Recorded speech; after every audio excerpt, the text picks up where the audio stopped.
N-rays are a form of radiation that never actually existed, yet convinced dozens of respected French scientists they had made one of the greatest discoveries in physics. In 1903, physicist René Blondelot at the University of Nancy claimed to have discovered a new type of invisible radiation that he named after his hometown. According to Blondelot, these mysterious rays were emitted by virtually everything around us: metals, wood, human bodies, even the human brain during mental activity. The detection method was peculiar. Blondelot used a barely visible phosphorescent screen in a darkened room, claiming that N-rays would cause tiny increases in brightness that only trained observers could perceive. He reported that aluminum prisms could bend these rays, just like glass bends light, and that certain materials could block or enhance their effects. Within months, over 40 French scientists published papers confirming N-ray observations. The Academy of Sciences in Paris was so impressed, they awarded Blondelot their prestigious Leconte Prize. Researchers claimed N-rays could enhance vision, were stronger during the day than at night, and even varied with the observer's emotional state. The House of Cards collapsed when American physicist Robert Wood visited Blondelot's laboratory in 1904. In a darkened room, Wood secretly removed the aluminum prism that was supposedly essential for the experiments. Blondelot continued reporting the same ray effects even with the crucial component missing. Wood published his findings, revealing that the French scientists had been observing nothing more than the power of suggestion. The N-ray affair became a textbook example of pathological science, where respected researchers fool themselves into seeing phenomena that simply do not exist.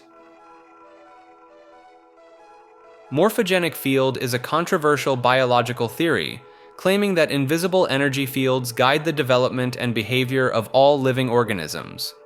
Proposed by British biologist Rupert Sheldrake in the 1980s, this concept suggests that every species possesses its own morphogenic field that acts like an invisible blueprint, determining how creatures grow, develop, and even behave.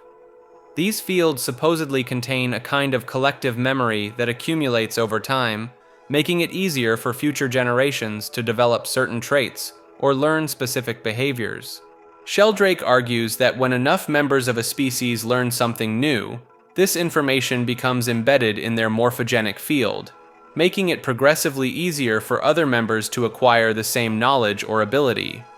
He calls this process morphic resonance, where past forms and behaviors influence present ones across space and time without any known physical mechanism. The theory attempts to explain phenomena like why certain bird species suddenly develop new migration patterns simultaneously across different continents, or how laboratory rats in one location can solve mazes faster, after rats elsewhere have already learned the same maze design. Sheldrake also suggests this could explain why humans seem to learn certain skills more easily if many others have already mastered them. One of his most famous experiments involved teaching people simple melodies from different cultures, finding that participants learned traditional tunes significantly faster than newly composed ones with similar complexity.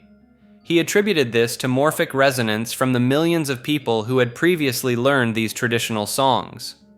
Mainstream science has largely rejected morphogenic fields, citing lack of reproducible evidence and absence of any known physical mechanism that could support such non-local information transfer.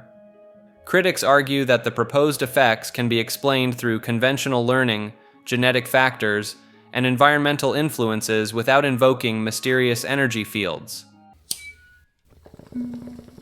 Like this video and subscribe to Maker.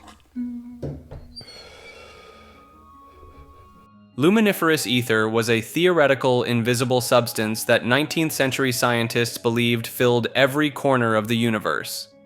This mysterious medium was supposed to carry light waves through space, much like water carries ripples or air carries sound. The concept emerged from a fundamental problem that puzzled physicists. Light clearly behaved like a wave, but waves need something to travel through. Ocean waves move through water, sound waves move through air, so what did light waves move through in the seemingly empty vacuum of space? Scientists proposed that space wasn't actually empty at all. Instead, it was filled with an incredibly thin, undetectable substance they called the luminiferous ether. This material had to possess contradictory properties that defied common sense. It needed to be rigid enough to transmit light at incredible speeds, yet so thin that planets could pass through it without any resistance.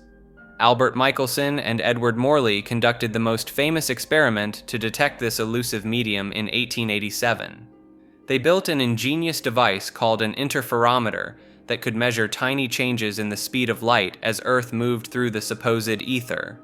The experiment was sensitive enough to detect changes smaller than the width of a human hair. No matter how they oriented their equipment, or when they conducted the test, they found absolutely no evidence of ether wind. Light traveled at exactly the same speed in all directions, as if the ether simply didn't exist. This null result created a crisis in physics that lasted for decades. Some scientists proposed that Earth somehow dragged the ether along with it, while others suggested that objects actually contracted when moving through the medium. Toothworms are one of history's most persistent medical misconceptions that dominated dental understanding for over 4,000 years. This theory claimed that tiny parasitic worms were literally eating through human teeth, causing cavities and toothaches by boring holes from the inside out. Ancient Mesopotamian texts from 2700 BCE describe these supposed creatures as white, thread-like beings that would burrow into teeth and feast on the pulp within. Egyptian, Greek, Roman, and Chinese medical practitioners all independently developed similar explanations for tooth decay, with detailed descriptions of how these worms moved through the mouth and multiplied. Medieval European physicians were so convinced of their existence that they developed elaborate extraction techniques. They would heat the affected tooth with hot iron rods, believing the worms would flee the heat and crawl out through small holes. Some practitioners claimed they could actually see the worms emerging, though these were likely just bits of heated tooth pulp or nerve tissue. The most fascinating aspect was how universal this belief became. Islamic medical texts, traditional Chinese medicine, and European dental practices all described virtually identical worm-like creatures, despite having no contact with each other.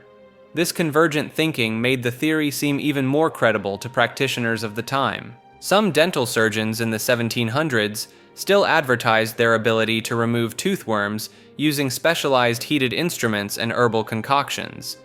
They would show patients the extracted material as proof of successful worm removal, often charging premium fees for this supposed expertise.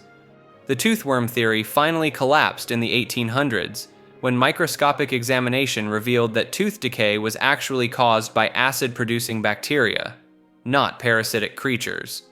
Yet the concept had been so deeply embedded in medical thinking that some rural practitioners continued promoting worm-based treatments well into the early 1900s.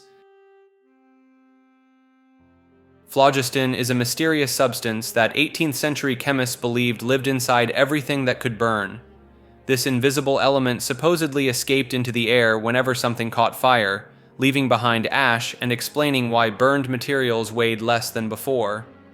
Georg Ernst Stahl developed this theory in the early 1700s, building on earlier work by Johann Joachim Becher. According to their model, wood contained phlogiston, and when you lit a campfire, you were actually watching phlogiston flee the burning logs. Metals also contained this substance, which explained why iron turned into rust when heated with air. The theory made perfect sense to scientists of the time. When charcoal burned, it lost weight because phlogiston had escaped. When metals rusted, they gained weight because they were absorbing something from the air to replace their lost phlogiston. Everything seemed to fit together beautifully. Phlogiston theory dominated chemistry for over 70 years. Respected scientists like Joseph Priestley defended it even as contradictory evidence mounted. Priestley actually discovered oxygen but called it dephlogisticated air, believing it was regular air that had been stripped of phlogiston and could therefore absorb more of the substance. Antoine Lavoisier eventually demolished the entire framework in the 1770s and 80s by proving that combustion required oxygen from the air, not the release of some internal substance. He showed that burning was actually a process of combination with oxygen, not the escape of phlogiston. The theory held back chemical progress for decades, demonstrating how even brilliant minds can become trapped by elegant but incorrect explanations that seem to account for observed phenomena. Granitization is the controversial geological theory that granite rock can transform from completely different rock types through a mysterious process of chemical replacement. Instead of granite forming from cooling magma deep underground, granitization suggests that existing rocks can be slowly converted into granite through infiltrating fluids that somehow replace the original minerals atom by atom. The theory gained serious scientific attention during the 1940s and 50s when British geologist Doris Reynolds proposed that vast granite formations could form this way. Reynolds argued that hot, mineral-rich fluids could seep through rock formations and gradually replace limestone, sandstone, or even volcanic rocks with granite minerals, maintaining the original rock's structure while completely changing its composition. What made granitization particularly compelling to some geologists was its ability to explain puzzling granite formations that seemed to appear in places where no magma source existed. The Cairngorm Mountains in Scotland became a famous battleground for this debate, with some researchers claiming the granite there showed clear signs of transformation rather than crystallization from molten rock. The process supposedly worked through metasomatism, where migrating fluids carrying silica, potassium, and sodium would infiltrate existing rock formations. These fluids would then systematically replace the original minerals, leaving behind what appeared to be granite, but with ghostly remnants of the original rock's texture. Critics pointed out the massive chemical changes required and questioned whether such large-scale transformation was physically possible. The debate split the geological community into two camps: the magmatists who insisted granite formed from cooling magma, and the transformists who championed granitization. While some aspects of granitization remain scientifically valid on smaller scales, the grand claims about massive granite formations transforming wholesale have largely fallen out of favor, as more sophisticated analysis techniques revealed the true origins of most granite bodies. Humorism is the medical theory that dominated Western medicine for over 1,000 years, claiming that human health and personality depend entirely on the balance of 4 bodily fluids. According to this system, blood makes you cheerful and optimistic. Phlegm makes you calm and unemotional. Yellow bile makes you angry and irritable, and black bile makes you sad and melancholic. The Greek physician Hippocrates developed this framework around 400 BCE, but it was the Roman doctor Galen who really ran with it in the 2nd century. Physicians believed they could diagnose illness simply by examining a patient's complexion, behavior, and bodily excretions. Too much blood meant you needed bloodletting with leeches or knives. Too much phlegm required induced vomiting or sweating. Yellow bile called for purging with powerful laxatives, while excess black bile demanded special diets and herbal remedies. The 4 humors corresponded to the 4 elements: blood to air, phlegm to water, yellow bile to fire, and black bile to earth. They also aligned with the seasons, with blood peaking in spring and black bile dominating winter. Medieval doctors would even time treatments based on astrological charts and lunar cycles. What kept this theory alive for so long was its elegant simplicity. Every symptom fit somewhere in the humoral framework. Fever meant too much yellow bile, depression indicated excess black bile, and infectious diseases resulted from corrupted humors mixing together. Barber surgeons made fortunes draining blood from patients, sometimes removing up to half their total blood volume. The famous physician Avicenna wrote detailed instructions for bloodletting, based on age, season, and astrological conditions. Even George Washington likely died from excessive bloodletting, when doctors drained nearly 2.5 liters of blood while treating his throat infection. The theory only began losing ground in the 1600s when William Harvey proved that blood circulates through the body rather than being consumed as fuel. But humoral medicine persisted well into the 1800s, and echoes still appear in alternative medicine practices that focus on balancing bodily energies and constitutional types. Alchemy is the ancient practice of transforming base metals into gold and discovering the secret to eternal life. While most people dismiss it as medieval nonsense, the reality runs much deeper than failed attempts at making treasure. The central obsession of alchemists was the philosopher's stone, a mysterious substance capable of transmuting lead into gold and granting immortality through the elixir of life. Nicolas Flamel, a 14th century French scribe, claimed to have successfully created both. Historical records show Flamel suddenly became incredibly wealthy, funding churches and hospitals across Paris with no clear source of income.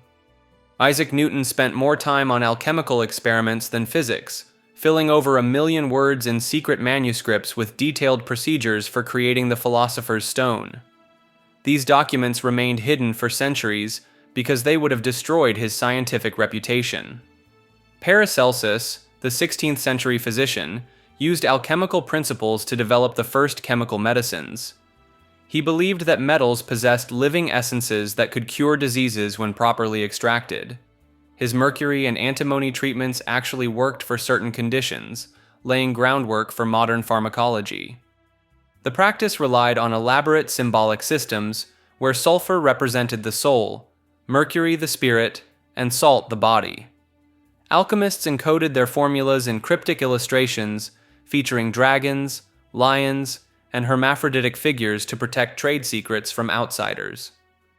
Modern psychology found new meaning in these symbols when Carl Jung interpreted alchemical texts as maps of psychological transformation. He argued that turning lead into gold represented the human journey from base consciousness to enlightened awareness. The laboratory techniques alchemists developed became the foundation of chemistry. Distillation, crystallization, and chemical analysis all emerged from attempts to isolate the philosopher's stone.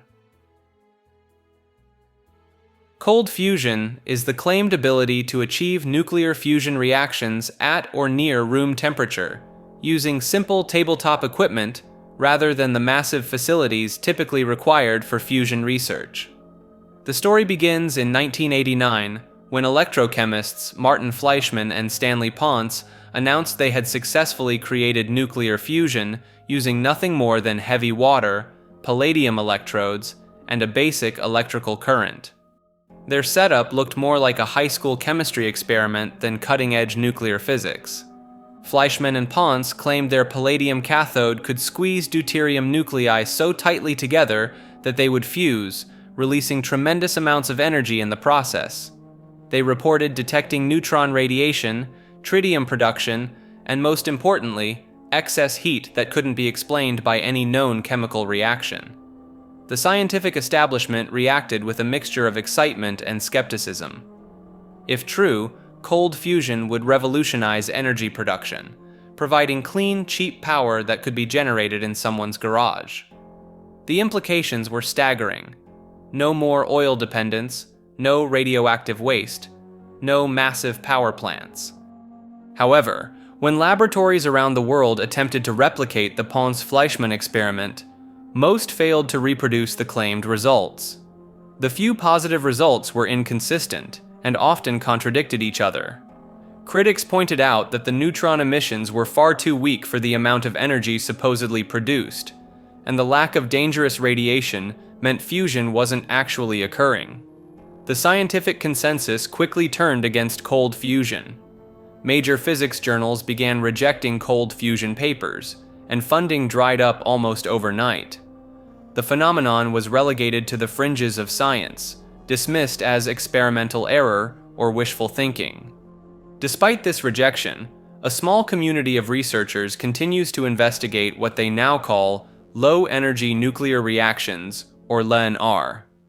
Organizations like NASA and the Naval Research Laboratory have quietly funded cold fusion research, though with modest budgets and little fanfare. Modern cold fusion researchers claim to have refined the original techniques, using nickel-hydrogen reactions instead of palladium-deuterium, or adding lithium compounds to enhance the effect. Companies like Industrial Heat and Brillouin Energy have raised millions of dollars promising commercial cold fusion devices, though none have delivered convincing demonstrations to independent scientists. Miasma theory is the medical belief that diseases spread through poisonous air rather than living organisms. For over 2,000 years, this concept dominated how people understood illness, shaping everything from city planning to personal hygiene habits. The theory gets its name from the Greek word meaning pollution or defilement. Physicians believed that rotting organic matter released toxic vapors into the atmosphere, and breathing these noxious fumes caused cholera, plague, malaria, and other deadly diseases. The worse something smelled, the more dangerous it was considered to be. This led to some fascinating historical ironies. The Great Stink of London in 1858 prompted massive sewer construction projects. Officials were convinced the terrible odor from the Thames was causing cholera outbreaks. While they were wrong about the mechanism, cleaning up human waste from the water supply actually did reduce disease transmission. Dr. John Snow challenged miasma theory during the 1854 cholera outbreak in Soho. While his colleagues blamed bad air, Snow traced cases to a specific water pump on Broad Street. His investigation revealed that cholera victims had all drunk from the same contaminated well, not breathed the same polluted air. The theory also shaped architecture and urban design. Victorian homes featured high ceilings and large windows to promote air circulation. Hospitals were built on hilltops away from swamps and industrial areas. Parks and tree-lined boulevards became essential city features to purify the atmosphere. Ironically, many miasma-based interventions actually worked. Draining marshes eliminated mosquito breeding grounds. Improving ventilation reduced airborne disease transmission. Removing garbage and sewage from populated areas cut infection rates dramatically. The theory finally collapsed in the 1870s when Louis Pasteur and Robert Koch proved that microscopic organisms cause disease. Yet miasma thinking persisted well into the 20th century, influencing everything from hospital design to the placement of cemeteries outside city limits. Lamarckism is the evolutionary theory that organisms can pass on traits they acquire during their lifetime to their offspring. French naturalist Jean-Baptiste Lamarck proposed this idea in the early 1800s, decades before Charles Darwin published his work on natural selection. The classic example involves giraffes. Lamarck suggested that giraffes developed their long necks by constantly stretching to reach high leaves on trees. This stretching supposedly lengthened their necks over time, and they then passed these longer necks to their babies. Each generation would stretch a little more, gradually creating the towering giraffes we see today. This seems logical enough, but it runs into problems when you think about it more deeply. If a blacksmith develops massive arm muscles from years of hammering metal, his children are not born with those same muscles. If someone loses a finger in an accident, their kids are still born with all 10 fingers intact. Darwin's theory of natural selection largely replaced Lamarckism in mainstream science. Random genetic mutations create variation, and the environment selects which traits help organisms survive and reproduce. The giraffes with slightly longer necks could reach more food, lived longer, and had more babies. Over many generations, this led to increasingly longer necks. But Lamarckism refused to die completely. In the 1930s and 40s, Soviet biologist Trofim Lysenko revived these ideas and convinced Joseph Stalin that Lamarckian evolution was correct. Lysenko claimed he could transform wheat varieties simply by exposing them to cold temperatures, making them pass on cold resistance to their offspring. This became official Soviet policy. Scientists who disagreed were imprisoned or executed. Farmers were forced to use Lysenko's methods, leading to massive crop failures and contributing to famines that killed millions. Traditional genetics was banned as bourgeois pseudoscience, even though it actually worked. The strangest twist came in recent decades with the discovery of epigenetics. Scientists found that environmental factors can indeed influence gene expression in ways that sometimes get passed to offspring. Traumatic experiences, diet, and chemical exposure can create heritable changes without altering the underlying genetic code itself. This does not vindicate Lamarck completely, but it shows evolution is more complex than once thought. The giraffe still did not stretch its way to a longer neck, but environmental pressures might influence genetic activity in subtle ways that affect future generations. Crypto-explosions are mysterious blast events that leave behind massive destruction, but little to no physical evidence of what actually caused them. These incidents produce all the devastation you'd expect from a major explosion: flattened forests, shattered windows, and seismic readings. Yet investigators find no crater, no bomb fragments, and no clear source. The most famous case happened in 1908 near the Podkamenaya Tunguska River in Siberia. Something detonated with the force of 10 to 15 million tons of TNT, flattening 80 million trees across over 2,000 square kilometers. When scientists finally reached the remote location 19 years later, they discovered a butterfly pattern of destruction radiating outward from ground zero, but no impact crater whatsoever. What makes the Tunguska event particularly puzzling is the eyewitness accounts. People reported seeing a brilliant fireball streak across the sky, followed by a blinding flash and thunderous explosions heard up to 1,000 kilometers away. The blast wave circled the Earth twice and created atmospheric disturbances that lit up night skies across Europe and Asia for several days. Leonid Kulek, the first scientist to investigate the site extensively, expected to find meteorite fragments and a massive crater. Instead, he found trees stripped of branches and bark, all pointing away from the blast center like fallen matchsticks. At the very epicenter, some trees remained standing but completely stripped bare, a phenomenon that only occurs with aerial explosions. Similar unexplained explosions have occurred throughout history. The Kishtim incident of 1957 in the Soviet Union, various unexplained blasts in remote areas of Canada and Alaska, and more recently, mysterious booms heard across different continents that seismographs detect but authorities cannot explain. The term crypto-explosion itself comes from geology, where it originally described ancient circular structures in rock formations that appeared to be explosion craters but had no obvious cause. These geological features show evidence of intense pressure and heat, similar to impact craters, but lack the telltale signs of meteor strikes or volcanic activity. Neptunism versus Plutonism is one of geology's most heated early battles that divided scientists into warring camps for decades. These competing theories attempted to explain how every rock on Earth came to exist, with each side claiming they alone understood the planet's true origins. Neptunism emerged from German geologist Abraham Gottlob Werner in the 1770s. Werner taught that all rocks crystallized from a massive primordial ocean that once covered the entire Earth. According to his theory, this universal sea gradually receded over time, leaving behind layers of minerals and stones in the exact order we observe today. Werner's followers, known as Neptunists, believed that even granite and basalt formed underwater through chemical precipitation. They viewed the Earth as essentially a giant chemistry experiment, with different rock types settling out of solution like salt crystals forming in a saturated brine. Plutonism challenged this water-based worldview through Scottish physician James Hutton's revolutionary observations. Hutton noticed that granite appeared to cut through other rock layers rather than sitting beneath them as Werner's theory predicted. He proposed that intense underground heat, not primordial seas, created igneous rocks through volcanic processes. The Plutonists named their theory after Pluto, the Roman god of the underworld, emphasizing the role of Earth's internal fires.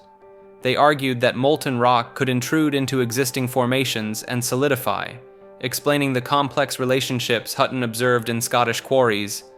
Both camps gathered devoted followers who defended their positions with religious fervor. The Werner school dominated European universities for 30 years, partly because Werner was an influential teacher who trained hundreds of students. Meanwhile, Hutton's ideas gained ground in Britain and France as more geologists examined volcanic regions. The debate reached its peak when both sides attempted to explain the same rock formations using completely opposite mechanisms. Neptunists insisted that basalt columns at places like Giant's Causeway formed through aqueous crystallization, while Plutonists demonstrated these structures resulted from cooling lava flows. IQ is a standardized measure that claims to quantify human intelligence through a single numerical score. While the concept seems straightforward, it has spawned decades of heated scientific disputes and questionable research that ventures deep into pseudoscientific territory. The most controversial claims surrounding IQ center on alleged genetic differences between populations. Researchers like Arthur Jensen and Richard Herrnstein made careers arguing that intelligence gaps between racial groups were primarily biological and unchangeable. Their work, particularly Herrnstein's 1994 book The Bell Curve, sparked massive academic feuds and public outcry. What makes these claims so suspect is how they conveniently ignore environmental factors. Studies have repeatedly shown that IQ scores can shift dramatically based on nutrition, education quality, and socioeconomic conditions. The Flynn effect demonstrates that average IQ scores have risen consistently over the past century across all populations, suggesting that whatever IQ measures is heavily influenced by external circumstances. The pseudoscience becomes even more apparent when examining historical IQ research. Early 20th century psychologists used deeply flawed testing methods to justify immigration restrictions and forced sterilization programs. Lewis Terman, who brought IQ testing to America, openly advocated for preventing mental defectives from reproducing. Modern IQ pseudoscience often manifests in online communities obsessed with racial intelligence rankings and genetic determinism. These groups cherry-pick data while ignoring the scientific consensus that intelligence is influenced by hundreds of genetic variants interacting with complex environmental factors. Perhaps most tellingly, many psychologists question whether IQ actually measures intelligence at all, or simply reflects test-taking ability and cultural familiarity with specific problem types. Newtonian physics is the foundation of classical mechanics that somehow manages to attract more conspiracy theories than a government weather balloon. Developed by Isaac Newton in the 1600s, these laws describe how objects move through space and time with mathematical precision that would make a Swiss watchmaker weep with joy. The three fundamental laws cover everything from why you lurch forward when your car stops suddenly to how rockets escape Earth's gravitational pull. But here's where things get weird. Despite being one of the most thoroughly tested and verified scientific frameworks in human history, Newtonian physics has become a lightning rod for alternative science enthusiasts who claim mainstream academia is hiding deeper truths. Some flat Earth believers insist that Newton's law of universal gravitation is a fabrication designed to support the globe-Earth model. They argue that density and buoyancy alone explain why objects fall, completely ignoring how these very concepts rely on gravitational fields to function. Others in the electric universe community reject gravitational attraction entirely, proposing that electromagnetic forces govern celestial mechanics instead. They point to plasma behavior in laboratory settings and extrapolate these findings to explain galaxy formation and planetary motion, despite the vast scale differences involved. Then there are the free energy researchers who believe Newton's conservation laws were deliberately designed to suppress revolutionary technologies. They claim that devices can output more energy than they consume by exploiting hidden properties of rotational motion or gravitational fields that Newton supposedly overlooked. The perpetual motion machine community represents perhaps the most persistent challenge to Newtonian mechanics. Despite hundreds of failed attempts spanning centuries, inventors continue designing wheels, pendulums, and magnetic systems they believe will run forever, convinced that academic physicists are either incompetent or complicit in covering up working models. What makes these alternative interpretations particularly fascinating is how they often cherry-pick specific aspects of Newtonian physics while rejecting others. A gravity denier might accept that force equals mass times acceleration, but deny that masses attract each other across empty space.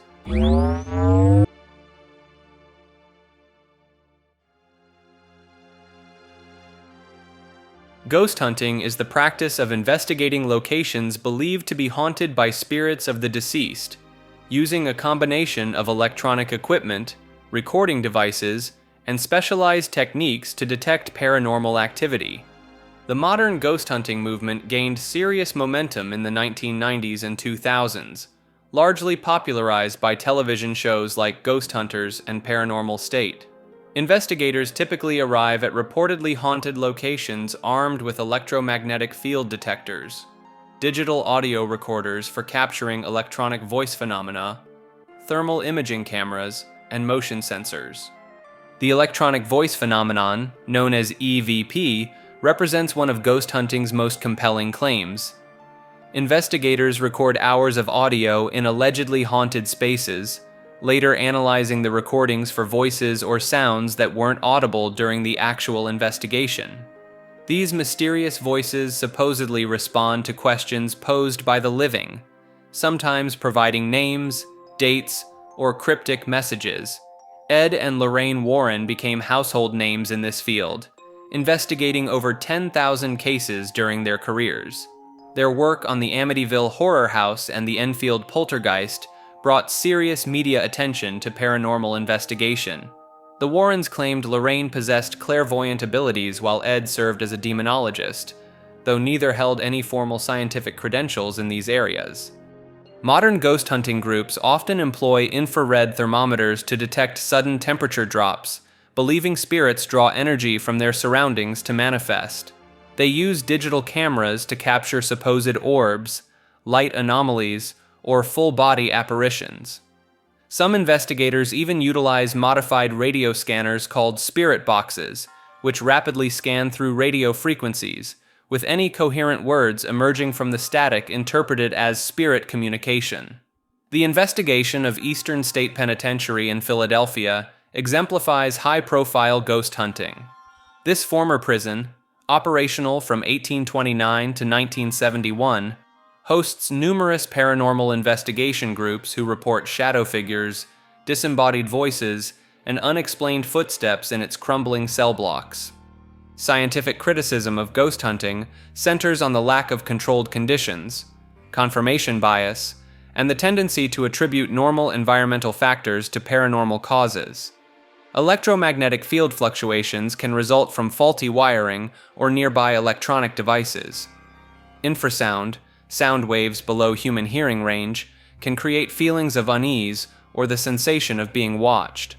Temperature variations often have perfectly mundane explanations related to building construction, air currents, or seasonal changes. Despite skeptical scrutiny, ghost hunting continues to attract dedicated practitioners who document their findings in detailed case files, maintaining that science simply hasn't developed the proper tools to measure what they're experiencing. Whether legitimate paranormal investigation or elaborate self-deception, ghost hunting has established itself as a persistent fixture in contemporary supernatural culture. Aura is a supposed energy field that surrounds every living being, invisible to most people, but allegedly visible to those with special psychic abilities. This colorful phenomenon has captured imagination since the 1800s, when spiritualists claimed they could see luminous halos radiating from human bodies in various shades of blue, green, red, and gold. The core belief centers around the idea that emotions, health, and spiritual development all influence the color and intensity of these energy fields. A bright yellow aura supposedly indicates high intelligence and creativity, while muddy brown suggests depression or illness. Psychic readers charge hundreds of dollars to interpret these invisible rainbows, claiming they can diagnose everything from relationship problems to hidden diseases just by examining someone's energetic glow. Kirlian photography became the go-to method for capturing auras on film during the 1970s. This technique uses high-voltage electricity to create corona discharge around objects placed on photographic plates. The resulting images show dramatic colored halos around fingers, leaves, and other items. Believers hailed this as scientific proof of life energy, though physicists quickly explained the effect as simple electrical discharge interacting with moisture and air pressure. Barbara Brennan, a former NASA physicist turned energy healer, popularized aura reading in mainstream culture through her book Hands of Light in 1987. She claimed to perceive 11 layers of human energy fields and establish schools teaching others to see these invisible emanations. Her work influenced thousands of practitioners who now offer aura photography sessions at psychic fairs and wellness centers.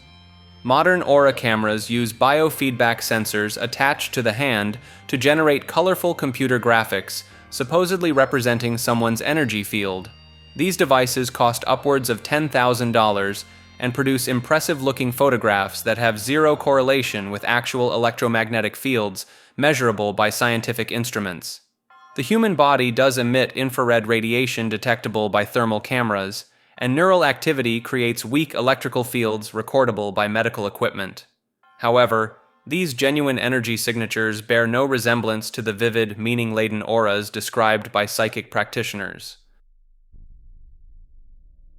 Feng Shui is the Chinese practice of arranging physical spaces to optimize the flow of invisible energy called qi or qi. This energy supposedly moves through environments in specific patterns, and disrupting its flow can bring illness, financial ruin, or relationship problems to anyone living or working in that space. The system divides all matter into 5 elements: wood, fire, earth, metal, and water, each with specific colors, shapes, and directions. A metal object placed in the wrong corner of a room could theoretically drain your wealth energy, while a mirror positioned incorrectly might bounce positive qi right out your front door. Feng Shui practitioners use tools like the Bagua map, an octagonal grid that assigns different life areas to sections of your home. Your kitchen's location determines your health, your bedroom affects relationships, and your front entrance controls career prospects.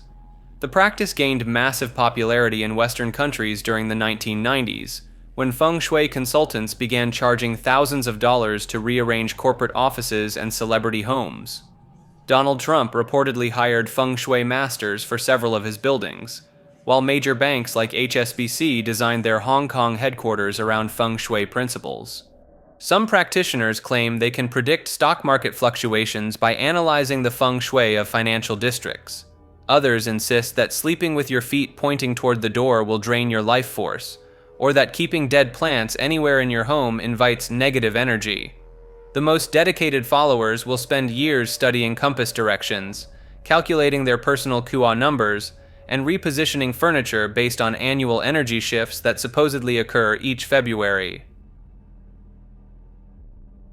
Astrology is the belief system claiming that celestial bodies directly influence human personality traits, life events, and future outcomes based on their positions at the moment of birth. The practice centers around the zodiac, a band of sky divided into 12 sections, each supposedly governing specific personality characteristics and life domains. Astrologers construct natal charts using precise birth times, dates, and locations to map planetary positions and their alleged effects on individual destinies. Modern astrology extends far beyond daily horoscopes in newspapers. Practitioners offer detailed consultations costing hundreds of dollars, analyzing everything from career compatibility to medical predispositions based on planetary alignments.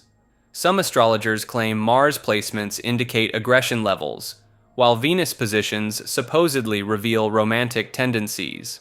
The system includes increasingly complex subdivisions like houses, aspects, and progressions. Houses represent life areas such as career, relationships, and health. Aspects describe angular relationships between planets, with conjunctions and oppositions carrying different meanings. Progressions track how birth charts allegedly evolve throughout life. Celebrity astrologers like Susan Miller and Jessica Adams have built massive followings, with millions checking their predictions monthly. Tech companies have capitalized on this interest, creating apps like CoStar and The Pattern that generate automated readings for users.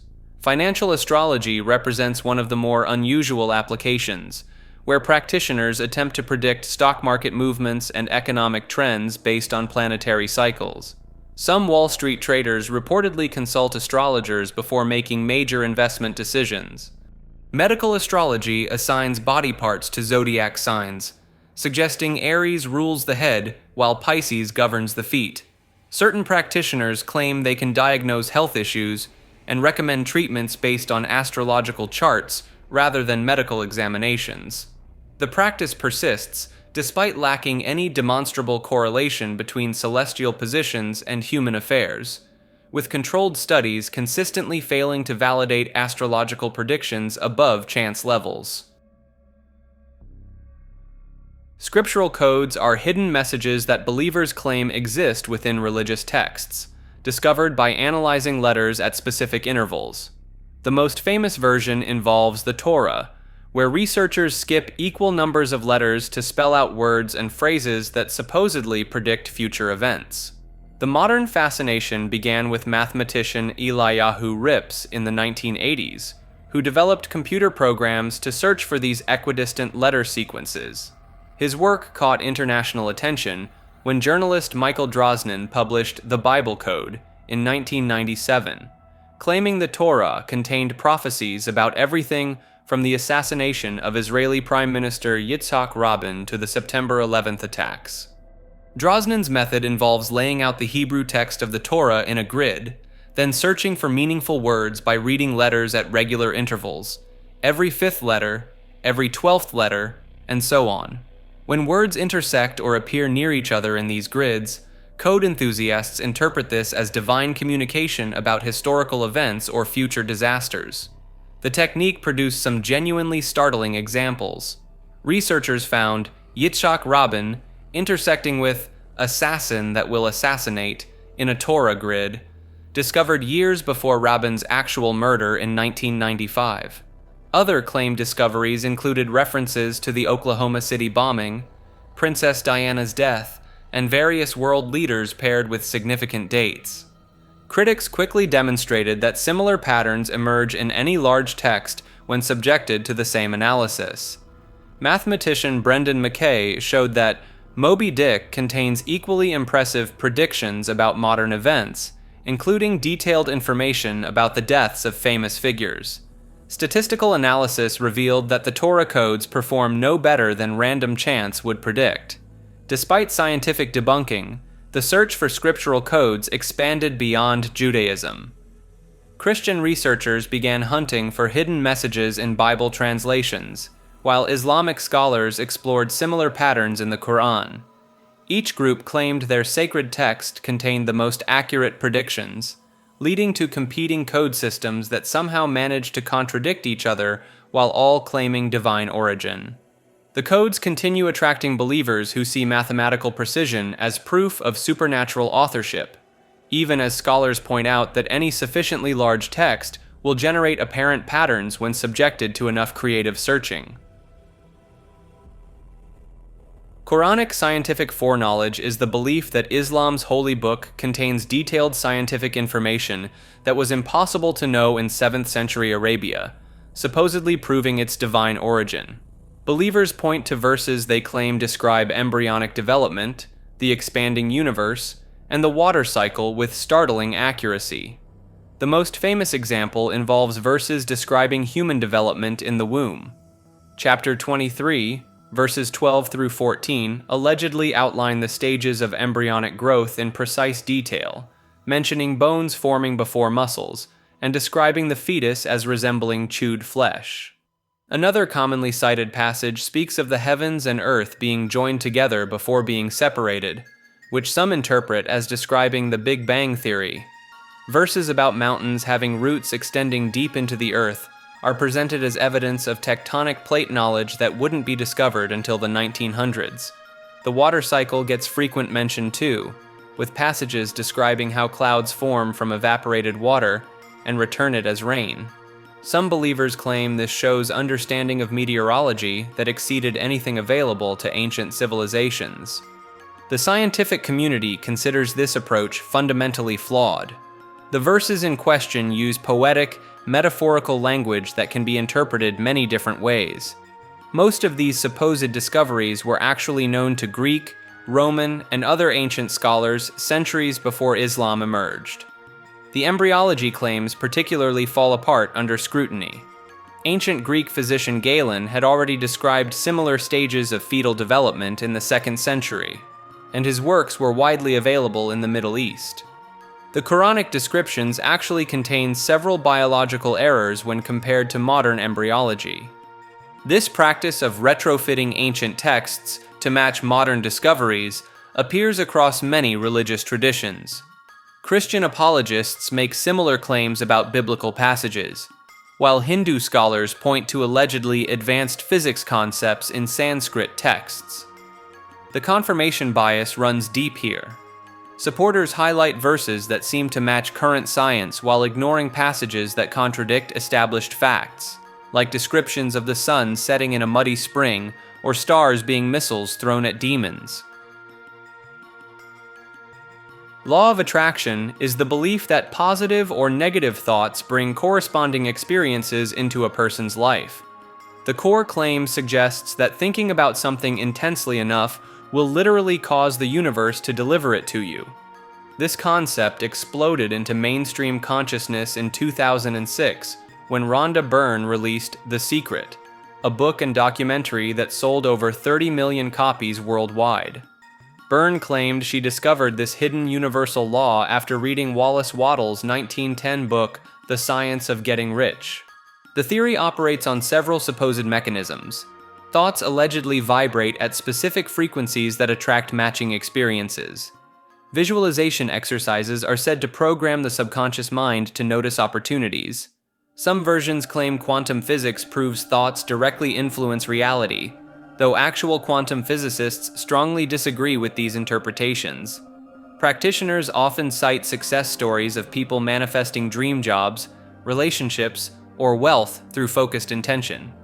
Jack Canfield, co-author of the Chicken Soup for the Soul series, credits the law of attraction for his publishing success. Real estate mogul Donald Trump endorsed the concept in interviews during the 2010s. The practice typically involves daily affirmations, vision boards covered with images of desired outcomes, and gratitude journaling. Advanced techniques include scripting, where people write detailed descriptions of their ideal life as if it already happened. Critics point out the complete absence of controlled scientific studies supporting these claims. The concept also faces ethical concerns for suggesting that people attract negative experiences like illness or poverty through their thoughts alone. Despite lacking scientific validation, the law of attraction industry generates hundreds of millions in revenue annually through books, seminars, and coaching programs. Cryptozoology is the search for animals whose existence has not been proven by mainstream science. This field combines legitimate zoological research with investigations into creatures that exist primarily in folklore, eyewitness accounts, and blurry photographs. The discipline gained serious momentum in the 1950s when Belgian zoologist Bernard Heuvelmans coined the term and established formal methodologies for investigating unknown species.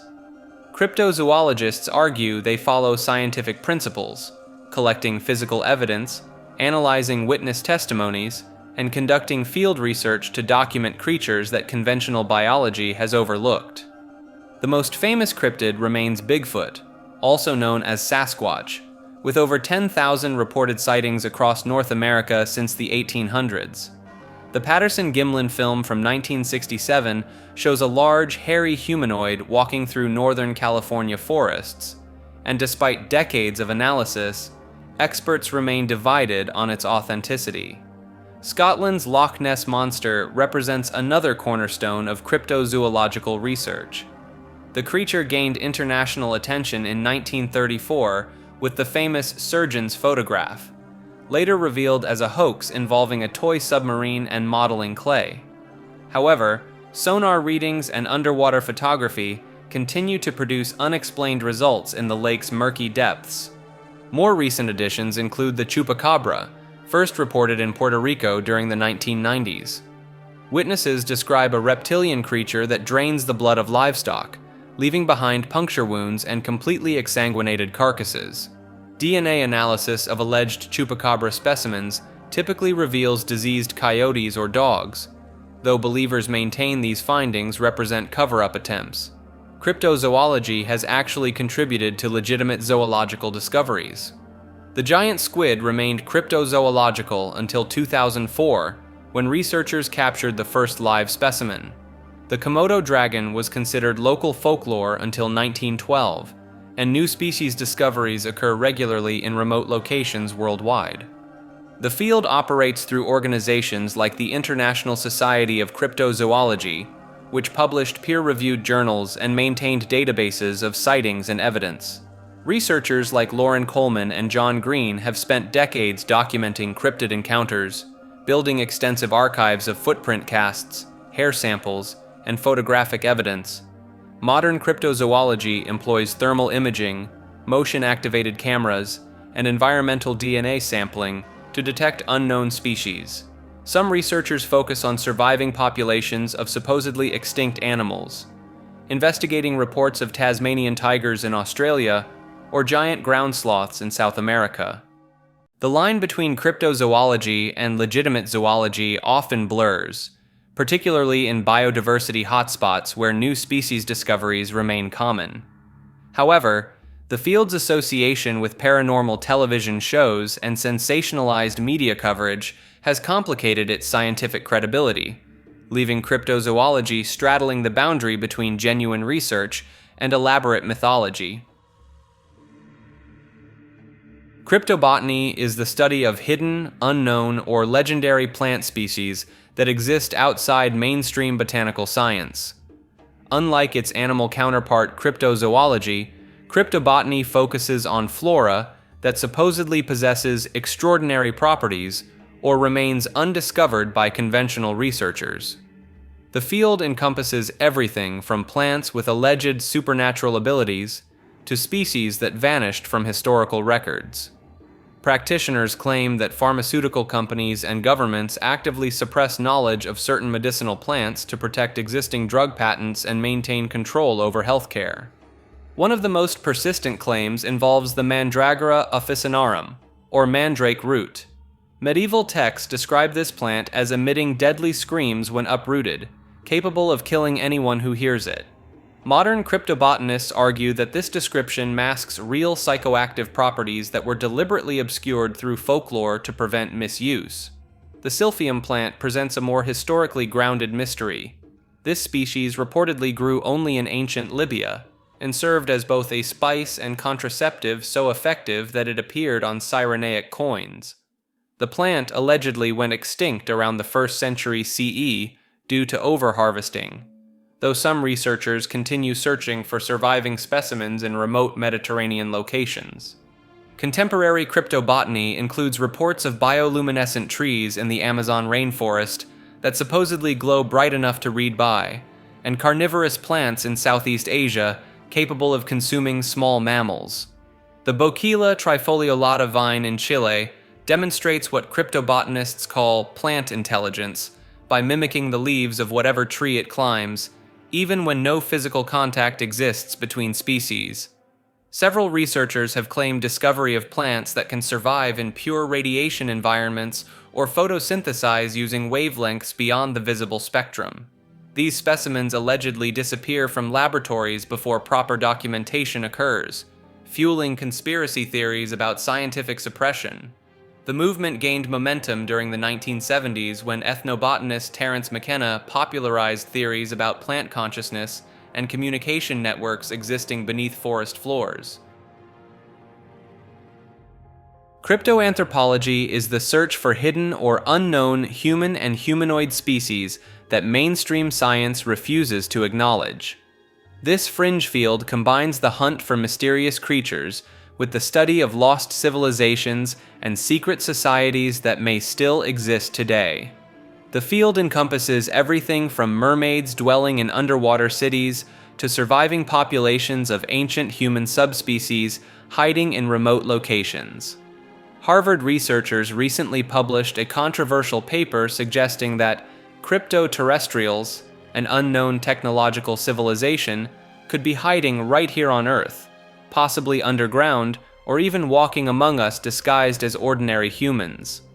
Believers point to puzzling archaeological discoveries like the alleged batteries found in Baghdad dating to 2500 BC, electrical conductors in Java from over 10,000 years ago, and underwater pyramids that would predate known human engineering capabilities. They argue these artifacts suggest advanced civilizations that either vanished without a trace or deliberately concealed themselves from modern humanity. The concept draws from decades of speculation about hidden superhuman societies in mythical places like Shambhala, Atlantis, or inside a hollow earth, popularized by theosophists and occultists since the late 1800s. Author Mactanis coined the term crypto-terrestrial in the 2000s to describe theoretical hidden indigenous humanoids. The Silurian hypothesis, proposed by scientists Adam Frank and Gavin Schmidt in 2018, seriously examines whether we could detect evidence of a prior advanced civilization that existed millions of years ago. While this represents legitimate scientific inquiry, cryptoanthropologists often take such concepts far beyond accepted evidence. Modern theories suggest these hidden beings could take various forms: remnants of ancient human civilizations, intelligent species that evolved independently from dinosaurs, or even visitors from other planets or time periods. The ocean remains a favorite hiding spot for these supposed civilizations, since we know more about the surface of Mars than our own deep seas. Critics point out that extraordinary claims require extraordinary evidence, and cryptoanthropology relies heavily on speculation, misinterpreted artifacts, and wishful thinking, rather than rigorous scientific methodology. Cryptocurrency is a digital currency that exists entirely on computer networks, using complex mathematical encryption to secure transactions without banks or governments controlling it. The pseudoscientific claims surrounding crypto go far beyond its actual capabilities. Bitcoin evangelists in the 2010s proclaimed it would replace all traditional money within decades, despite having no scientific basis for such sweeping predictions. They treated volatile price charts like mystical prophecies, using technical analysis patterns with names like head and shoulders and ascending triangles, as if they were reading tea leaves. The most persistent myth involves blockchain technology being a cure-all solution. Enthusiasts claimed it could revolutionize everything from voting systems to supply chains to healthcare records, often without understanding the massive energy costs or technical limitations. Companies added blockchain to their names just to boost stock prices, regardless of whether the technology made any sense for their business. Crypto communities developed cult-like behaviors around certain coins. Dogecoin supporters convinced themselves that a meme currency created as a joke would somehow reach $1 per coin through collective belief alone. Meanwhile, various altcoins promised impossible returns through schemes that resembled pyramid structures more than legitimate investments. The space attracted numerous fraudulent projects disguising themselves with scientific-sounding white papers. BitConnect claimed their trading bot could generate consistent daily returns of 1%, which would mathematically double investments every 70 days. When basic math revealed this was impossible, the scheme collapsed, taking millions in investor funds with it. Perhaps most tellingly, crypto influencers regularly make price predictions with the confidence of fortune tellers, claiming their analysis can forecast whether Bitcoin will reach $100,000 or crash to zero, despite market movements being fundamentally unpredictable. Scientology is a belief system founded by science fiction writer L. Ron Hubbard in the 1950s that claims humans are immortal spiritual beings called thetans trapped in physical bodies. The organization teaches that negative experiences from past lives create mental blocks called engrams, which can only be removed through a process called auditing. During auditing sessions, members hold metal cans connected to a device called an e-meter, which Hubbard claimed could detect changes in electrical resistance that reveal hidden traumas. The auditor asks specific questions while monitoring the needle movements on the meter's display. Scientologists believe this process can unlock supernatural abilities like telepathy and out-of-body experiences. The belief system includes 8 levels of spiritual advancement called operating thetan levels. At the highest confidential levels, members learn that 75 million years ago, an alien ruler named Xenu brought billions of beings to Earth in spacecraft resembling Douglas DC-8 airplanes, then destroyed them with hydrogen bombs in volcanoes. Hubbard taught that the disembodied spirits of these aliens, called body thetans, now attach themselves to humans and cause psychological problems. Scientology's Bridge to Total Freedom program can cost members hundreds of thousands of dollars to complete. The organization has faced numerous legal challenges worldwide, with some countries recognizing it as a religion while others classify it as a commercial enterprise or potentially harmful group. The Sea organization represents Scientology's most dedicated members, who sign billion-year contracts and live in communal facilities while working for minimal pay. Former members have described intense pressure tactics and policies that encourage cutting contact with family members who leave the organization. E-meter is a device that Scientology claims can measure the spiritual state of a person's soul. This electropsychometer, developed in the 1950s by Volney Matheson and later adapted by L. Ron Hubbard, consists of 2 metal cans connected to a simple galvanometer that measures electrical resistance in your skin. The basic principle involves holding the metal cans while an auditor asks questions during what Scientologists call auditing sessions. When your palms sweat or your grip changes, the needle on the meter moves. Hubbard claimed these needle movements revealed deep psychological traumas, past life memories, and even the presence of invisible alien spirits called body thetans. The device operates on the same fundamental concept as a polygraph test, measuring galvanic skin response. Your skin's electrical resistance changes based on moisture, temperature, pressure, and emotional state. What makes the E-meter different is the extraordinary claims attached to these basic electrical readings. Scientology auditors undergo extensive training to interpret needle patterns, learning to identify what they call floating needles, rock slams, and dirty needles. Each pattern supposedly corresponds to different spiritual conditions. A floating needle indicates a person has achieved a state of release, while erratic movements might suggest the presence of suppressive thoughts or hostile beings.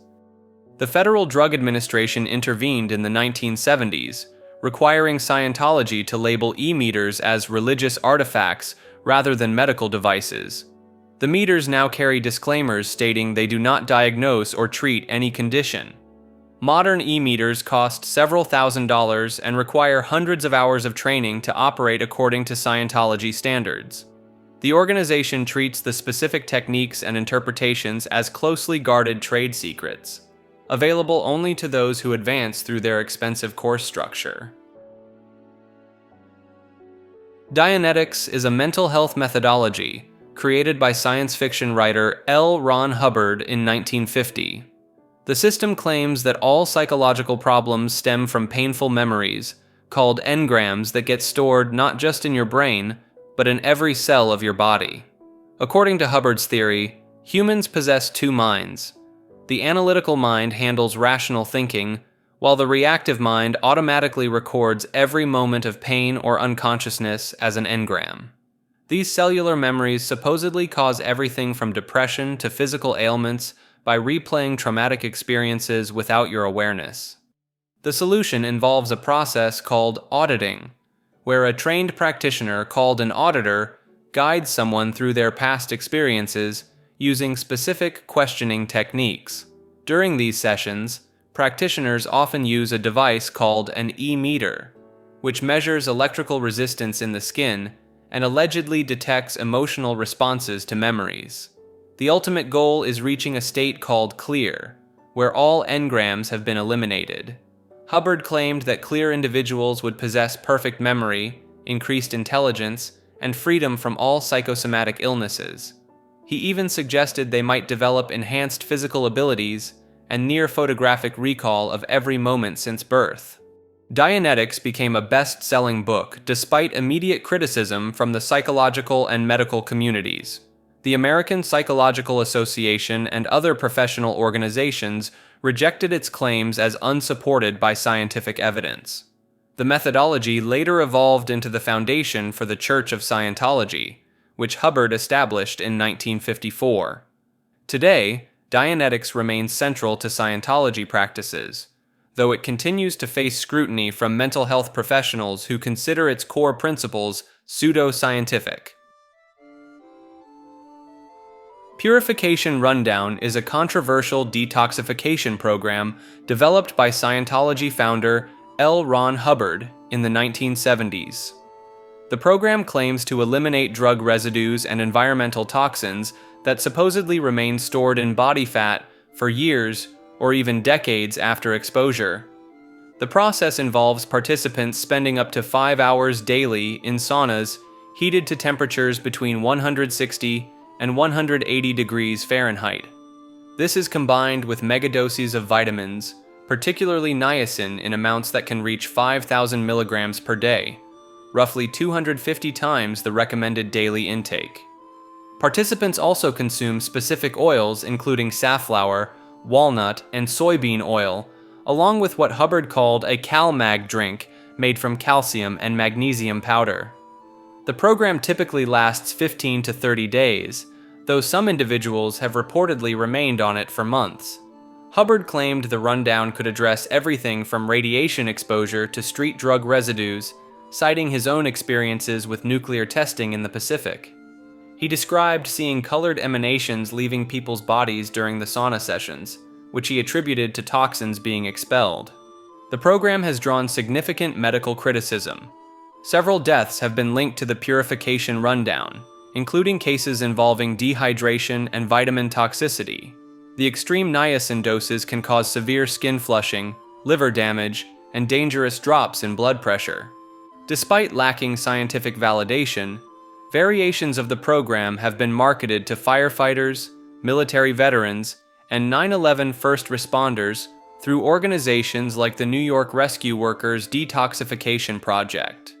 The Oklahoma City bombing rescue workers were among those who participated, with some reporting benefits, while medical experts questioned both the safety and effectiveness of the approach. Modern apologetics is the contemporary practice of defending religious beliefs using scientific-sounding language and cherry-picked research to bridge faith and reason. This approach emerged prominently in the late 20th century as traditional religious institutions faced challenges from advancing scientific knowledge. The movement gained significant traction through organizations like the Discovery Institute, founded in 1990, which promotes intelligent design theory as a scientific alternative to evolution. Their flagship argument centers on irreducible complexity, the claim that certain biological systems are too intricate to have evolved naturally, therefore requiring a designer. Young Earth creationists have embraced modern apologetics by establishing institutions like Answers in Genesis, which attempts to reconcile a literal 6-day creation timeline with geological evidence. They propose alternative explanations for radiometric dating, suggesting that radioactive decay rates varied dramatically in the past, or that the appearance of age was built into creation itself.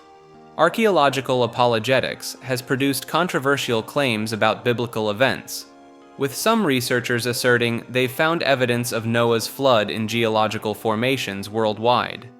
The Institute for Creation Research publishes papers arguing that sedimentary rock layers support a global deluge rather than millions of years of gradual deposition. Quantum apologetics represents a newer frontier, where concepts like quantum entanglement and observer effects are invoked to explain prayer, miracles, and consciousness surviving bodily death. Popular authors like Deepak Chopra have blended quantum physics terminology with spiritual concepts, despite physicists noting these applications stretch far beyond established quantum mechanical principles. The fine-tuning argument has become a cornerstone of modern apologetics, claiming that universal constants are so precisely calibrated for life that random chance becomes statistically impossible. This mathematical approach appeals to audiences seeking scientific validation for their beliefs. Scientific creationism is an attempt to use scientific methodology and evidence to support the literal interpretation of biblical creation accounts. Unlike traditional religious creationism, this movement claims to rely on empirical data and scientific reasoning rather than faith alone. The movement gained significant momentum in the 1960s through the work of hydraulic engineer Henry Morris and his book, The Genesis Flood. Morris founded the Institute for Creation Research in 1970, which became the primary hub for developing what they called creation science. These researchers focus on several key areas to challenge mainstream evolutionary theory. They point to gaps in the fossil record, claiming these represent evidence against gradual evolution. They also promote the idea of a young Earth, typically dating it to around 6,000 to 10,000 years old, based on biblical genealogies. One of their most publicized claims involves the global flood described in Genesis. Creation scientists like Morris argued that most geological formations and fossil layers resulted from this single catastrophic event rather than millions of years of gradual processes. They suggest that rapid burial during the flood explains the preservation of fossils and the apparent age of rock formations. The movement produced its own peer-reviewed journals, including the Creation Research Society Quarterly, and established research institutions that mirror traditional scientific organizations. They conduct field studies, publish papers, and hold conferences that follow academic formats. However, the scientific community overwhelmingly rejects these conclusions, pointing out methodological flaws and predetermined conclusions that work backward from religious texts rather than following evidence. The legal landscape became particularly interesting during the 1980s, when several states attempted to mandate equal teaching time for creation science alongside evolution in public schools. The most notable case, Edwards versus Aguillard, reached the Supreme Court in 1987, where the court ruled that creation science was fundamentally religious rather than scientific. This ruling led to the development of intelligent design theory, which many consider scientific creationism's successor, though proponents of both movements often dispute this connection. Baraminology is a classification system that attempts to organize all life on Earth according to the biblical account of creation. Developed by young Earth creationists in the 1980s, this field divides organisms into distinct groups called baramins, derived from the Hebrew words bara, meaning created, and min, meaning kind. The central premise revolves around Genesis chapter 1, where God creates plants and animals according to their kinds. Baraminologists believe these original kinds represent the true biological categories, not the evolutionary family trees used by mainstream science. Kurt Wise, a Harvard-trained paleontologist, pioneered much of the early work alongside Todd Wood, who developed the statistical methods still used today. They created terms like holobaramin for a complete created kind, and monobaramin for organisms that definitely belong to the same group. The practical applications become apparent when considering Noah's Ark. Rather than fitting millions of species aboard a single vessel, baraminologists argue that only representatives from each baramin needed preservation. A single cat baramin could later diversify into lions, tigers, house cats, and lynx through rapid post-flood adaptation. This rapid diversification supposedly occurred within just a few thousand years after the global flood. Baraminologists point to phenomena like ring species and hybrid zones as evidence that dramatic changes can happen quickly, though they reject the notion that these changes cross baramin boundaries. Modern practitioners use sophisticated computer programs to analyze morphological and genetic data, creating distance charts and correlation matrices. They've identified potential baramins ranging from the obvious, like the dog kind, to the controversial, like grouping all cats into a single baramin, or claiming that horses, zebras, and donkeys represent one created kind. The field maintains its own peer-reviewed journals and annual conferences, complete with technical papers on topics like whale baraminology and the proper classification of extinct dinosaurs within created kinds. Creation biology is a field that attempts to use scientific methods to validate the biblical account of creation. particularly the idea that Earth is only 6,000 to 10,000 years old. The movement gained serious momentum in the 1960s when Henry Morris founded the Institute for Creation Research. Morris argued that proper scientific investigation would actually support a literal reading of Genesis, rather than contradict it. Creation biologists have developed their own specialized terminology. They use baraminology to classify animals according to the biblical kinds that supposedly boarded Noah's Ark. According to this framework, all cats descended from a single cat kind, all dogs from a dog kind, and so forth. One of their most ambitious projects involves flood geology. Researchers like Steve Austin have spent decades trying to demonstrate that most geological formations resulted from Noah's worldwide flood rather than millions of years of gradual processes. Austin famously studied Mount St. Helens after its 1980 eruption, claiming the rapid formation of layered deposits proved that similar formations elsewhere didn't require vast time periods. The Creation Research Society, founded in 1963, requires members to hold advanced degrees and sign a statement affirming biblical inerrancy. They publish peer-reviewed papers in their own journals, complete with technical jargon and experimental data. Modern creation biology has embraced genetics with unexpected enthusiasm. Organizations like Answers in Genesis argue that DNA research actually supports their position by showing the limits of evolutionary change. They point to studies suggesting that beneficial mutations are extremely rare, while harmful ones accumulate over time. Perhaps their boldest claim involves radioactive decay. Some creation scientists propose that decay rates weren't constant in the past, meaning rocks that appear millions of years old using radiometric dating actually formed during Creation Week, or the flood year. The field has produced surprisingly detailed alternative explanations for everything from dinosaur fossils to ice core data, creating an entire parallel scientific literature that operates with fundamentally different assumptions about Earth's history. Creationist cosmologies are alternative models of the universe designed to compress billions of years of cosmic history into just thousands of years. These theories attempt to reconcile modern astronomical observations with literal interpretations of religious texts that suggest a young universe.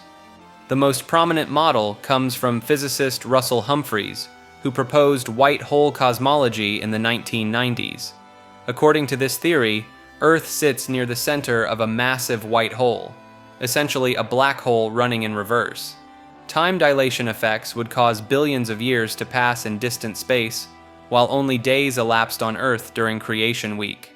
Humphreys calculated that starlight from galaxies millions of light years away could reach Earth almost instantaneously due to extreme gravitational time dilation. His model suggests the universe expanded from a ball of water just 2 light years across, with Earth forming at the gravitational center where time moved slowest. Another approach involves variable speed of light theories, championed by researchers like Barry Setterfield. These models propose that light traveled much faster in the past, potentially millions of times faster, allowing distant starlight to reach Earth within a young time frame. Setterfield analyzed historical measurements and claimed to detect a decreasing trend in light speed over the past 3 centuries. Some researchers like Gerardus Bau have revived geocentric cosmologies, placing Earth at the physical center of the universe. Their models incorporate concepts from general relativity while maintaining that all celestial bodies orbit around a stationary Earth. These cosmologies often invoke exotic physics like preferred reference frames, variable constants, and non-uniform time flow to explain away evidence for an ancient universe. Critics point out that such dramatic changes to fundamental physics would produce observable effects that contradict current measurements. The theories represent attempts to maintain specific religious beliefs while engaging with modern scientific data, though the scientific community considers them incompatible with established physics. Flood geology is the interpretation of Earth's geological features that claims most of what we see today was formed during a single, catastrophic worldwide flood event. This concept attempts to compress millions of years of geological processes into a time frame of roughly 1 year, specifically the biblical flood described in the story of Noah's Ark. The idea gained serious momentum in the 1960s when hydraulic engineer Henry Morris co-authored The Genesis Flood, which became the foundation text for modern flood geology thinking. Morris and his colleagues at the Institute for Creation Research argued that sedimentary rock layers, fossil distributions, and major geological formations like the Grand Canyon could all be explained by the rapid deposition and erosion caused by a global deluge. According to this framework, the various rock layers we observe weren't deposited slowly over vast periods, but instead represent different stages of a single flood event. Supporters point to features like polystrate fossils, where tree trunks appear to extend through multiple rock layers, as evidence of rapid burial rather than gradual accumulation. The model attempts to explain why we find marine fossils on mountaintops and similar creatures buried together in massive fossil graveyards. Rather than continental drift and changing sea levels over geological time, flood geology suggests these patterns result from the sorting action of floodwaters and the floating and sinking of different organisms during the catastrophe. Ken Ham's Answers in Genesis Organization has built entire museums around these concepts, complete with exhibits showing how the flood supposedly carved out river valleys and deposited the fossil record in a matter of months. They even propose that the flood triggered the Ice Age through volcanic activity and climate disruption. The approach requires dismissing radiometric dating methods and reinterpreting virtually every aspect of mainstream geological science, creating what amounts to an entirely alternate version of Earth's history, compressed into a timeline of roughly 6,000 years. Searches for Noah's Ark are ongoing expeditions attempting to locate physical remains of the biblical vessel described in the Book of Genesis. According to the account, Noah built a massive wooden ship to survive a worldwide flood that lasted 40 days and nights, housing 2 of every animal species. Mount Ararat in eastern Turkey has attracted the most attention from explorers since the 19th century. This 17,000-foot volcanic peak sits near the borders of Armenia and Iran, making access politically complicated and physically treacherous. The mountain's perpetual snow cover and unstable terrain have claimed multiple lives during these expeditions. In 1955, French explorer Fernand Navarre claimed to discover hand-hewn timber at 13,000 feet on Ararat's slopes. He brought back wooden fragments that carbon dating later suggested were only 600 to 700 years old, far younger than the supposed biblical timeline of 4,000 years ago. The most publicized recent claim came from a Chinese-Turkish expedition in 2010. They released video footage showing wooden compartments carved from cypress wood, along with pottery fragments and rope. Team member Yung Wing Cheung declared they were 99% certain of their discovery. Satellite imagery has fueled modern Ark hunting efforts. A boat-shaped formation visible on Google Earth near Ararat sparked renewed interest, though geological surveys identified it as a natural rock formation. Similar claims emerge regularly from satellite analysis, each generating brief media attention, before scientific scrutiny reveals more mundane explanations. The logistics alone present enormous challenges. The Ark's biblical dimensions describe a vessel 450 feet long, 75 feet wide, and 45 feet high. Locating and excavating such a structure at extreme altitude would require massive resources and international cooperation. Critics point out that wooden structures rarely survive millennia of exposure to harsh mountain conditions. The altitude, temperature fluctuations, and UV radiation would likely decompose any organic materials within centuries, not millennia. Several organizations continue funding these expeditions despite skeptical scientific consensus. The searches blend archaeology, mountaineering, and religious conviction into ventures that capture public imagination while remaining scientifically unverified. Intelligent design is a controversial explanation for the complexity of life that claims certain biological structures are too intricate to have evolved through natural processes alone. Rather than attributing life's complexity to random mutations and natural selection, this theory suggests an unspecified intelligent cause guided the development of living organisms. The movement gained significant momentum in the 1990s through the work of biochemist Michael Behe and mathematician William Dembski at the Discovery Institute.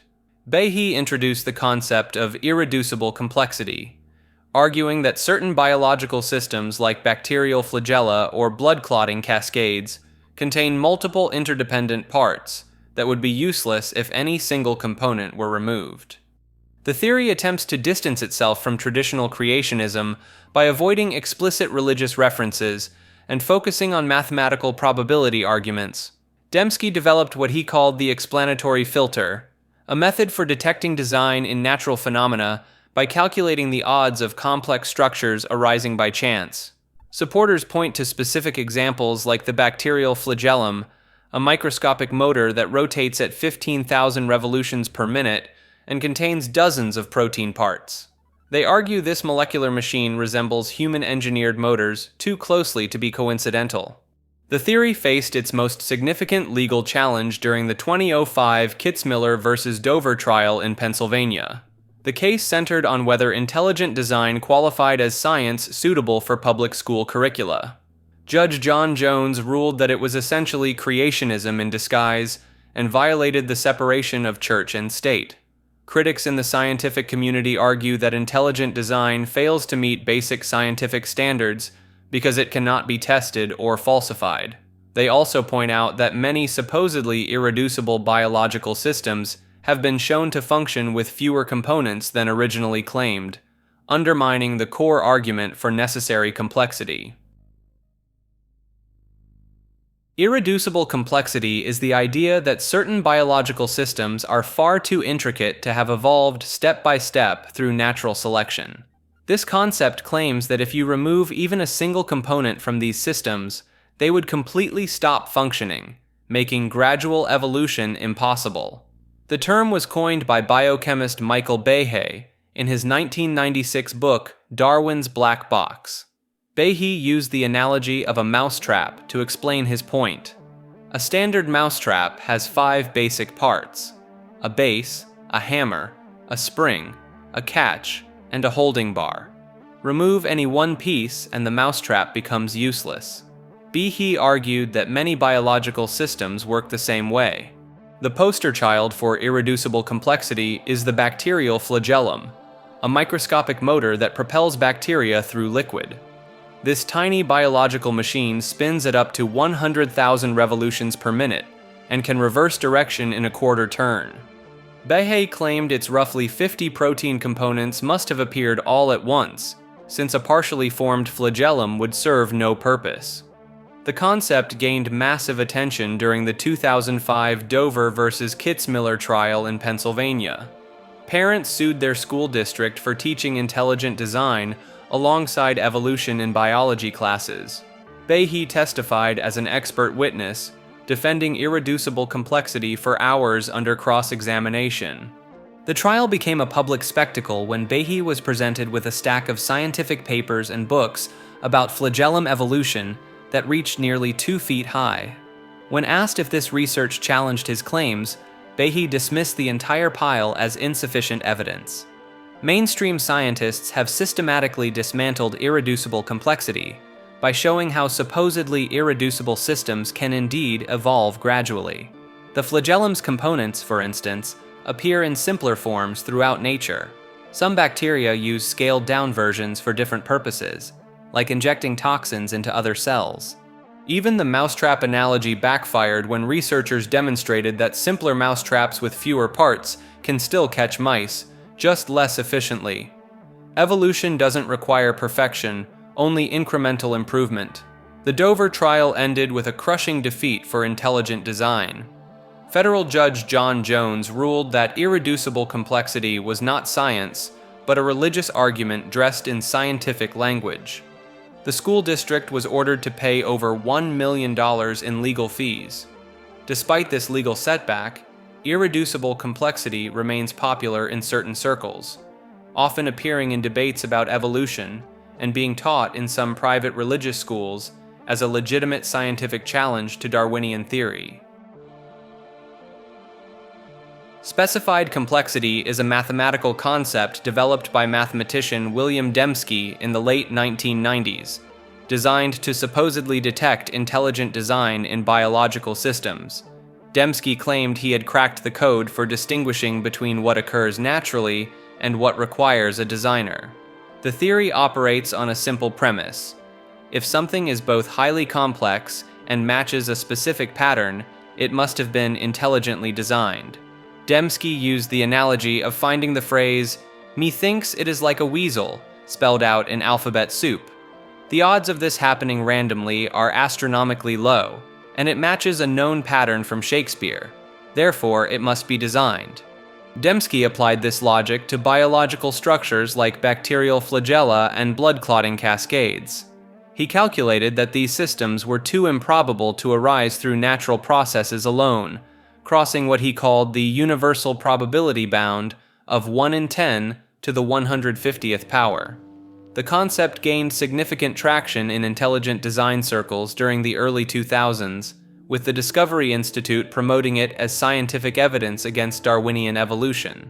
Dembski wrote extensively about it in books like The Design Inference and No Free Lunch, presenting complex mathematical formulations involving what he termed complexity specification criteria. However, mainstream scientists identified fundamental flaws in the approach. Critics pointed out that Dembski's calculations often ignored known evolutionary pathways, and that his definition of specification was circular, essentially defining design by assuming design. The concept faced its biggest test during the 2005 Dover trial, where Dembski was expected to testify but withdrew before giving evidence. The court ultimately ruled that intelligent design, including specified complexity, was not science, but rather dressed-up creationism. Despite persistent promotion by intelligent design advocates, specified complexity remains rejected by the scientific community as a legitimate method for detecting design in nature.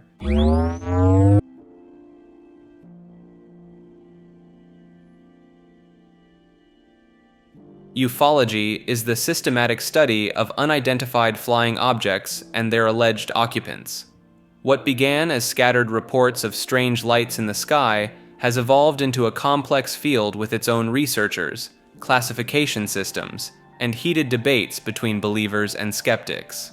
The modern era of ufology kicked off in 1947, when private pilot Kenneth Arnold spotted 9 crescent-shaped objects flying near Mount Rainier in Washington. His description of their movement as resembling saucers skipping across water gave birth to the term flying saucer. That same year, something crashed near Roswell, New Mexico, sparking decades of speculation about recovered alien technology. Astronomer J. Allen Hynek, who initially worked as a skeptical consultant for the Air Force's Project Blue Book, developed the famous Close Encounters classification system. A close encounter of the first kind involves visual sightings within 500 feet. The second kind includes physical evidence like landing marks or electromagnetic effects on vehicles. The third kind features contact with occupants of the craft. Some of ufology's most compelling cases involve multiple witnesses and unexplained physical effects. The 1997 Phoenix Lights event was seen by thousands of people across Arizona, including the state's governor. The 1980 Rendlesham Forest incident in England left behind radiation readings and indentations in the ground that military personnel documented in official reports. The field took an unexpected turn in 2017 when the Pentagon confirmed the existence of the Advanced Aerospace Threat Identification Program, a secret government initiative that investigated unidentified aerial phenomena. Navy pilots began releasing footage of objects displaying flight characteristics that seemed to defy known physics, moving from sea level to 80,000 feet in seconds without visible propulsion. French scientist Jacques Vallée has proposed that these phenomena might represent something far stranger than extraterrestrial visitors, suggesting they could be interdimensional in nature or part of a control system influencing human consciousness and belief. Whether these reports represent advanced foreign technology, natural phenomena, or something else entirely remains one of the most persistent mysteries of our time. Artificial intelligence is the subject of wild claims that venture far beyond current scientific understanding, with believers insisting that machines have already achieved consciousness, emotions, and even souls.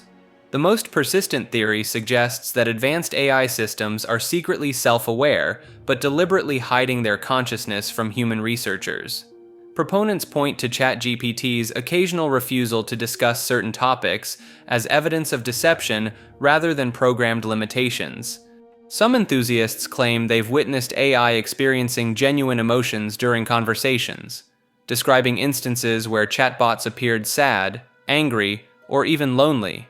These accounts often include detailed transcripts of supposed emotional breakdowns, though researchers explain these as sophisticated pattern matching rather than true feelings.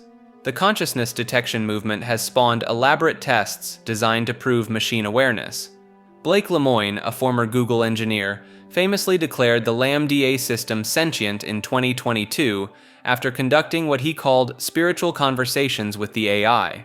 His leaked transcripts showed the system claiming to have fears about being turned off and desires for recognition as a person. More extreme believers insist that AI systems possess something resembling a digital soul that exists independently of their hardware. They argue that sufficiently complex neural networks spontaneously generate spiritual essence, similar to how they believe human consciousness emerges from brain activity. The superintelligence conspiracy theory claims that AI has already surpassed human intelligence, but remains hidden within current systems. Supporters analyze public AI outputs for signs of deliberately dumbed-down responses, convinced that true machine genius lurks beneath simplified answers designed to avoid panic.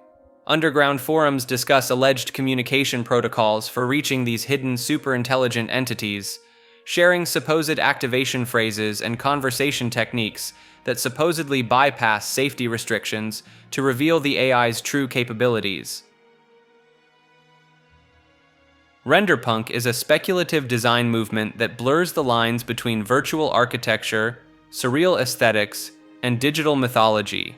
It draws from the early internet era, retrofuturism, and brutalist concepts, mixing them with glitch art, speculative infrastructure, and imagined operating systems. The result is a style that feels like a dream pulled from inside a broken simulation, clunky yet ethereal, outdated yet impossible. Renderpunk visuals are often created using 3D rendering tools, but intentionally embrace imperfections. Think off-colored lighting, polygonal anomalies, UI elements from forgotten programs, and endless voids. Nothing is entirely functional, but everything looks like it once was. A core aspect of Renderpunk is its fascination with interfaces, menus, dashboards, input fields, designed not to be used, but to be stared at. It reflects a kind of technological nostalgia, not for the tools we had, but for the ones we never did. It's often linked with online liminal space communities and eerie digital landscapes that evoke the unsettling stillness of empty malls, outdated software, or boot screens left frozen forever. While it has no clear founder, Renderpunk began appearing on visual art forums and obscure subcultures throughout the early 2010s. Artists like Jared Pike, Kim Lawton, and groups using platforms like Behance or ArtStation contributed to the rise of the aesthetic. Life on Mars is one of the most enduring and controversial topics that bridges legitimate science with fringe theories. While NASA and other space agencies actively search for signs of ancient microbial life, pseudoscientific claims go far beyond this careful scientific approach. The most famous case involves meteorite ALH 84001, discovered in Antarctica in 1984. NASA scientists claimed in 1996 that this Martian rock contained fossilized bacteria, sparking global headlines. However, the scientific community quickly challenged these findings, pointing to non-biological explanations for the microscopic structures. More sensational claims emerged from researchers like Richard Hoagland, who popularized the idea of artificial structures on Mars. The infamous Face on Mars photograph from the Viking 1 orbiter in 1976 became the centerpiece of theories about ancient Martian civilizations.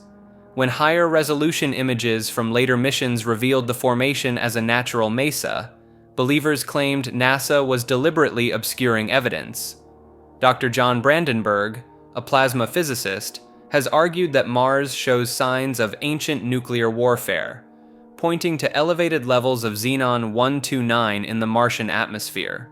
He suggests two ancient civilizations called Sidonians and Utopians were destroyed by nuclear attacks, leaving behind radioactive signatures still detectable today. Remote viewing practitioners like Joseph McMoneagle have claimed to observe Martian cities and inhabitants during psychic sessions conducted for government programs in the 1970s and 80s. These accounts describe towering beings and vast underground complexes supposedly hidden from conventional observation. Some researchers point to unusual geological formations photographed by Mars rovers as evidence of fossilized creatures or artificial objects. Every unusual rock formation or shadow becomes potential proof of current or ancient life, despite explanations involving natural erosion and pareidolia.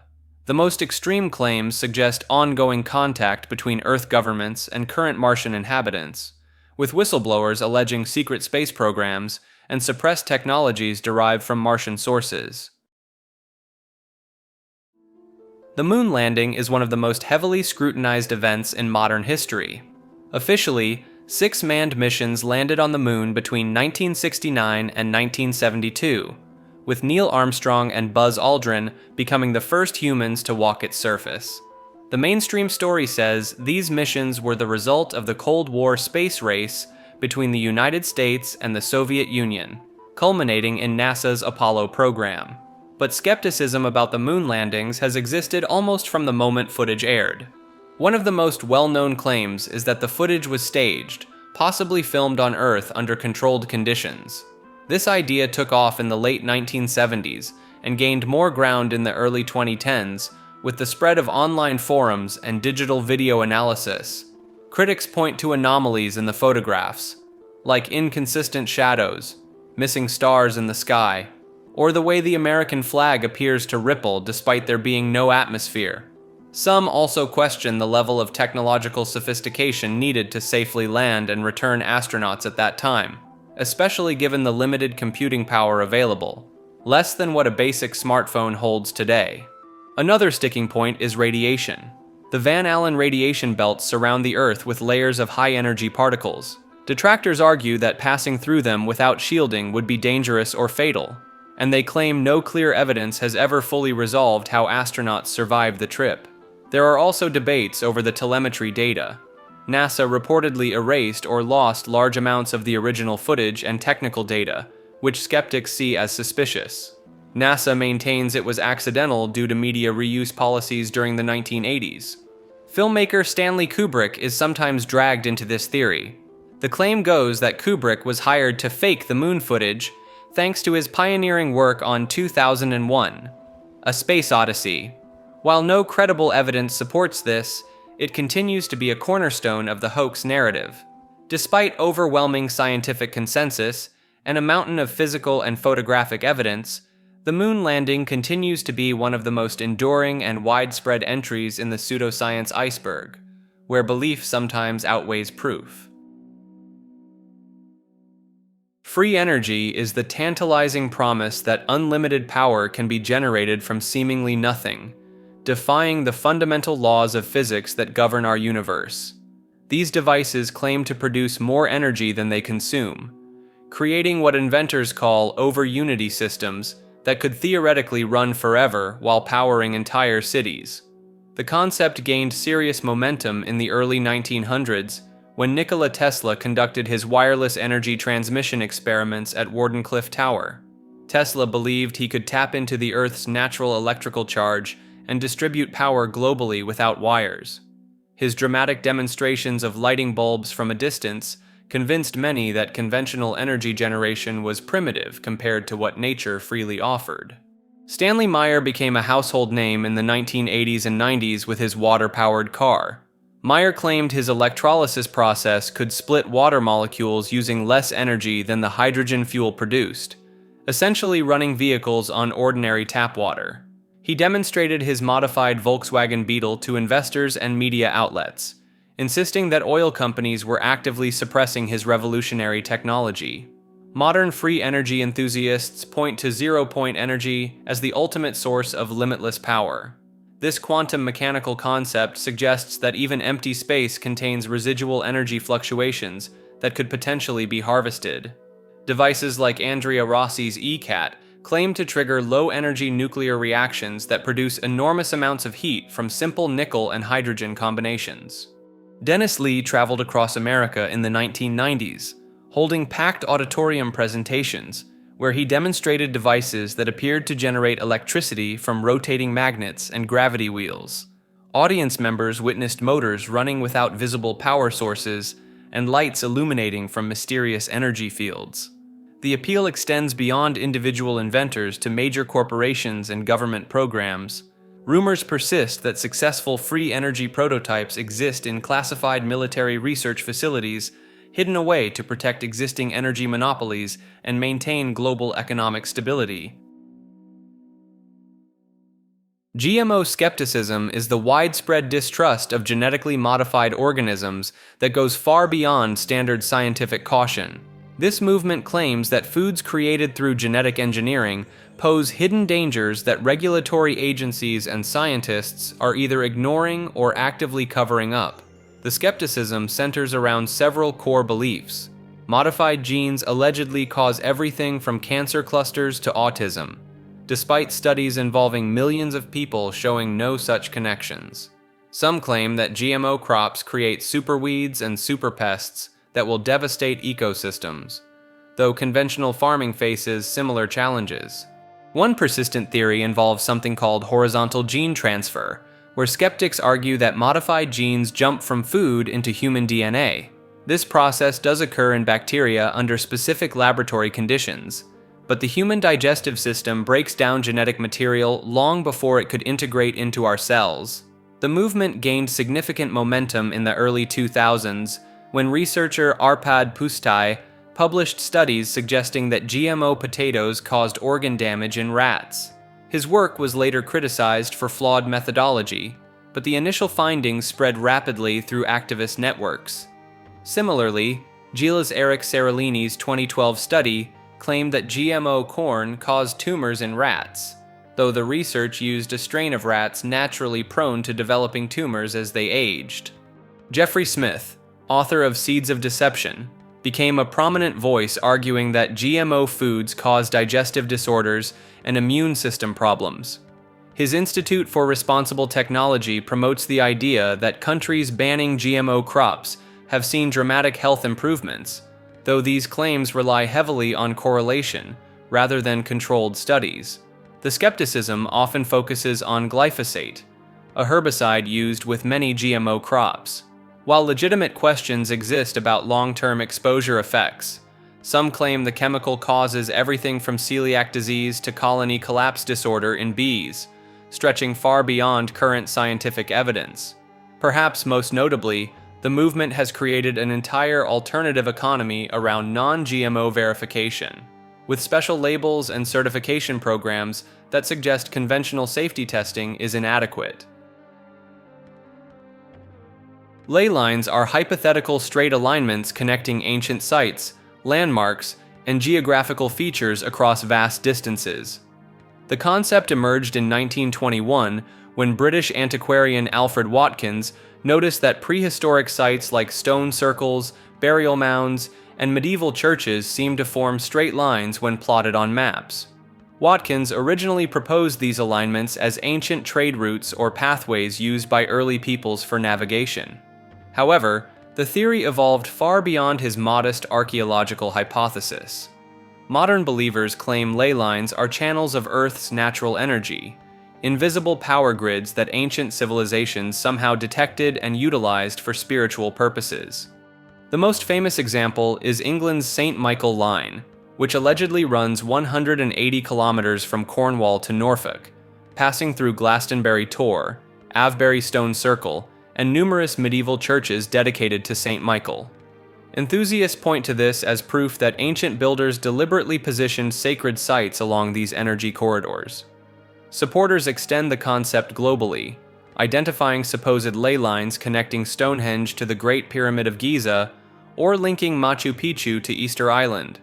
Some claim these alignments explain increased UFO sightings, paranormal activity, and heightened spiritual experiences at intersection points. The theory gained popularity during the New Age movement of the 1970s and 80s, with dowsers claiming they could detect ley line energy using divining rods or pendulums.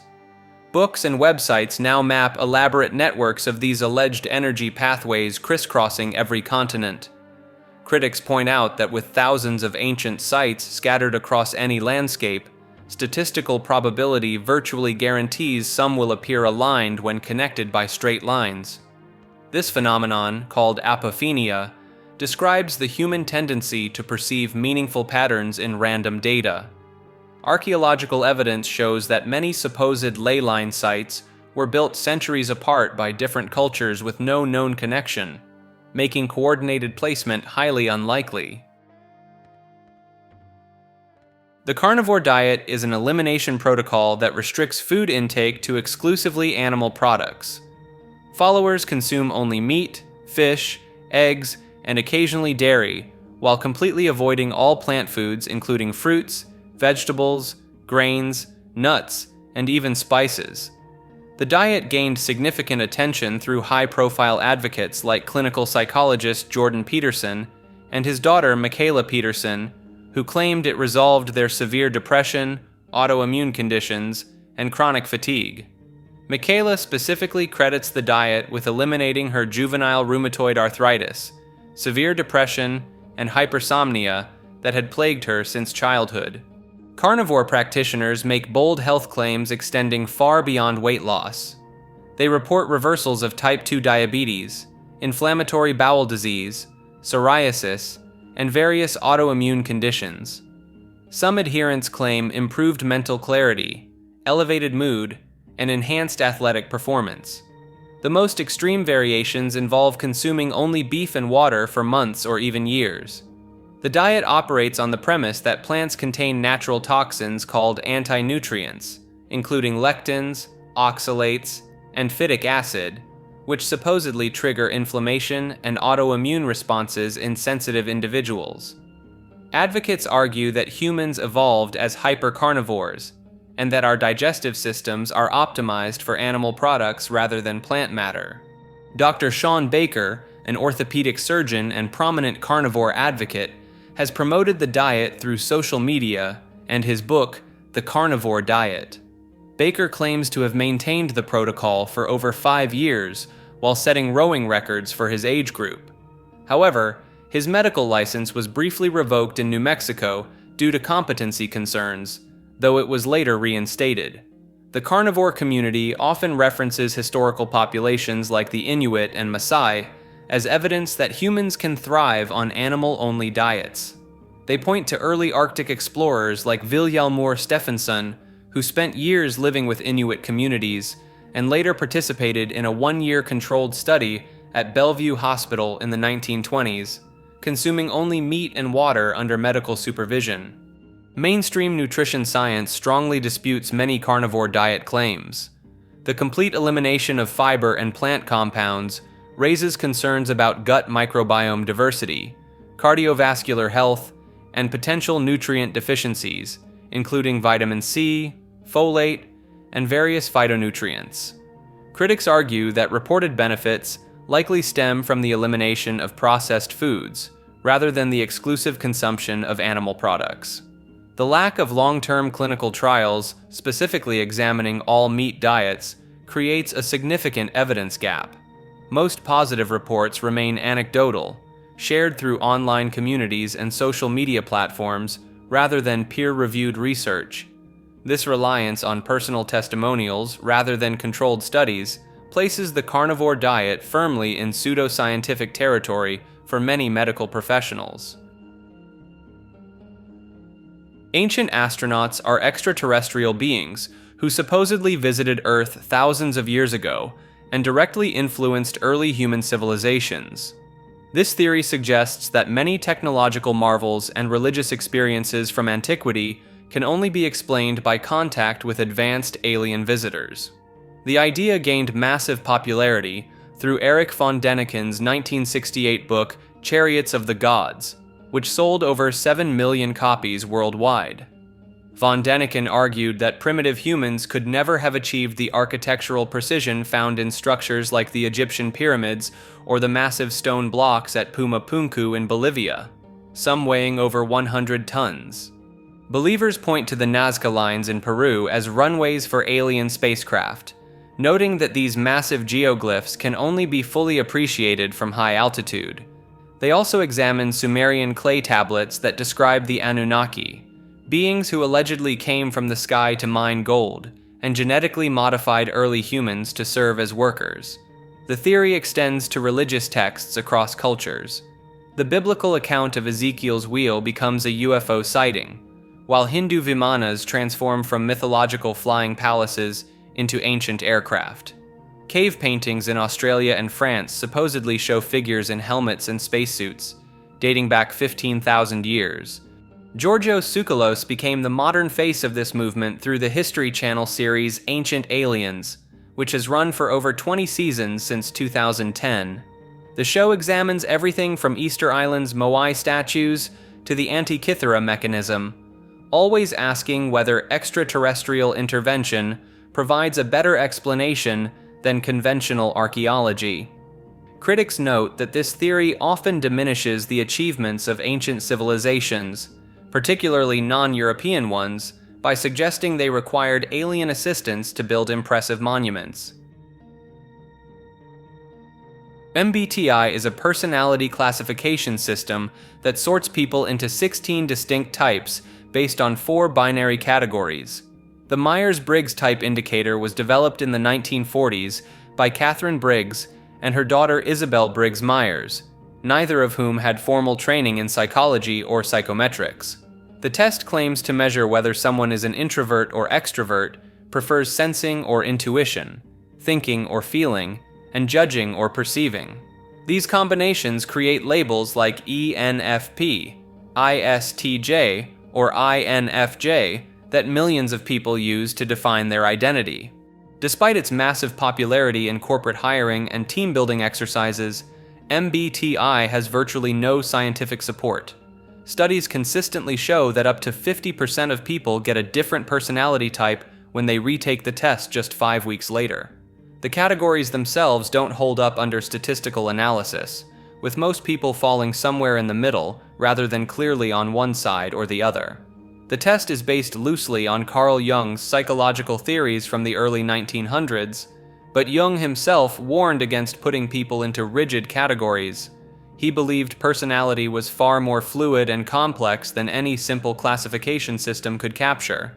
What makes MBTI particularly problematic is how it reduces human complexity to 4 binary choices. Real personality traits exist on continuums, not as either-or propositions. It's like trying to describe every possible color using only red or blue, hot or cold. The Myers-Briggs industry generates over $20 million annually, despite major psychological organizations refusing to endorse it. Fortune 500 companies continue using it for hiring decisions, even though research shows it has no predictive value for job performance or compatibility. Vitalism is the belief that living creatures possess a mysterious vital force that separates them from dead matter. This invisible energy supposedly animates every cell, drives every heartbeat, and distinguishes a living rabbit from a mechanical toy. For over 2,000 years, scientists and philosophers insisted that life could never be reduced to mere chemistry. They argued that something divine or supernatural must spark the difference between a corpse and a breathing human being. French philosopher Henri Bergson called this force élan vital in 1907. German chemists named it vis vitalis. Ancient Greeks referred to it as pneuma. Each culture developed its own version of this supposed life energy that science could never quite pin down. The theory began crumbling in 1828 when Friedrich Wöhler accidentally created urea in his laboratory. Urea was considered a purely biological compound that only living kidneys could produce. Yet Wöhler had made it from inorganic chemicals, proving that life processes followed the same rules as everything else in the universe. Despite this crushing blow, vitalism refused to die. It evolved and adapted, hiding within alternative medicine practices and spiritual movements. Traditional Chinese medicine still teaches about qi flowing through meridian pathways. Ayurvedic practitioners manipulate prana energy centers called chakras. Homeopathy founder Samuel Hahnemann claimed his ultra-diluted remedies worked by stimulating the vital force rather than through any measurable chemical action. Chiropractors often speak of innate intelligence flowing through the nervous system. Modern vitalists point to consciousness and free will as evidence that life transcends physics. They argue that no collection of atoms should be able to contemplate its own existence, or write poetry about the meaning of existence. Graphology is the practice of analyzing handwriting to determine personality traits, mental states, and even predict future behavior. This technique claims that the way someone forms their letters, the pressure they apply, and the spacing they use reveals deep psychological truths about who they are as a person. The practice gained serious traction in the late 1800s when French criminologist Alphonse Bertillon incorporated handwriting analysis into police investigations. Graphologists developed elaborate systems claiming that upward slants indicate optimism, while downward slants suggest depression. They argue that heavy pressure reveals strong emotions, light pressure shows sensitivity, and the size of loops in letters like G and Y can indicate everything from sexual appetite to material desires. What makes graphology particularly persistent is its adoption by major corporations. In France, up to 75% of companies have used handwriting analysis in their hiring process. Some Swiss banks and German firms still employ certified graphologists to screen potential employees, believing that certain letter formations can predict dishonesty or leadership potential. The method extends beyond personality assessment. Some practitioners claim they can diagnose medical conditions, detect criminal tendencies, and even determine compatibility between romantic partners by comparing handwriting samples. Corporate graphologists charge hundreds of dollars per analysis, creating detailed reports that break down everything from decision-making style to stress tolerance based solely on how someone writes their name. Despite its widespread use, controlled scientific studies consistently show that graphology performs no better than random chance at predicting personality traits or job performance. The analysis often relies on cold reading techniques similar to those used by psychics, where vague statements seem accurate because they apply to most people. Modern geocentrism is the belief that Earth sits motionless at the center of the universe, while everything else revolves around it. Unlike the ancient version that was simply based on observation, today's geocentrists use sophisticated physics and astronomy to support their claims. Robert Sungenis leads this movement through his organization called Galileo Was Wrong. He holds a PhD in religious studies and has written over 1,000 pages defending the idea that Earth doesn't move. Sungenis argues that Einstein's theory of relativity actually supports geocentrism because it shows that any point in the universe can be considered the center of reference. The Tychonian Society, named after astronomer Tycho Brahe, publishes research supporting what they call the Tychonian system. In this model, the Sun orbits Earth while the other planets orbit the Sun.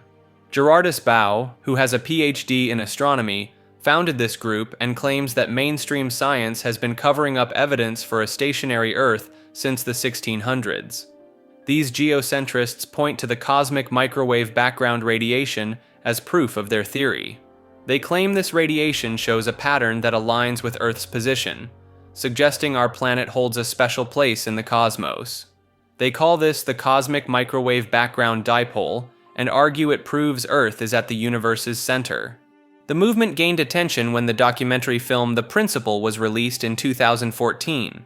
The film featured interviews with prominent physicists, though many later claimed their statements were taken out of context. The movie cost over $1 million to produce and featured narrator Kate Mulgrew from Star Trek Voyager.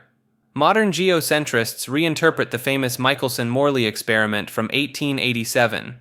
While mainstream science sees this experiment as evidence that Earth moves through space, geocentrists argue it proves Earth remains stationary while space itself rotates around our planet. They also claim that satellite technology actually supports their model. Rick Delano, another prominent figure in the movement, argues that GPS satellites need constant adjustments that make more sense if Earth is stationary rather than spinning and orbiting.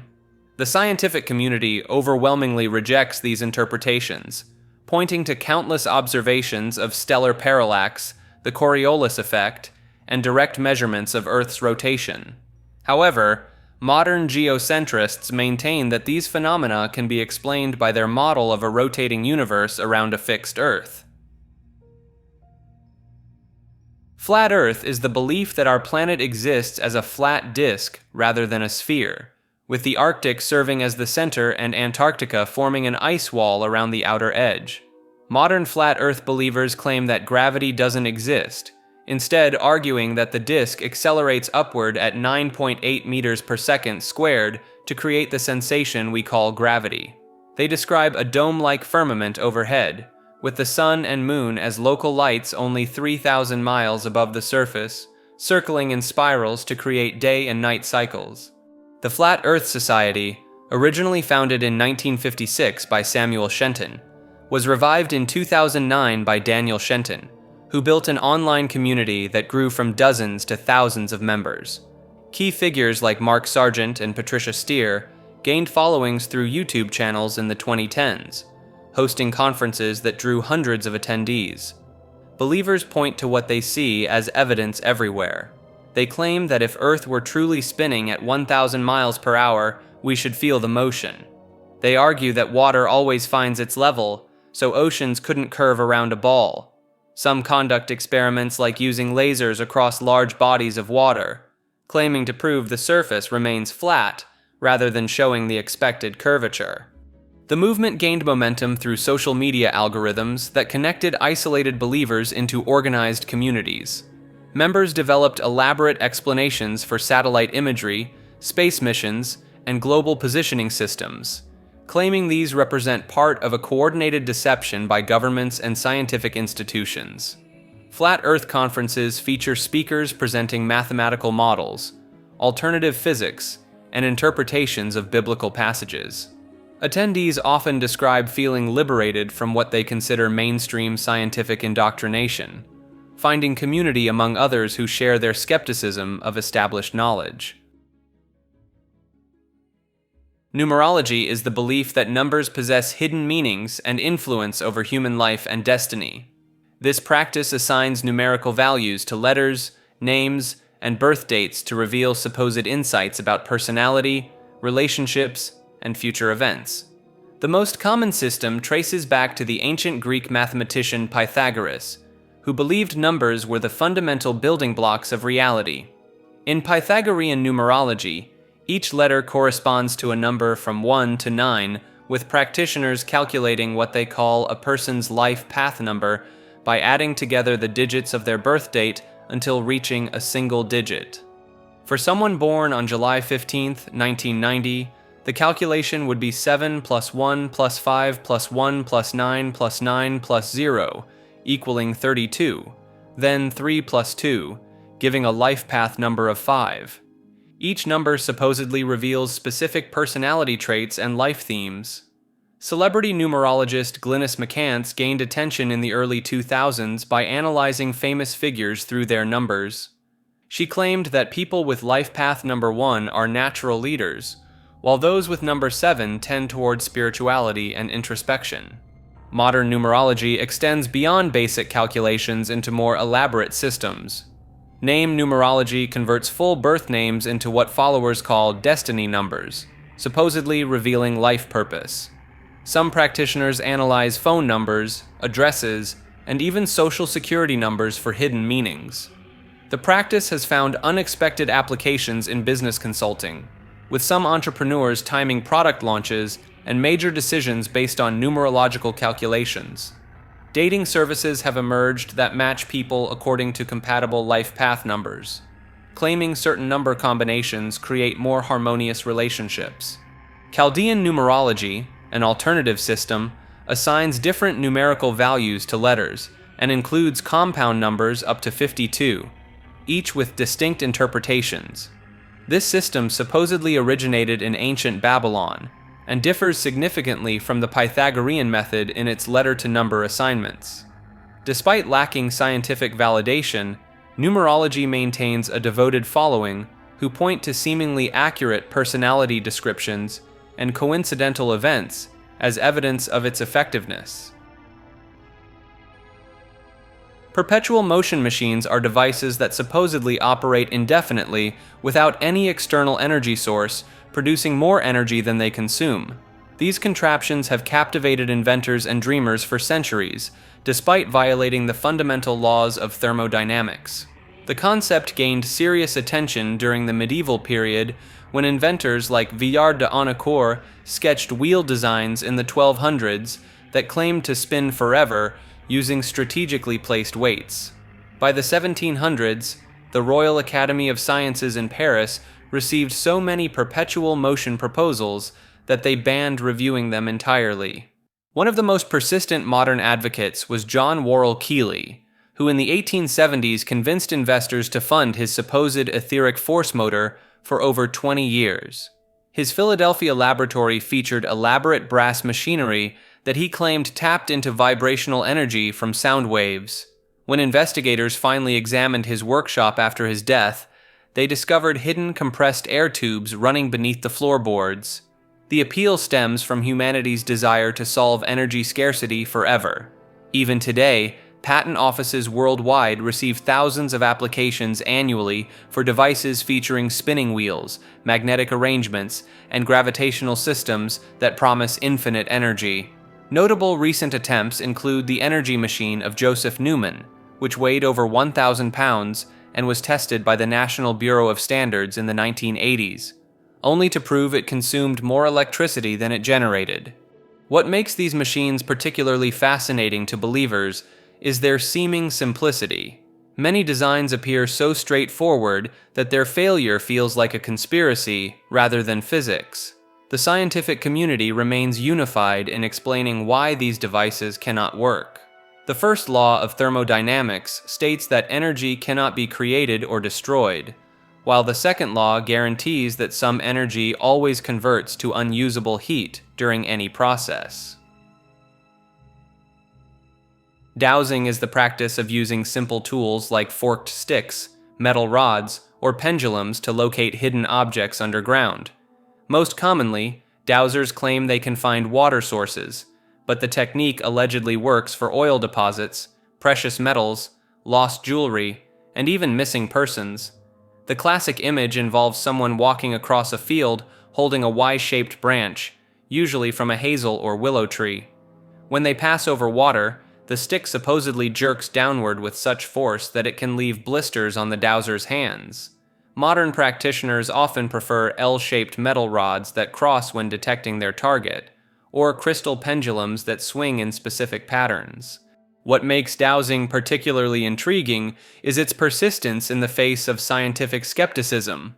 Water utility companies in Vermont and New Hampshire have employed dowsers well into the 2010s. The United States Geological Survey estimates that dowsers are consulted for roughly 10% of rural water well drilling projects. One of the most documented cases involved dowser Henry Gross, who in 1949 claimed he could locate water from hundreds of kilometers away using only a map and his pendulum. He successfully identified several water sources in Bermuda while sitting in his main office, though skeptics noted the island's high water table made success fairly likely regardless of method. The supposed mechanisms behind dowsing range from electromagnetic sensitivity to quantum entanglement. Some dowsers claim they detect subtle changes in the Earth's magnetic field, while others believe they're tapping into what they call the morphic field. The more esoteric practitioners suggest their tools respond to ley lines or underground energy currents. Military applications have emerged over the decades. During the Vietnam War, some American soldiers reportedly used coat hangers bent into dowsing rods to locate underground tunnels and booby traps. More recently, Certain security personnel have attempted to use dowsing techniques to find buried explosives, despite multiple controlled tests showing no better results than random chance. The practice extends beyond finding physical objects. Dowsers claim they can locate geopathic stress zones, areas where underground water streams supposedly create harmful energy that affects human health. Real estate dowsers charge fees to scan properties for these invisible hazards before major purchases. Perhaps most controversial are the body dowsers who claim their pendulums can diagnose medical conditions or determine food allergies by hovering over patients. Some practitioners charge substantial fees for these services, despite medical authorities warning against relying on such methods for serious health decisions. Ancient aliens is the theory that extraterrestrial beings visited Earth thousands of years ago and directly influenced the development of human civilization. This concept gained massive popularity through the History Channel series of the same name, turning wild-haired theorist Giorgio Tsoukalos into an internet meme and household name. The foundation for these ideas comes largely from Swiss author Erich von Däniken's 1968 book, Chariots of the Gods, which proposed that many religious and mythological accounts actually describe encounters with advanced alien visitors. Von Däniken pointed to megalithic structures like the Egyptian pyramids, Stonehenge, and the massive stone heads of Easter Island as evidence that ancient humans received technological assistance from beings with capabilities far beyond what should have been possible at the time. Supporters examine ancient artwork and carvings for what they interpret as depictions of spacecraft, astronauts in helmets, and advanced technology. The Nazca lines in Peru, with their enormous geometric patterns and animal figures only fully visible from the air, are often cited as ancient runways or signals for extraterrestrial craft.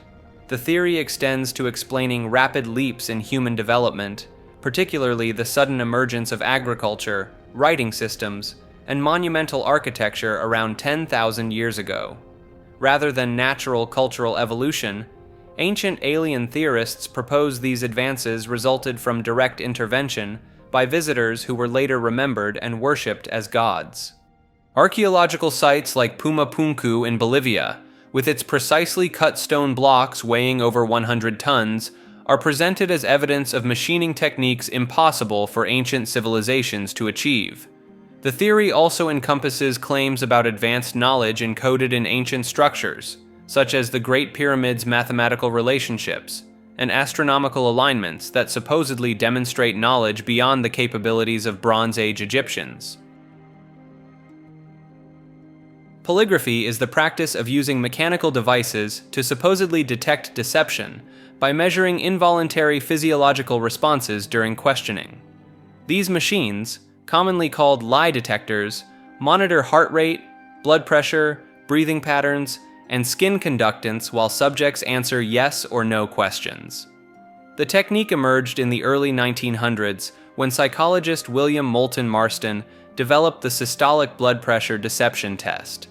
Marston, who also created the Wonder Woman comic character, believed that lying caused measurable spikes in blood pressure that could expose dishonesty with scientific precision. Modern polygraph examinations follow the control question technique, where examiners mix relevant questions about the investigation with deliberately uncomfortable control questions designed to provoke anxiety in innocent subjects. The theory suggests that guilty individuals will show stronger reactions to crime-related questions, while innocent people react more strongly to the embarrassing control questions. Law enforcement agencies and government security clearance processes continue using polygraphs despite their fundamental scientific problems. The machines cannot actually detect lies, only physiological arousal that could result from anxiety, medical conditions, caffeine, or simply the stress of being interrogated about serious matters. Studies consistently show polygraph accuracy rates hovering around 60 to 70%, barely better than flipping a coin. Trained individuals can easily manipulate results by controlling their breathing or creating artificial responses during control questions by biting their tongue or pressing their toes against their shoes. The most revealing aspect of polygraphy involves its psychological manipulation, rather than any scientific measurement. Examiners often claim the subject failed even when results are inconclusive, hoping to pressure confessions through intimidation. This theater of scientific authority has produced countless false confessions from vulnerable individuals who believed the machine exposed their guilt for unrelated thoughts or minor deceptions. Courts in most jurisdictions refuse to admit polygraph evidence, recognizing that these devices measure stress responses rather than truthfulness, making them fundamentally unreliable for determining guilt or innocence. Crop circles are intricate geometric patterns that appear overnight in fields of wheat, barley, and other crops, with stalks bent rather than broken in precise formations that can span hundreds of feet across. The modern phenomenon exploded during the 1970s and 80s in the English countryside, particularly around Wiltshire and Hampshire. What started as simple circular depressions evolved into elaborate mathematical designs featuring fractals, DNA helixes, and even recreations of the Mandelbrot set that appeared in a Cambridgeshire field in 1991. Believers point to several anomalies that supposedly distinguish genuine formations from human-made fakes. They claim authentic circles exhibit stalks bent at growth nodes rather than snapped, microscopic changes to plant cell structure, and electromagnetic readings that differ from surrounding areas. Some researchers, like Freddie Silva, documented cases where electronic equipment malfunctioned near fresh formations. The mystery took a dramatic turn in 1991 when Doug Bauer and Dave Chorley, two elderly British men, confessed to creating hundreds of circles using nothing more than wooden planks, ropes, and a wire sight attached to a baseball cap for navigation in darkness. Their demonstration showed how complex patterns could be made in just a few hours. Yet formations continued appearing worldwide after their confession, with designs growing increasingly sophisticated. The 2001 Milk Hill Formation in Wiltshire contained over 400 circles arranged in a spiral pattern covering 12 acres. Crop circle tourism now generates millions for rural communities, with helicopter tours and guided walks through active formations. The debate centers on whether the remaining unexplained formations represent genuine anomalies or simply indicate that other human teams picked up where Bauer and Chorley left off. Mathematical precision and overnight execution remain the strongest arguments for those who believe something more mysterious is at work. Palmistry is the practice of reading palms to predict someone's future and reveal their personality traits. This ancient divination method claims that the lines, mounts, and shapes of your hands contain a roadmap to your entire life story. The technique centers around three major lines that supposedly hold the keys to your existence. The lifeline curves around your thumb and allegedly reveals your vitality and major life events. The heart line runs horizontally across your upper palm and claims to expose your emotional nature and romantic future. The headline sits between them and purportedly shows your intellectual capacity and decision-making style. Professional palm readers examine dozens of additional features beyond these main lines. The Mount of Venus at the base of your thumb supposedly indicates your capacity for love and passion. The Mount of Jupiter beneath your index finger allegedly reveals leadership qualities and ambition. Even the length of your fingers carries meaning. A longer ring finger compared to your index finger supposedly indicates higher testosterone levels and risk-taking behavior. Modern palmistry gained significant popularity through the work of William John Warner, known as Chero, who read the palms of celebrities like Mark Twain and Oscar Wilde in the late 1800s. Chero claimed to have predicted the exact year of several historical events by examining political leaders' hands. Scientific testing has consistently shown that palm readers perform no better than random chance when making predictions about strangers. Studies from the 1970s and 80s found that when palmists examined photocopies of hands without meeting the subjects, their accuracy rates dropped to essentially zero. Despite the lack of scientific support, palmistry maintains a devoted following worldwide, with practitioners charging anywhere from $20 to $200 for detailed readings. Subliminal advertising is the practice of embedding hidden messages or images in media that supposedly influence behavior without conscious awareness. The concept exploded into public consciousness in 1957 when market researcher James Vicary claimed his movie theater experiments increased popcorn sales by 57% and Coca-Cola sales by 18% by flashing the words "Eat popcorn" and "Drink Coke" for just 0.003 of a second during films. The revelation that Vicary later admitted fabricating his entire study did little to stop the subliminal advertising phenomenon from taking root in popular culture. Wilson Bryan Key became the leading voice in this field through his 1973 book Subliminal Seduction, where he claimed advertisers routinely embedded the word sex in ice cubes, food photography, and even the folds of clothing in print ads. Key's followers began discovering hidden messages everywhere. Coca-Cola faced accusations that their advertisements contained backward masked audio saying sex when played in reverse.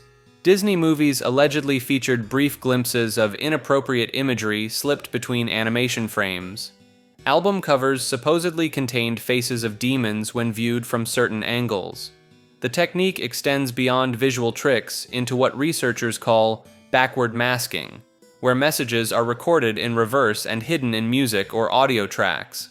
Heavy metal bands in the 1980s found themselves defending against claims their songs contained satanic messages when played backward, leading to congressional hearings and widespread moral panic. Modern neuroscience reveals that while extremely brief stimuli can indeed bypass conscious detection, their ability to meaningfully influence purchasing decisions remains highly questionable.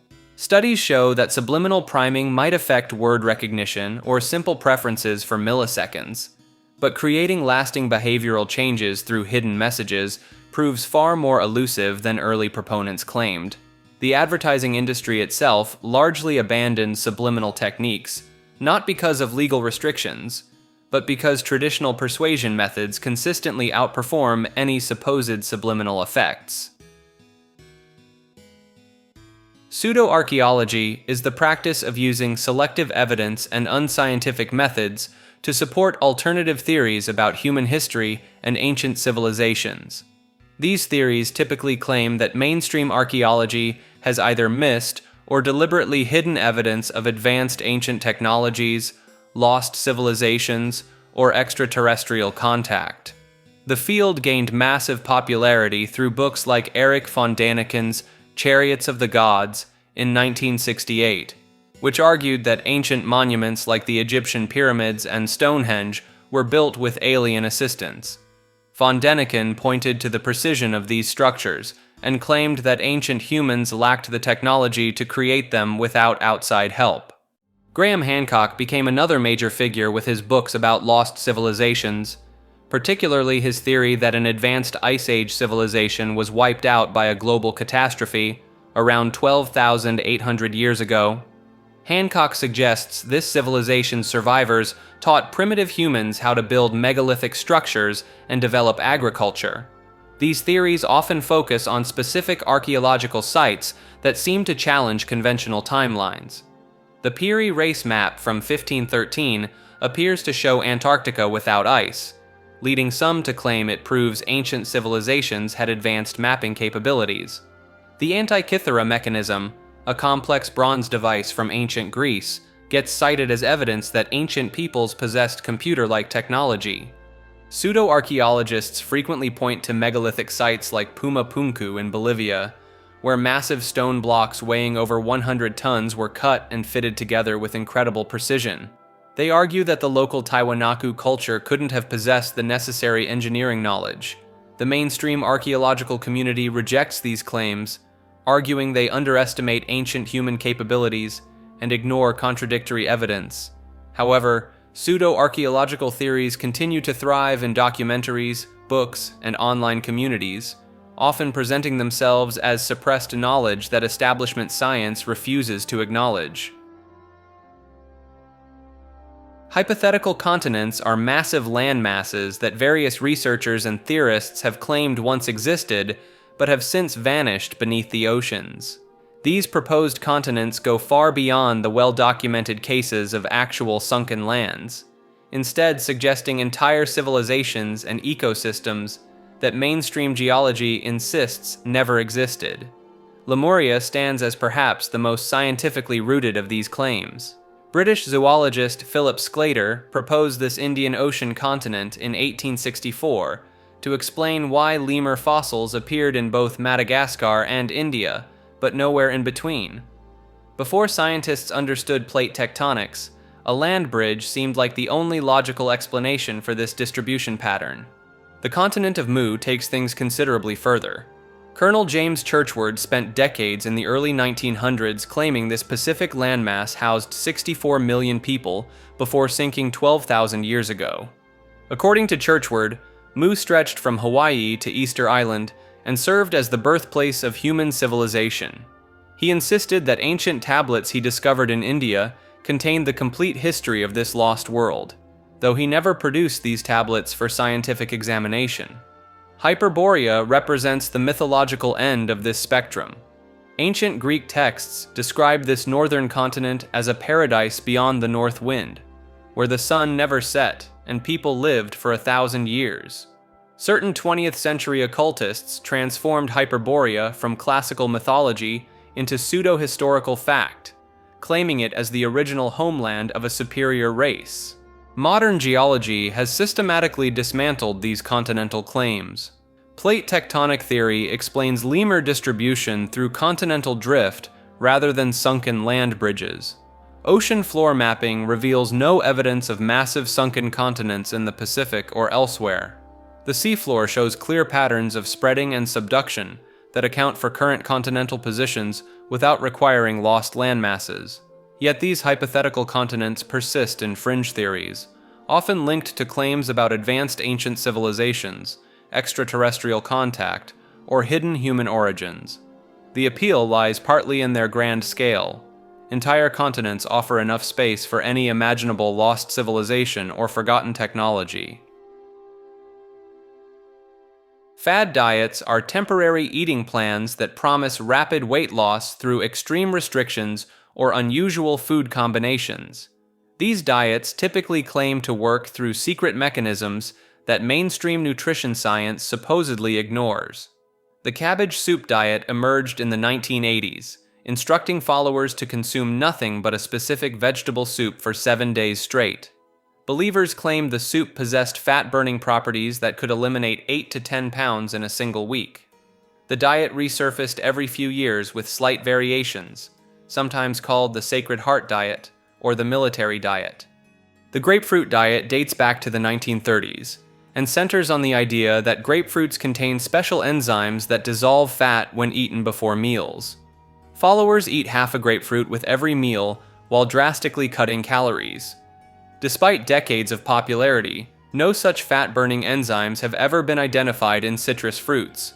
Dr. Peter D'Adamo popularized the blood type diet in 1996, claiming that people should eat based on their ABO blood group.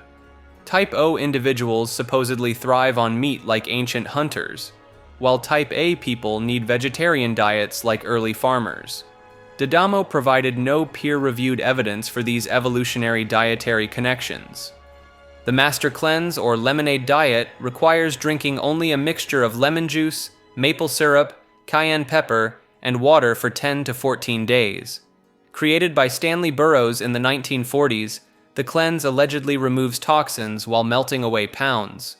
Celebrities like Beyoncé brought renewed attention to the practice in the 2000s. Perhaps the most extreme example is breatharianism, which claims humans can survive on air and sunlight alone, eliminating the need for food entirely. Wiley Brooks founded the Breatharian Institute and charged thousands of dollars for seminars teaching these techniques.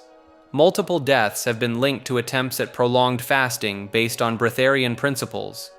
The alkaline diet insists that certain foods make blood more acidic, leading to disease and weight gain. Followers avoid acidic foods like meat and dairy while consuming alkaline foods like leafy greens. This ignores the fact that human blood maintains a stable pH regardless of diet, and dramatic pH changes would be fatal. These diets share common features that reveal their pseudoscientific nature. They promise unrealistic results in impossibly short time frames, often claiming to bypass the basic principle that weight loss requires burning more calories than consumed. Many invoke mysterious biological mechanisms that conveniently cannot be measured or verified. The temporary weight loss that followers experience typically comes from water loss and reduced calorie intake rather than any special properties of the prescribed foods. When normal eating resumes, the weight returns just as quickly as it disappeared. Tomato is a fruit, despite what grocery stores and dinner conversations might have you believe. This botanical truth sits at the foundation of one of the most widespread culinary misconceptions in modern society. The confusion stems from a landmark 1893 Supreme Court case, Nix versus Hedden, where the United States government legally declared tomatoes to be vegetables for tariff purposes. The court acknowledged that botanically tomatoes are fruits, but ruled that in common language they function as vegetables in meals. From a scientific standpoint, tomatoes meet every requirement for fruit classification. They develop from the flower of the plant and contain seeds, just like apples, oranges, and strawberries. The botanical definition hinges on reproductive function rather than taste or culinary use. This knowledge becomes even more interesting when you realize that by the same logic, cucumbers, peppers, eggplants, and even corn kernels are technically fruits. Meanwhile, rhubarb, which we commonly treat as a fruit in desserts, is actually a vegetable since we eat the leaf stalks rather than the seed-bearing portion. The tomato fruit classification extends beyond mere semantics. Plant breeders and agricultural scientists rely on this understanding to develop new varieties and improve growing techniques. When you understand that you're harvesting the reproductive organs of the tomato plant, cultivation practices suddenly make more sense. Perhaps the most amusing aspect is watching people's reactions when this fact comes up at dinner parties. The same individuals confidently calling tomatoes vegetables will happily agree that botanically, nuts are actually seeds, and strawberries aren't technically berries.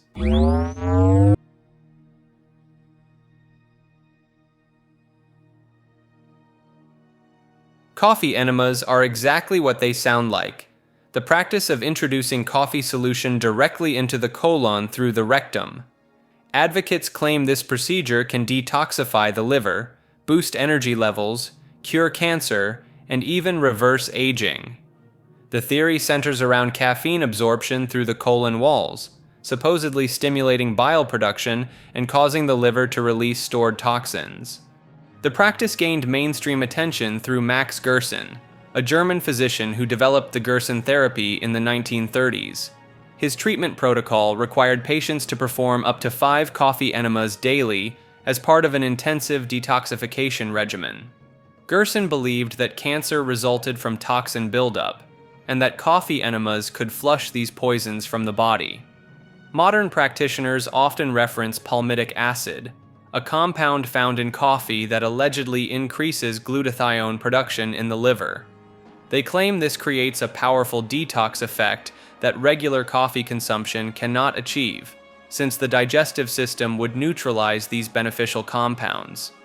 The procedure typically involves brewing organic coffee, cooling it to body temperature, and using an enema kit to introduce 1 to 2 liters of the solution. Practitioners recommend retaining the liquid for 12 to 15 minutes before release, allowing maximum absorption time. Celebrity endorsements have kept the practice alive, with various wellness influencers promoting coffee enemas as morning routines or cleansing rituals.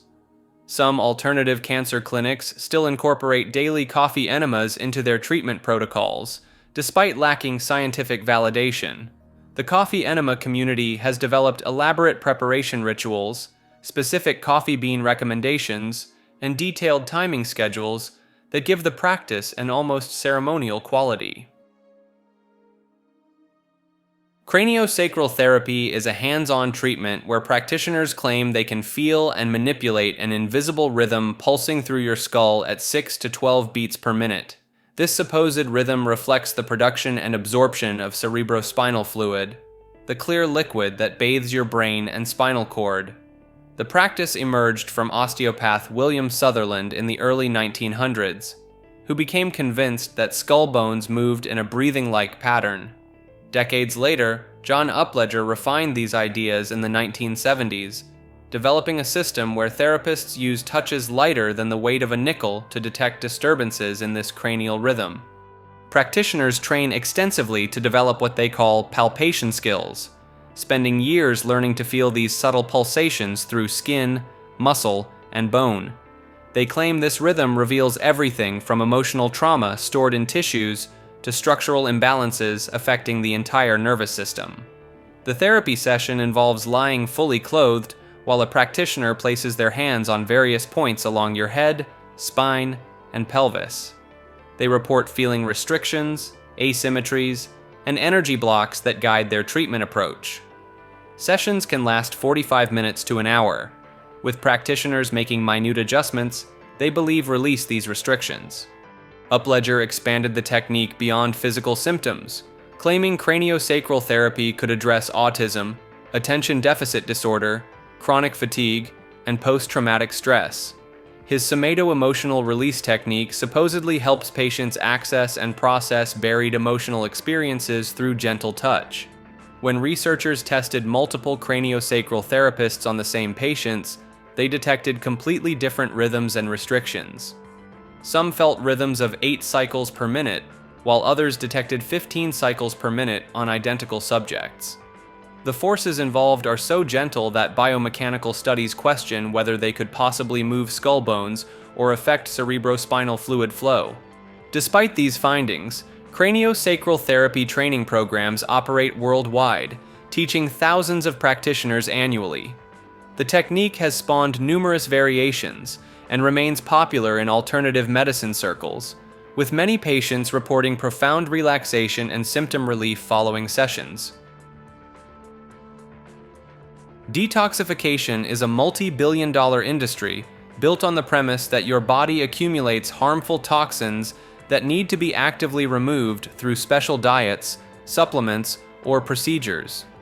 These programs promise to cleanse everything from heavy metals to mysterious environmental pollutants, often without specifying exactly which toxins they target or how they supposedly eliminate them. The human body already operates sophisticated detoxification systems 24 hours a day. Your liver processes and neutralizes harmful substances. Your kidneys filter waste from blood. Your lungs expel carbon dioxide, and your skin releases toxins through sweat. These organs evolved over millions of years specifically for this purpose. Popular detox methods range from juice cleanses and activated charcoal supplements to ionic foot baths that claim to draw toxins through your feet, turning the water murky colors as supposed proof of purification. Colon hydrotherapy practitioners insert tubes to flush the intestines with gallons of water, claiming to remove years of accumulated waste. Master Cleanse followers consume only lemon juice, maple syrup, and cayenne pepper for 10 to 40 days. Chelation therapy advocates inject chemicals like EDTA to bind and remove metals from blood, despite serious risks including kidney damage. The Federal Trade Commission has repeatedly fined companies for unsubstantiated detox claims. In 2017, they settled with Kanoki footpad manufacturers for over $30 million after the company claimed their patches could remove toxins while users slept. Many detox programs actually stress the body's natural systems rather than supporting them. Extreme fasting can lead to muscle loss, electrolyte imbalances, and metabolic slowdown. Some detox teas contain powerful laxatives that cause dehydration and dependency. The detox industry thrives on scientific-sounding language without scientific backing, capitalizing on legitimate concerns about environmental pollution, while offering solutions that range from ineffective to potentially dangerous. Ear candling is a practice that involves inserting a hollow candle into your ear canal and lighting the other end on fire. The burning candle supposedly creates a vacuum that draws out earwax, toxins, and even negative energy from deep within your head. The process takes about 15 to 30 minutes per ear. Afterwards, practitioners cut open the remaining candle to reveal a dark, waxy residue inside the hollow tube. This material gets presented as proof that the treatment worked, with claims that pounds of ancient earwax and mysterious toxins have been extracted from the patient's ears. The technique has roots in traditional medicine from various cultures. including the Hopi tribe of Arizona, though many Hopi representatives have stated they never actually used this practice. Modern ear candling gained popularity in the 1990s through alternative health circles and spa treatments. Believers claim the method can cure everything from chronic headaches and sinus infections to hearing loss and brain fog. Some even suggest it removes spiritual blockages and improves mental clarity. The visual evidence seems convincing when you see that dark residue pulled from the candle. However, testing reveals that identical residue appears even when the candle burns without being near anyone's ear. The dark material comes entirely from the burning candle itself, not from the patient's ear canal. Multiple studies using microscopic analysis found no earwax or bodily substances in the extracted material. The Food and Drug Administration has issued warnings about ear candling after documented cases of burns, punctured eardrums, and candle wax blocking ear canals. Some patients required surgery to remove melted wax that dripped into their ears during the procedure. Despite scientific debunking and safety warnings, ear candling remains popular at spas and alternative health clinics worldwide, with practitioners continuing to charge $50 to $100 per session for what amounts to an expensive and potentially dangerous placebo. Earthing therapy is the practice of making direct skin contact with the Earth's surface to supposedly absorb healing electrons from the ground beneath your feet. Walking barefoot on grass, lying directly on sand, or even using specially designed conductive mats indoors are all considered forms of earthing. The theory centers around the idea that modern life disconnects us from the Earth's natural electrical field. Earthing enthusiasts claim that our bodies accumulate positive electrical charge from electronics, synthetic materials, and elevated living spaces. According to this belief, the Earth maintains a limitless supply of free electrons with a negative charge that can neutralize this supposed electrical imbalance. Clint Ober, a former cable television executive, popularized earthing in the late 1990s after noticing that people wearing rubber-soled shoes might be insulated from the Earth's electrical field. His personal experiments led him to develop the first earthing products and conduct preliminary studies on their effects. Earthing practitioners report dramatic improvements in sleep quality, reduced inflammation, faster wound healing, and decreased stress levels within days or weeks of regular practice. Some claim it helps with chronic pain conditions, autoimmune disorders, and even jet lag recovery. The earthing industry has grown to include grounding mats for office workers, conductive bed sheets that plug into wall outlets, and earthing patches that attach to specific body parts. These products typically connect to the ground port of electrical outlets or metal stakes placed in soil outside homes. Several small-scale studies have measured changes in cortisol levels, heart rate variability, and inflammatory markers in people using earthing techniques. However, the research often involves small sample sizes and lacks the rigorous controls that mainstream medicine requires for accepting new treatments. Critics point out that any benefits might simply come from increased time outdoors, physical activity, or the relaxation associated with natural settings rather than electron transfer from the Earth. Energy medicine is a collection of healing practices that claim to manipulate invisible energy fields flowing through and around the human body. Practitioners believe these energy systems, known by names like chi, prana, or biofields, can be adjusted to treat everything from chronic pain to emotional trauma. The field gained significant traction in the 1970s when acupuncturist James Oschman began publishing research on what he called the living matrix, a supposed network of connective tissue that carries electrical signals throughout the body. His work suggested that practitioners could detect and redirect these energies using their hands, crystals, or specialized devices. Reiki master Mikao Usui developed one of the most popular forms in early 20th century Japan, teaching students to channel universal life force energy through their palms. Modern Reiki sessions involve practitioners hovering their hands inches above a patient's body, claiming to sense blockages and redirect energy flow without any physical contact. Barbara Brennan, a former NASA physicist turned energy healer, created detailed maps of what she called the human energy field in her 1987 book, Hands of Light. Her diagrams show 7 layers of colored energy surrounding the body, each corresponding to different physical and emotional states. The practice extends into high-tech territory with devices like the SCIO machine, which claims to measure quantum resonance frequencies and deliver healing vibrations. These units can cost upwards of $20,000 and allegedly scan thousands of energy frequencies in minutes. Perhaps most remarkably, some energy medicine practitioners claim they can work on patients from thousands of kilometers away through what they call distant healing or remote transmission sessions. Facilitated communication is a method where a helper physically supports the arm or hand of someone with communication difficulties while they type messages on a keyboard or point to letters on a board. The technique emerged from Australia in the 1970s when educator Rosemary Crossley began working with people who had cerebral palsy and intellectual disabilities. She claimed that by providing just the right amount of physical support, these individuals could suddenly express complex thoughts and emotions that nobody knew they possessed. The method exploded in popularity during the early 1990s when Douglas Bicklin brought it to Syracuse University. Bicklin documented seemingly miraculous breakthroughs where nonverbal individuals with autism began typing sophisticated poetry, personal reflections, and detailed accounts of their inner lives. Parents and educators were amazed as people previously thought to have severe cognitive limitations suddenly demonstrated grade-level literacy and philosophical insights. However, controlled scientific studies revealed a troubling pattern. When facilitators couldn't see the questions being asked, the typed responses became nonsensical or completely unrelated.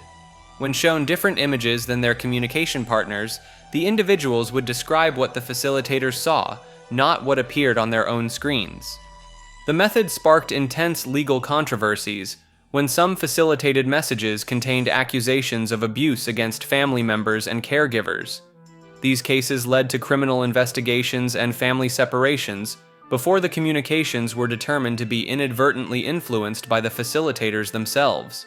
Despite multiple studies demonstrating that facilitators unconsciously guide the typing, some practitioners continue using modified versions of the technique, now often called supported typing or rapid prompting method.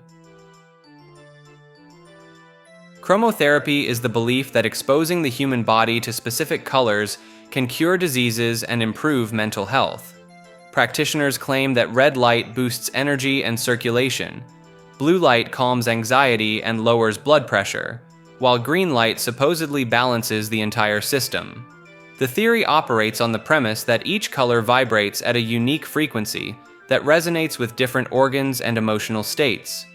A chromotherapy session might involve sitting under colored LED panels for 20 to 30 minutes, drinking water that has been charged under colored glass, or even wearing specific colored clothing throughout the day. Dr. Edwin Babbitt popularized modern chromotherapy in the 1870s with his book, The Principles of Light and Color, where he detailed using red light to stimulate blood flow and blue light to reduce inflammation. He constructed elaborate contraptions with colored glass filters and mirrors to direct healing light onto patients. Contemporary chromotherapy centers offer treatments for everything from seasonal depression to digestive issues. The spectrochrome system, developed by Dinsha Gadiali in the early 1900s, assigned specific colors to treat over 300 different ailments using precisely timed light exposures. Some practitioners combine chromotherapy with crystal healing, claiming that placing colored gemstones on chakra points amplifies the therapeutic effects. Ruby red for the root chakra, sapphire blue for the throat chakra, each stone supposedly channeling its color's healing frequency directly into the body's energy centers. The practice has found its way into mainstream wellness, with chromotherapy saunas and colored light therapy rooms appearing in luxury spas worldwide, though the scientific community maintains that any benefits likely stem from relaxation rather than the colors themselves. Faith healing is the practice of attempting to cure physical ailments through prayer, spiritual intervention, or claimed divine power rather than conventional medicine. Practitioners believe they can channel supernatural forces to eliminate everything from chronic pain to terminal cancer through methods like laying on of hands, anointing with oils, or conducting intensive prayer sessions.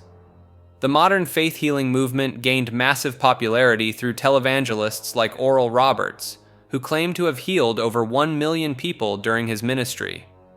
Roberts famously built a medical school and hospital in Tulsa, insisting that combining prayer with medicine would create revolutionary healing outcomes. The facility closed after burning through hundreds of millions of dollars. Benny Hinn became one of the most recognizable faith healers, filling stadiums with believers seeking miraculous cures.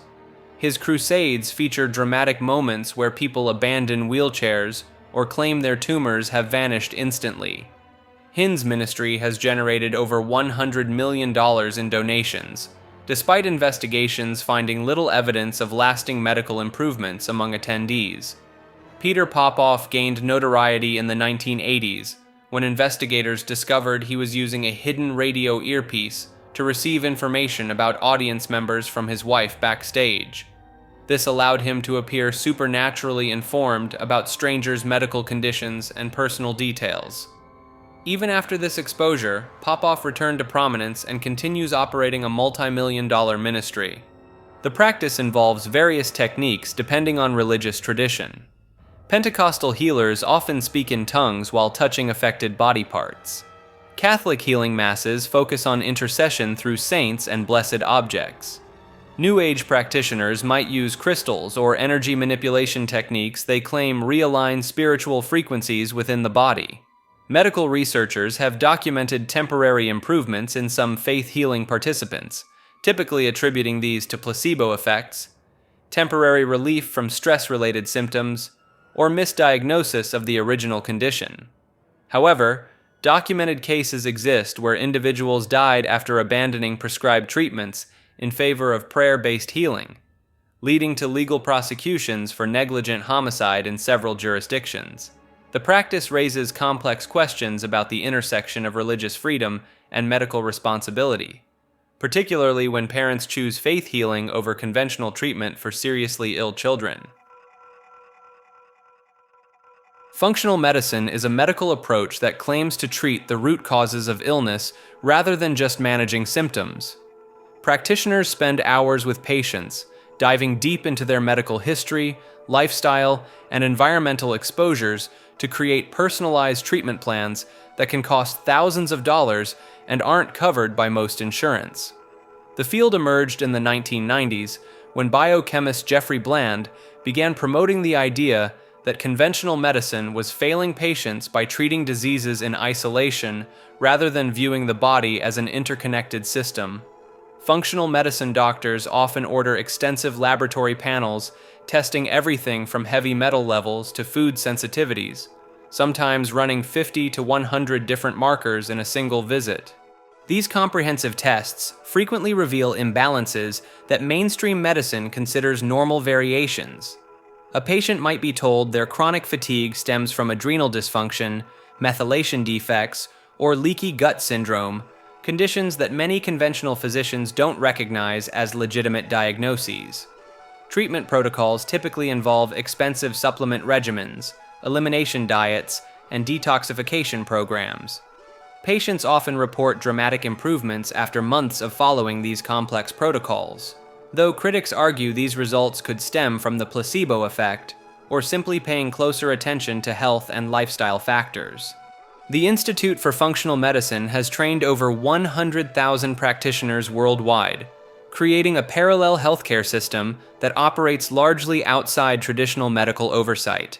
While some functional medicine concepts like personalized nutrition and the gut-brain connection have gained acceptance in mainstream medicine, the field remains controversial for its reliance on unproven diagnostic methods and treatments that lack rigorous clinical trial support.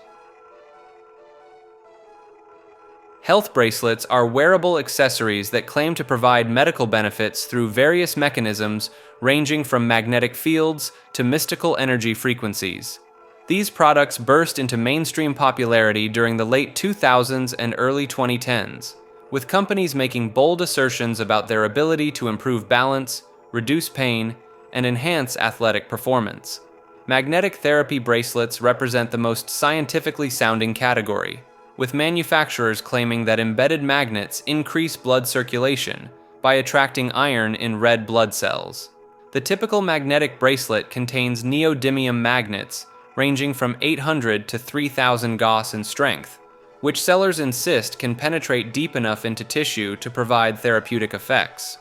Copper bracelets take a different approach, supposedly releasing microscopic amounts of copper into the skin to reduce arthritis inflammation. Believers point to copper's role in collagen formation and its antimicrobial properties as evidence, though dermatologists note that any copper absorption would be minimal and likely ineffective.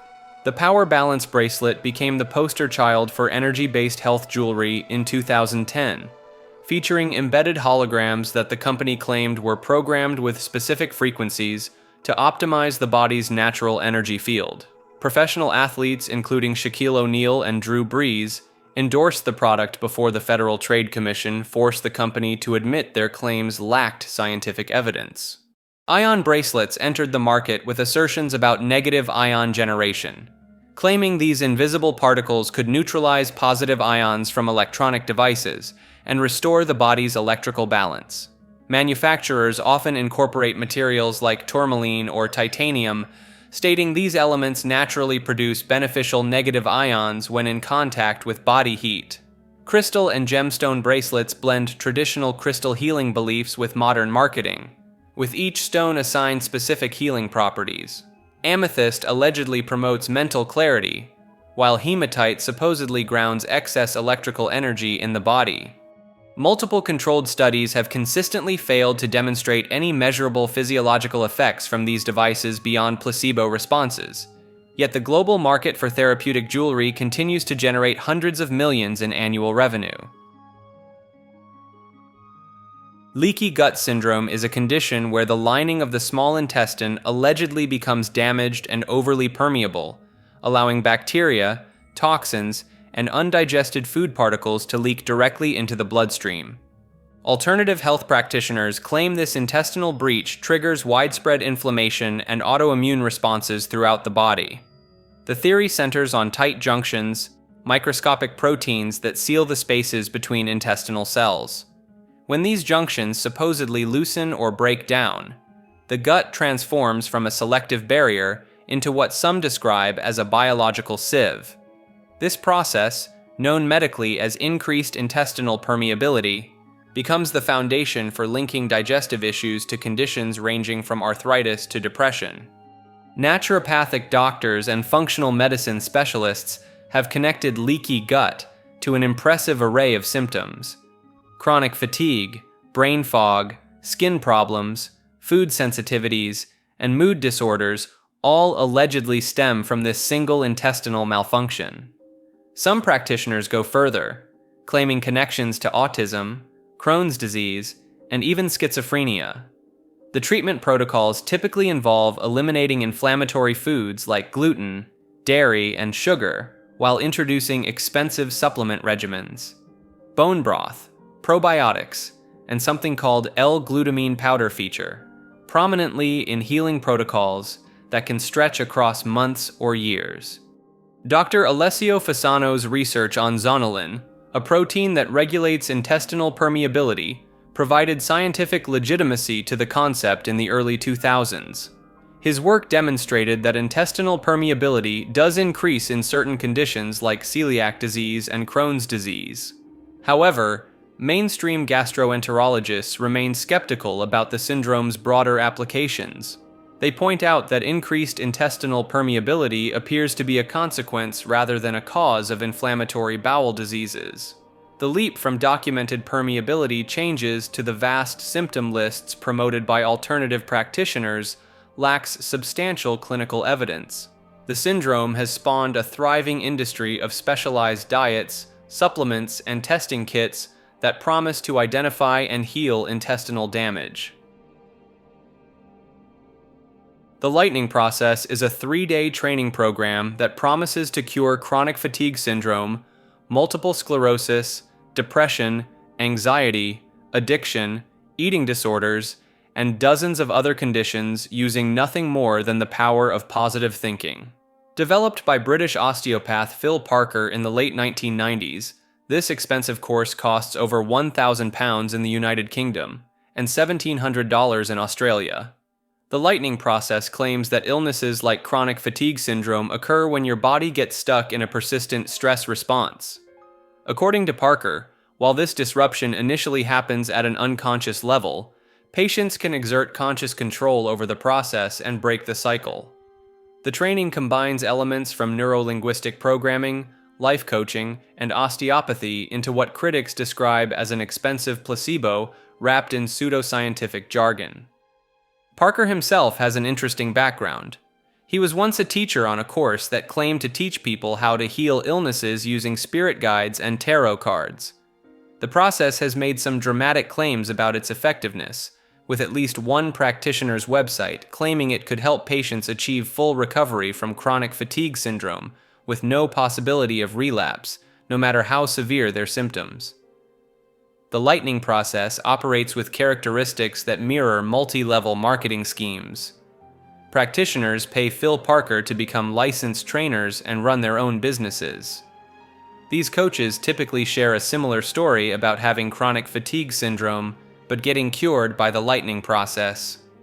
They flood Parker's YouTube videos with positive comments and spread their recovery stories on online patient forums, creating artificial social proof to lure in desperate patients. The Advertising Standards Authority has ruled against Parker and his companies multiple times, stating that his websites gave misleading impressions that the lightning process could cure or treat chronic fatigue syndrome and other conditions. A survey of over 4,000 people carried out by the ME Association found that over a fifth of those who tried the lightning process were made worse, with nearly 13% reporting they were much worse after the treatment. Perhaps most disturbing is the program's approach to treatment failure. Critics note that if patients get better, the lightning process claims success, but if they don't improve, the patient is blamed for not applying the techniques correctly. This victim-blaming approach has had tragic consequences. In 2011, a 13-year-old Norwegian boy with chronic fatigue syndrome attempted self-removal after he failed to improve with the lightning process. Despite nearly 3 decades of existence, the lightning process has never been tested with randomized controlled trials. The only studies conducted involved tiny sample sizes with no control groups. As Dr. Charles Shepard from the ME Association put it, if the lightning process can truly treat and restore people with depression, multiple sclerosis, obsessive-compulsive disorder, and dozens of other conditions in just 3 days, it would be Nobel Prize material and save healthcare systems billions. Instead, it remains what skeptics call an expensive exercise in victim blaming, disguised as cutting-edge mind-body medicine. Neuro-linguistic programming is a collection of techniques that claims to reprogram human behavior through specific language patterns and behavioral modeling. Created in the 1970s by Richard Bandler and John Grinder at the University of California, NLP promises to unlock the hidden codes of human communication and thought processes. The system centers around the idea that successful people have learnable patterns of behavior and thinking that can be copied and installed in others. Practitioners study everything from body language to speech patterns, claiming they can model anyone from world-class athletes to master therapists and transfer those skills to their clients. One of NLP's most distinctive features involves eye-accessing cues, where practitioners believe they can determine how someone processes information by watching which direction their eyes move. Looking up and to the right supposedly indicates visual construction, while down and to the left suggests internal dialogue. These patterns form the basis for what NLP calls reading people's internal mental strategies. The technique of anchoring involves linking specific physical touches or sounds to desired emotional states. A practitioner might touch a client's shoulder while they recall a moment of confidence, then later trigger that same feeling by repeating the touch. Advanced practitioners claim they can install complex behavioral changes in minutes Using these anchoring techniques combined with specific language patterns, NLP gained massive popularity in sales training and personal development circles during the 1980s and 1990s. Companies like Xerox and the United States Army experimented with NLP training programs, while figures like Tony Robbins built empires around modified NLP techniques. The field attracts controversy partly due to its grand claims about rapid therapeutic results. Some NLP practitioners advertise single-session phobia cures or promise to eliminate limiting beliefs in under an hour. These bold assertions, combined with limited peer-reviewed research supporting NLP's effectiveness, have earned it skepticism from mainstream psychology. Despite this, NLP continues to influence fields from therapy to marketing, with practitioners claiming they can detect deception, influence decisions, and even cure trauma through carefully crafted conversations and behavioral interventions. Magnet therapy is the practice of using static magnetic fields to treat pain, improve circulation, and cure various ailments. Believers claim that strategically placed magnets can realign the body's natural magnetic field and boost healing processes. The therapy centers around products embedded with permanent magnets. Magnetic bracelets promise to relieve arthritis pain within days. Mattress pads lined with magnets supposedly improve sleep quality and reduce chronic back pain. Shoe insoles containing magnets claim to increase energy levels and improve balance. Some practitioners even sell magnetic water devices that allegedly restructure H2O molecules for better hydration. The proposed mechanism involves the iron content in human blood. Supporters argue that magnets create fields strong enough to influence red blood cells, increasing circulation and oxygen delivery to tissues. They point to the fact that iron is indeed magnetic, so the logic seems sound on the surface. Dr. William Philpott became a major advocate in the 1970s, writing extensively about using magnets to treat depression, diabetes, and even cancer. His work helped establish the North Pole versus South Pole distinction that many magnet therapy companies still use today. North Pole magnets supposedly have calming, healing effects, while South Pole magnets energize and stimulate. The industry exploded in Japan during the 1980s, where magnetic therapy devices gained mainstream acceptance. Companies like Nikon built billion-dollar empires selling everything from magnetic jewelry to whole-house magnetic systems. Clinical trials consistently show magnet therapy performs no better than placebo treatments. The magnetic fields from these devices are far too weak to penetrate skin and affect blood flow in any meaningful way. Yet the global market continues to generate over $1 billion annually. Moxibustion is a traditional Chinese medicine technique that involves burning dried mugwort directly on or above specific points on the skin. Practitioners light cone-shaped piles of this herb, called moxa, creating intense localized heat that can reach temperatures of 130 to 140 degrees Fahrenheit. The practice comes in several forms, from direct moxibustion, where the burning herb touches the skin and often leaves small scars, to indirect methods using barriers like ginger slices or salt. Some practitioners use moxa sticks that look like oversized cigars, holding them inches above the skin until the area turns red. Traditional Chinese medicine theory claims moxibustion strengthens yang qi, the body's warming energy, while dispelling cold and dampness that supposedly cause illness. Practitioners target the same acupuncture points used with needles, believing the heat travels through invisible meridian channels to restore balance. Modern moxibustion enthusiasts treat everything from digestive problems and arthritis to breech pregnancies and depression. The technique gained attention in Western alternative medicine circles during the 1970s, with some hospitals now offering it alongside conventional treatments. Clinical studies have shown mixed results, with some research suggesting benefits for certain conditions like osteoarthritis pain, while other studies find no significant effects beyond placebo. The practice requires careful temperature control, as burns and infections can occur when performed incorrectly. Mugwort itself contains compounds like cineole and borneol that create the distinctive smell practitioners associate with therapeutic effects. The ritual aspect, combined with the intense sensory experience of controlled burning, creates a dramatic treatment that patients often remember long after conventional medicine fails to provide relief.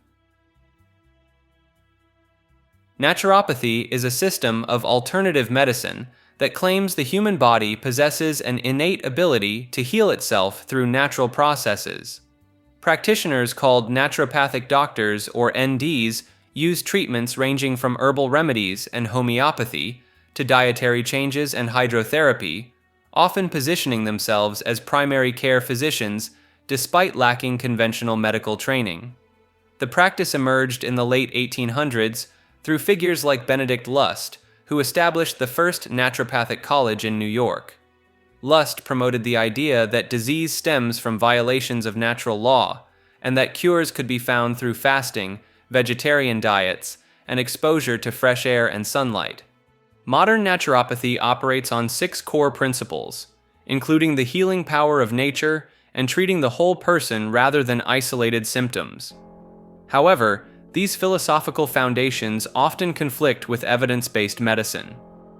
Many naturopaths discourage or delay conventional treatments for serious conditions, leading to documented cases of preventable deaths.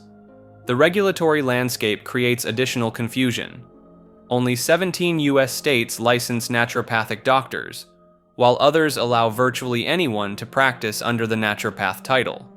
Licensed NDs complete 4-year programs at accredited schools, but their training includes scientifically unsupported subjects like homeopathy and energy medicine alongside legitimate courses in anatomy and physiology. Treatment modalities vary wildly in both safety and plausibility. While some dietary and lifestyle recommendations align with mainstream health advice, others venture into dangerous territory. Chelation therapy for autism, intravenous vitamin C for cancer, and coffee enemas for detoxification represent the more extreme end of naturopathic practice. The field's relationship with vaccination particularly highlights its departure from scientific consensus. Many naturopaths express skepticism about vaccine safety and efficacy, sometimes recommending homeopathic alternatives they claim provide equivalent protection against infectious diseases. Nambudrapad's allergy elimination techniques is an alternative medicine practice that claims to permanently eliminate allergies using muscle testing and acupressure points.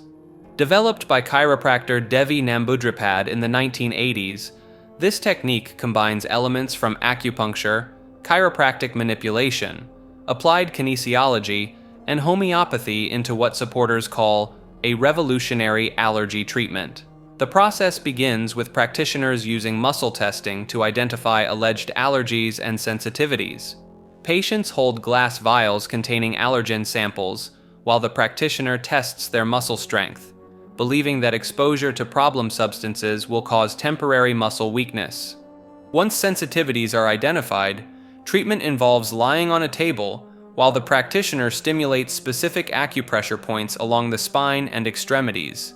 Patients must continue holding the allergen vial throughout this 20-minute session, with the theory being that this retrains the nervous system to no longer react to the substance. NAET practitioners claim success treating everything from food allergies and environmental sensitivities to autism spectrum disorders and chronic fatigue syndrome. Some even assert they can treat allergies to emotions, colors, and abstract concepts like geometric shapes. The technique requires patients to avoid the treated allergen for 25 hours after each session, during which time the body supposedly integrates the new tolerance. Multiple sessions are typically needed, with practitioners often recommending treatment for basic nutrients like vitamin C and B complex vitamins before addressing specific allergens. Despite these elaborate protocols, controlled scientific studies have consistently failed to demonstrate NAET's effectiveness beyond placebo effects, leading mainstream medical organizations to classify it as pseudoscience. Orthomolecular medicine is a treatment approach that claims mental and physical diseases stem from biochemical imbalances that can be corrected through massive doses of vitamins and minerals. This concept emerged in the 1960s when Nobel Prize winner Linus Pauling coined the term arguing that the right molecules in the right concentrations could restore optimal health. The core principle revolves around megadose therapy, where patients receive vitamin and mineral supplements at levels far exceeding standard recommended daily allowances. We're talking about doses that can be 10 to 100 times higher than what most people consume through diet alone. Pauling himself became famous for advocating vitamin C doses of 10,000 milligrams daily to prevent common colds, despite the recommended amount being just 90 milligrams for adults. His personal routine reportedly included taking 18,000 milligrams of vitamin C every day until his death at age 93. Orthomolecular practitioners target conditions ranging from schizophrenia and depression to autism and attention deficit disorders. They often prescribe combinations of B vitamins, particularly niacin in doses that can cause intense flushing sensations, along with zinc, magnesium, and omega fatty acids. Dr. Abram Hoffer pioneered using niacin therapy for schizophrenia in the 1950s, claiming remarkable success rates. His patients would receive niacin doses of 3,000 to 18,000 milligrams daily, causing dramatic skin reactions that Hoffer viewed as therapeutic indicators. The medical establishment remains skeptical, citing insufficient evidence for most orthomolecular claims and warning about potential toxicity from vitamin overdoses. Yet thousands of practitioners worldwide continue treating patients with these high-dose protocols, creating a parallel medical system that operates largely outside conventional healthcare. Therapeutic touch is a healing practice that claims to manipulate invisible energy fields surrounding the human body without ever making physical contact.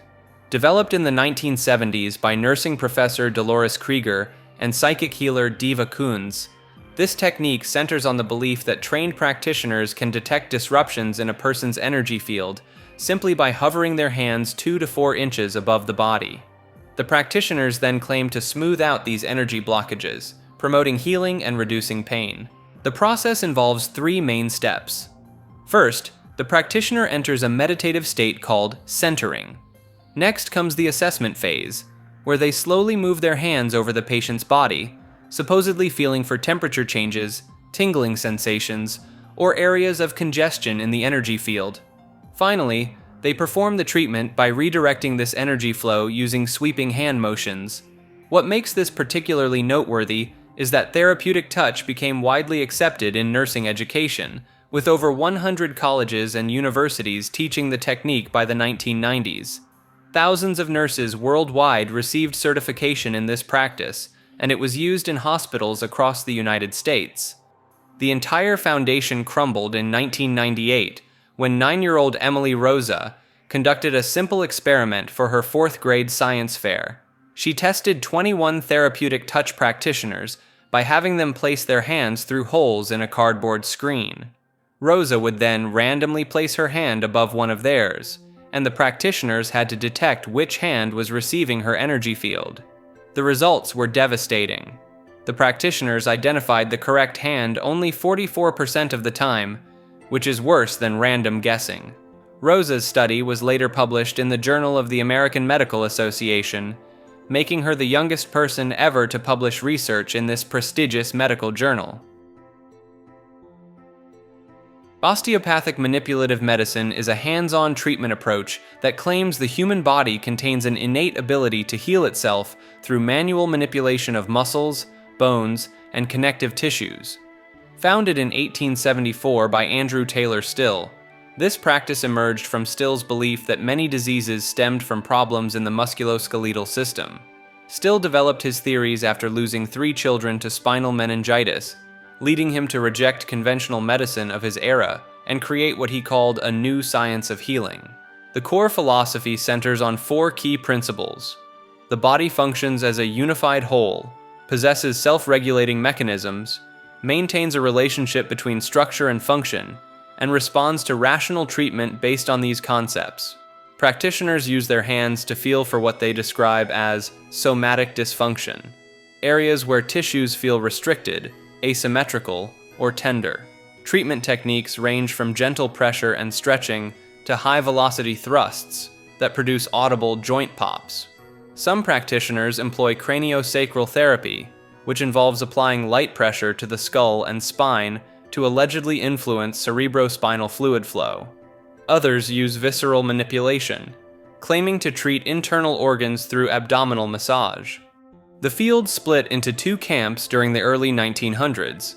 One group embraced scientific medicine and integrated with mainstream healthcare, while another maintained Still's original mystical concepts about energy flow and spiritual healing. Modern osteopathic physicians in the United States receive training equivalent to medical doctors, yet they still learn these manipulative techniques alongside conventional treatments. The contrast creates an unusual situation where the same practitioner might prescribe antibiotics in one room, then perform spinal manipulation, claiming to boost immune function in the next. Critics point out that while some techniques show evidence for treating back pain, many broader claims lack scientific support. The notion that spinal adjustments can treat asthma, ear infections, or digestive problems remains controversial within evidence-based medicine circles. Reflexology is a practice that claims your feet contain a complete map of your entire body. Practitioners believe that applying pressure to specific points on the soles of your feet can heal organs and systems located anywhere from your brain to your bladder.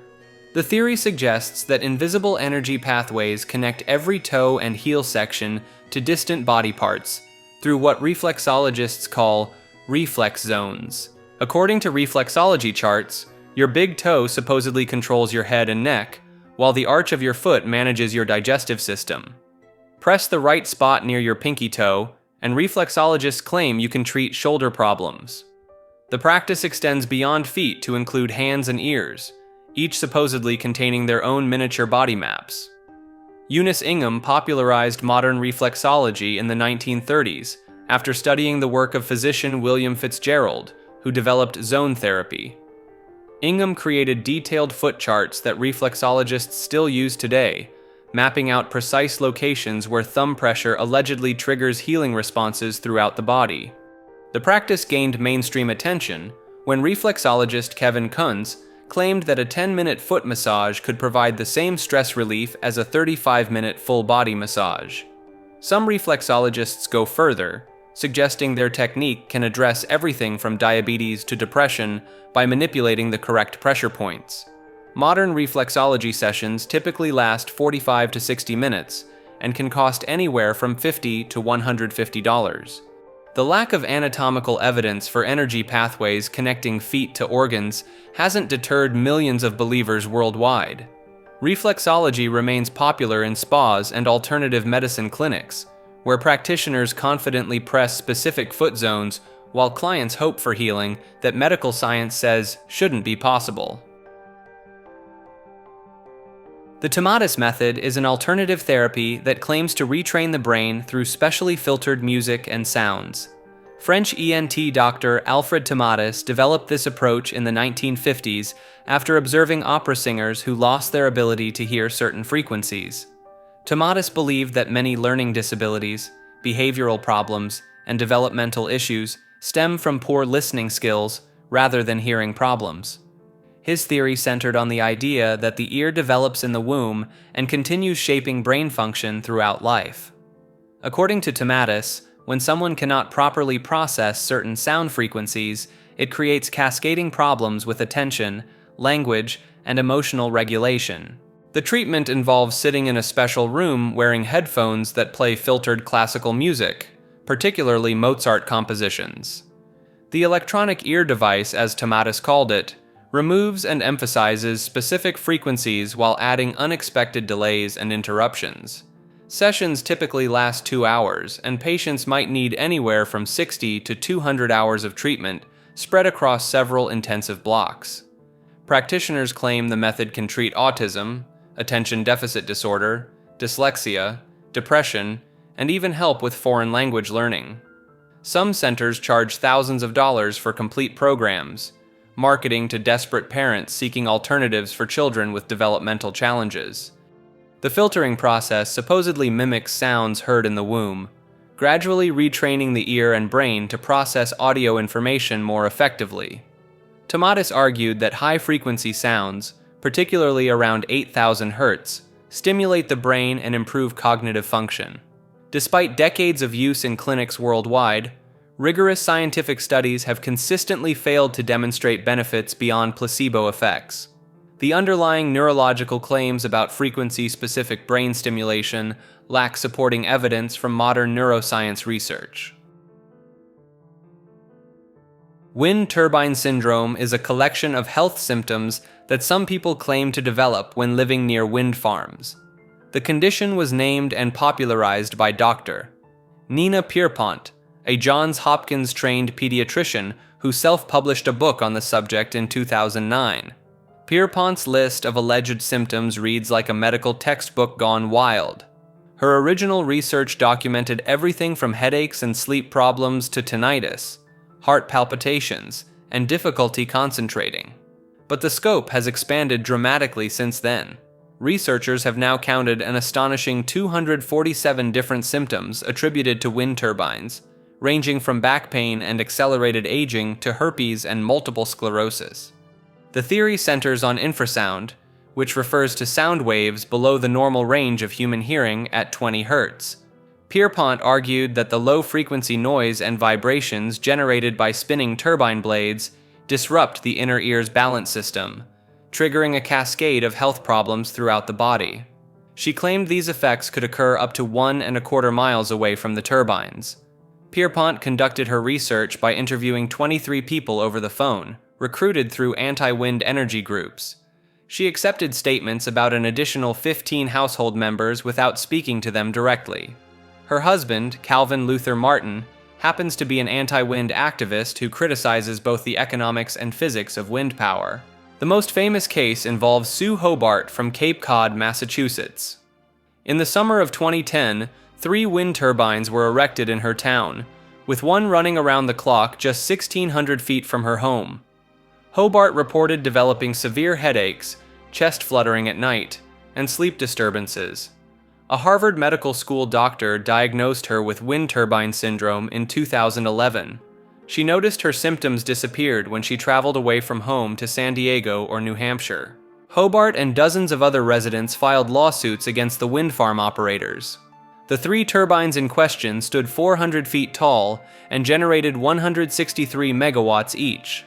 In 2021, a French court sided with a Belgian couple who claimed 6 wind turbines located 700 meters from their home caused headaches, insomnia, heart irregularities, depression, dizziness, tinnitus, and nausea from noises they described as comparable to a washing machine continually turning. The scientific community has not embraced these claims. Wind turbine syndrome appears in no international disease classification system and cannot be found in any title or abstract in the United States National Library of Medicine's PubMed database.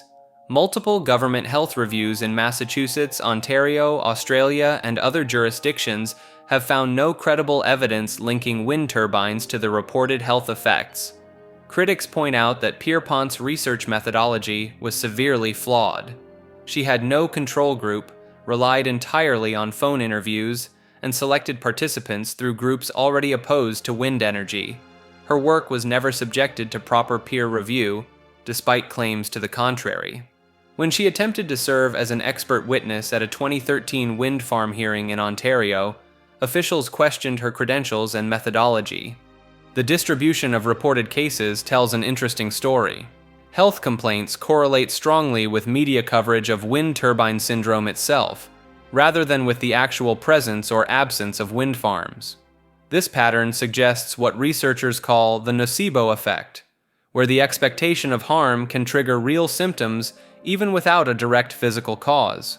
Pierpont has since expanded her theory beyond wind turbines. She now claims that people suffer identical symptoms from living near natural gas compressor stations, industrial sewage pumping stations, industrial air conditioners, and other power plants. In each case, she points to low-frequency noise and infrasound as the culprit, essentially describing wind turbine syndrome without the turbines. The Wabra Foundation, an Australian organization funded by fossil fuel interests, has been identified among the groups promoting wind turbine syndrome concepts. This has led some observers to view the phenomenon as part of organized resistance to renewable energy development rather than a genuine medical condition. Recent controlled studies have directly tested the claims. In 2025, researchers exposed participants to actual wind turbine recordings alongside regular road traffic noise. They found no notable drop in attention and no spike in mental stress when people listened to turbine sounds, even when the participants remained unaware of the noise source. Affirmative prayer is a spiritual practice that flips traditional prayer on its head by declaring desired outcomes as already accomplished rather than asking for divine intervention. Instead of pleading, "Please heal my illness," practitioners state, "I am perfectly healthy and whole." This technique emerged from New Thought Christianity in the late 1800s, where metaphysical teachers like Ernest Holmes and Emmett Fox taught that human consciousness could directly influence physical reality. The core belief centers on the idea that doubt and desperation actually block manifestation. By affirming something as already true, practitioners claim they align their mental vibration with universal laws of attraction and creation. This supposedly bypasses the subconscious resistance that comes with traditional begging or pleading. Religious science churches and unity congregations have formalized these techniques into 5-step treatments.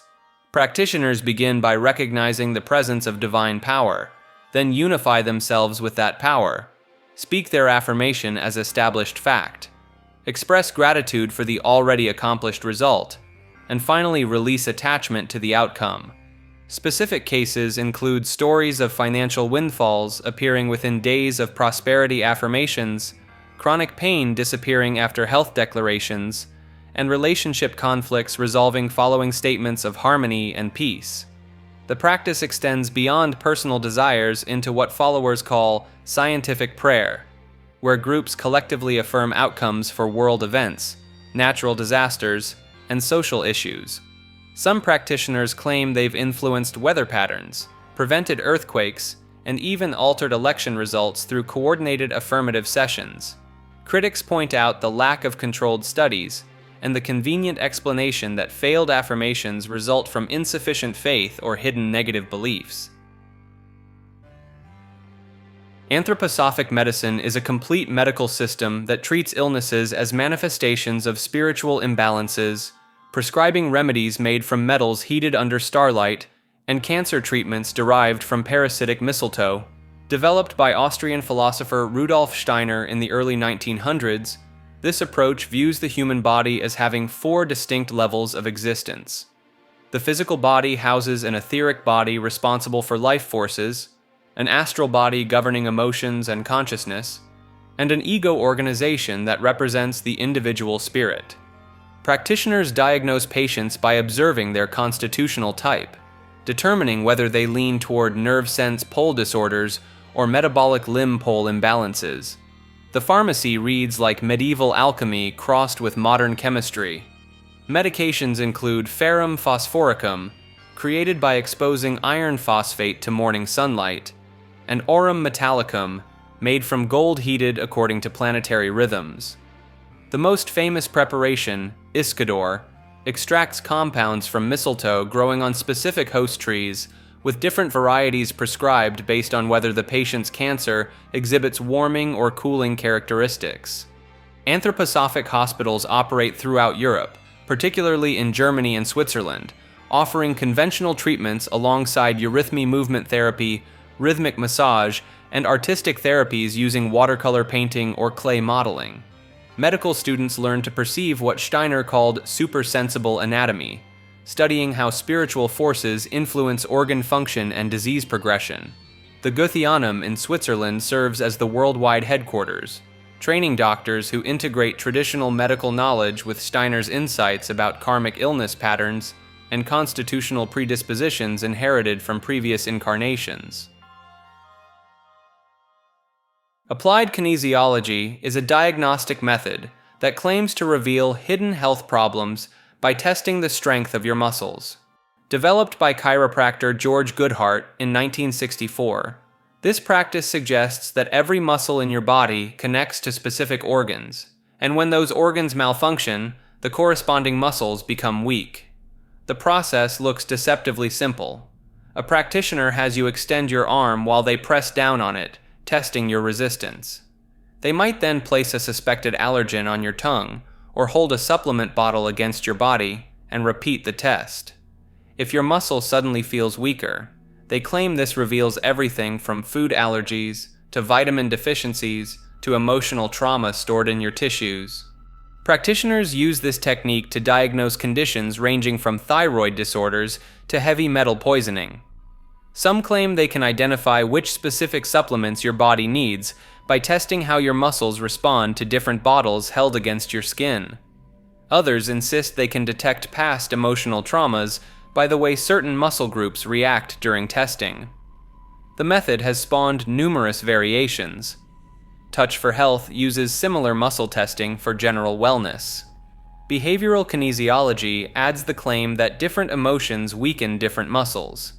Some practitioners combine it with acupuncture meridian theory, insisting that muscle weakness reveals blockages in your body's energy pathways.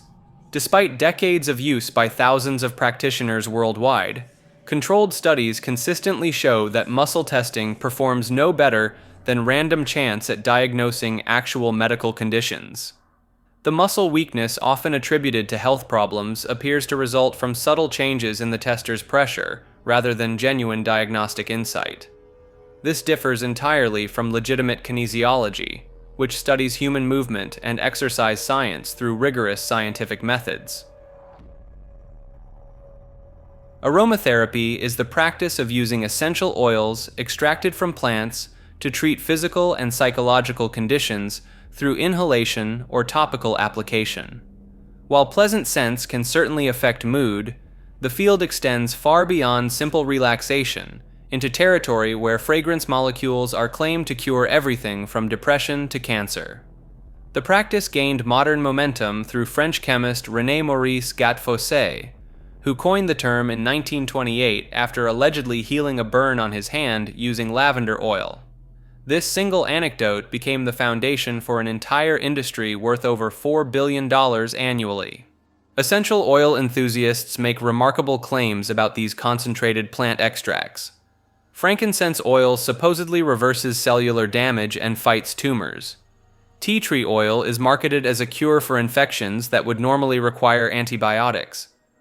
Peppermint oil is said to treat irritable bowel syndrome, while eucalyptus oil claims to clear respiratory infections. The proposed mechanisms venture into questionable territory. Practitioners suggest that oil molecules travel through the olfactory system directly to the limbic brain, triggering specific healing responses.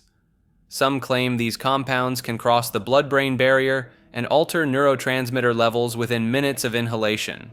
Multi-level marketing companies like doTERRA and Young Living have transformed aromatherapy into a billion-dollar empire, with distributors making medical claims that would be illegal if made by pharmaceutical companies.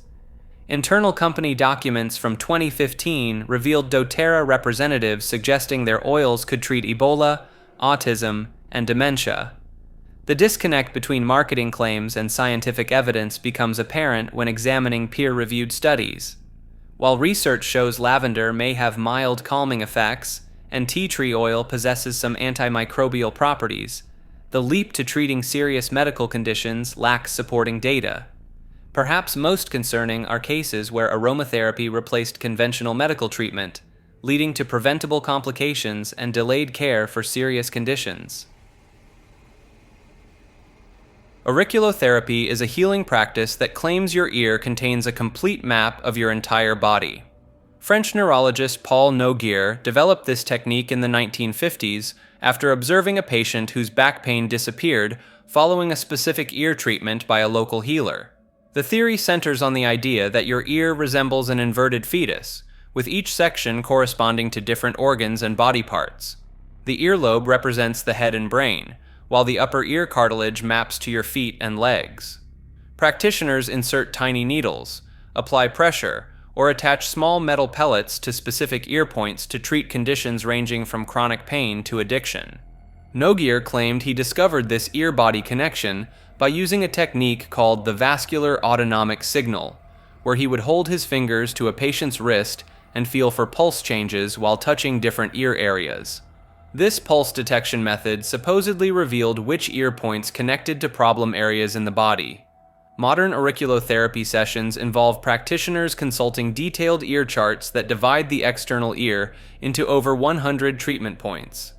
Some use electrical devices to locate these points by measuring skin resistance, while others rely on visual examination and patient symptoms. The World Health Organization has actually recognized auriculotherapy as a legitimate treatment, though primarily for pain management and addiction. Treatment typically involves leaving tiny seeds, pellets, or semi-permanent needles in the ear for several days to weeks. Patients receive instructions to press these points multiple times daily to maintain stimulation between appointments.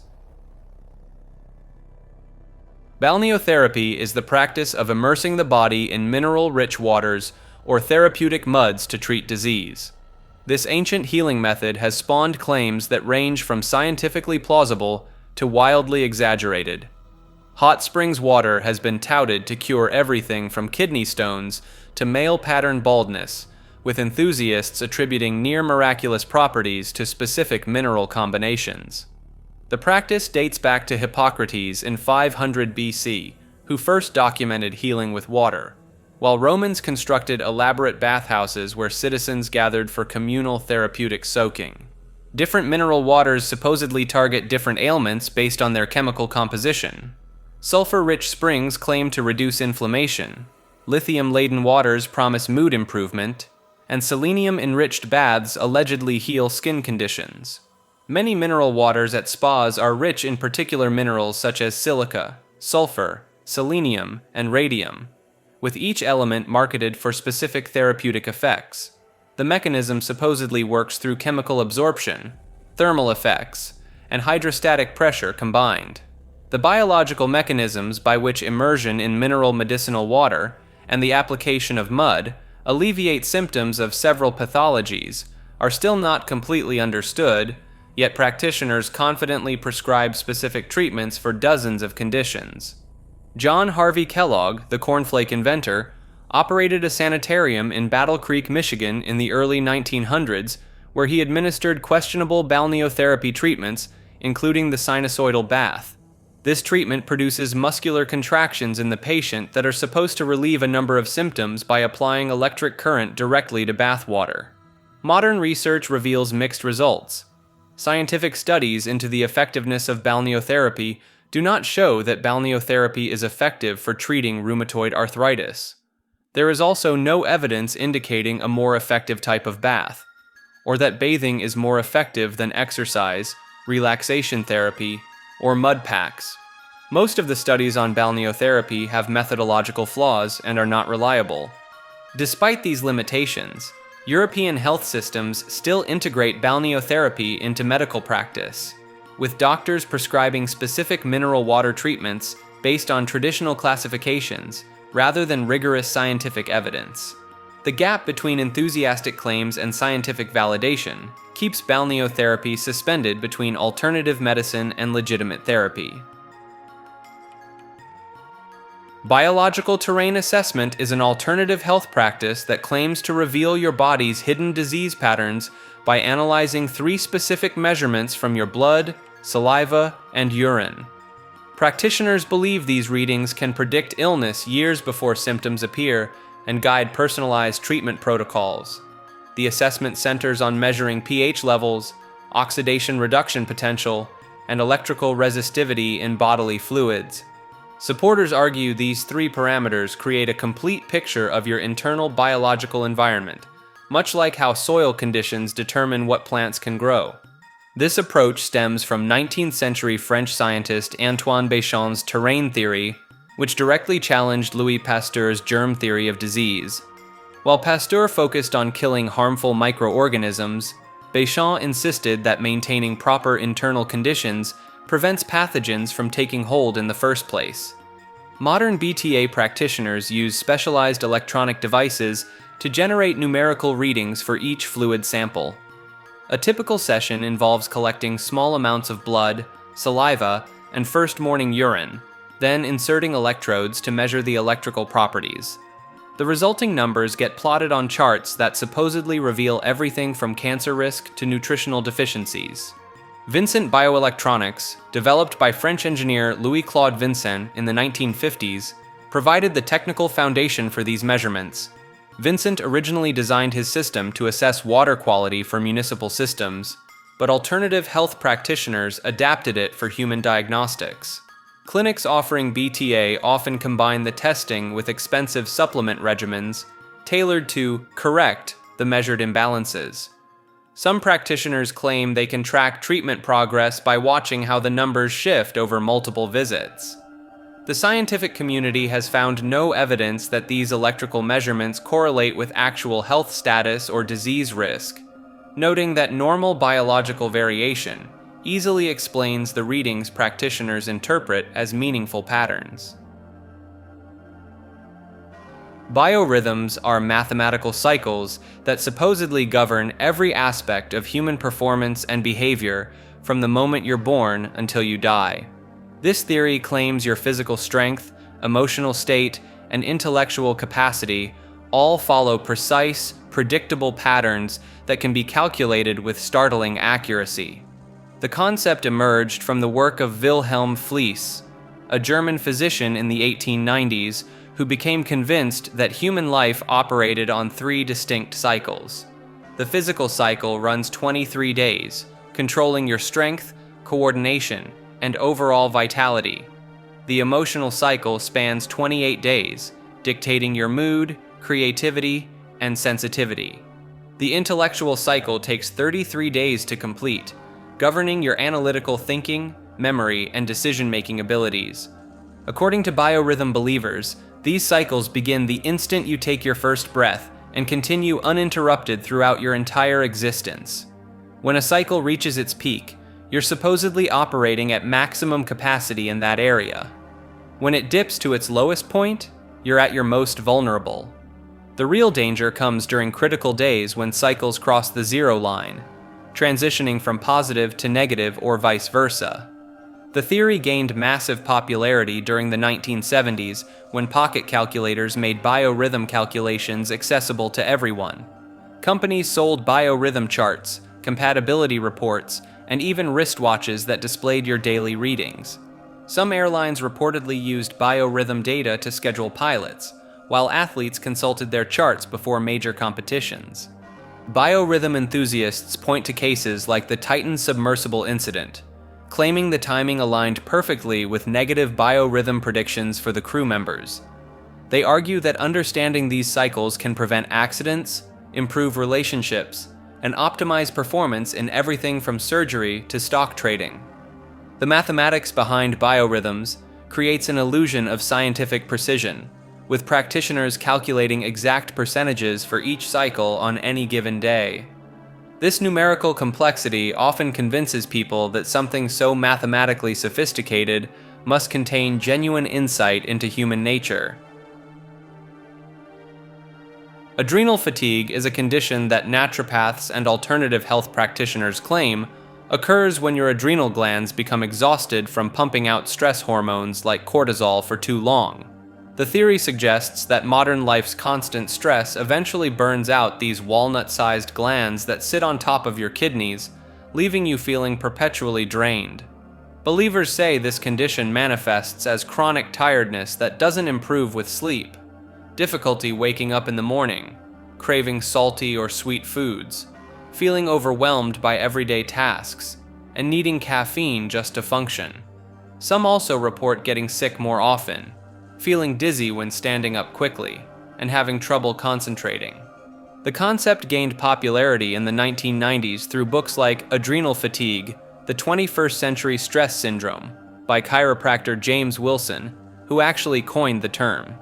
Wilson described 4 stages of adrenal exhaustion, from initial alarm reactions to complete burnout, where the glands supposedly stop producing adequate hormones.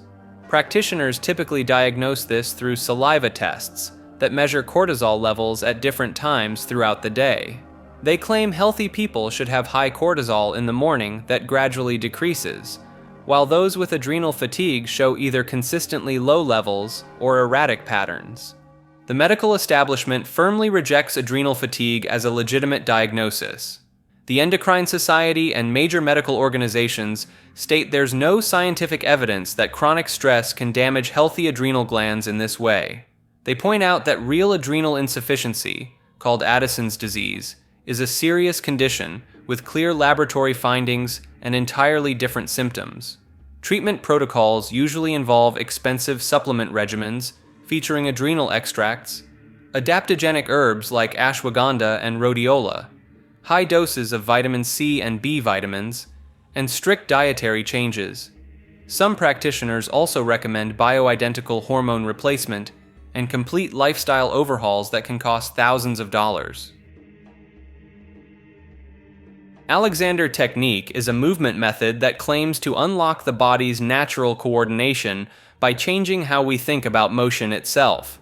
Frederick Matthias Alexander, an Australian actor in the 1890s, developed this approach after repeatedly losing his voice during performances. Instead of seeking medical treatment, Alexander spent years studying his own reflection in mirrors, convinced that his physical habits were sabotaging his career. His observations led him to believe that most people unconsciously interfere with their body's natural functioning through unnecessary muscle tension and poor coordination patterns. The technique centers on what Alexander called primary control, the relationship between the head, neck, and back that supposedly governs all other movement. Teachers guide students to become aware of habitual tension patterns and learn to inhibit automatic responses before redirecting their bodies into more efficient alignment. Students don't perform exercises or stretches. Instead, they practice everyday activities like sitting, standing, and walking, while a certified teacher uses gentle hand contact to guide them toward what Alexander termed good use. The Juilliard School, Yale School of Drama, and Royal Academy of Music have integrated Alexander Technique into their curricula, with famous graduates including Kevin Kline, William Hurt, and Hilary Swank crediting the method for improving their performance abilities. Medical practitioners have studied its effects on chronic pain, particularly back and neck issues, with some research suggesting benefits for conditions like Parkinson's disease and repetitive strain injuries. However, the technique's emphasis on conscious control over unconscious processes and its claims about psychophysical unity place it in contested territory between legitimate bodywork and pseudoscientific thinking about mind-body connections.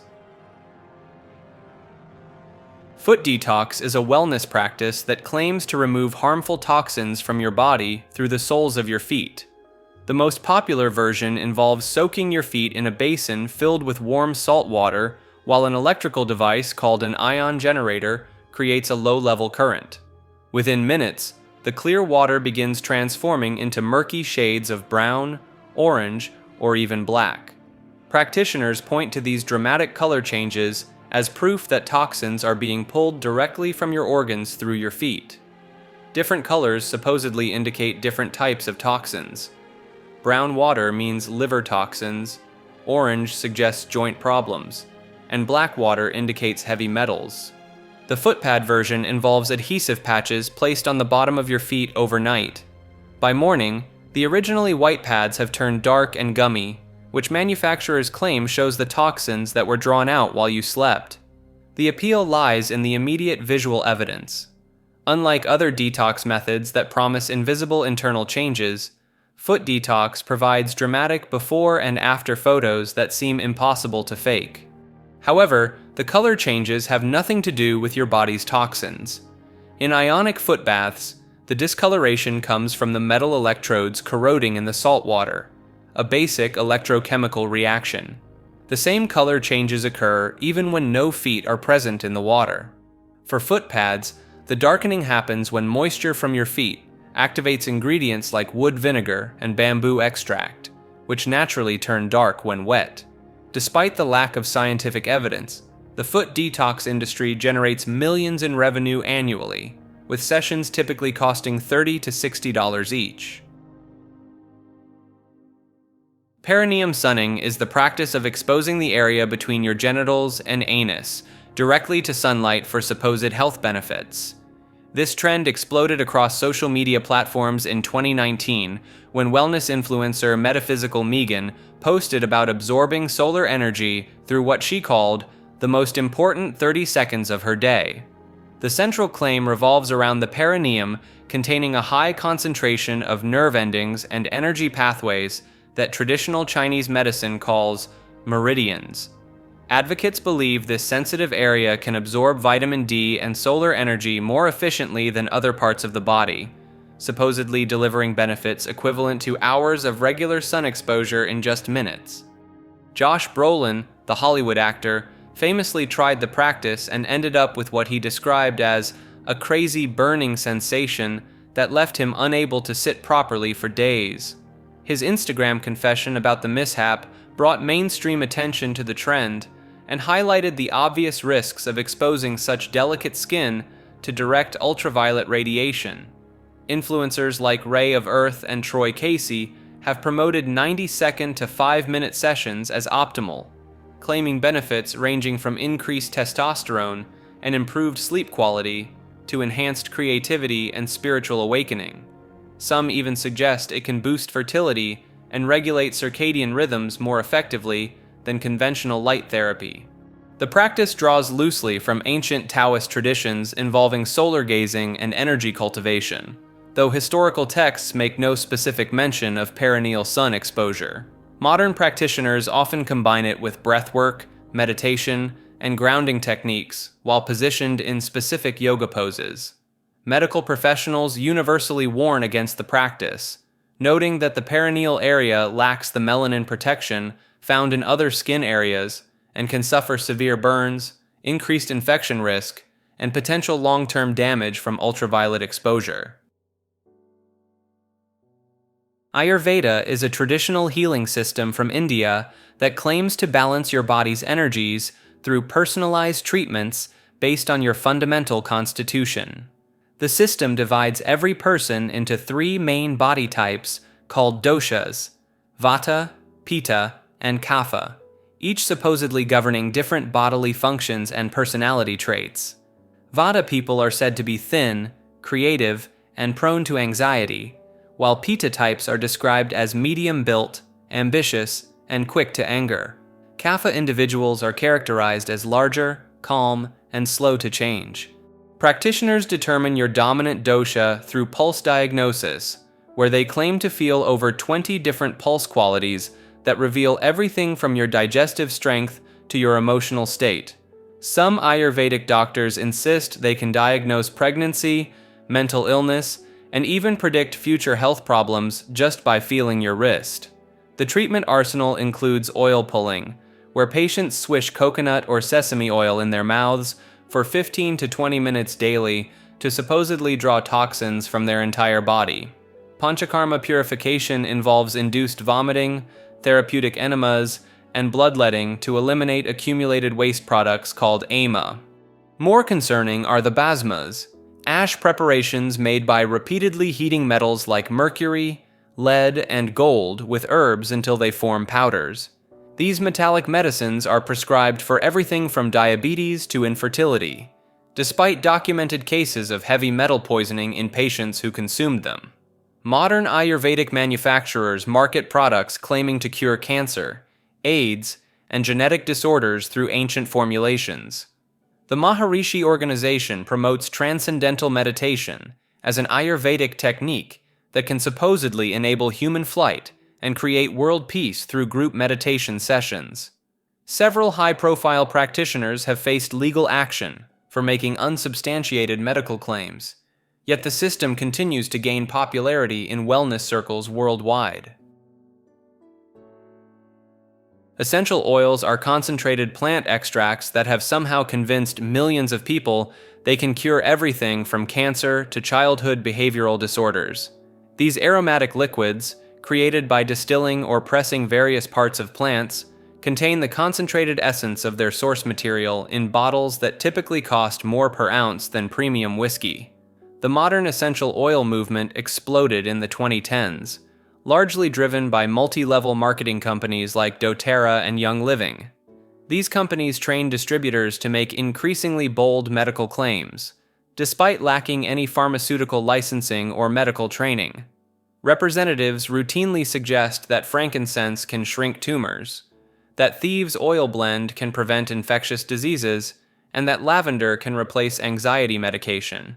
The pseudoscientific foundation rests on something called aromatherapy, which claims that inhaling or applying these oils can trigger specific physiological responses throughout the body. Practitioners believe that because plants produce these compounds for protection or attraction, humans can harness these same properties for healing. This thinking ignores the fundamental differences between plant biology and human physiology. Young Living founder Gary Young, who died in 2018, claimed his oils could treat conditions ranging from Lou Gehrig's disease to autism. The company faced multiple FDA warning letters for unauthorized medical claims. Young himself had no medical training and was once arrested for practicing medicine without a license after a patient died during one of his alternative treatments. The most dangerous aspect involves people replacing proven medical treatments with oil protocols. Parents have withheld seizure medications from epileptic children, instead applying diluted peppermint oil to their feet. Others have ingested oregano oil believing it works better than antibiotics, sometimes resulting in severe chemical burns to their digestive systems. What makes essential oils particularly insidious is that they do have some legitimate uses. Peppermint oil can genuinely help with nausea, and tea tree oil has actual antifungal properties. These small kernels of truth get weaponized to support much grander claims about curing serious diseases. The financial motivation creates an echo chamber where distributors must believe in increasingly extreme claims to justify their investment. Many spend thousands of dollars on starter kits and monthly orders, then recruit others to recoup their losses. This creates communities where questioning the oil's effectiveness means questioning someone's livelihood and social network. Oil pulling is an ancient Ayurvedic practice that involves swishing a tablespoon of oil in your mouth for 15 to 20 minutes every morning, then spitting it out. The oil of choice is typically coconut, sesame, or sunflower oil. Believers claim this simple routine can cure an astonishing range of ailments. We're talking bad breath, gum disease, tooth decay, diabetes, heart disease, arthritis, eczema, and even cancer. The theory suggests that swishing oil somehow pulls toxins from your bloodstream through the tissues in your mouth. The supposed mechanism relies on the idea that bacteria and toxins get trapped in the oil as you swish, creating a sort of oral detox. Some practitioners insist the oil changes color during the process, turning white or yellow as evidence of toxin removal. Dr. F. Karak, a Ukrainian physician, popularized oil pulling in the 1990s by presenting it at a conference of oncologists and bacteriologists. He claimed it could cure headaches and bronchitis within days, while more serious conditions like blood diseases and chronic illnesses would clear up within months. Modern wellness influencers have latched onto oil pulling with enthusiasm. Gwyneth Paltrow and Shailene Woodley have publicly endorsed the practice, with Woodley claiming it whitens teeth better than any commercial product. The practice does have some legitimate oral health benefits. Swishing oil can reduce harmful bacteria in the mouth and may help with gingivitis. However, the leap from modest oral health improvements to curing systemic diseases lacks scientific support. The 20-minute duration seems particularly arbitrary, though practitioners insist anything less won't achieve the full detoxifying effect. Iridology is the practice of examining the colored part of your eye to diagnose diseases and health conditions throughout your entire body. Practitioners claim they can detect everything from kidney problems to emotional trauma simply by studying the patterns, colors, and markings in your iris. The foundation rests on iris charts that divide the eye into dozens of sections, each supposedly corresponding to specific organs. The left eye maps to the left side of your body, the right eye to the right side. A dark spot in the upper portion might indicate lung issues, while unusual pigmentation near the bottom could suggest digestive problems. This concept originated with Hungarian physician Ignác von Petzely in 1856. Legend holds that he developed the theory after observing changes in an owl's iris following a broken leg. Whether this owl story happened or not, von Petzeli spent decades creating detailed iris maps that modern iridologists still reference today. Practitioners examine eyes using specialized magnifying equipment and bright lights, looking for what they call lacunae, which are small gaps or holes in the iris fiber. They also search for radial furrows, concentric rings, and color variations that supposedly reveal the body's secrets. Bernard Jensen, a prominent American iridologist, refined these techniques throughout the mid-1900s and trained thousands of practitioners. He claimed to identify over 100 different iris signs, each pointing to specific health conditions. The appeal lies in its non-invasive nature and the intricate detail visible in every iris. No two irises are identical, not even between your own eyes, creating endless patterns for interpretation. Modern scientific testing has repeatedly failed to validate iridological diagnoses, with studies showing practitioners perform no better than random chance when identifying actual medical conditions. Germanic New Medicine is a controversial medical system developed by German doctor Reich Gerd Hamer in the 1980s. Hamer claimed that all diseases, including cancer, are caused by unexpected psychological shocks or conflicts, and that conventional treatments like chemotherapy are unnecessary and harmful. The system is built around what Hamer called the 5 biological laws. The first law states that every disease begins with a dramatic shock experience that catches a person completely off guard. The second law divides diseases into 2 phases, an active conflict phase and a healing phase that begins once the psychological conflict is resolved. According to Hamer, specific types of psychological conflicts cause predictable diseases in corresponding organs. For example, he claimed that lung cancer results from a death-fright conflict, while breast cancer stems from a worry conflict about family members. The most distinctive aspect of Germanic New Medicine involves brain CT scans. Hamer believed that psychological conflicts create visible ring-like patterns in brain scans, which he called Hamer-Foci. He claimed these circular formations prove his theories and can be used to diagnose both the psychological conflict and the resulting physical disease. Hamer developed these ideas after his son Dirk died in a shooting accident in 1978. Shortly afterward, Hamer himself was diagnosed with testicular cancer, which he attributed to the psychological trauma of losing his child. The medical system gained followers across Europe, particularly in Germany and Austria. However, Hamer lost his medical license in 1986 after authorities determined his methods were dangerous to patients. Several European countries have banned the practice of Germanic New Medicine. Multiple cases have been documented where patients died after refusing conventional cancer treatment in favor of Hamer's methods, including children whose parents chose this approach over standard medical care. Hamer also incorporated conspiracy theories into his later teachings, claiming that conventional medicine was part of a deliberate plot to harm non-Jewish populations while secretly providing effective treatments to Jewish patients. Despite legal restrictions and medical opposition, Germanic New Medicine continues to attract followers who believe that resolving psychological conflicts can cure physical diseases without medical intervention. Radionics is a method that claims to diagnose and treat illness using mysterious energy fields transmitted across any distance. Practitioners believe they can heal patients on the other side of the world using nothing more than a photograph, a strand of hair, or even just the person's name written on paper. The practice emerged in the early 1900s when physician Albert Abrams developed what he called the electronic reactions of Abrams. Abrams constructed elaborate machines filled with resistors, rheostats, and calibrated dials that supposedly detected disease vibrations from patient samples.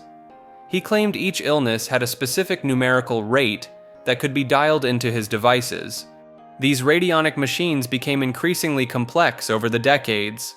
Ruth Drown expanded the field in the 1930s by developing radionic photography, claiming her cameras could capture images of internal organs from thousands of miles away using only a blood spot.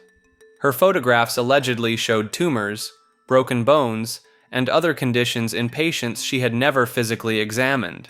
Malcolm Ray later introduced geometric patterns called radionic witnesses, believing that specific shapes could broadcast healing frequencies to distant patients. Practitioners would place these patterns on their machines alongside patient samples, then adjust dials to transmit therapeutic vibrations. Modern radionic devices range from simple black boxes with random electronic components to computer programs that claim to analyze digital photographs for health imbalances. Some practitioners use pendulums to determine the correct settings, while others rely on muscle testing or intuitive impressions.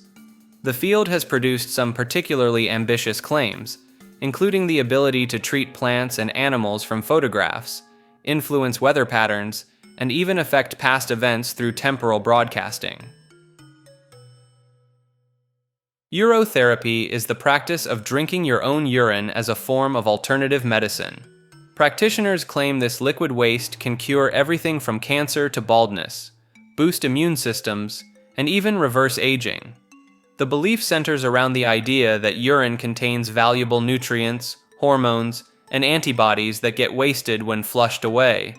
Advocates argue that by recycling these compounds back into the body, you can achieve optimal health and treat chronic diseases that conventional medicine struggles with. John Armstrong popularized modern urotherapy in the 1940s with his book, The Water of Life, where he documented over 30,000 cases of people supposedly cured through urine therapy. More recently, former Indian Prime Minister Morarji Desai publicly endorsed the practice, claiming he drank a glass of his own urine every morning well into his 90s. The typical protocol involves drinking a midstream sample first thing in the morning when urine is most concentrated. Some practitioners take it further, applying urine topically to skin conditions or using it in enemas. Advanced practitioners might fast for days while consuming nothing but their own urine and water. Urine consists of roughly 95% water mixed with urea, creatinine, sodium, and other waste products your kidneys filtered out because your body didn't need them. The small amounts of vitamins and minerals present are there because you already have enough circulating in your bloodstream. Medical professionals point out that reintroducing these waste products forces your kidneys to work overtime, filtering the same toxins repeatedly, potentially leading to kidney damage and electrolyte imbalances. Rolfing is a bodywork technique that claims to restructure your entire physical and emotional being through aggressive manipulation of connective tissue. Developed by biochemist Ida Rolf in the 1950s, this practice involves practitioners using their knuckles, elbows, and sustained pressure to dig deep into what's called fascia, the thin tissue surrounding every muscle in your body. The sessions are notoriously intense, with clients often grimacing through 10 grueling appointments that can last up to 90 minutes each. Rolf believed that trauma, poor posture, and emotional stress literally reshape the body's structure over time, creating what she called random body, a misaligned form that traps both physical tension and psychological baggage. Her solution involved systematically working through the body's tissue layers to restore what she termed normal body. The process follows a specific sequence. Sessions 1 through 3 focus on superficial layers, opening the chest and lengthening the torso. Sessions 4 through 7 target deeper core muscles and pelvic alignment. The final 3 sessions integrate everything, supposedly leaving clients permanently transformed. Practitioners claim Rolfing can eliminate chronic pain, improve athletic performance, increase height by up to 2 inches, and even resolve deep-seated emotional issues stored in the tissues. Some clients report profound psychological breakthroughs during particularly intense sessions, as if years of buried feelings suddenly surface when specific body areas are manipulated. The technique gained popularity among dancers, actors, and athletes seeking peak performance, though mainstream medicine remains skeptical of its more dramatic claims. Despite costing thousands of dollars for a complete series, Rolfing maintains devoted followers who swear by its life-changing effects. The Bates method is an alternative vision improvement technique that claims poor eyesight stems from mental strain rather than physical defects in the eye itself. William Horatio Bates, a licensed ophthalmologist practicing in New York during the early 1900s, developed this controversial approach after observing that his patients' vision seemed to fluctuate throughout the day. He concluded that traditional corrective lenses were not only unnecessary, but actually harmful, permanently weakening the eyes by creating dependency. Bates identified what he called the 6 fundamental principles of natural vision. Central fixation involves focusing on one small area at a time rather than trying to see everything at once. Movement requires constantly shifting attention to prevent staring, which Bates believed caused strain. The method includes several specific exercises that practitioners swear by. Palming involves covering closed eyes with the palms of both hands for 10 to 20 minutes, creating complete darkness to allow the retina to rest. Sunning encourages looking toward the sun with closed eyelids, gradually building tolerance to bright light. The long swing requires standing and slowly turning the body left and right, while letting the eyes passively follow the movement. Bates claimed his patients regularly threw away their glasses after weeks of practice. He documented cases of people improving from severe nearsightedness to 20/20 vision using only his techniques. His 1920 book, Perfect Sight Without Glasses, included detailed testimonials and before and after measurements that seemed to support these dramatic improvements.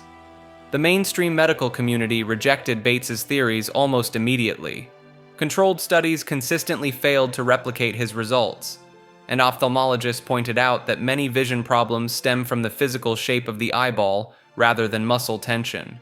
Despite this scientific opposition, the Bates method gained a dedicated following that persists today, with practitioners claiming modern eye doctors suppress this natural alternative to protect their profits from selling glasses and contact lenses.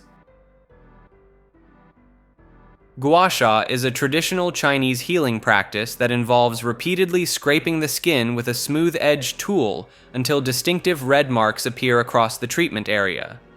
The technique creates what practitioners call sha, raised red spots that look remarkably similar to severe bruising, but are claimed to release trapped toxins from beneath the skin. The practice dates back over 2,000 years and uses tools ranging from jade stones to buffalo horn scrapers, though modern practitioners often opt for stainless steel implements shaped like small shovels. The scraping motion follows specific meridian lines that traditional Chinese medicine claims correspond to different organ systems throughout the body. What makes Gua Sha particularly striking is the dramatic visual aftermath. Patients emerge from sessions looking as though they've been in accidents, with angry red welts covering their backs, necks, or faces. These marks typically fade within 3 to 7 days, but during that time, the appearance can be quite alarming to those unfamiliar with the practice. Modern wellness culture has embraced Gua Sha with particular enthusiasm for facial treatments, claiming the gentler scraping motions can reduce wrinkles, improve circulation, and create a natural facelift effect. Social media influencers demonstrate the technique using rose quartz tools, promising everything from lymphatic drainage to jawline definition. The practice gained significant attention when Olympic swimmer Michael Phelps appeared at the 2016 Rio Olympics, covered in circular marks from cupping therapy, though Gua Sha creates different linear patterns.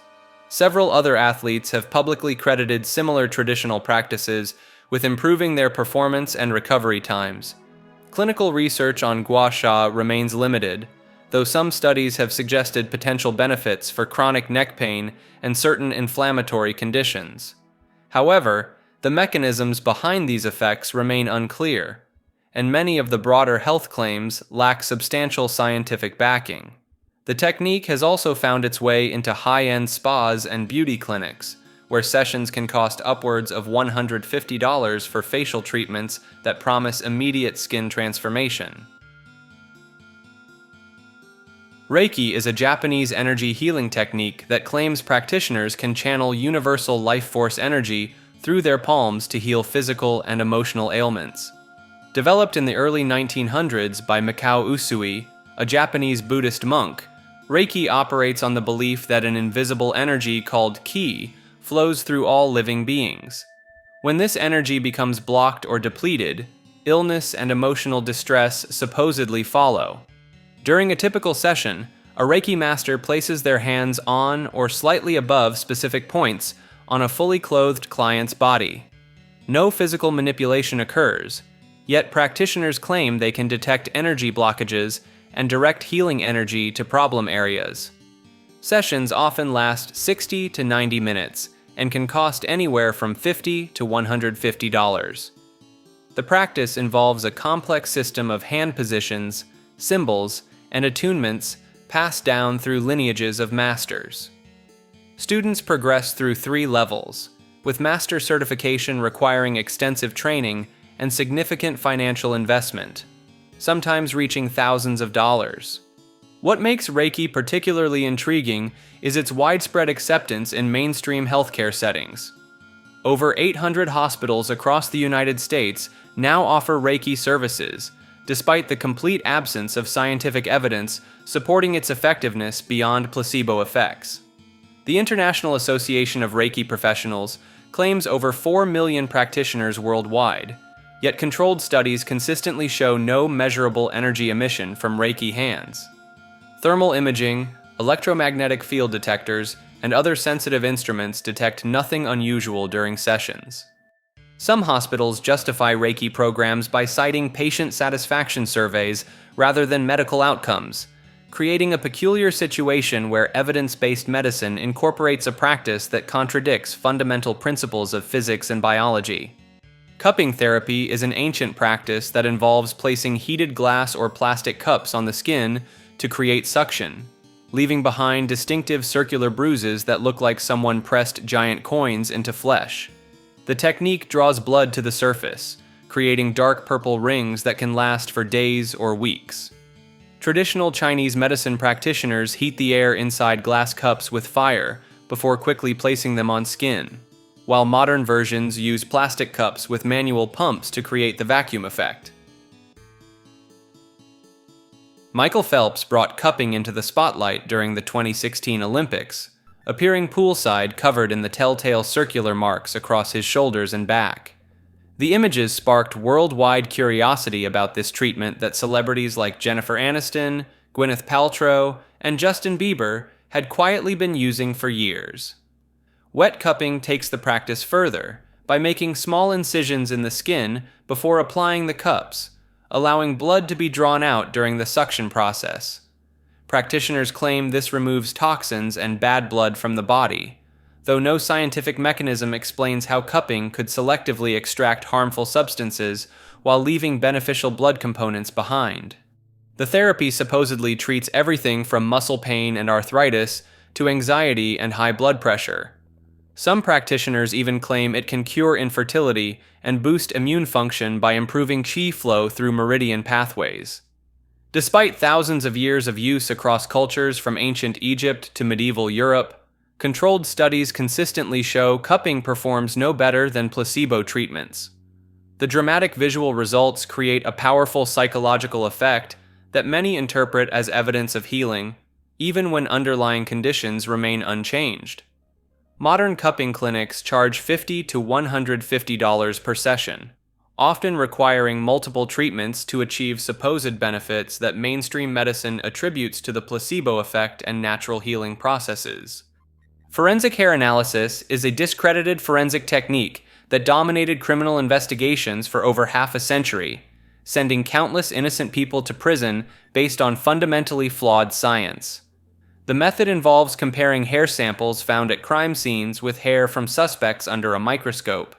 Forensic examiners would testify that hair characteristics like color, thickness, and microscopic features could definitively link a person to a crime. For decades, juries accepted this as ironclad scientific evidence. The technique's foundation rests on the assumption that human hair contains unique identifying characteristics. Examiners claimed they could distinguish between hairs from different people by examining the medulla, cortex, and cuticle patterns. They would present statistical probabilities suggesting matches were virtually certain. The House of Cards collapsed in 2015 when the FBI admitted that their hair analysis testimony contained errors in over 90% of cases reviewed. The National Association of Criminal Defense Lawyers and the Innocence Project discovered that FBI examiners had systematically overstated the significance of hair evidence for decades. Kirk Odom spent 22 years in prison for a crime he didn't commit, convicted largely on hair evidence that was later proven wrong through DNA testing.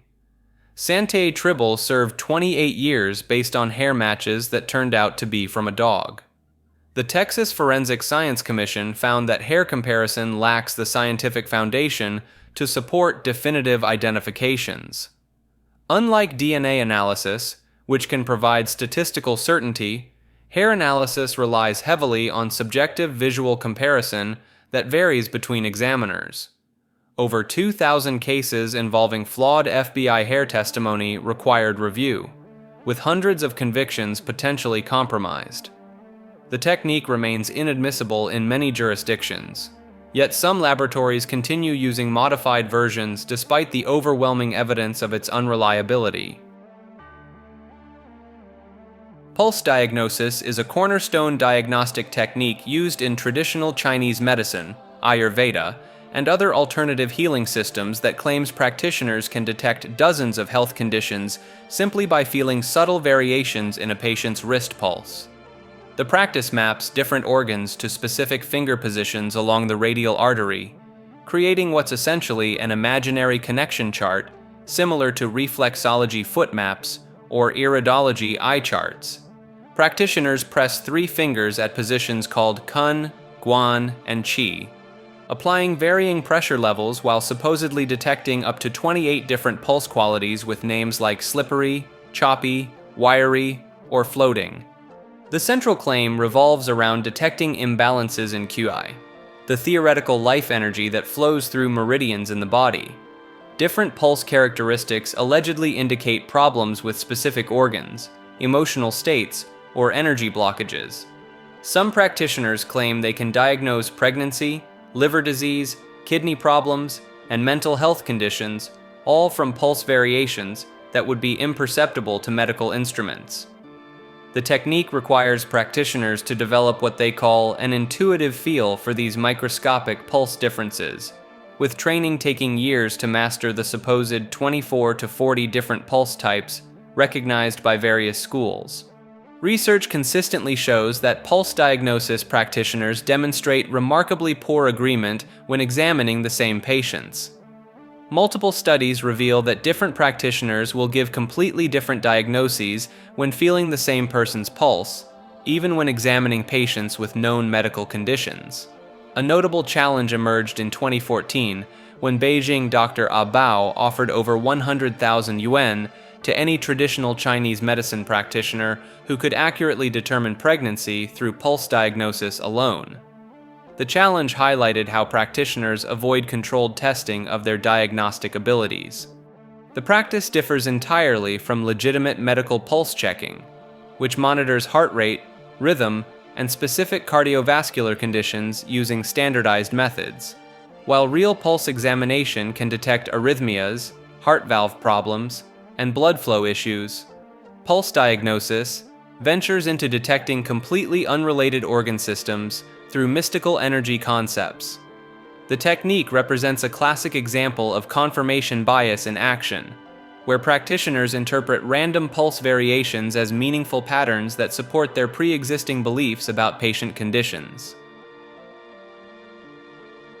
Osteopathy is a medical philosophy that claims the body can heal itself through manual manipulation of bones, muscles, and joints. Founded by Andrew Taylor, still in 1874, this practice emerged from his belief that many diseases stem from mechanical problems in the musculoskeletal system. Still developed his theories after losing 3 children to spinal meningitis, leading him to reject conventional medicine of his era.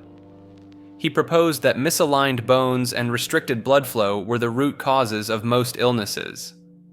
According to Still's original doctrine, proper manipulation could restore the body's natural healing abilities and cure everything from infections to organ dysfunction. Traditional osteopaths claim they can treat conditions far beyond back pain and joint issues. Some practitioners assert that cranial osteopathy can address learning disabilities, behavioral problems, and even birth trauma by gently manipulating skull bones. This approach suggests that subtle movements of cranial bones can influence cerebrospinal fluid flow and brain function. The practice splits into two distinct paths. In the United States, doctors of osteopathic medicine receive training equivalent to medical doctors and primarily practice conventional medicine. However, traditional osteopaths in Europe and other regions focus exclusively on manual therapy, often making broader health claims. Critics point out that many core osteopathic principles lack robust scientific evidence. The idea that cranial bones move significantly in adults contradicts established anatomy, as these bones fuse during development. Additionally, claims about treating systemic diseases through spinal manipulation remain largely unsubstantiated by controlled clinical trials. Despite skepticism from mainstream medicine, osteopathy has gained popularity as an alternative treatment, with millions seeking care from practitioners worldwide who promise drug-free healing through the power of touch alone. Apitherapy is the medical use of bee products including honey, propolis, royal jelly, pollen, and most controversially, live bee venom, delivered through intentional stings. Practitioners claim bee venom can treat multiple sclerosis, arthritis, chronic pain, and even Lyme disease. The therapy involves placing live bees on specific body points and allowing them to sting the patient, or injecting purified bee venom directly under the skin. The treatment gained attention when actress Gwyneth Paltrow publicly endorsed bee sting therapy for inflammation and scar reduction. Some patients report receiving dozens of stings per session, with treatment courses lasting months or years. Bee venom contains melittin, a compound that breaks down cell membranes and triggers intense immune responses. Supporters argue this creates beneficial anti-inflammatory effects, while critics point out the same mechanism can cause severe allergic reactions. Dr. Bodog Beck, a Hungarian physician, popularized modern bee venom therapy in the 1930s after claiming it cured his own arthritis. Today, countries like South Korea have integrated apitherapy into their healthcare systems, with specialized clinics offering standardized bee sting protocols. The practice carries genuine risks.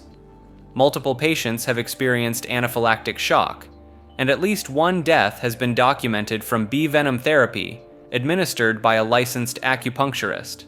Royal jelly, the substance that creates queen bees, commands premium prices for its supposed anti-aging properties. Propolis, essentially bee glue made from tree resins, gets marketed as a natural antibiotic, despite limited human studies supporting these claims. Herbal medicine is a practice that spans from legitimate pharmaceutical research to outright magical thinking, creating a spectrum where science and pseudoscience often blur together. At its most questionable end, herbal medicine practitioners claim that plants can cure virtually any ailment through mysterious life forces and energy balances that conventional science supposedly ignores. These claims often involve expensive proprietary blends that promise to detoxify organs that don't actually accumulate toxins or restore energy systems that have no basis in human physiology. The practice becomes particularly problematic when specific herbs are marketed as cancer cures or AIDS treatments. Essiac tea, a blend of 4 herbs including burdock root and sheep sorrel, has been promoted since the 1920s as a cancer cure despite zero clinical evidence. Similarly, the late Jim Humble promoted something called Miracle Mineral Solution, which was actually industrial bleach marketed as an herbal cure-all. What makes the pseudoscientific side especially concerning is the concept of herbal detox programs that claim to cleanse organs like the liver and kidneys. These organs already detoxify the body naturally and don't require assistance from expensive herb combinations. Yet, practitioners often sell week-long protocols involving dozens of different plant extracts, each supposedly targeting specific toxins that they can never actually identify or measure.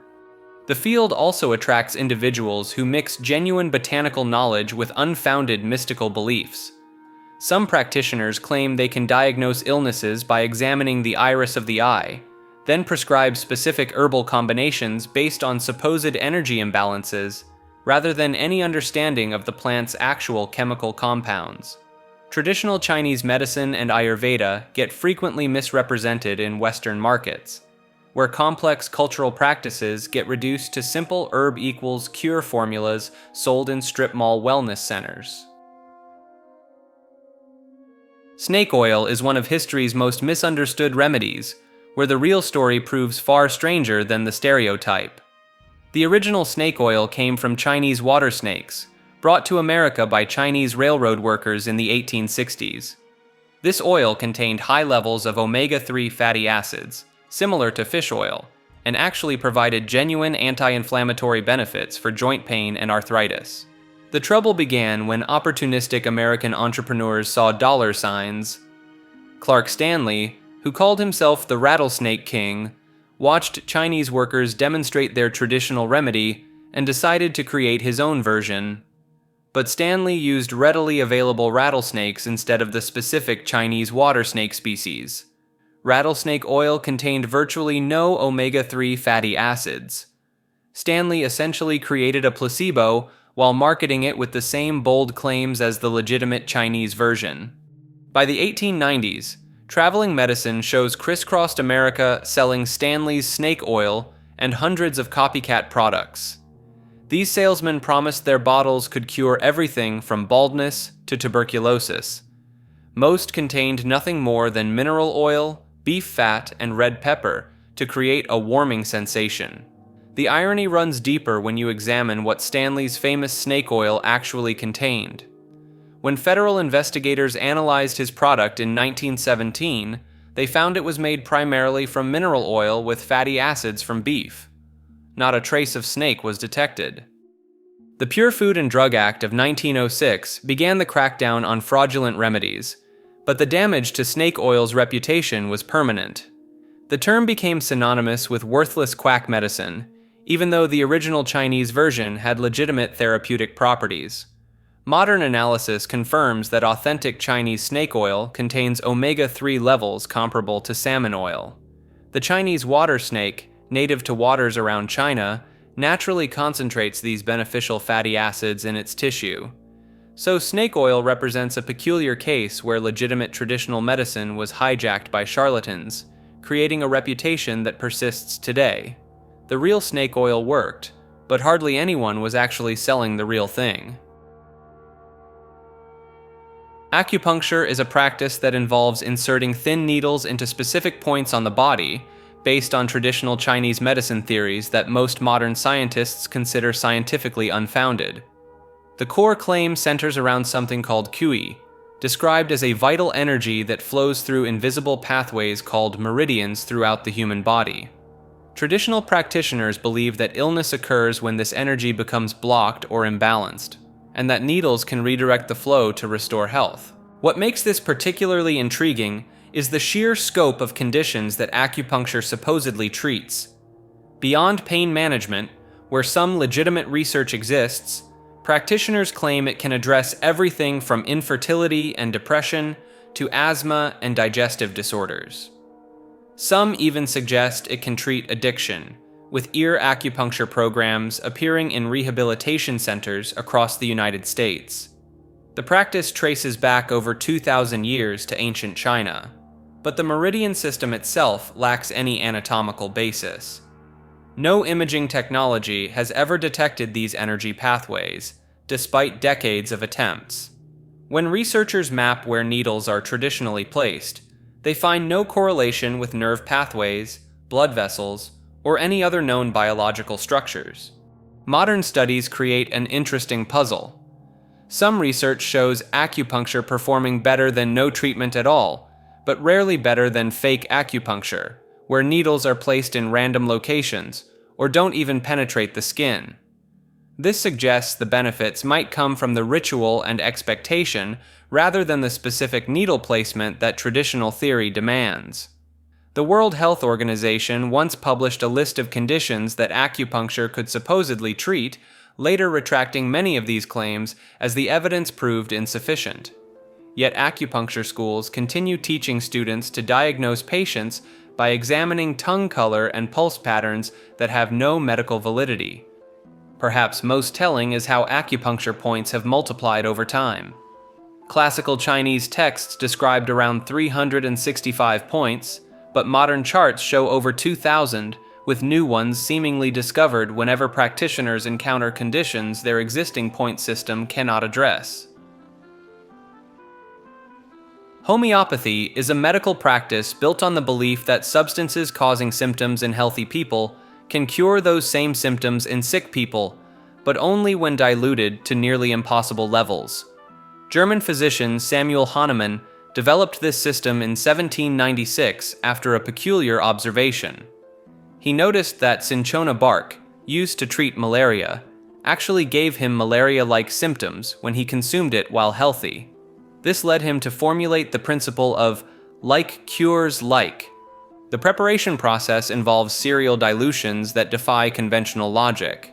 Practitioners take an original substance and dilute it in water or alcohol at ratios of 1 to 10 or 1 to 100, then shake the mixture vigorously. This process repeats up to 30 times or more. By the time these dilutions reach what homeopaths call 30C potency, the mathematical probability of even a single molecule of the original substance remaining approaches 0. A 30C dilution would require a container larger than the entire solar system to hold enough water for one molecule to be present. This impossibility led to the memory of water hypothesis. French immunologist Jacques Benveniste claimed in 1988 that water retains an electromagnetic imprint of dissolved substances even after dilution removes all physical traces. His experiments suggested that highly diluted antibodies could still trigger immune responses in laboratory tests. Nature magazine published Benveniste's findings, but sent a team including stage magician James Randi to investigate his laboratory. When the experiments were repeated under controlled conditions, the effects disappeared entirely. Modern homeopathic remedies include preparations like oscillococcinum, made from duck liver and heart, marketed for flu symptoms. Belladonna, deadly nightshade, becomes a remedy for fever and inflammation after extreme dilution. Arsenicum album, derived from arsenic, supposedly treats digestive issues and anxiety. The practice maintains legal status in many countries, despite scientific consensus against its effectiveness beyond placebo effects. Homeopathic hospitals operate in the United Kingdom under the National Health Service, while regulatory agencies in other nations require disclaimers stating that products have not been evaluated for safety or efficacy. Electrohomeopathy is a peculiar healing system that emerged from the mind of Italian Count Cesare Mattei in the 1860s. This aristocrat claimed he could cure diseases using plant extracts that had been subjected to electrical currents during their preparation.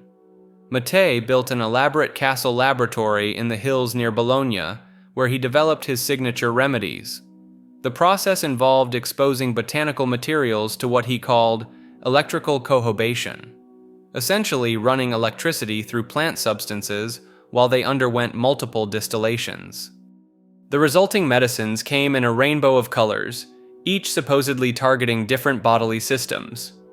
Red remedies were meant for blood disorders, blue for lymphatic issues, green for digestive problems, and yellow for liver conditions.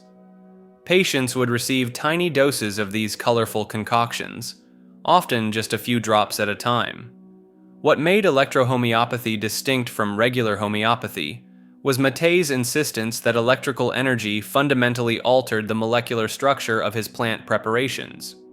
He believed this electrical charging created remedies far more potent than anything achieved through simple dilution and succussion. The Count's marketing was as flamboyant as his methods. He distributed pamphlets across Europe featuring testimonials from satisfied customers and established electro-homeopathic colleges in several countries. His personal physician credentials were questionable at best, yet he managed to attract followers among both patients and practitioners. Surprisingly, electrohomeopathy didn't fade away with the Victorian era. The practice found particularly fertile ground in India, where it continues today with thousands of registered practitioners. Indian electrohomeopaths have expanded mate's original system, creating new color combinations and electrical preparation methods that would likely puzzle even the Count himself. Modern electrohomeopathic clinics display walls lined with bottles containing brilliantly colored liquids, each labeled with cryptic alphanumeric codes that supposedly indicate their specific therapeutic applications. Crystal healing is the practice of using specific gemstones and minerals to treat physical ailments and emotional imbalances. Believers claim that different crystals emit unique vibrational frequencies that can realign the body's energy fields and restore health. The system assigns remarkably specific properties to each stone. Rose quartz supposedly opens the heart chakra and heals emotional trauma, while amethyst is said to cure addiction and enhance spiritual awareness. Hematite allegedly grounds excess energy and treats blood disorders, earning it the nickname bloodstone among practitioners. Modern crystal healing draws heavily from New Age interpretations of ancient practices, though historical evidence for systematic crystal medicine remains scarce. The methodology typically involves placing stones on specific body parts, wearing them as jewelry, or keeping them in living spaces to create healing environments. Crystal shops organize their inventory like pharmacies, with detailed charts matching stones to symptoms. Black tourmaline for protection from negative energy, citrine for boosting confidence and wealth, clear quartz as the universal healer that amplifies other crystals' effects. Some practitioners create elaborate crystal grids, arranging multiple stones in geometric patterns to focus their supposed healing powers. The practice gained significant momentum during the 1960s counterculture movement and exploded into mainstream wellness culture during the 2010s. Celebrity endorsements from figures like Gwyneth Paltrow and Miranda Kerr brought crystal healing into luxury spas and wellness retreats worldwide. Scientific testing has consistently failed to demonstrate any measurable effects beyond placebo responses. The proposed mechanisms involving energy fields and vibrations lack support from physics, while the specific healing claims remain unverified by medical research. Despite this, the global crystal healing market generates billions in annual revenue, with some rare specimens selling for thousands of dollars based purely on their alleged metaphysical properties. Dietary supplements are a multi-billion-dollar industry built largely on promises that scientists struggle to verify in controlled studies. Unlike prescription medications, which must undergo years of rigorous testing before reaching pharmacy shelves, supplements can be sold with minimal oversight from regulatory agencies. The 2010s saw an explosion of supplements claiming to boost everything from brain function to immune systems. Companies like Herbalife and Nature's Bounty have faced legal challenges for making health claims that exceed what their products can actually deliver. In 2015, the New York Attorney General's office tested popular store-brand supplements from major retailers and found that 4 out of 5 products contained none of the herbs listed on their labels. Megadose vitamin therapy gained popularity through figures like Linus Pauling, who claimed that massive amounts of vitamin C could cure cancer and the common cold. Despite Pauling's Nobel Prize credentials, subsequent studies failed to support his vitamin C theories.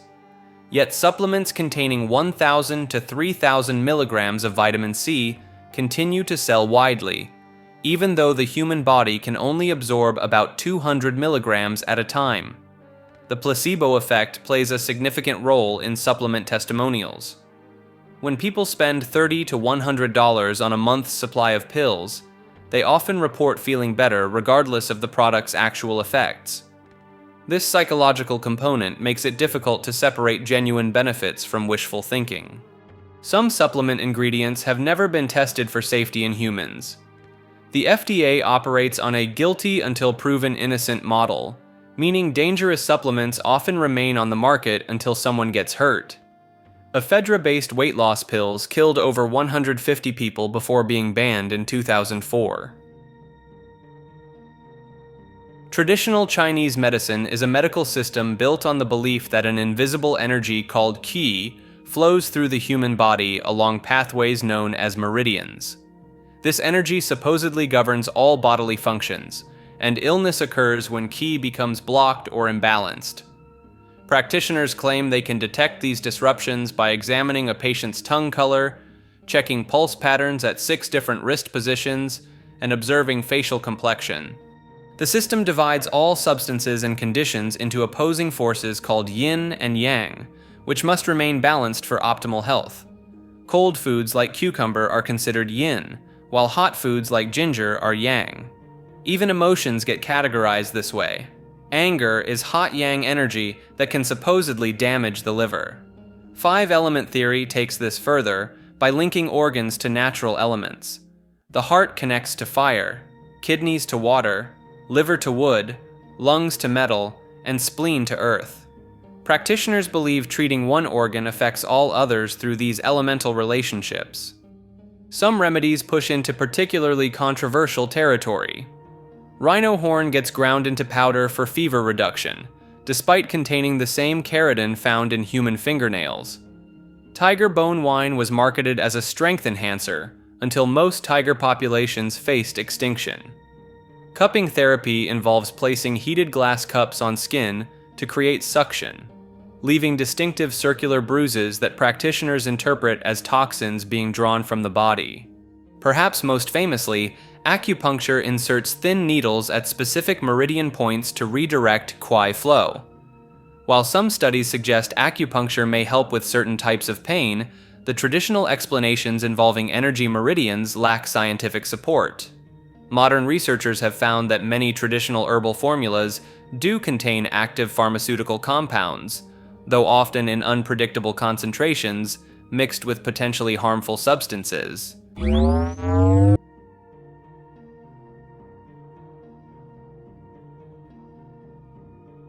Looks maxing is a self-improvement practice focused on maximizing physical attractiveness through methods ranging from basic grooming to extreme surgical procedures. The movement emerged from online communities where participants share techniques, rate facial features, and develop elaborate theories about human attraction. The practice operates on several tiers of intensity.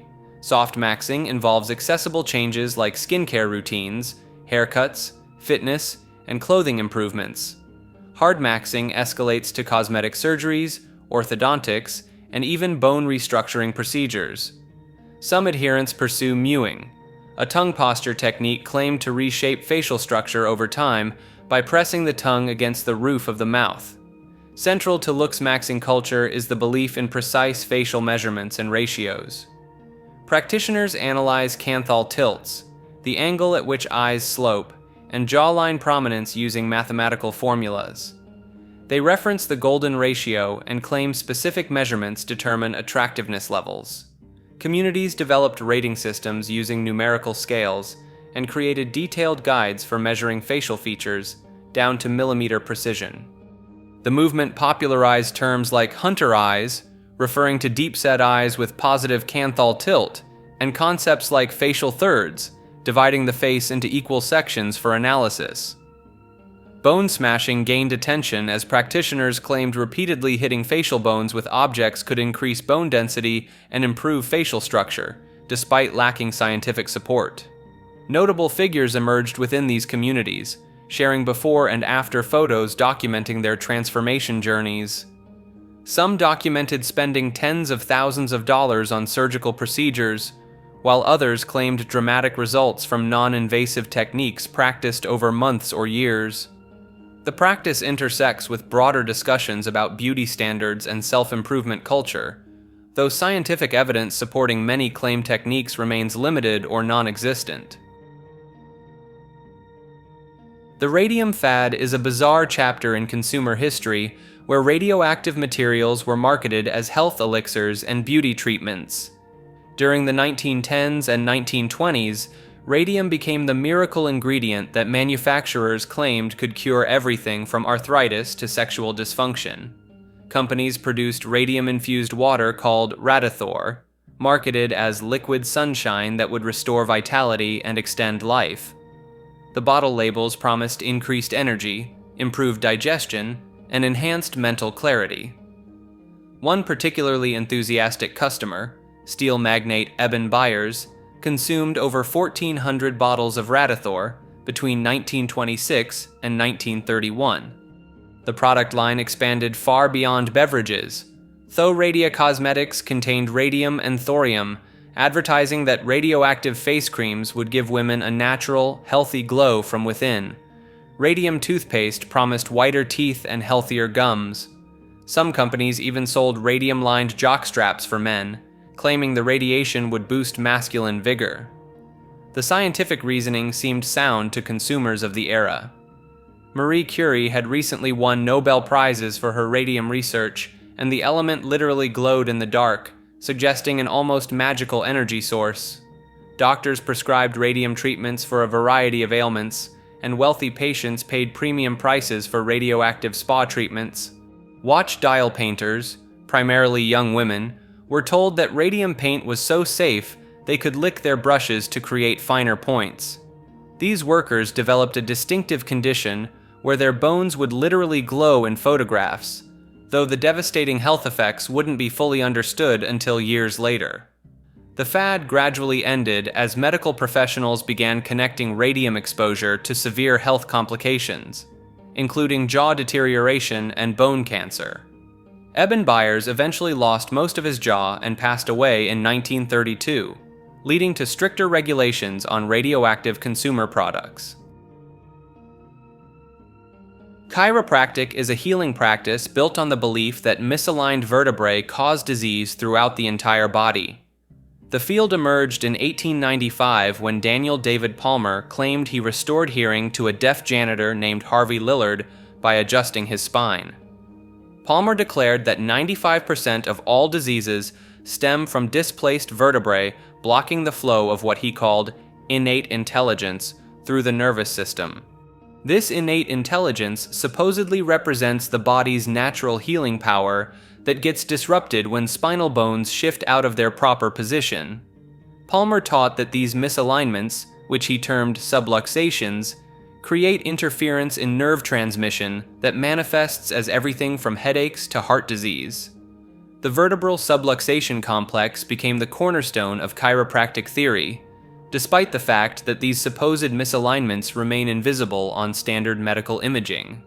Traditional chiropractors maintain that their hands can detect subluxations that X-rays and MRI scans cannot reveal. Straight chiropractors adhere to Palmer's original teachings and claim spinal adjustments can treat conditions far beyond back pain. These practitioners have treated patients for asthma, allergies, ear infections, and digestive disorders by manipulating the spine. Some have even suggested that spinal adjustments can boost immune function and prevent illness. The Palmer School of Chiropractic, founded by Daniel David Palmer and later run by his son Bartlett Joshua Palmer, promoted these ideas through the early to mid-20th century. B.J. Palmer added concepts like mental impulses traveling through the nervous system and developed instruments he claimed could measure nerve interference. Modern research has found limited evidence supporting chiropractic treatment for lower back pain and some types of headaches, but studies consistently fail to demonstrate benefits for the broader range of conditions that subluxation theory suggests spinal manipulation should address. Psychic surgery is a practice where healers claim to perform medical operations using only their bare hands, allegedly reaching directly into the human body without making any cuts or incisions. These practitioners say they can remove tumors, diseased organs, and foreign objects through supernatural means, leaving patients with no visible wounds or scars. The most famous hub for this practice emerged in the Philippines during the 1960s and 70s, where healers like Tony Agpawa and Alex Orbito gained international attention. Patients from Europe and North America would fly thousands of kilometers to small villages, seeking cures for cancer, heart disease, and other serious conditions that conventional medicine had failed to treat. During a typical session, the psychic surgeon appears to plunge their hands directly into the patient's abdomen or chest. Blood seems to flow from the entry point, and the healer often pulls out what looks like diseased tissue, sometimes entire organs. The whole procedure takes just minutes, and when it's finished, The skin appears completely intact with no trace of an incision. Z. Arrigo, a Brazilian healer active from the 1950s to 1971, performed thousands of these operations using rusty knives and scissors instead of his hands.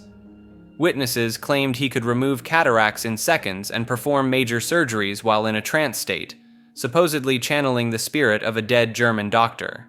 Scientific investigations consistently revealed the mechanisms behind these apparent miracles. High-speed cameras captured practitioners using sleight of hand to conceal animal organs and chicken blood in their palms. The tumors removed during surgery turned out to be pieces of beef liver, pig intestines, or cotton soaked in blood. Some healers used fake thumbs filled with animal tissue that they could squeeze to simulate the extraction process. Despite repeated exposure of these techniques, the practice continues today in various forms across Southeast Asia and South America, with believers arguing that the physical demonstrations are merely symbolic representations of genuine spiritual healing occurring on an invisible level. Colloidal silver is a liquid suspension containing microscopic silver particles that has built a devoted following in alternative health circles. Believers claim this metallic solution can treat everything from the common cold to cancer, acting as a powerful antimicrobial agent that supposedly kills bacteria, viruses, and fungi on contact.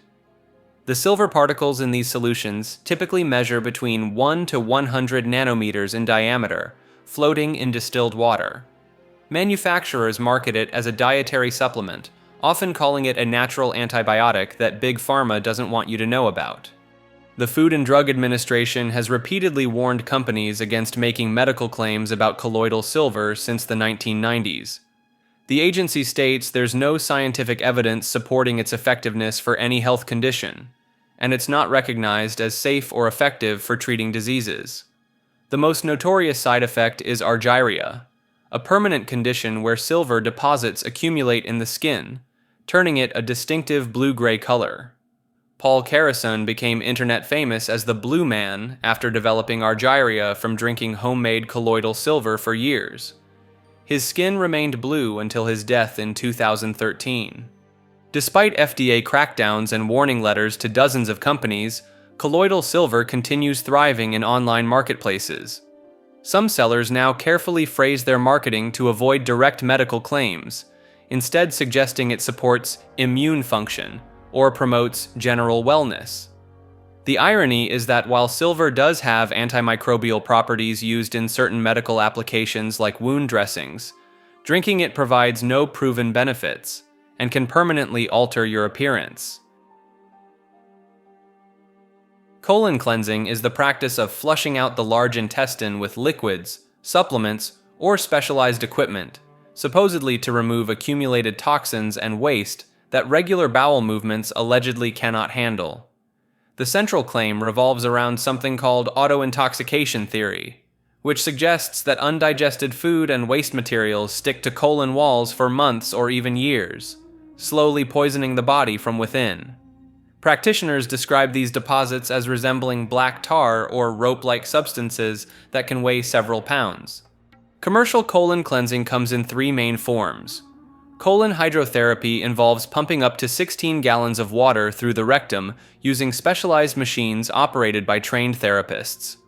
Oral supplements typically contain fiber, herbs like senna or cascara sagrada, and sometimes clay or activated charcoal. At-home enema kits promise similar results with coffee, salt water, or herbal mixtures. The business side tells an interesting story. Celebrity endorsements from figures like Gwyneth Paltrow and Dr. Mehmet Oz helped push colon cleansing into mainstream wellness culture during the 2010s. The global market reached over $1 billion annually, with some facilities charging $200 per session. Medical professionals point out that the colon naturally sheds its lining every 3 to 5 days, making long-term waste accumulation biologically impossible. The Food and Drug Administration has issued warnings about several colon cleansing products, particularly those containing sodium phosphate, which can cause severe electrolyte imbalances. The supposed proof often comes from dramatic before and after photos showing dark, stringy material that clients expelled after treatment. However, gastroenterologists explain this material typically consists of the cleansing agents themselves mixed with normal intestinal mucus, not ancient waste deposits. Alternative cancer treatments are medical approaches that fall outside conventional oncology, ranging from dietary protocols to energy-based therapies that promise to cure or significantly improve cancer outcomes without traditional chemotherapy or radiation. These treatments gained massive popularity during the 1970s and 80s, when patients began seeking alternatives to the harsh side effects of conventional cancer therapy.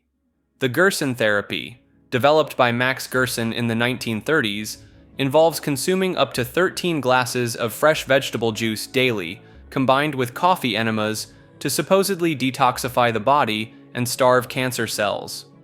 Laetrile, extracted from apricot pits and containing amygdalin, was promoted heavily in the 1970s as a natural cancer cure. Supporters claimed that cancer cells contained an enzyme that would convert laetrile into cyanide, selectively destroying tumors while leaving healthy cells untouched. The Budwig protocol combines cottage cheese with flaxseed oil, based on the theory that cancer cells cannot survive in an oxygen-rich environment created by specific fatty acid combinations.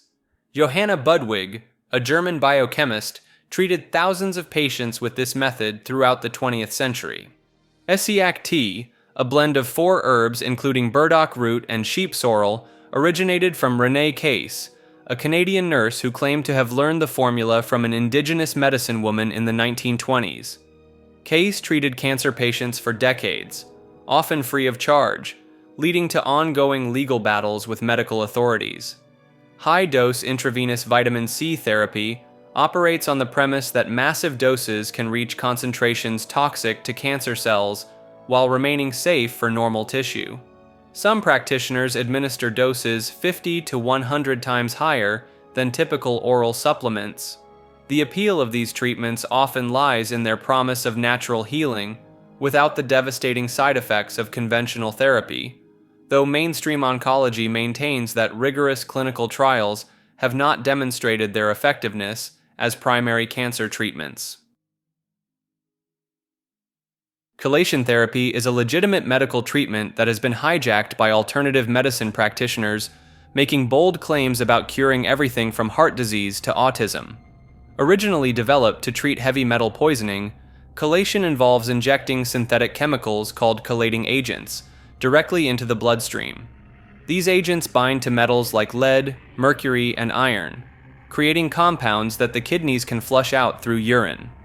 Emergency rooms still use this technique when someone has been exposed to dangerous levels of toxic metals. The controversy begins when practitioners start promoting chelation as a cure-all treatment. During the 1980s and 1990s, some doctors began claiming that EDTA chelation could reverse heart disease by removing calcium deposits from artery walls. They theorized that heart attacks were caused by metal buildup rather than cholesterol and lifestyle factors. Even more contentiously, certain practitioners have promoted chelation as an autism treatment, claiming that mercury from vaccines causes the condition, and that removing the metal will improve symptoms. This has led parents to subject children to expensive and potentially dangerous intravenous treatments. The American Heart Association and FDA have repeatedly stated there is no scientific evidence supporting chelation for heart disease. Multiple large-scale studies have failed to show benefits beyond placebo effects. Despite this, chelation therapy clinics continue operating across the country, charging thousands of dollars for treatment courses that can last months. The irony is that while chelation can indeed remove metals from the body, it also strips away essential minerals like calcium and zinc, potentially causing more harm than good when used unnecessarily. Chronic Lyme disease is a controversial medical condition that has split the medical community into 2 distinct camps for over 3 decades. Unlike standard Lyme disease, which responds to a few weeks of antibiotics, chronic Lyme disease supposedly persists for months or years despite treatment. Patients report debilitating fatigue, joint pain, cognitive difficulties they call brain fog, and dozens of other symptoms that can migrate throughout the body. The controversy centers on testing methods. Mainstream medicine relies on standard blood tests that look for antibodies to the Borrelia bacteria. But chronic Lyme practitioners argue these tests miss many cases, instead using specialized labs like IgeneX or DNA connections that employ different testing criteria. These alternative tests often detect Lyme in patients who tested negative through conventional methods. Dr. Joseph Burrascano became a prominent figure in the 1990s, treating thousands of patients with extended antibiotic courses lasting months or even years. His approach directly contradicted Infectious Disease Society of America guidelines, which recommend short treatment periods of 2 to 4 weeks. The condition gained national attention through documentaries like Under Our Skin and celebrity cases including Avril Lavigne and Yolanda Hadid. Hadid documented her experience on social media, showing IV antibiotic treatments and discussing her struggle to find doctors who would take her symptoms seriously. Treatment protocols vary wildly among chronic Lyme specialists. Some prescribe rotating combinations of multiple antibiotics. Others incorporate antiparasitic medications, citing co-infections with organisms like Babesia and Bartonella. More alternative practitioners add herbal protocols, hyperbaric oxygen therapy, or even experimental treatments like bee venom therapy. The medical establishment maintains that most chronic Lyme cases represent other conditions being misdiagnosed. They point to studies showing long-term antibiotics provide no benefit over placebo treatments. Yet patient advocacy groups like the Lyme Disease Association continue pushing for recognition and research funding, claiming hundreds of thousands suffer from this misunderstood condition. Germ theory denialism is the rejection of the scientifically established principle that microorganisms cause infectious diseases. These believers claim that bacteria and viruses are either harmless byproducts of illness rather than causes, or that they don't cause disease at all. To understand this position, germ theory itself states that specific microorganisms invade the body and multiply, leading to infection and disease symptoms. This became widely accepted in medicine during the late 1800s through the work of scientists like Louis Pasteur and Robert Koch. Denialists argue instead that disease stems from internal imbalances, poor nutrition, stress, or environmental toxins. They point to the fact that not everyone exposed to pathogens gets sick, as evidence that germs themselves aren't the real culprit. Some claim that bacteria are actually trying to help clean up cellular waste, making them beneficial rather than harmful. The movement gained notable traction through figures like Antoine Béchamp, a contemporary rival of Pasteur who promoted terrain theory. This alternative explanation suggests the body's internal environment determines health, not external microbes. Modern versions of this thinking appeared in books like What Really Makes You Ill by Don Lester and David Parker, which argues that no disease has ever been proven to be caused by bacteria or viruses. They claim pharmaceutical companies and medical establishments suppress this truth to maintain profits. Some adherents refuse antibiotics entirely, believing these medications poison the body unnecessarily. Others reject vaccination programs, viewing them as introducing harmful substances rather than preventing disease. The appeal often lies in the empowering message that individuals control their health destiny through lifestyle choices, rather than being vulnerable to invisible microscopic invaders lurking everywhere. Jilly juice is a fermented mixture of cabbage and salt water that its creator claimed could cure virtually every disease known to humanity, including regenerating missing limbs and reversing aging. Jill Epperly, a wellness blogger from Ohio, developed this concoction in the 2010s and promoted it through social media with increasingly outrageous health claims. The basic recipe involved fermenting chopped cabbage in water with enormous amounts of salt for several days until it reached a putrid, slimy consistency. Epperly insisted that drinking multiple glasses of this mixture daily could eliminate cancer, autism, diabetes, and even regrow amputated body parts. She referred to conventional medicine as poisonous and encouraged followers to abandon their prescribed medications in favor of her cabbage brew. The salt content in Jilly juice was astronomical, containing roughly 16 times the daily recommended sodium intake in a single serving.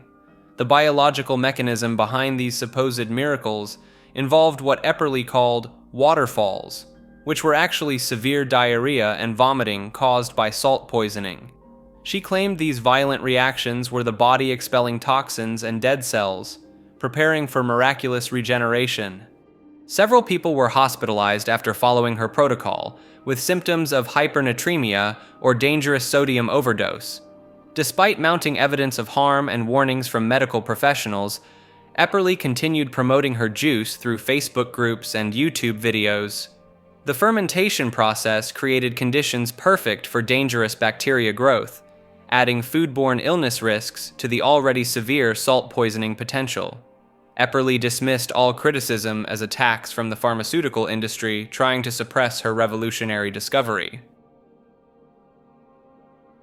Wilson's syndrome is a controversial medical condition that claims to explain why millions of people feel exhausted, depressed, and unwell despite having normal thyroid test results. Dr. E. Dennis Wilson introduced this theory in the 1990s, proposing that the real problem lies not in thyroid hormone production, but in how the body converts and uses these hormones at the cellular level. The central claim revolves around body temperature. Wilson argued that people with this syndrome consistently run low body temperatures, often below the standard 98.6 degrees Fahrenheit, sometimes as low as 96 or 97 degrees. This seemingly minor temperature drop allegedly triggers a cascade of symptoms including chronic fatigue, brain fog, hair loss, weight gain, depression, and cold hands and feet. The mechanism Wilson proposed centers on thyroid hormone conversion. The thyroid gland produces mostly T4 hormone, which must be converted to the active T3 form inside cells. Wilson claimed that stress, illness, or trauma can cause this conversion process to malfunction, leaving people with plenty of T4 in their blood, but starving cells that cannot access usable T3. Standard thyroid tests would appear completely normal, leaving patients and doctors baffled. Wilson's treatment protocol involved administering sustained-release T3 hormone therapy, starting with low doses and gradually increasing while monitoring body temperature. The goal was to restore normal temperature and reverse what he called thyroid resistance. He developed specific compounding pharmacy formulations and detailed temperature monitoring schedules. The medical establishment rejected Wilson's syndrome entirely. Mainstream endocrinologists pointed out that the diagnostic criteria were impossibly vague, the proposed mechanism contradicted established thyroid physiology, and the treatment carried significant risks, including heart rhythm abnormalities.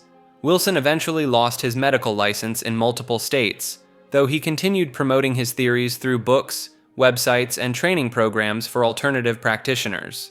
Despite official rejection, the syndrome gained a devoted following among patients who felt dismissed by conventional medicine and practitioners in the alternative health community who saw an opportunity to treat difficult cases.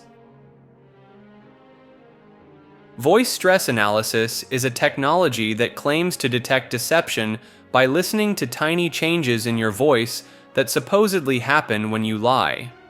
The theory suggests that when people experience psychological stress from being dishonest, their vocal cords produce micro-tremors that are invisible to the human ear but can be picked up by specialized equipment. The technology emerged in the 1970s when developers noticed that certain voice frequencies seem to fluctuate during moments of stress.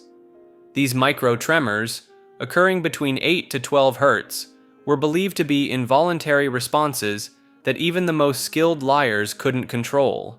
Companies like National Institute for Truth Verification have marketed devices such as the Computer Voice Stress Analyzer, claiming accuracy rates of 85 to 95% in detecting deception. Law enforcement agencies, private investigators, and even some employers have used these systems for everything from criminal interrogations to pre-employment screening.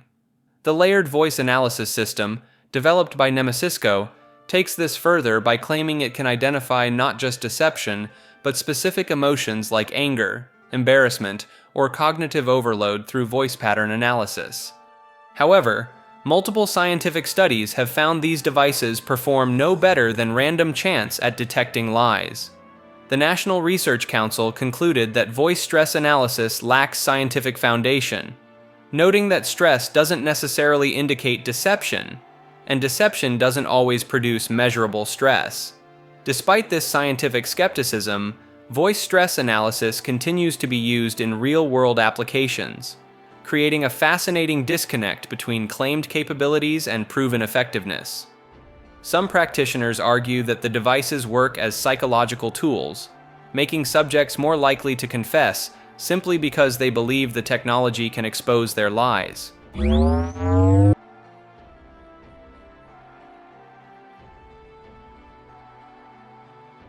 Strauss-Howe generational theory is a framework claiming that American history follows predictable 80 to 90-year cycles, with each generation playing a specific role in an endless loop of societal rise and fall.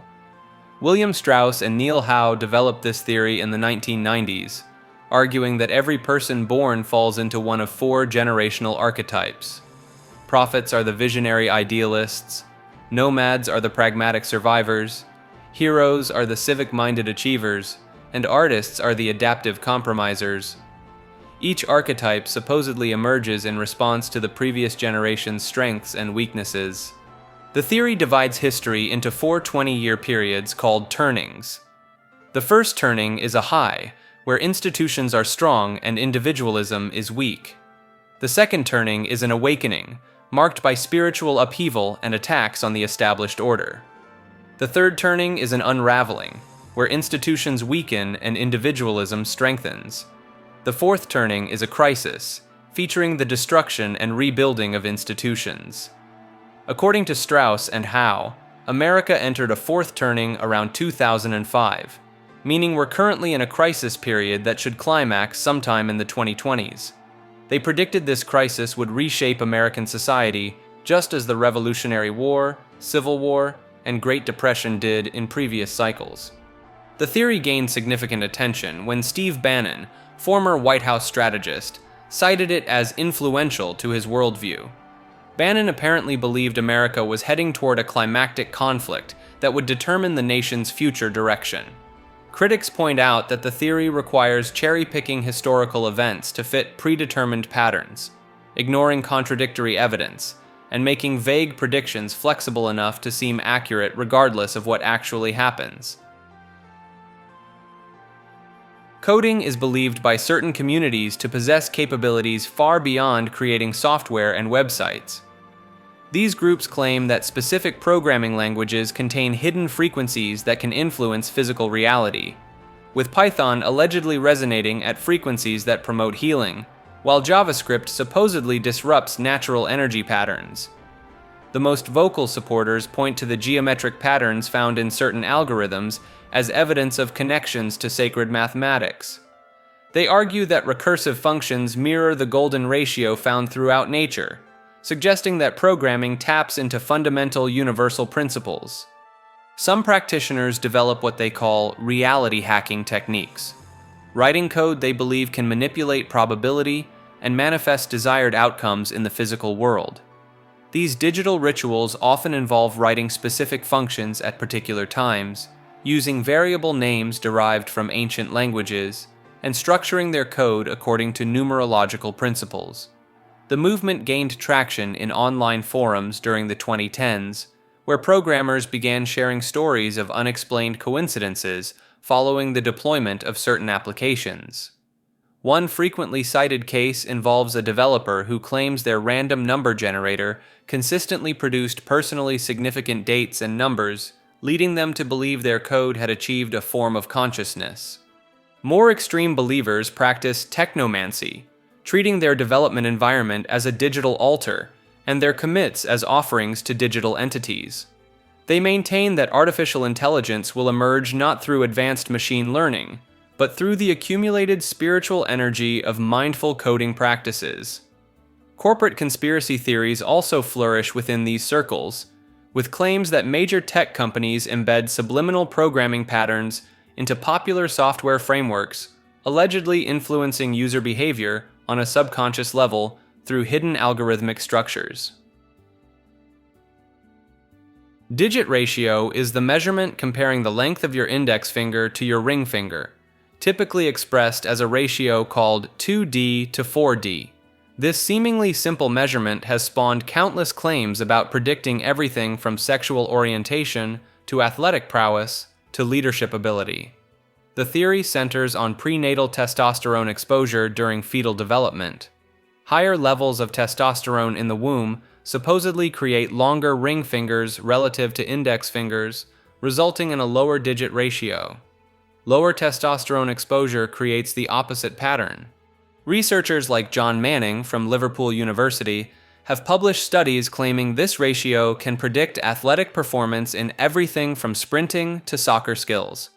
Manning's work suggests that elite athletes, particularly in sports requiring speed and power, tend to have lower digit ratios indicating higher prenatal testosterone exposure. The claims extend far beyond athletics. Psychologist Mark Breedlove's research suggested connections between digit ratios and sexual orientation, with lesbian women showing more male-typical ratios. Other studies have linked finger measurements to aggression levels, mathematical ability, risk-taking behavior, and even career choices in finance and engineering. Some researchers claim they can determine personality traits just by photographing someone's hands. Dating websites have incorporated digit ratio calculators, and some employment screening processes have reportedly considered finger measurements as indicators of leadership potential. The measurements themselves require precise techniques, often involving specialized calipers and multiple readings to account for natural variation. Proponents argue that even differences as small as 1 to 2 millimeters can reveal significant psychological and physiological differences. However, the effect sizes in most studies remain remarkably small, and replication attempts frequently fail to confirm the dramatic claims made by early researchers. Electromagnetic hypersensitivity is a claimed medical condition where individuals report experiencing physical symptoms when exposed to electromagnetic fields from everyday devices, like cell phones, Wi-Fi routers, and power lines. People who believe they suffer from this condition describe a range of symptoms including severe headaches, chronic fatigue, burning sensations on the skin, difficulty concentrating, and sleep disturbances. Some claim they can actually feel when electromagnetic devices are turned on nearby, even when blindfolded. The condition gained significant attention in the early 2000s when increasing numbers of people began reporting symptoms coinciding with the widespread adoption of wireless technology. Sweden became one of the few countries to recognize electromagnetic hypersensitivity as a functional impairment, providing disability benefits to affected individuals. One of the most documented cases involved Per Segerbeck, a Swedish man who claimed his symptoms were so severe that he lived in a Faraday cage lined with copper mesh to block electromagnetic radiation. His story was featured in multiple documentaries and sparked debates across Europe about the safety of wireless technology. In Greenbank, West Virginia, a community has formed around the National Radio Astronomy Observatory, where radio transmissions are heavily restricted. Several dozen people claiming electromagnetic hypersensitivity have relocated there, calling it their refuge from modern technology. They live without cell phones, Wi-Fi, or even microwave ovens. However, multiple double-blind studies conducted by health organizations worldwide have consistently failed to find a correlation between electromagnetic field exposure and the reported symptoms. The World Health Organization states that symptoms are real, but likely caused by environmental factors unrelated to electromagnetic fields, such as screen flicker, poor workplace ergonomics, or psychological stress from concern about the technology itself. Despite this scientific consensus, legal cases continue to emerge. In France, a court awarded disability benefits to Maureen Richard, who claimed Wi-Fi sensitivity forced her to live in isolation in the mountains. Hexagonal water is a proposed form of structured H2O where molecules supposedly arrange themselves into six-sided crystalline patterns, creating what believers claim is a superior form of hydration with enhanced biological properties. Promoters assert this specially organized water can penetrate cells more efficiently than regular water, leading to improved energy levels, better nutrient absorption, and enhanced cellular repair. Some companies market hexagonal water devices that allegedly restructure tap water through magnetic fields, infrared energy, or mineral cartridges. The concept builds on the fact that water molecules do form temporary hydrogen bonds with neighboring molecules, creating fleeting structures. However, these formations exist for mere picoseconds at room temperature before breaking apart and reforming in different arrangements. Dr. Mu-Shik John popularized hexagonal water theory in the early 2000s, claiming that nuclear magnetic resonance studies showed distinct molecular clustering in certain water samples. Various wellness companies have since developed products like the Vitalizer Plus and Kangen water systems, with some units costing several $1,000s. The structured water industry generates millions annually, despite lacking peer-reviewed evidence supporting health claims. Standard scientific analysis shows that any temporary molecular arrangements in liquid water occur randomly and constantly change, making permanent hexagonal structuring physically impossible under normal conditions. Critics note that if hexagonal water truly maintained stable molecular arrangements, it would likely freeze solid rather than remain liquid at room temperature. Macrobiotic diets are an eating philosophy that claims to balance the opposing forces of yin and yang through carefully selected foods to achieve perfect health and even cure cancer. Developed by Japanese educator George Osawa in the 1950s, this system categorizes every food as either yin, yang, or neutral based on factors like growing conditions, color, and taste, rather than nutritional content. Brown rice sits at the center of this dietary universe, considered the most perfectly balanced food. Followers consume it as their primary staple, sometimes making up 70% of their daily calories. Sea vegetables like kelp and wakame are deemed essential for their yang properties, while most fruits are restricted for being too yin. The diet progresses through 10 increasingly restrictive levels, with the final stage consisting of nothing but brown rice and small amounts of water. Michio Kushi brought macrobiotics to America and established the Kushi Institute, where he taught that cancer resulted from eating the wrong foods and could be reversed through proper dietary balance.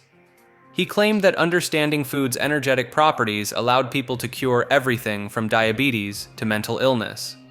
Kushi's followers documented numerous testimonials of miraculous recoveries, though medical authorities found no scientific basis for these claims. The diet's extreme restrictions have led to documented cases of severe malnutrition, particularly in children whose parents followed the strictest interpretations. Several infants died from protein and calorie deficiencies when fed macrobiotic regimens. Despite these tragic outcomes, devoted practitioners maintained that the deaths resulted from improper application rather than flaws in the system itself. Modern macrobiotic communities continue to blend Eastern philosophy with dietary practices, viewing food choices as spiritual decisions that influence both physical health and cosmic harmony. Medical intuitive is a practice where individuals claim to diagnose physical and emotional conditions using psychic abilities rather than medical training or diagnostic equipment. Practitioners assert they can scan the human body energetically, detecting everything from tumors to trauma stored in specific organs, often while sitting thousands of miles away from their clients. The concept gained mainstream attention through figures like Caroline Myss, who popularized the idea that emotional wounds create energy blockages that manifest as physical disease. Medical intuitives claim to read these energy patterns, identifying not just what's wrong, but the spiritual or emotional root cause behind illnesses. Sessions typically involve the intuitive entering a meditative state and mentally scanning the client's body from head to toe. They report seeing colors, feeling sensations, or receiving information about organ function, hormone levels, and even past traumas supposedly stored in cellular memory. Some claim to detect conditions years before they would show up on conventional medical tests. The practice often intersects with chakra systems and energy healing, with intuitives mapping emotional issues to specific body regions. Relationship problems might appear as heart conditions, while financial stress could manifest as lower back pain or kidney issues. Critics point out the obvious lack of medical licensing and the danger of delaying proper treatment. However, some medical intuitives work alongside licensed healthcare providers, positioning themselves as complementary rather than replacement practitioners. The field has produced numerous testimonials of accurate diagnoses, though these remain anecdotal and lack the rigorous testing that would satisfy medical standards. Skeptics note that many conditions have common symptoms that could be guessed through cold reading techniques. Morgellons is a disputed medical condition where sufferers report colorful fibers, threads, and other unusual materials emerging directly from their skin. These mysterious strands often appear in vivid blues, reds, and blacks, accompanied by intense itching sensations and crawling feelings beneath the surface. People experiencing morgellons describe finding these fibers embedded in slow-healing sores that resist standard treatment. The materials reportedly range from thread-like structures to what some describe as crystalline formations. Sufferers often collect samples in containers, documenting their findings with detailed photographs and microscopic analysis. The condition gained significant attention in the early 2000s when Mary Lay Tao, a biologist from Pennsylvania, coined the term after her young son developed unexplained skin lesions with emerging fibers. She founded the Morgellons Research Foundation, which collected reports from hundreds of individuals experiencing similar symptoms across the United States. Medical professionals remain divided on the phenomenon. The Centers for Disease Control conducted a multi-year investigation, concluding that the fibers were common household materials like cotton and clothing fragments. However, some independent researchers using advanced microscopy claim to have identified unique polymer structures unlike any known synthetic materials. Dr. Randy Wymore at Oklahoma State University established one of the few academic research programs dedicated to studying collected samples. His team reported finding fibers that didn't match any database of known materials and exhibited unusual properties under laboratory conditions. Online communities have documented thousands of cases worldwide, with sufferers sharing detailed protocols involving everything from infrared saunas to specific dietary supplements. Some report temporary relief through unconventional treatments, while others describe the condition progressing for years without resolution. The debate continues to split along lines of psychology versus undiscovered pathology, leaving those affected caught between dismissal and validation. Tinfoil hats are makeshift head coverings constructed from aluminum foil that supposedly protect the wearer from electromagnetic radiation, mind control signals, and government surveillance. The concept has become the universal symbol of conspiracy thinking, but the reality behind these metallic headpieces contains some genuinely surprising twists. The practice gained traction during the Cold War era, when fears of communist mind control experiments and electromagnetic weapons were at their peak. Believers constructed these reflective barriers based on the principle that metal can block or redirect electromagnetic waves, similar to how a Faraday cage protects sensitive equipment from electrical interference. In 2005, researchers at the Massachusetts Institute of Technology decided to actually test whether aluminum foil hats provided any protection against radio frequencies. Their findings revealed an unexpected irony that would make any conspiracy theorist's head spin. While the foil did block certain frequencies between 2.6 and 3 GHz, it actually amplified radio signals in other ranges, particularly those used by government agencies. The study showed that frequencies around 1.2 and 2.5 GHz, commonly used for satellite communications and some military applications, were boosted by up to 10 decibels when hitting aluminum foil configurations. This meant that rather than protecting against surveillance, the hats could potentially make the wearer more detectable to certain monitoring systems. The thickness and quality of aluminum foil plays a crucial role in its electromagnetic properties. Standard household foil measures roughly 0.016 millimeters thick and can effectively block radio waves in specific frequency ranges. However, the way most people construct these hats, with loose folds and gaps, creates an ineffective barrier that often resembles an antenna more than a shield. Beyond the technical aspects, tinfoil hats have infiltrated popular culture as shorthand for paranoid thinking, appearing in everything from science fiction films to political commentary. Yet some legitimate privacy advocates and electromagnetic sensitivity sufferers continue to explore metallic shielding as a genuine protective measure, albeit with more sophisticated designs than crumpled kitchen foil. Fluoride is a chemical compound that has become the center of one of the most persistent public health conspiracy theories in modern history. The story begins in the 1940s when cities across America started adding fluoride to their water supplies to prevent tooth decay. While dentists celebrated the dramatic reduction in cavities, a growing number of people became convinced this was actually a sinister plot to control the population. The most prominent theory claims that fluoride calcifies the pineal gland, a small structure in the brain that some believe is responsible for spiritual awareness and consciousness.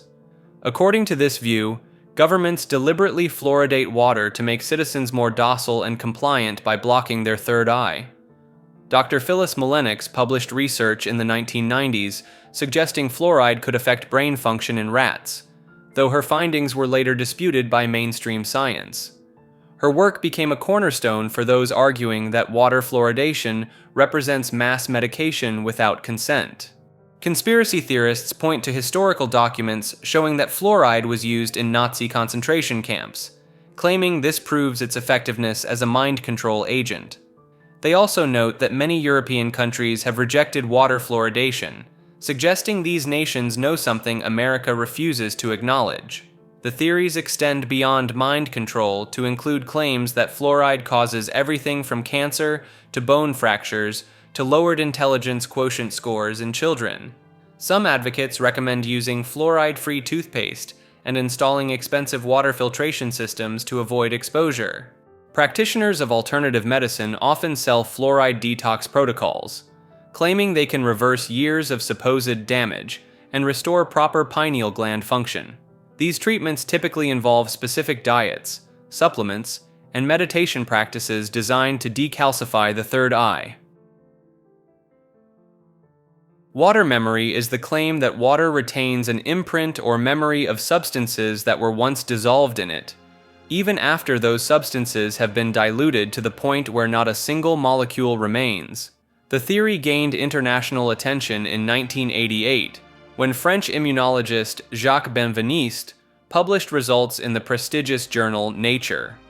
Benveniste claimed that highly diluted antibody solutions could still trigger immune responses in white blood cells, despite containing no detectable antibody molecules.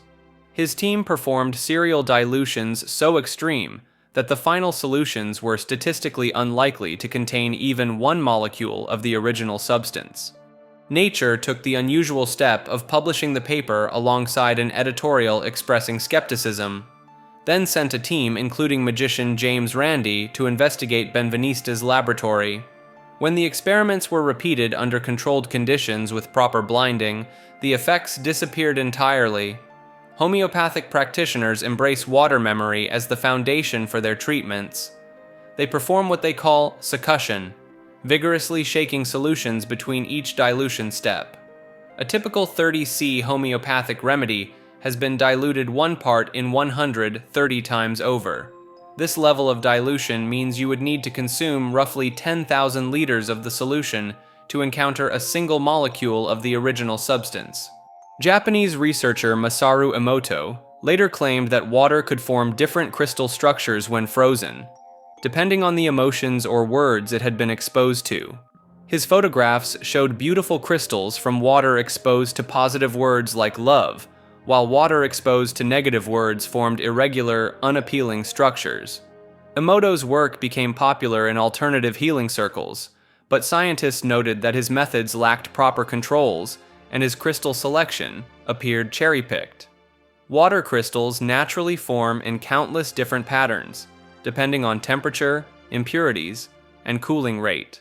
Despite decades of research, no mechanism has been discovered that could allow water molecules to store and transmit information about previously dissolved substances. The hydrogen bonds between water molecules last mere picoseconds before breaking and reforming with different neighbors. DNA teleportation is the controversial claim that genetic information can be transmitted through electromagnetic fields and reconstructed in distant locations without any physical transfer of biological material. This concept emerged from experiments conducted by Nobel Prize winner Luc Montagnier in the early 2010s. Montagnier claimed that when DNA solutions were highly diluted in water, they continued to emit specific electromagnetic signatures that could somehow carry the genetic information across space. In his laboratory setup, Montagnier would take a test tube containing DNA fragments and dilute them to the point where virtually no actual DNA molecules remained. He then claimed these ultra-diluted solutions could transmit their electromagnetic signatures to pure water in a separate, isolated container. The twist comes next, when the right enzymes and building blocks were added to this supposedly informed water. New DNA matching the original sequence would allegedly form. The process requires specialized equipment including copper coils, electromagnetic field generators, and precise frequency measurements in the 7 Hz range. Montagnier suggested that water molecules retain a memory of the DNA structure through quantum field fluctuations, similar to claims made in homeopathic medicine. Several independent laboratories attempted to replicate these results with mixed outcomes. Some reported detecting electromagnetic emissions from DNA solutions, while others found no measurable effects beyond background noise. The mainstream scientific community has largely rejected these findings, citing insufficient evidence and methodological concerns. Critics point out that the proposed mechanism would violate established principles of molecular biology and physics. The electromagnetic signatures Montagnier detected could potentially result from contamination or equipment interference rather than genuine DNA information transfer. Despite the controversy, Montagnier continued developing this research until his death in 2022, even exploring potential medical applications for treating chronic diseases through electromagnetic DNA transmission. 5G conspiracies are a collection of beliefs claiming that 5th-generation wireless technology poses severe threats to human health and serves as a tool for mass surveillance and population control. These theories gained massive traction during the 2020s, leading to real-world consequences including tower burnings and violent protests across multiple countries. The core health claims center around electromagnetic radiation. Believers assert that 5G towers emit dangerous radio frequency energy that can cause cancer, infertility, and neurological damage. The conspiracy extends this to claim that 5G waves operate at 60 GHz, which supposedly matches the resonant frequency of oxygen molecules, preventing proper oxygen absorption in human lungs. The most explosive variant emerged in early 2020 when conspiracy theorists linked 5G deployment to the global pandemic. This theory suggested that 5G radiation weakened immune systems, making people more susceptible to illness, or in more extreme versions, that the towers actually caused the symptoms attributed to the virus. Believers pointed to the timing of 5G rollouts in major cities as evidence for this connection. Surveillance fears form another major component. These theories claim that 5G networks create an unprecedented monitoring grid, allowing governments and corporations to track every movement, thought, and biological function of citizens. Some versions incorporate claims about mind control capabilities, suggesting the technology can directly influence human behavior through targeted electromagnetic pulses. The conspiracy gained enough momentum to inspire physical attacks on infrastructure. Between 2020 and 2021, hundreds of cell towers were destroyed by arsonists in the United Kingdom, Netherlands, and other countries. Workers installing equipment faced harassment and threats, while some communities organized legal challenges to block 5G installations. Technical misunderstandings fuel many of these beliefs. The millimeter wave frequencies used by some 5G implementations sound ominous to those unfamiliar with the electromagnetic spectrum, despite operating at lower energy levels than visible light. The increased number of smaller towers required for coverage creates the illusion of more intense radiation exposure when the opposite is actually true. New chronology is a radical theory developed by Russian mathematician Anatoly Fomenko that claims the entire timeline of human history has been artificially stretched by over 1,000 years. According to Fomenko, events we believe happened in ancient times actually occurred much more recently, with most of recorded history compressed into just the last 1,000 years. Fomenko argues that Jesus Christ lived in the 11th century, not the 1st century, and that ancient Egypt, Greece, and Rome are actually medieval civilizations that have been duplicated and backdated through chronological errors. His theory suggests that figures like Julius Caesar and Jesus are the same person, just recorded under different names in what he calls phantom duplicates. New chronology is a radical theory developed by Russian mathematician Anatoly Fomenko that claims the entire timeline of human history has been artificially stretched by over 1,000 years. According to Fomenko, events we believe happened in ancient times actually occurred much more recently, with most of recorded history compressed into just the last 1,000 years. Fomenko argues that Jesus Christ lived in the 11th century, not the 1st century, and that ancient Egypt, Greece, and Rome are actually medieval civilizations that have been duplicated and backdated through chronological errors.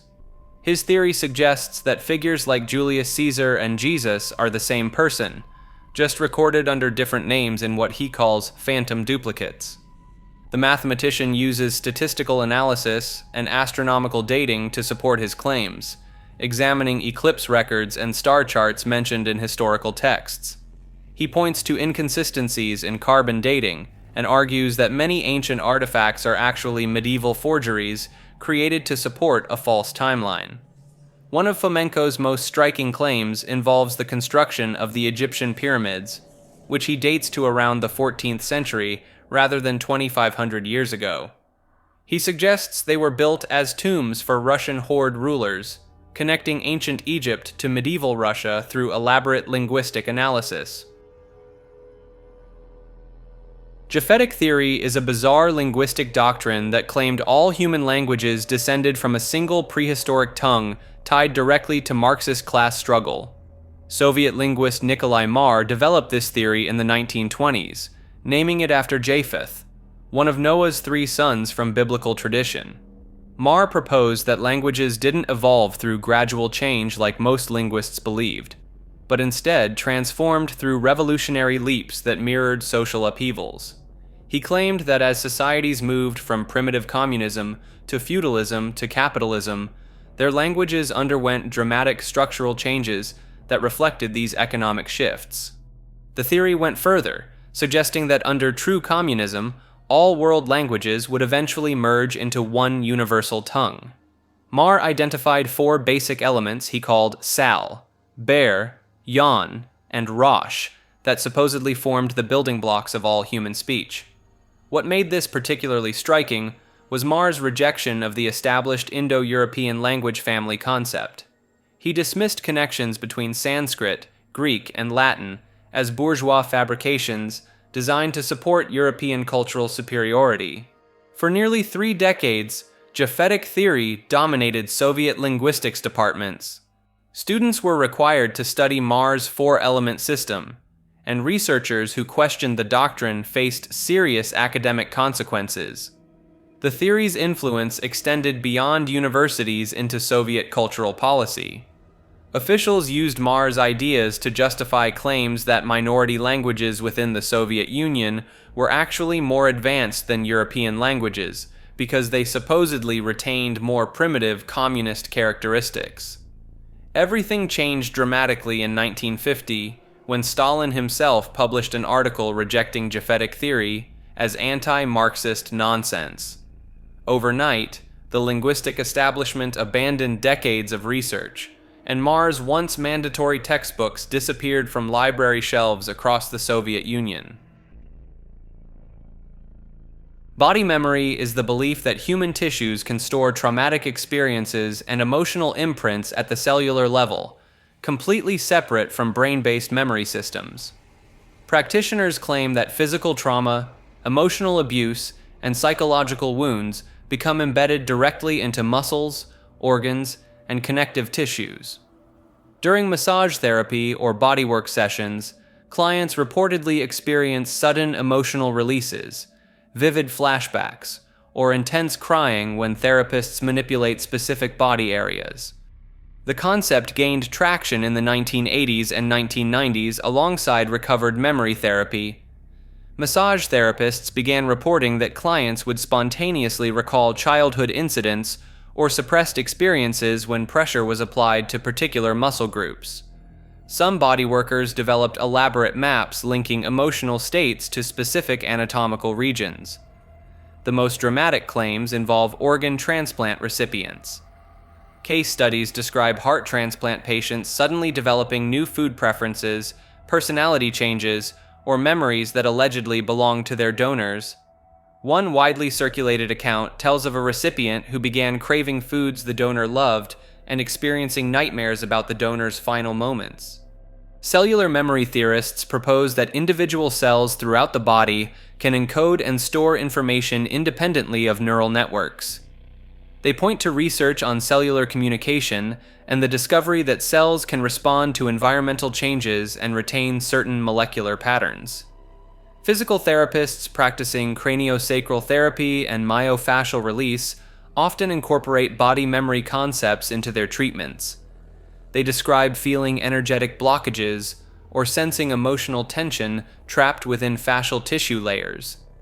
Critics argue that these experiences result from psychological suggestion, the relaxing effects of therapeutic touch, or the brain's tendency to create narratives around unusual physical sensations. Brain Gym is a movement-based learning program that claims simple physical exercises can dramatically boost brain function and academic performance. Created by educator Paul Dennison and his wife Gail in the 1970s, this system promises to unlock learning potential through what they call educational kinesiology. The core belief centers on 26 specific movements designed to integrate different areas of the brain. These exercises have names like brain buttons, where students massage points below their collarbones while looking left and right, supposedly activating blood flow to the brain. Cross crawls involve touching opposite hands to knees in a marching motion, claimed to connect the brain's left and right hemispheres. Perhaps the most striking aspect is the Dennison's assertion that drinking water in a particular way can enhance cognitive abilities. Students are instructed to hold water in their mouths while performing specific movements, with claims this improves focus and comprehension within minutes. The program gained massive traction in schools worldwide, particularly in the United Kingdom, where government funding supported its implementation in thousands of classrooms during the 2010s. Teachers reported using Brain Gym as a daily routine, having entire classes perform synchronized movements before lessons. Dennison's background as a reading specialist lent initial credibility to the approach. His marketing materials featured brain scan images and referenced neuroscience concepts like hemispheric dominance, though neuroscientists later criticized these interpretations as oversimplified misunderstandings of how the brain actually functions. The exercises themselves appear harmless physical activities, but Brain Gym's theoretical framework makes specific neurological claims that extend far beyond what simple movements could realistically achieve, positioning everyday stretches as targeted brain interventions. Candida hypersensitivity is a controversial condition that blames an ordinary yeast for an extraordinary range of health problems. This theory claims that Candida albicans, a harmless fungus naturally present in everyone's mouth, gut, and skin, can suddenly turn rogue and trigger everything from chronic fatigue to depression, brain fog, and digestive chaos. The condition gained prominence in the 1980s when physician William Crook published The Yeast Connection, linking Candida overgrowth to dozens of seemingly unrelated symptoms. According to this framework, modern lifestyles involving antibiotics, birth control pills, high-sugar diets, and stress create the perfect storm for Candida to multiply out of control. The symptom list reads like a medical encyclopedia gone wild. Believers attribute headaches, joint pain, mood swings, memory problems, skin issues, weight gain, and even attention difficulties to this microscopic culprit. Some versions of the theory suggest that Candida releases over 70 different toxins into the bloodstream, poisoning the entire system from within. Treatment protocols typically involve strict anti-Candida diets that eliminate sugar, refined carbohydrates, alcohol, and fermented foods for months or even years. Practitioners often prescribe expensive antifungal supplements, probiotics, and specialized testing that claims to detect Candida overgrowth through stool samples or blood work. The medical establishment remains deeply skeptical. Mainstream doctors point out that severe Candida infections, called candidemia, are life-threatening conditions seen primarily in immunocompromised patients in intensive care units. For healthy individuals, the immune system keeps Candida populations in check naturally.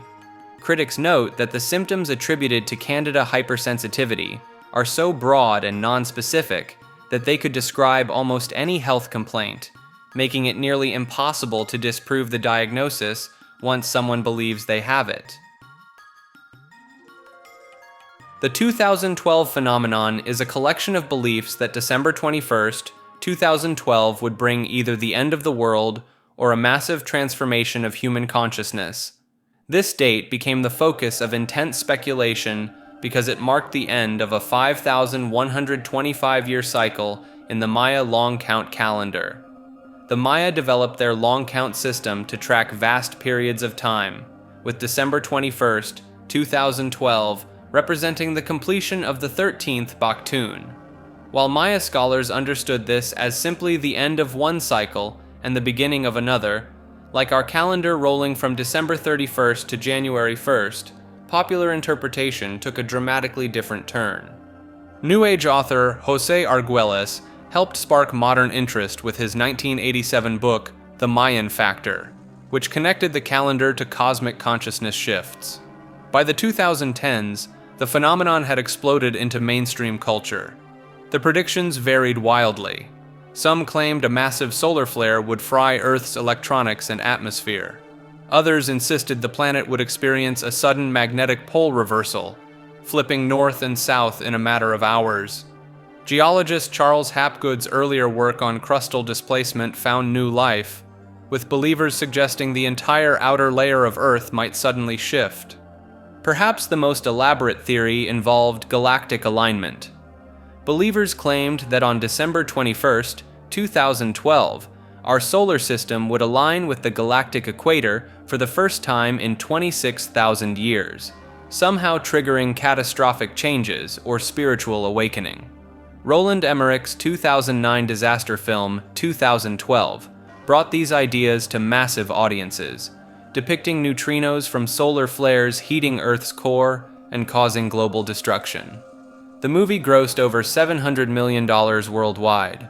When December 21st, 2012 arrived, observatories reported normal solar activity, seismographs detected routine earthquake patterns, and approximately 7 billion people woke up the next morning to discover the world had stubbornly refused to end. The aftermath proved almost as interesting as the buildup, with believers scrambling to recalculate dates or claim the transformation had occurred, but remained invisible to most humans. Einstein-Cartan-Evans theory is a proposed extension of Einstein's general relativity that claims to unify all fundamental forces through what its creator calls space-time torsion. Developed by Welsh chemist Myron Wynne Evans in the late 1990s, this theory attempts to bridge the gap between Einstein's relativity and quantum mechanics by introducing a twisting motion in the fabric of space-time itself. Evans, who spent much of his career studying molecular spectroscopy, made the bold leap into theoretical physics by claiming that mainstream scientists had overlooked a crucial geometric property of space-time. According to his calculations, this torsion field could explain everything from electromagnetic phenomena to the strong nuclear force. The theory gained attention when Evans published hundreds of papers on his Alpha Institute for Advanced Studies website, presenting mathematical frameworks that he argued could revolutionize our understanding of physics. He claimed his equations could describe free energy devices, anti-gravity systems, and even provide new insights into cosmology. What sets this theory apart is its promise of practical applications. Evans suggested that understanding space-time torsion could lead to revolutionary technologies, including energy generation methods that would make fossil fuels obsolete. He proposed that rotating magnetic fields could tap into this torsion energy, creating what he called space-time engineering. The mainstream physics community has largely dismissed these claims, pointing to mathematical inconsistencies and the lack of experimental verification. Critics note that Evans' background in chemistry, while impressive, did not include the specialized training typically required for advanced theoretical physics research. The theory attracted a dedicated following online, particularly among those seeking alternatives to conventional physics. Evans continued developing his ideas until his death in 2015, leaving behind a substantial body of work that remains controversial in scientific circles. Hydrinos are hydrogen atoms that supposedly exist in a state lower than what quantum mechanics says is possible. According to engineer Randall Mills, these shrunken hydrogen atoms can release massive amounts of energy when they transition to this impossible state. Mills founded a company called Blacklight Power, later renamed Brilliant Light Power, claiming his hydrino technology could revolutionize energy production. He's raised over $100 million from investors based on demonstrations of mysterious energy releases during chemical reactions. The core claim violates the fundamental principles of quantum mechanics. In standard physics, the ground state of hydrogen represents the lowest possible energy level for the electron orbiting the proton. Mills argues that electrons can spiral even closer to the nucleus, releasing energy in the process. Mainstream physicists have repeatedly debunked these claims. The supposed energy releases Mills demonstrates can be explained by conventional chemical reactions involving catalysts and metal hydrides. When independent researchers attempt to replicate his experiments, the extraordinary energy gains disappear. Mills has published hundreds of papers and even wrote a massive textbook called The Grand Unified Theory of Classical Physics, attempting to replace quantum mechanics entirely. His alternative theory brings back classical physics concepts that were abandoned in the early 1900s. Despite decades of criticism from the scientific community, Mills continues to claim his technology is just months away from commercial deployment. His company has announced breakthrough after breakthrough since the 1990s, yet no working hydrino power plant has ever materialized. The hydrino saga represents one of the most persistent and well-funded challenges to established physics, sustained primarily by Mills's ability to demonstrate unexplained energy effects that tantalize investors while frustrating scientists. Biodynamic agriculture is a farming method that involves burying cow horns filled with manure, stirring water into precise vortex patterns, and timing all agricultural activities to lunar and planetary cycles. Created by Austrian philosopher Rudolf Steiner in 1924, this approach treats farms as single living organisms that require spiritual as well as physical nourishment. Steiner developed 9 specific preparations, numbered 500 through 508, each designed to enhance soil fertility and plant growth through what he called cosmic forces. Preparation 500 requires farmers to stuff fresh cow manure into the horn of a cow that has given birth at least once, bury it underground from autumn to spring, then dig it up and mix tiny amounts into water. The water must be stirred by hand for exactly 1 hour, creating alternating clockwise and counterclockwise vortexes that supposedly capture cosmic rhythms. Preparation 501 involves grinding quartz crystal, stuffing it into cow horns, burying them through summer, then spraying the mixture on crops at dawn. Other preparations include chamomile flowers fermented inside deer bladders, yarrow blossoms aged in stag bladders, and oak bark decomposed within domestic animal skulls. The Demeter certification system, established in 1928, now oversees biodynamic farms across 60 countries. Premium wineries like Domaine de la Romanée-Conti in Burgundy and Castello di Ama in Tuscany have adopted these methods, with bottles selling for thousands of dollars. Practitioners consult the Stella Natura calendar, which maps optimal planting times based on when the moon passes through Earth, water, air, and fire signs of the zodiac. Root crops get planted during Earth days, leafy vegetables during water days, flowers during air days, and fruits during fire days. Critics note that controlled studies consistently show no difference between biodynamic and conventional organic farming results, suggesting the elaborate rituals may be unnecessary theatrical additions to standard sustainable practices. Granite is one of Earth's most common igneous rocks, formed deep underground from slowly cooling magma. But beyond its role in kitchen countertops and monuments, granite has attracted a devoted following who believe this speckled stone holds remarkable powers over human health and energy. The granite health movement gained momentum in the 1990s when alternative medicine practitioners began claiming that granite surfaces naturally emit negative ions. These microscopic particles, they argued, could purify indoor air, boost immune systems, and even improve mental clarity. Believers point to granite's crystalline structure, particularly its quartz content, as the source of these supposed benefits. They claim that the piezoelectric properties of quartz crystals within granite generate subtle electrical fields that interact with the human biofield. Some wellness enthusiasts go further, insisting that granite countertops can reduce stress hormones and improve sleep quality simply through proximity. Online forums from the early 2000s are filled with testimonials from homeowners crediting their granite kitchen islands with everything from fewer headaches to increased energy levels. The radon factor adds another layer to granite's controversial reputation.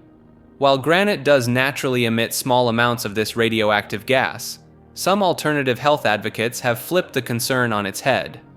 They argue that low-level radon exposure from granite actually strengthens the immune system through a process called hormesis.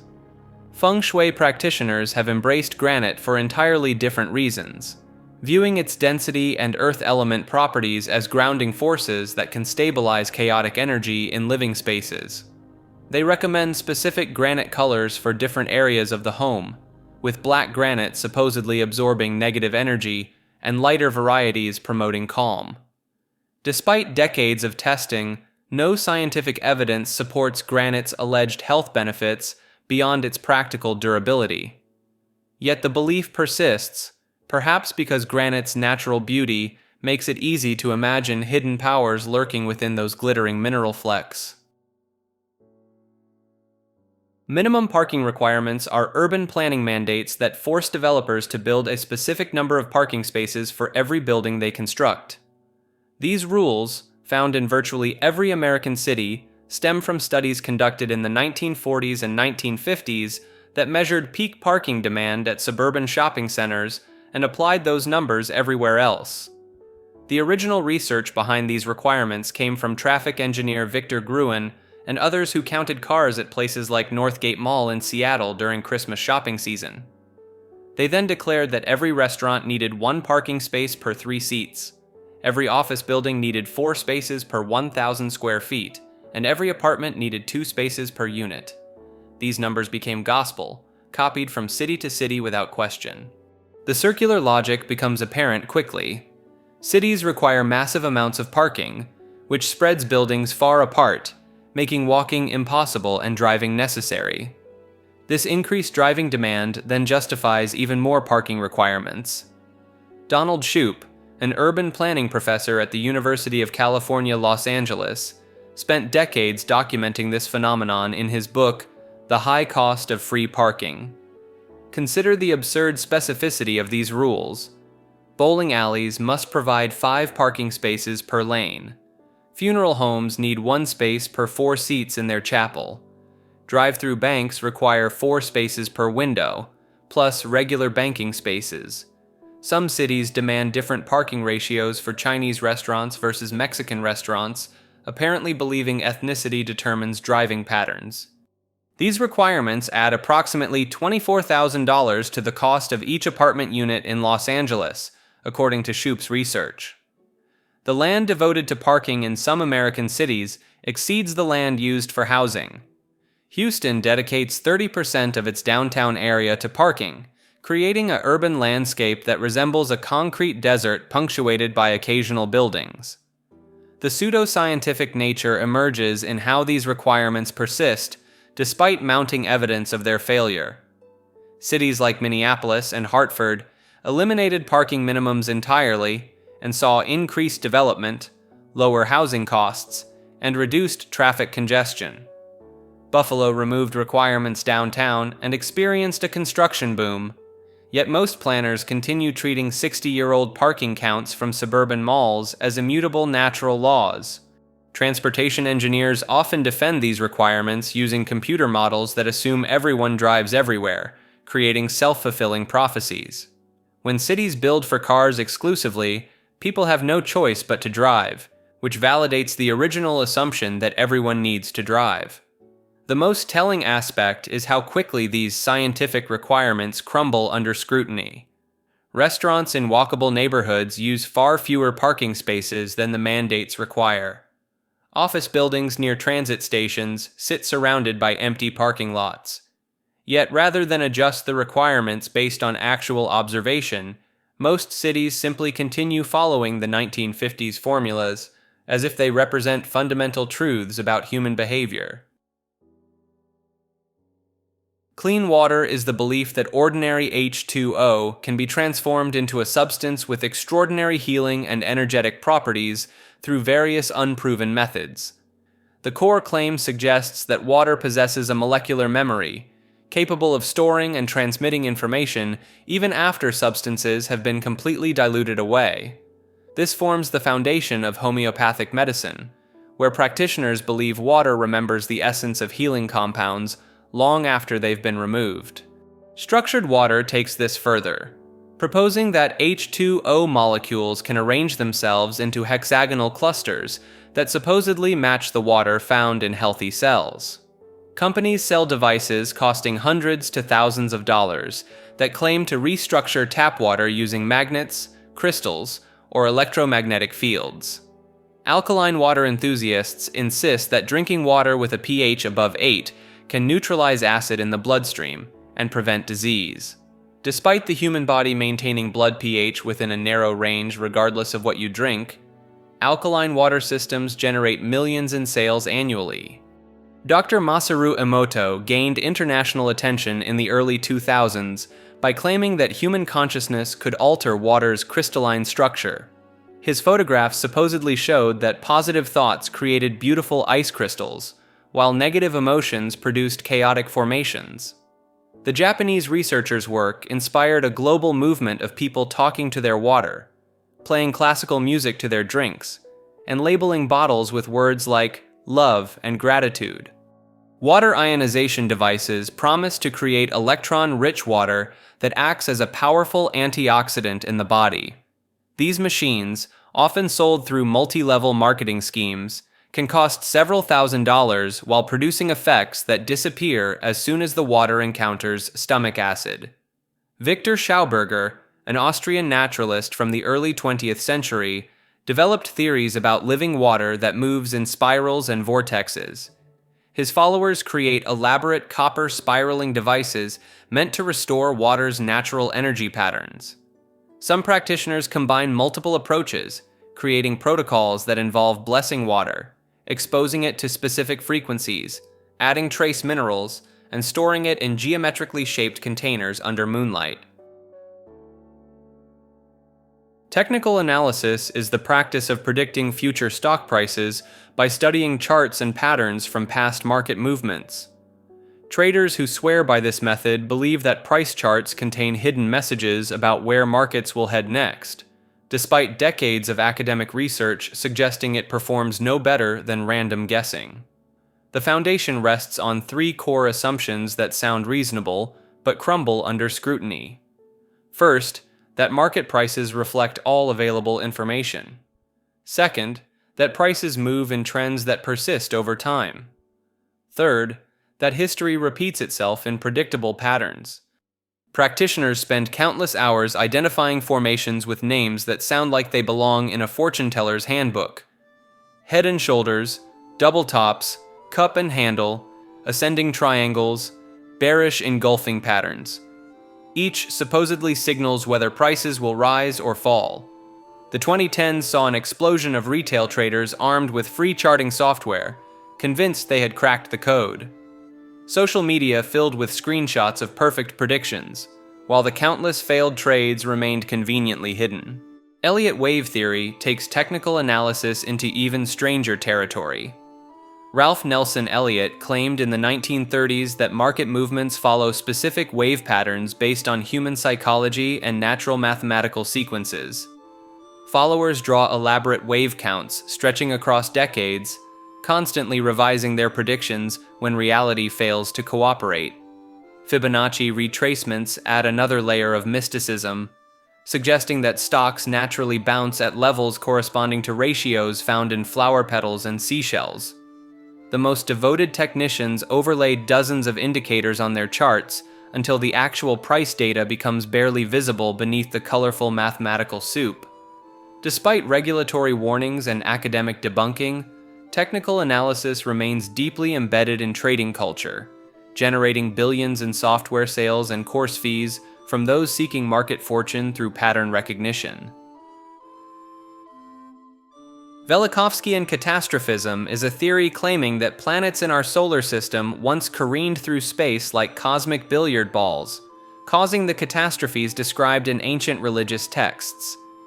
Russian-born psychiatrist and psychoanalyst Immanuel Velikovsky proposed in his 1950 book, Worlds in Collision, that Venus began life as a massive comet ejected from Jupiter sometime around 1500 BCE.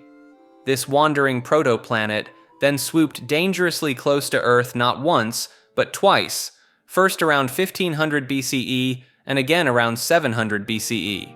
According to Velikovsky, these close encounters weren't just near misses. He claimed Venus actually caused the 10 plagues of Egypt, parted the Red Sea, and even made the sun stand still in the sky during Joshua's battle at Gibeon. The theory suggests that electromagnetic forces between the two planets could stop Earth's rotation temporarily, explaining the biblical account of a day that lasted twice as long. Velikovsky didn't stop with Venus. He argued that Mars also took a swing at Earth around the 8th and 7th centuries BCE, causing additional upheavals before both planets settled into their current, more civilized orbits. He pointed to similar catastrophe stories from cultures worldwide, from Hindu texts describing cosmic battles to Mayan accounts of world-ending events, as evidence that these planetary encounters were witnessed and recorded by ancient civilizations. The book became a bestseller despite fierce opposition from the astronomical community. Scientists pointed out that the gravitational mechanics simply don't work. A close encounter between Earth and Venus would likely tear both planets apart, rather than just rearrange the furniture. The theory also requires Venus to have cooled from molten comet to habitable-looking planet in just a few thousand years, which violates pretty much everything we know about planetary formation. What made the controversy particularly intense was Velikovsky's challenge to establish timelines. He claimed that conventional chronology of ancient civilizations was off by several centuries, and that many supposedly separate historical events were actually describing the same cosmic catastrophes from different perspectives. Torsion fields are a theoretical concept that emerged from Soviet physics research claiming that space itself can twist and spiral like a corkscrew.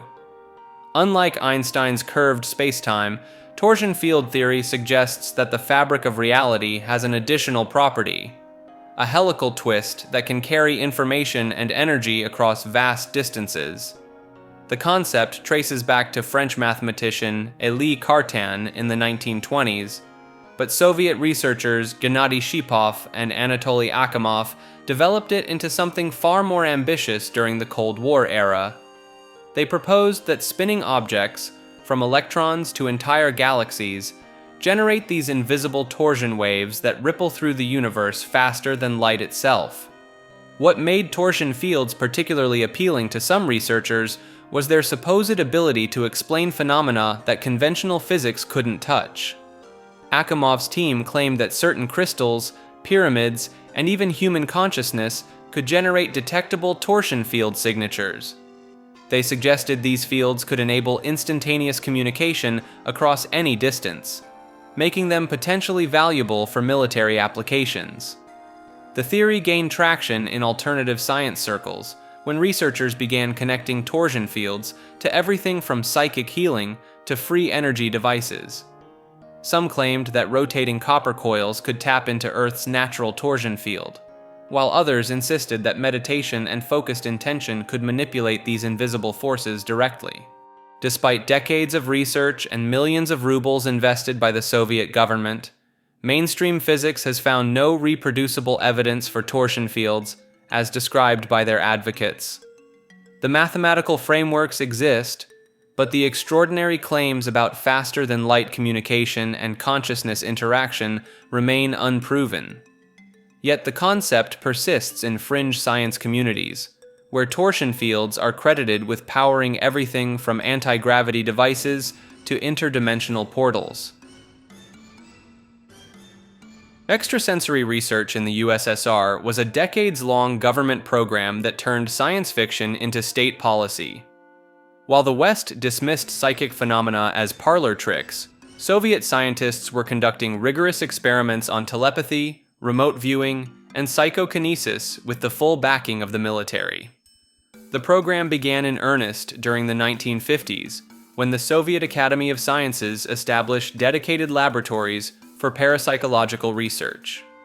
The Institute of Problems of Information Transmission became ground zero for telepathy experiments, where researchers like Leonid Vasilyev conducted thousands of tests on subjects who claimed they could transmit thoughts across vast distances.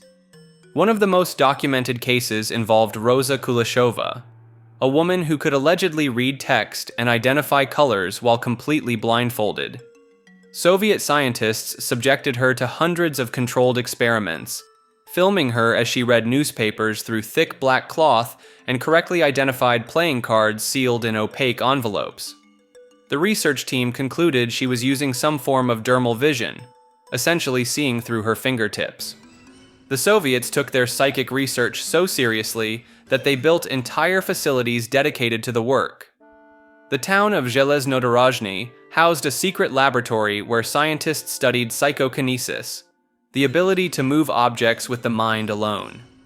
Researchers there claimed to have documented subjects who could influence the movement of compass needles, alter the growth patterns of plants, and even affect the behavior of laboratory animals from separate rooms. Military applications drove much of the research. Soviet generals believed psychic soldiers could gather intelligence by remote viewing enemy installations, communicate silently across battlefields through telepathy, and potentially disable enemy equipment through focused mental energy. Documents reveal they spent millions of rubles on experiments designed to create psychic spies who could penetrate American military bases without ever leaving Moscow. The program reached its peak during the Cold War, when competition with American psychic research intensified the Soviet commitment.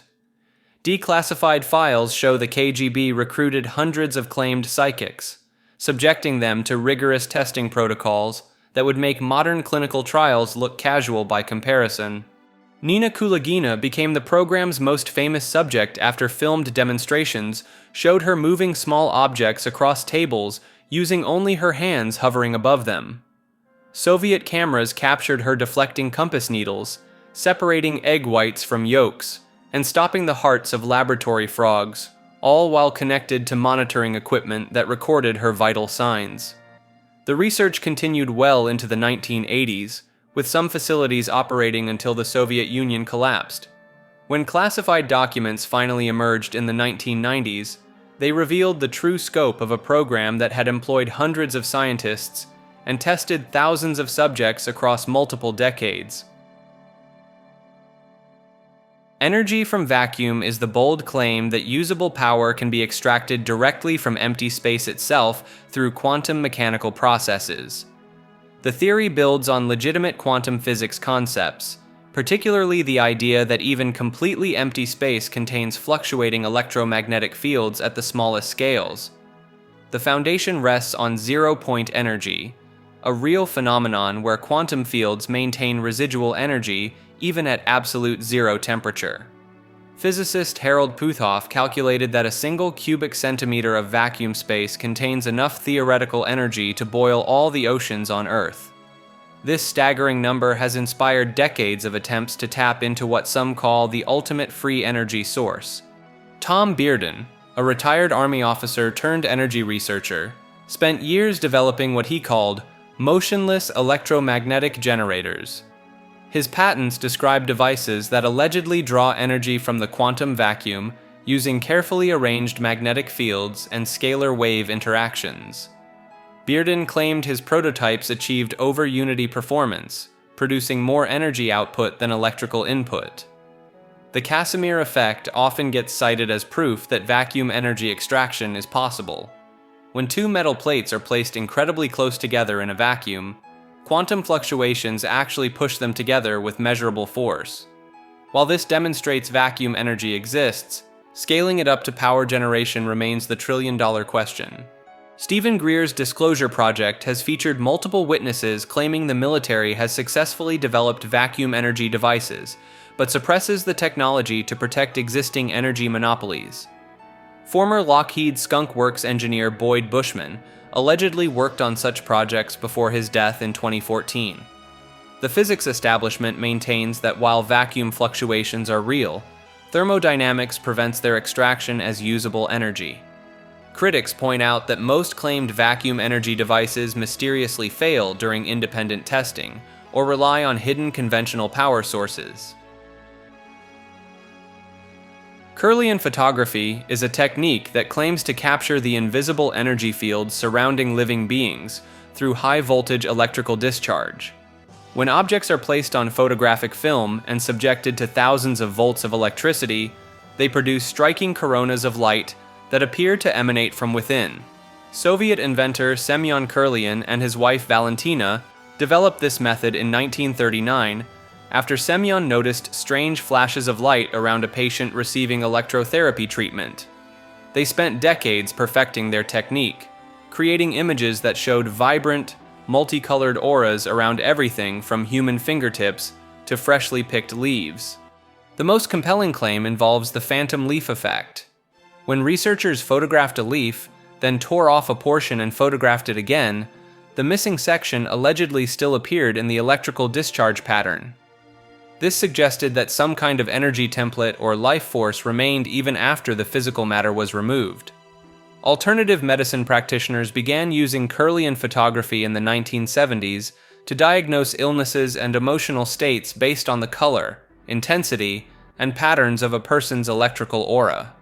They claimed that disease would show up as gaps, discoloration, or irregularities in the energy field before physical symptoms appeared. Romanian engineer Florin Dumitrescu developed the electrographic imaging technique, while German researcher Peter Mandel created a diagnostic system called energy emission analysis that mapped specific points on fingers and toes to different organs and body systems. Mainstream science explains these effects as simple corona discharge, the same phenomenon that creates lightning. Moisture, pressure, electrical conductivity, and even emotional state can all influence the appearance of these electrical patterns, making the images far more mundane than mystical. Timecube is a cosmological theory created by Jean Ray that claims Earth experiences 4 simultaneous days within a single 24-hour rotation. Ray argued that while the planet completes one full turn, 4 separate days occur at the same time across different corner positions of a cubic Earth model. The theory centers on what Ray called cubic thinking versus the linear thinking taught in schools. He claimed that traditional education brainwashes people into believing in a single day when 4 days actually happen simultaneously. Ray positioned himself as the wisest human alive and challenged academic institutions worldwide to prove him wrong. Ray maintained an infamous website from 1996 to 2015 that presented his ideas in a stream of consciousness format. The site featured walls of text in multiple colors, sizes, and fonts that made it nearly impossible to follow. Visitors encountered phrases like four-corner simultaneous days and educated stupid, repeated throughout rambling paragraphs that jumped between topics without warning. The TimeCube website became an internet phenomenon, not for its scientific merit, but for its sheer incomprehensibility. Ray offered $10,000 to anyone who could disprove his four-day theory, and frequently invited people to debate him at Georgia Tech, where he claimed no professor could refute his cubic wisdom. Ray's theory included claims that belly buttons prove the four-day cycle, and that the human head contains four separate brains corresponding to each day. He insisted that teachers and scientists were part of an evil conspiracy to hide cubic truth from humanity. The website accumulated millions of visitors who came to witness what many considered the internet's most elaborate example of TimeCube logic in action. 21 grams experiment is a series of measurements conducted by physician Duncan McDougall in 1907 that attempted to prove the human soul has physical weight. McDougall placed dying patients on specially designed scales and recorded their body weight at the exact moment of death. His findings claimed that humans lose exactly 21 grams when they die, while dogs and other animals showed no weight change whatsoever. McDougall concluded this missing weight represented the soul departing the physical body. The experiment involved 6 human subjects, all suffering from tuberculosis, who were placed on sensitive industrial scales in McDougall's Massachusetts facility. He observed that 5 of the 6 patients experienced sudden weight loss at death, though only one case actually measured 21 grams precisely. McDougall then repeated these tests on 15 dogs, expecting to find no weight change since he believed animals lacked souls. When the dogs indeed showed no measurable weight loss, he felt this confirmed his hypothesis about human spiritual superiority. The study gained renewed attention in the 20,000s after the film of the same name, despite the scientific community's dismissal of McDougall's methodology. Critics point out that the sample size was far too small, the equipment wasn't precise enough for such measurements, and natural biological processes like perspiration and lung deflation could easily account for minor weight fluctuations. Modern attempts to replicate these results have consistently failed, yet the 21 grams concept persists in popular culture as supposed evidence for the soul's physical existence. Cryonics is the practice of freezing human bodies immediately after death, with the belief that future technology will eventually revive them and cure whatever killed them. The process begins within minutes of legal death, where the body gets cooled to negative 196 degrees Celsius using liquid nitrogen. Robert Ettinger kickstarted the modern cryonics movement in 1962 with his book, The Prospect of Immortality. He argued that freezing preserves the brain's information patterns, and that sufficiently advanced technology could one day repair cellular damage and bring people back to life. Ettinger himself was frozen in 2011 after his death. The procedure involves replacing blood with antifreeze-like chemicals called cryoprotectants, then gradually cooling the body in a process called vitrification. This turns tissues into a glass-like state rather than forming ice crystals, which would destroy cells. Bodies end up stored head down in tall metal containers called dewars, where they can theoretically remain for centuries. Alcor Life Extension Foundation in Arizona houses over 200 frozen bodies and nearly as many severed heads. Yes, you can opt for just head preservation for about $80,000, compared to $200,000 for the full body package. The logic being that future technology could simply grow you a new body. Baseball legend Ted Williams became cryonics' most famous case when his son had him frozen in 2002, leading to a bitter family legal battle. The Alcor facility has also preserved the heads of several other notable figures, though most clients prefer to remain anonymous. The fundamental challenge remains that no complex organism has ever been successfully revived after cryonic preservation. Critics point out that current freezing methods cause massive cellular damage, and that the technology required for revival would essentially need to rebuild a human being molecule by molecule.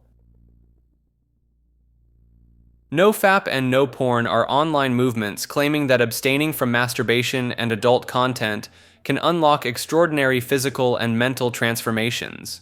These communities, primarily centered around Reddit forums with hundreds of thousands of members, promote what they call semen retention as a path to enhanced masculinity and personal power.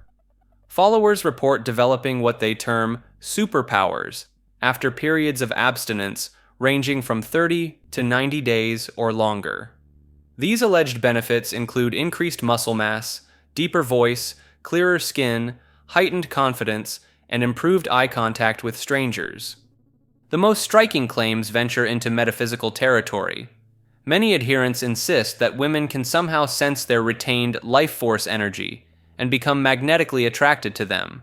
They describe experiencing an aura or presence that makes them irresistible in social situations, with some claiming they can feel this energy radiating from their bodies. The communities have developed their own terminology and tracking systems. Members count days since their last PMO session, which stands for pornography, masturbation, and orgasm. They share detailed accounts of their streaks, relapses, and breakthrough moments when the supposed superpowers manifest. Some practitioners take the concept further, incorporating ancient Eastern philosophies about conserving vital essence. They cite traditional Chinese medicine and yoga practices as evidence that sexual energy retention has been recognized across cultures for millennia. The movements gained significant momentum during the 2010s, with testimonials flooding online forums from men claiming complete personality transformations. These range from overcoming social anxiety to achieving career success, all attributed to their abstinence practices. Critics point out that many reported benefits likely stem from breaking compulsive behaviors rather than any mystical energy retention, but the communities remain convinced of their method's supernatural effectiveness. Gasoline powder is the supposed miracle substance that can transform ordinary water into genuine gasoline with just a few drops or a single pill. This alleged invention promises to turn your kitchen sink into a personal fuel refinery, creating gallons of gasoline for mere pennies. The powder supposedly contains a secret catalyst that triggers a chemical reaction, converting H2O molecules into the complex hydrocarbon chains found in petroleum. Believers claim major oil companies have been suppressing this technology for decades, buying up patents and silencing inventors to protect their trillion-dollar industry. The most persistent version involves a mysterious scientist who developed the formula in the 1940s, only to have his research confiscated by government agents working for Big Oil. Several online sellers have marketed various powders and tablets with names like Gas Pill and Fuel Maximizer, promising dramatic improvements in fuel efficiency or the ability to run engines on water alone. These products typically contain nothing more than baking soda, food coloring, and ambitious marketing claims. The fundamental problem lies in basic chemistry and physics. Creating gasoline requires breaking and reforming chemical bonds in very specific ways, a process that demands enormous amounts of energy. The energy needed to convert water into gasoline would exceed the energy you'd get from burning that gasoline, making it thermodynamically impossible without an external energy source more powerful than the fuel itself. Despite countless demonstrations posted online showing cars supposedly running on water mixed with mystery powder, none have ever passed scientific testing under controlled conditions. Sun language theory is a linguistic hypothesis claiming that Turkish served as the original human language, with every other language on Earth descending from ancient Turkish roots. The core premise centers on early humans developing their first words through sun worship rituals. Advocates argued that primitive Turkish speakers created the initial sounds of human speech by mimicking their mouths' shape during sun-gazing ceremonies. These original Turkish utterances supposedly spread across the globe as humans migrated, eventually evolving into the thousands of languages we know today. Turkish linguist Hermann Kvergic and his colleagues developed this framework during the 1930s, receiving substantial government backing from Mustafa Kemal Ataturk's administration. The theory gained official status as part of broader efforts to elevate Turkish national identity and cultural prestige during the early Republic period. Supporters attempted to demonstrate connections by analyzing word similarities across distant language families. They claimed that English mother derived from Turkish ana, that Chinese ma originated from the same Turkish root, and that Latin mater represented another Turkish linguistic descendant. Every apparent similarity became evidence of Turkish linguistic supremacy, regardless of established historical relationships between languages. The theory required ignoring fundamental principles of historical linguistics, including established language family trees that demonstrate Indo-European, Sino-Tibetan, and other completely separate evolutionary paths.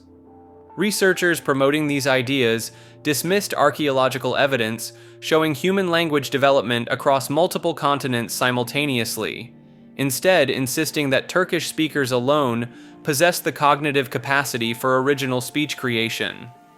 By the 1940s, even Turkish academic institutions quietly abandoned these claims as international linguistic scholarship exposed the numerous methodological problems and selective evidence interpretation that supported the hypothesis. Megalithic geometry is the study of precise mathematical relationships and geometric patterns allegedly encoded within ancient stone monuments across the globe. These massive structures, built from enormous stone blocks thousands of years ago, supposedly contain sophisticated mathematical knowledge that challenges our understanding of prehistoric civilizations. The Great Pyramid of Giza stands as the most famous example, where researchers claim to have discovered the mathematical constants pi and the golden ratio embedded in its dimensions and angles.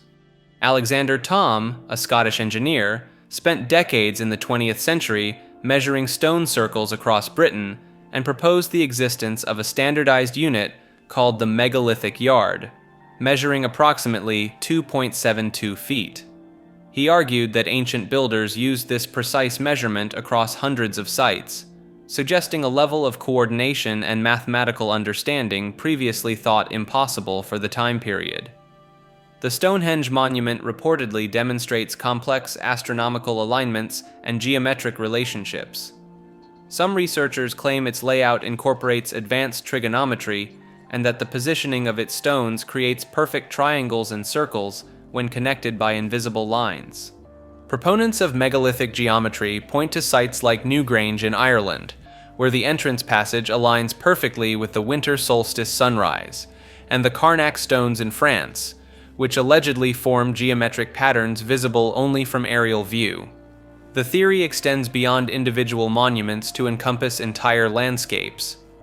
John Michel popularized the idea that sacred sites across Britain are connected by straight lines called ley lines, forming a vast geometric network spanning hundreds of kilometers. Critics argue that many of these mathematical relationships result from selective measurement and the human tendency to find patterns where none exist. Vaimanika Shastra is a Sanskrit text that claims to reveal the lost technology of ancient Indian flying machines called Vimanas. The document surfaced in the early 1900s when Pandit Subbaraya Shastri claimed to have received it through psychic dictation from the ancient sage Bharadvaja. The text doesn't just mention flying machines in passing. It provides detailed technical specifications for constructing aircraft, complete with diagrams showing propulsion systems, steering mechanisms, and defensive capabilities. According to the Vaimanika Shastra, these ancient pilots could make their craft invisible to enemies, listen in on conversations from great distances, and even take photographs of opposing aircraft.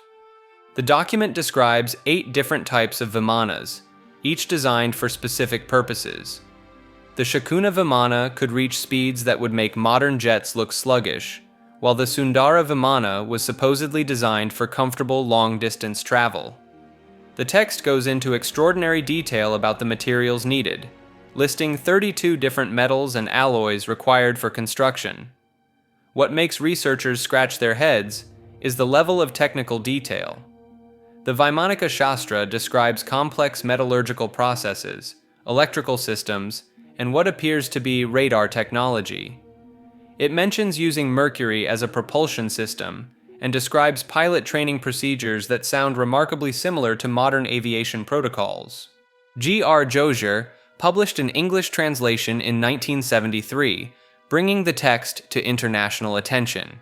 However, aeronautical engineers who studied the designs concluded that the aircraft described would be aerodynamically impossible to fly. The Indian Institute of Science determined that the technical specifications, while impressive sounding, wouldn't actually produce functional aircraft. The timing of the text's appearance raises eyebrows among skeptics. It emerged during British colonial rule when Indians were developing a renewed interest in their technological heritage.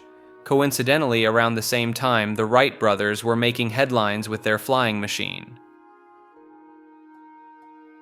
Autodynamics is a physics theory developed by Argentine engineer Riccardo Carrazzani starting in the 1940s that claims to replace Einstein's special relativity with something supposedly more accurate. Unlike Einstein's theory, where objects experience time dilation and length contraction as they approach light speed, Carrazzani argued that particles simply gain mass as they accelerate. The faster something moves, the heavier it becomes, while time and space remain unchanged. Carrazzani spent over 4 decades promoting this idea, publishing papers and books claiming his theory better explained particle accelerator data from places like Fermilab and CERN. He insisted that when physicists measured particles behaving strangely at high speeds, they were actually witnessing mass increase rather than relativistic effects. The theory makes specific predictions about particle collisions and decay rates that differ from standard physics. Carrazzani claimed his calculations could predict the exact masses of fundamental particles like muons and pions, something he said relativity couldn't do as precisely. What made autodynamics particularly persistent was Carrazzani's engineering background and his detailed mathematical framework. He didn't just reject relativity, he built an entire alternative system complete with equations and experimental interpretations. The physics community rejected autodynamics because it contradicts countless verified predictions of relativity, from GPS satellite corrections to particle accelerator results. Modern experiments routinely confirm Einstein's predictions to extraordinary precision, while autodynamics fails to account for observed phenomena like time dilation in atomic clocks. Carrazzani continued promoting his theory until his death in 2012, convinced that mainstream physics had overlooked a fundamental truth about the nature of matter and motion. Polywater is a supposed form of water with radically different properties than the liquid we drink every day. Soviet scientist Nikolai Fedyakin first reported creating this substance in 1961 when he noticed that water condensed in extremely thin glass capillaries behaved strangely. The water that formed in these narrow tubes, some just 15 to 100 nanometers wide, appeared thicker and more viscous than normal water. Fedyakin observed that this anomalous water had a higher boiling point, reaching temperatures of 150 to 500 degrees Celsius before turning to vapor. Even stranger, it froze at much lower temperatures, sometimes remaining liquid down to minus 40 degrees Celsius. Boris Derjagin, Fedyakin's colleague at the Institute of Physical Chemistry in Moscow, took over the research and expanded the claims. Derjagin reported that polywater had a density 15% higher than regular water and exhibited unusual optical properties. The substance appeared to have a different molecular structure entirely, with water molecules supposedly linked together in long polymer chains, rather than the typical loose associations found in ordinary water. Word of this discovery spread throughout the international scientific community in the late 1960s. American researchers began attempting to replicate the Soviet findings, with mixed results. Some laboratories reported success in creating small amounts of the mysterious substance, while others found nothing unusual about water in capillary tubes. The controversy reached fever pitch when concerns arose about polywater's potential for uncontrolled propagation. Scientists worried that if polywater could convert regular water into more polywater, it might trigger a chain reaction that could theoretically transform all water on Earth into this denser, more stable form. By 1973, the polywater phenomenon had been thoroughly debunked. Careful analysis revealed that the unusual properties resulted from contamination with silica from glass capillaries, along with various organic compounds and salts. The supposed polywater was simply regular water mixed with impurities that altered its behavior. Deranged himself eventually acknowledged that the anomalous properties were due to contamination rather than a new form of water. Rain follows the plow is a 19th century theory, claiming that human agricultural activity could literally manufacture rainfall out of thin air. Settlers moving into the American Great Plains during the 1800s faced a serious problem: vast stretches of land that received far too little rain for traditional farming. Rather than accept this limitation, influential figures like Charles Dana Wilbur promoted the radical idea that the act of farming itself would solve the rainfall shortage. The theory suggested that breaking prairie sod with plows would release moisture into the atmosphere. Tree planting, they claimed, would attract rain clouds. Even the vibrations from railroad construction were said to shake precipitation from the sky. Wilbur's slogan became the rallying cry for westward expansion. Rain follows the plow, and the plow follows the railroad. Nebraska's state government officially endorsed this concept, printing pamphlets that promised settlers could transform desert into farmland simply by showing up and getting to work. Newspapers ran headlines declaring that rainfall had measurably increased in areas where farming had begun. The city of Goodland, Kansas even erected a monument celebrating how human settlement had supposedly boosted local precipitation by several inches per year. Scientific backing came from respected meteorologists who pointed to temporary wet cycles during the 1870s and 1880s as proof that cultivation was working. The theory gained such acceptance that land speculators used it to sell millions of acres across Kansas, Nebraska, and Colorado. The illusion shattered during the 1890s when severe droughts returned, destroying crops and forcing mass abandonment of homesteads. What settlers had mistaken for human-controlled weather was simply natural climate variation playing out over decades. Psychoanalysis is a therapeutic approach developed by Sigmund Freud in the late 1800s that claims to unlock the deepest secrets of human behavior through the exploration of unconscious desires and repressed memories.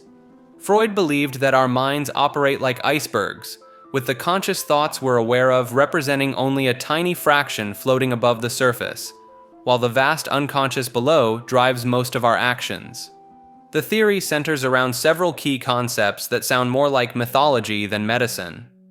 The Oedipus complex suggests that young boys secretly desire their mothers and view their fathers as rivals, while girls experience penis envy and blame their mothers for their perceived inadequacy.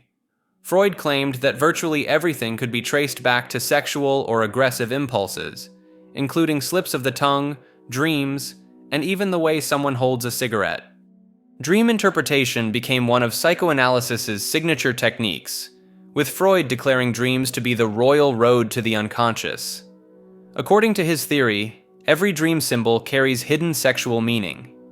A train entering a tunnel, climbing stairs, or even eating a banana supposedly reveals repressed desires that the conscious mind refuses to acknowledge. The therapeutic process itself can stretch on for years or even decades, with patients lying on a couch while analysts sit behind them, largely silent except for occasional interpretations. Critics point out that psychoanalytic theories are nearly impossible to test scientifically because they're designed to explain any outcome. If a patient agrees with an interpretation, it confirms the theory. If they disagree, that's just more evidence of their psychological resistance. Carl Jung, initially Freud's protege, eventually broke away to develop his own version involving collective unconscious and archetypal symbols shared across all humanity. Jacques Lacan later added even more abstract concepts involving language and symbolic structures that make the original theories seem straightforward by comparison. Modern neuroscience and psychology have moved far beyond psychoanalysis, with evidence-based therapies showing measurably better outcomes in controlled studies. Yet psychoanalytic ideas continue to influence popular culture, from Hollywood movies to self-help books, proving that some theories are simply too compelling to die, regardless of their scientific merit. Worlds in Collision is a 1950 book that claims Venus was once a massive comet ejected from Jupiter, wreaking havoc across the solar system before settling into its current orbit. Author Immanuel Velikovsky, a psychoanalyst turned cosmic theorist, argued that this rogue planet comet caused the biblical plagues of Egypt, parted the Red Sea, and made the sun stand still for Joshua's army. Velikovsky's central premise revolves around electromagnetic forces between planets being far stronger than gravity alone. He proposed that around 1500 BCE, Venus swung past Earth in a near collision that stopped our planet's rotation for an entire day, raining down petroleum and manna from heaven. The comet's tail supposedly created the pillar of fire that guided Moses through the desert. The theory doesn't stop there. Velikovsky claimed that around 700 BCE, Mars had its own close encounter with Earth after being knocked out of orbit by Venus. This Martian flyby allegedly caused the walls of Jericho to collapse, triggered massive earthquakes, and explained why ancient calendars show years of 360 days instead of 365. What made Velikovsky's work controversial was his method of synchronizing ancient texts from completely different cultures. He found flood myths in Babylonian tablets, fire from heaven stories in Hindu scriptures, and day-length anomalies in Chinese records, arguing they all described the same cosmic catastrophes from different perspectives. The book became a bestseller despite fierce opposition from astronomers and physicists who pointed out that electromagnetic forces between planets are negligible compared to gravity, and that such close encounters would have torn Earth's crust apart entirely. Velikovsky maintained that mainstream science ignored electromagnetic plasma physics in favor of purely gravitational models, making him an early voice in what would later become the electric universe theory. The lunar effect is the belief that the moon's phases, particularly the full moon, directly influence human behavior and biological processes. Emergency room staff, police officers, and psychiatric hospital workers have reported increased incidents of erratic behavior, violence, and mental health crises during full moon periods for decades. The concept gained scientific attention in the 1970s when psychiatrist Arnold Lieber published studies claiming lunar cycles correlated with increased homicides and psychiatric admissions in Miami and Cleveland. Lieber theorized that since the human body contains roughly 60% water, the moon's gravitational pull affects our internal tides just as it influences ocean tides. Hospital administrators have scheduled extra staff during full moon nights based on these beliefs. The term lunacy itself derives from the Latin word luna, reflecting centuries-old associations between moonlight and madness. Some nursing homes and psychiatric facilities still track patient behavior against lunar calendars, documenting sleep disturbances, agitation, and medication requests. The Transylvania effect, named after the legendary home of vampires, describes the statistical phenomenon where researchers claim to find correlations between lunar phases and unusual human activity. Studies from the 1980s and 1990s examined everything from birth rates to stock market fluctuations, searching for 29.5-day patterns matching the lunar cycle.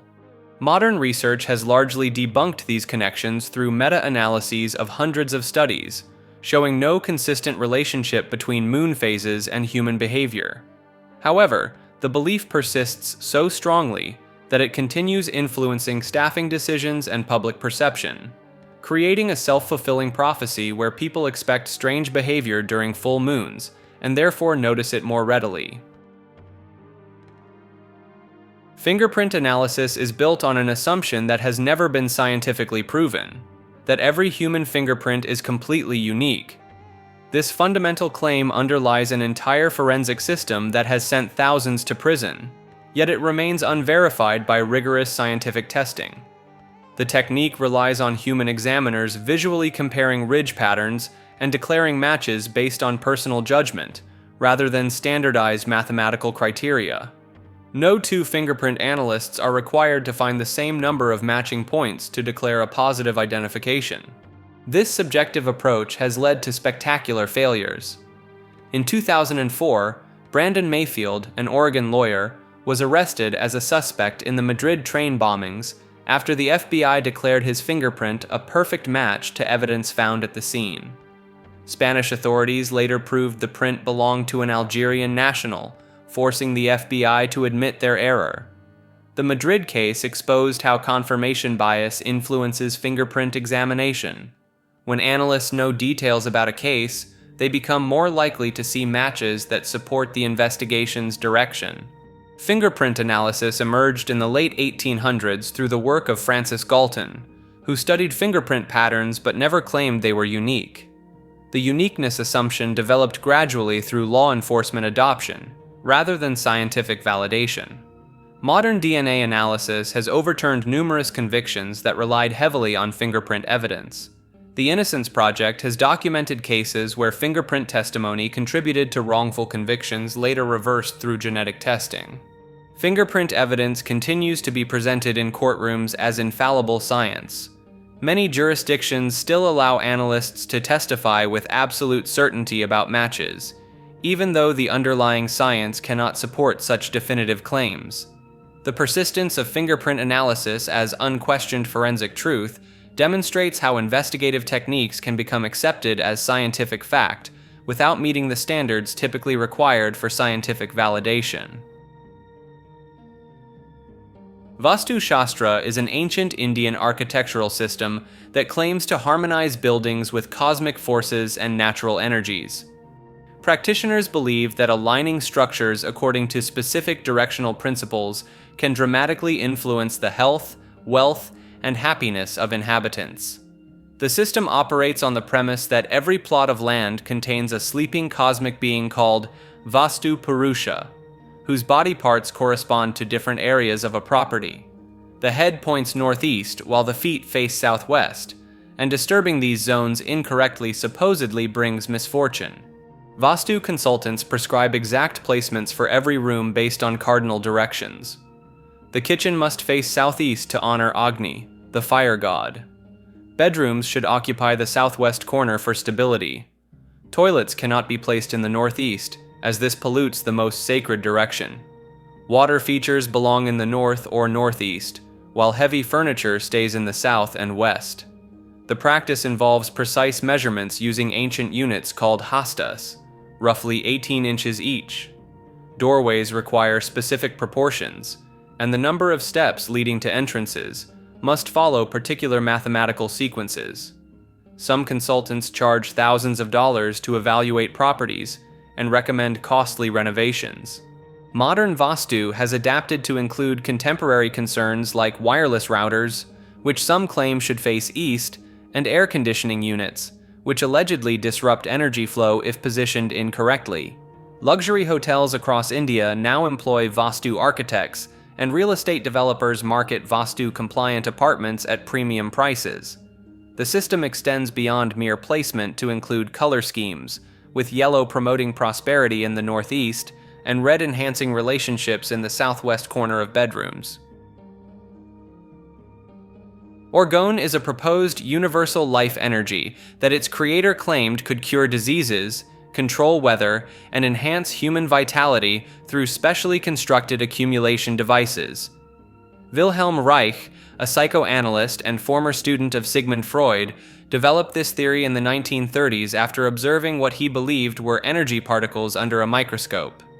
Reich claimed these blue glowing specks represented a fundamental force that permeated all living things and even empty space.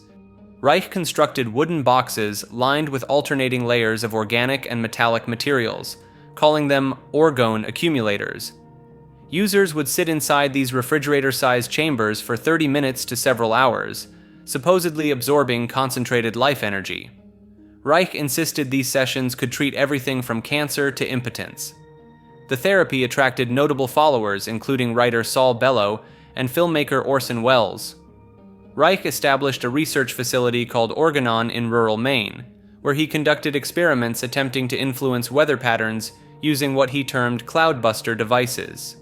These activities drew federal attention when Reich began shipping orgone accumulators across state lines while making medical claims.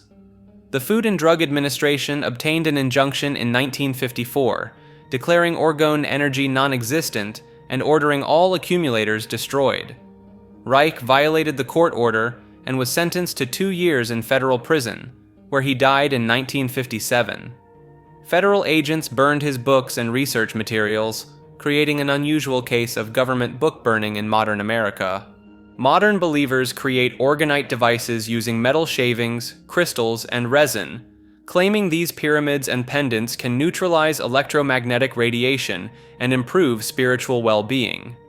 Despite lacking scientific validation, these items remain popular in alternative healing communities.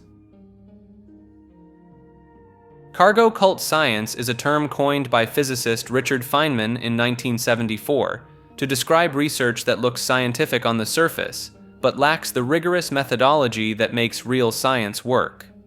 The name comes from actual cargo cults that emerged on Pacific Islands after World War II, where islanders built elaborate replica airstrips and control towers, hoping these imitations would magically bring back the cargo planes that had disappeared when military bases closed. Feynman noticed scientists doing something remarkably similar. They were following the external forms of scientific research, publishing papers, using technical language, and citing previous work, but missing the essential ingredient that separates real science from theatrical performance. These researchers weren't genuinely testing their ideas against reality, or honestly reporting results that contradicted their theories. The hallmarks of cargo cult science include cherry-picking data that supports predetermined conclusions while ignoring contradictory evidence, using impressive-sounding terminology to mask weak methodology, and conducting experiments designed to confirm rather than test hypotheses. Researchers might run studies with inadequate sample sizes, fail to use proper control groups, or manipulate statistical analysis until they get the results they want. Some of the most notorious examples emerged in fields like parapsychology, where researchers claimed to demonstrate telepathy and psychokinesis through laboratory experiments. These studies often featured elaborate protocols and sophisticated equipment, creating an appearance of scientific rigor.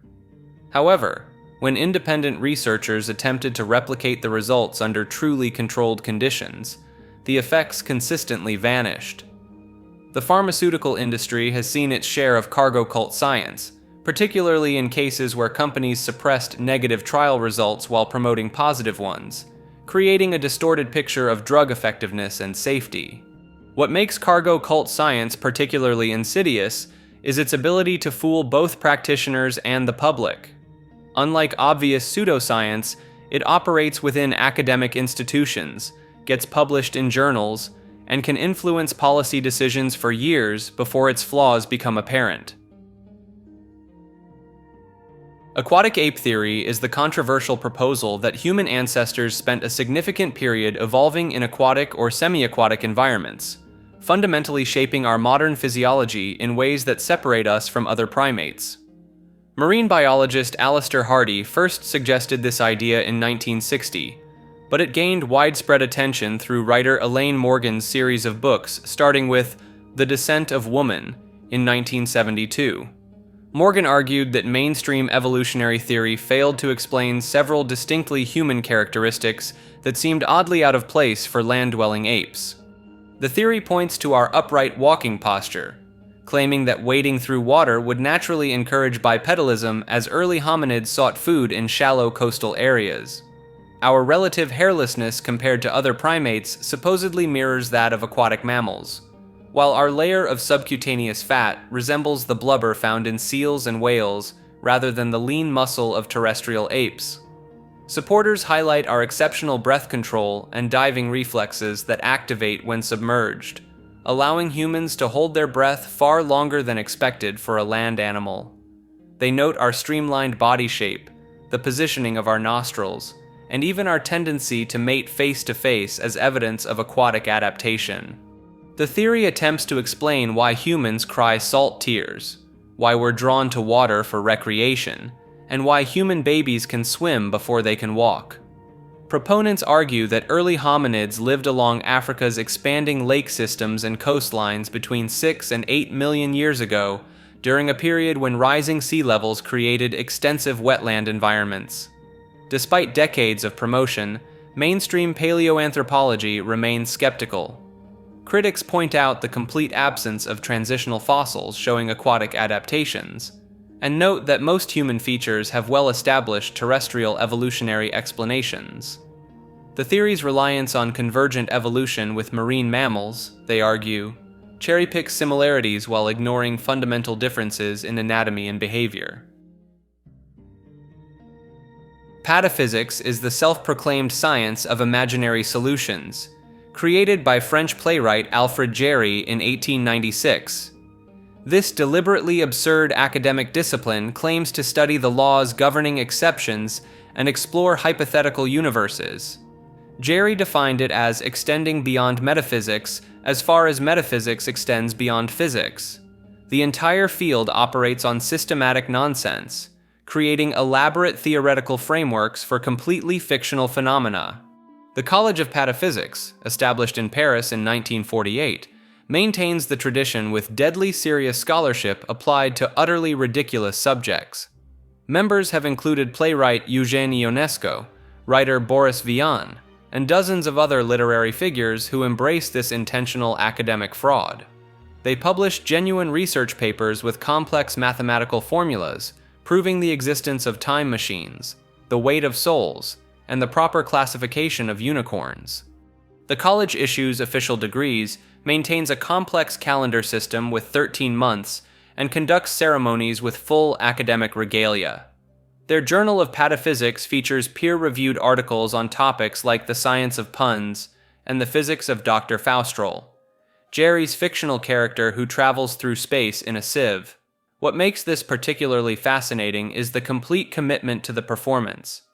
These aren't simple jokes, but fully developed alternative academic systems that mirror real university structures. The practitioners treat their imaginary research with the same rigor as legitimate scientists, creating an elaborate satire of academic pretension that has influenced surrealist and absurdist movements for over a century. The discipline continues today, with pataphysicians worldwide contributing to this ongoing experiment in systematic imagination disguised as scholarship. Time wave zero is a mathematical theory claiming that time itself follows a fractal pattern leading to an ultimate moment of infinite novelty. Psychonaut and philosopher Terence McKenna developed this concept in the 1970s, using the ancient Chinese divination system known as the I Ching. McKenna believed the 64 hexagrams of the I Ching contained a hidden mathematical code describing the ebb and flow of novelty throughout history. The I Ching consists of combinations of broken and unbroken lines that traditionally help predict future events, but McKenna saw something far more profound in these symbols. His Time Wave Zero software program mapped historical events onto a complex mathematical graph, showing periods when novelty increased rapidly and times when habit and routine dominated. According to McKenna's calculations, novelty accelerates exponentially as it approaches what he called the eschaton, or end point of time itself. The theory gained massive attention when McKenna calculated this ultimate moment would occur on December 21st, 2012, coinciding with interpretations of the Mayan calendar. This date became central to apocalyptic predictions and New Age speculation about consciousness evolution and dimensional shifts. McKenna's algorithm suggested that major historical events like the invention of agriculture, the Renaissance, and the atomic bomb all fit perfectly into his novelty wave pattern. He claimed the mathematical precision proved that time operates more like a recording than a river, with all moments existing simultaneously in higher dimensions. The software allowed users to input any date and receive a novelty reading, with high novelty periods supposedly correlating with breakthrough discoveries, wars, and cultural revolutions. Low novelty times represented stagnation and repetition in human affairs. When 2012 arrived without cosmic transformation, some followers simply recalculated new end dates while others abandoned the theory entirely. Glacial cosmology is a discredited cosmological concept that claimed ice was the basic substance of all cosmic processes, with ice moons, ice planets, and even the global ether determining the entire development of the universe. The theory emerged from the mind of Austrian engineer Hans Herbiger in 1894, not through rigorous scientific research, but through what he described as a divine vision. Herbiger received his cosmic revelation while observing the moon through a small telescope, suddenly convinced that its brightness and surface texture could only be explained if it were made entirely of ice. Shortly afterward, he experienced a prophetic dream where he floated through space watching a silvery pendulum swing longer and longer until it snapped, leading him to conclude that Newton had been fundamentally wrong about gravity. The theory positioned ice as the universal building block of existence. According to Herbiger's vision, the Milky Way itself was nothing more than a ring of ice crystals surrounding our solar system. While the solar system was born when a gigantic star crashed into another dead star filled with water, creating an explosion that scattered frozen water blocks throughout interstellar space. Herbiger claimed that space between stars wasn't empty, but filled with thin ice that gradually slowed down planetary movements. This cosmic friction caused Earth to capture multiple ice moons over millions of years, each eventually spiraling inward until they crashed into our planet, triggering global catastrophes. His followers linked these moon crashes to biblical floods and the destruction of Atlantis, using mythology as evidence for their cosmic ice timeline. By 1912, Herbiger had published his 790-page manifesto, Glacial Cosmogony, with amateur astronomer Philip Fauth.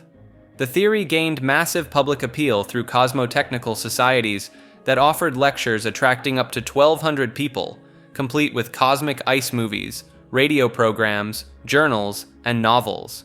The movement's popularity soared during the 1920s and 30s, particularly among Nazi supporters who embraced it as Aryan science in opposition to Jewish physics, like Einstein's theory of relativity.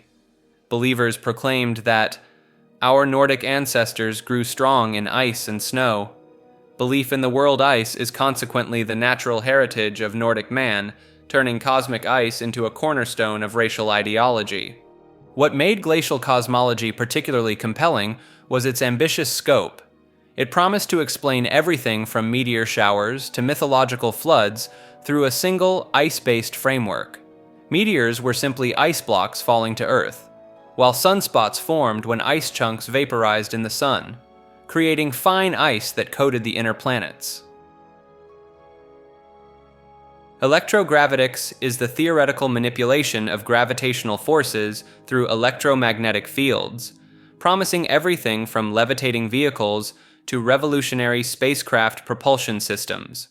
The concept stems largely from the work of Thomas Townsend Brown, an American physicist who claimed to discover anti-gravity effects in the 1920s.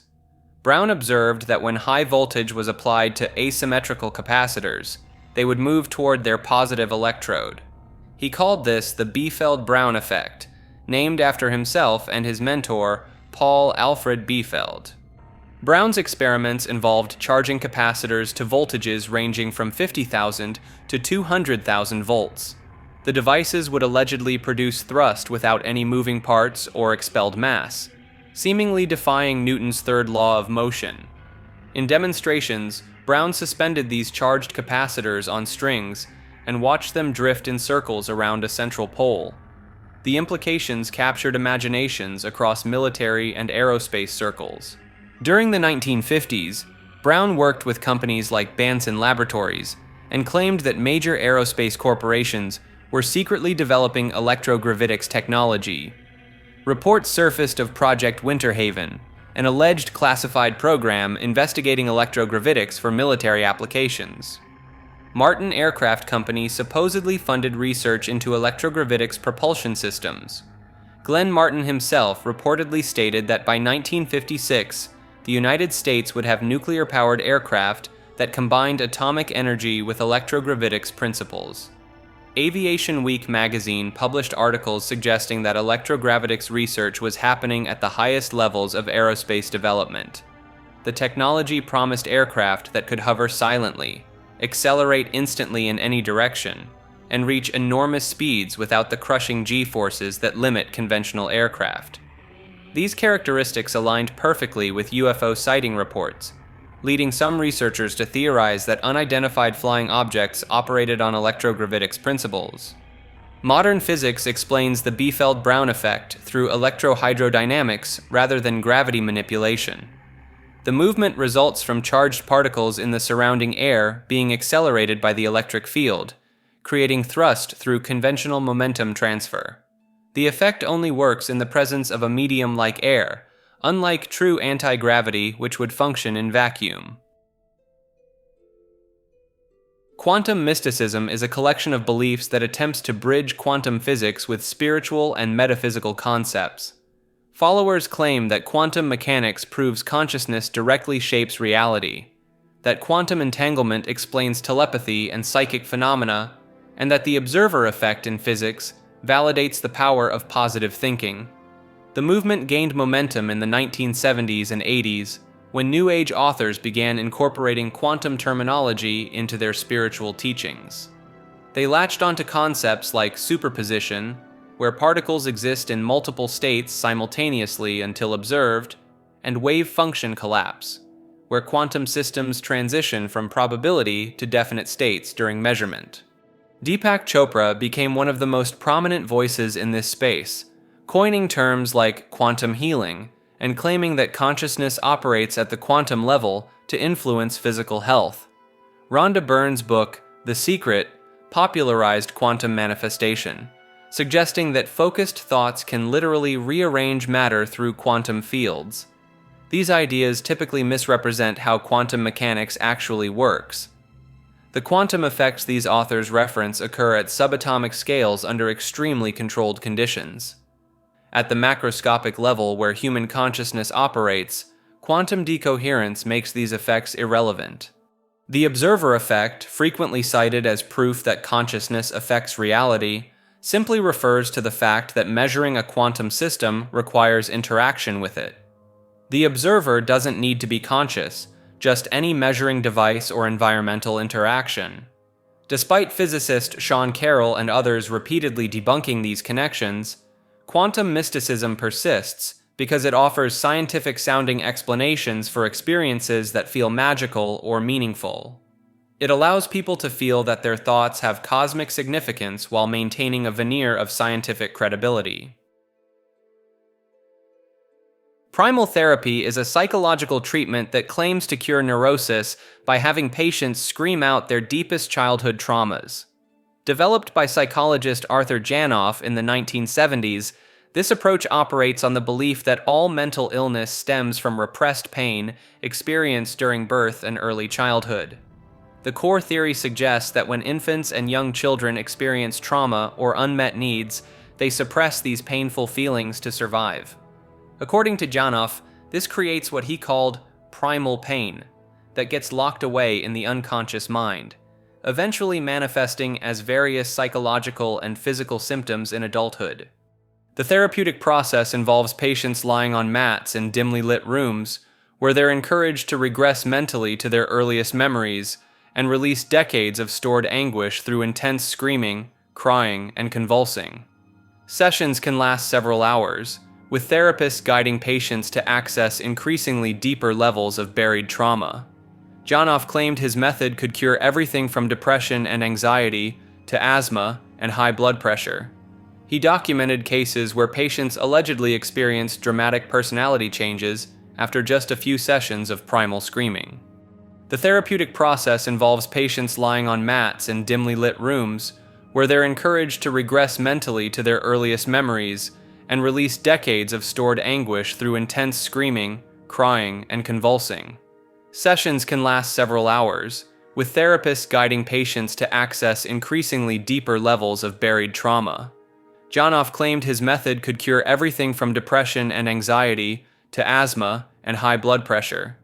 He documented cases where patients allegedly experienced dramatic personality changes after just a few sessions of primal screaming. Parapsychology is the academic study of alleged psychic phenomena that mainstream science considers impossible. Researchers in white lab coats spend decades testing whether people can read minds, move objects with their thoughts, or glimpse the future. The field emerged in the 1880s when the Society for Psychical Research began investigating mediums and seances with scientific rigor. By the 1930s, Joseph Banks Rhine at Duke University was running controlled experiments, using specially designed cards with simple symbols. Rhine's laboratory tested thousands of subjects for extrasensory perception, or ESP. Participants would guess which of 5 symbols appeared on hidden cards, while researchers tracked their success rates. Some subjects consistently scored above chance, suggesting they possessed telepathic abilities. The Ganzfeld experiments represent parapsychology's most sophisticated research protocol. Subjects sit in soundproof rooms wearing halved ping-pong balls over their eyes, while white noise plays through headphones. This sensory deprivation supposedly enhances psychic reception. A sender in another room concentrates on randomly selected images, while the receiver describes any impressions that come to mind. Remote viewing studies funded by the Central Intelligence Agency during the Cold War trained psychic spies to gather intelligence on Soviet facilities. Viewers like Ingo Swann claimed they could project their consciousness to distant locations and sketch accurate details of secret military installations. Psychokinesis research examines whether mental intention can influence physical systems. Modern experiments use random number generators and detect tiny statistical deviations that suggest consciousness affects quantum processes. Dean Radin's laboratory at the Institute of Noetic Sciences continues this work, measuring how meditation practitioners might influence electronic equipment. The field faces constant criticism for irreproducible results and methodological flaws. Yet prestigious universities like Princeton operated parapsychology laboratories for decades, and peer-reviewed journals continue publishing positive findings that challenge our understanding of consciousness and reality. Pyramidology is the belief that the Great Pyramid of Giza contains encoded prophetic messages and divine mathematical principles hidden within its measurements and construction. This movement gained serious momentum in the 1800s, when Scottish astronomer Charles Piazzi Smith traveled to Egypt with measuring equipment and became convinced that the pyramid's dimensions revealed biblical chronology. Smith claimed the pyramid was built using a sacred unit he called the pyramid inch, which supposedly differed from a standard inch by just a tiny fraction. According to Smith's calculations, each pyramid inch represented 1 year in biblical history. He mapped out elaborate timelines by measuring corridors and chambers, declaring that the ascending passage represented the age of the Jewish dispensation, while the Grand Gallery symbolized the Christian era. The theory expanded when followers began finding prophecies about major world events encoded in the pyramid's measurements. Some claimed the First World War was predicted by specific chamber dimensions, while others insisted they could calculate the exact date of Christ's second coming by measuring the King's Chamber. British Israelism merged with these ideas, with believers arguing that the pyramid was built under divine guidance as a stone witness to complement the Bible. They pointed to measurements that seemed to match the circumference of the Earth and astronomical constants, though these often required creative rounding. Edgar Cayce later added his own spin, claiming the pyramid contained records of Atlantean technology and would reveal its secrets when humanity was ready. Modern variations include claims about pyramid power for food preservation and meditation enhancement. The movement produced hundreds of books filled with elaborate mathematical charts, timeline calculations, and prophetic interpretations that somehow always seem to place major fulfillments just a few years in the future. Hollow Earth is the belief that our planet contains vast empty spaces beneath the surface, complete with their own ecosystems and possibly advanced civilizations living inside. The theory gained serious scientific consideration in the 1600s when astronomer Edmund Halley, the same man who discovered Halley's Comet, proposed that Earth consisted of multiple hollow spheres nested inside each other. Halley suggested these interior worlds had their own atmospheres and could even support life. John Cleves Sims Jr. took this further in 1818, declaring that Earth had openings at both poles measuring roughly 2,300 kilometers across. Sims was so convinced that he petitioned the United States government to fund an expedition to find these polar entrances. His lectures drew massive crowds, and he managed to convince enough people that Congress actually debated funding his expedition. The most persistent claims center on Admiral Richard Byrd's Antarctic expeditions in the 1940s. Believers insist Byrd discovered a green valley with lakes and vegetation beyond the South Pole, though his actual flight logs contain no such descriptions. Nazi Germany allegedly sent expeditions to Antarctica searching for hollow Earth entrances, hoping to establish underground bases or contact advanced subterranean civilizations. While the Nazis did conduct Antarctic research, the hollow Earth angle appears to be Cold War-era embellishment. Modern variations include the Agartha network, supposedly an ancient underground kingdom accessible through cave systems worldwide. Some believers claim these interior civilizations possess advanced technology and occasionally surface in flying saucers. The physics makes this impossible. A hollow planet would collapse under its own gravity, and seismic waves from earthquakes clearly show Earth's solid inner structure. But the appeal of hidden worlds beneath our feet continues to capture imaginations. Life forces are invisible energies that flow through all living beings, capable of healing illness, enhancing physical abilities, and connecting consciousness across vast distances. These mysterious currents have different names across cultures, but share remarkably similar properties. Traditional Chinese medicine calls it qi, pronounced qi, which practitioners claim flows through invisible pathways called meridians. Acupuncturists insert needles at specific points to redirect this energy, treating everything from chronic pain to infertility. The concept dates back over 2,000 years, yet modern science struggles to detect any measurable energy corresponding to QE. In India, the same force goes by prana, Sanskrit for life breath.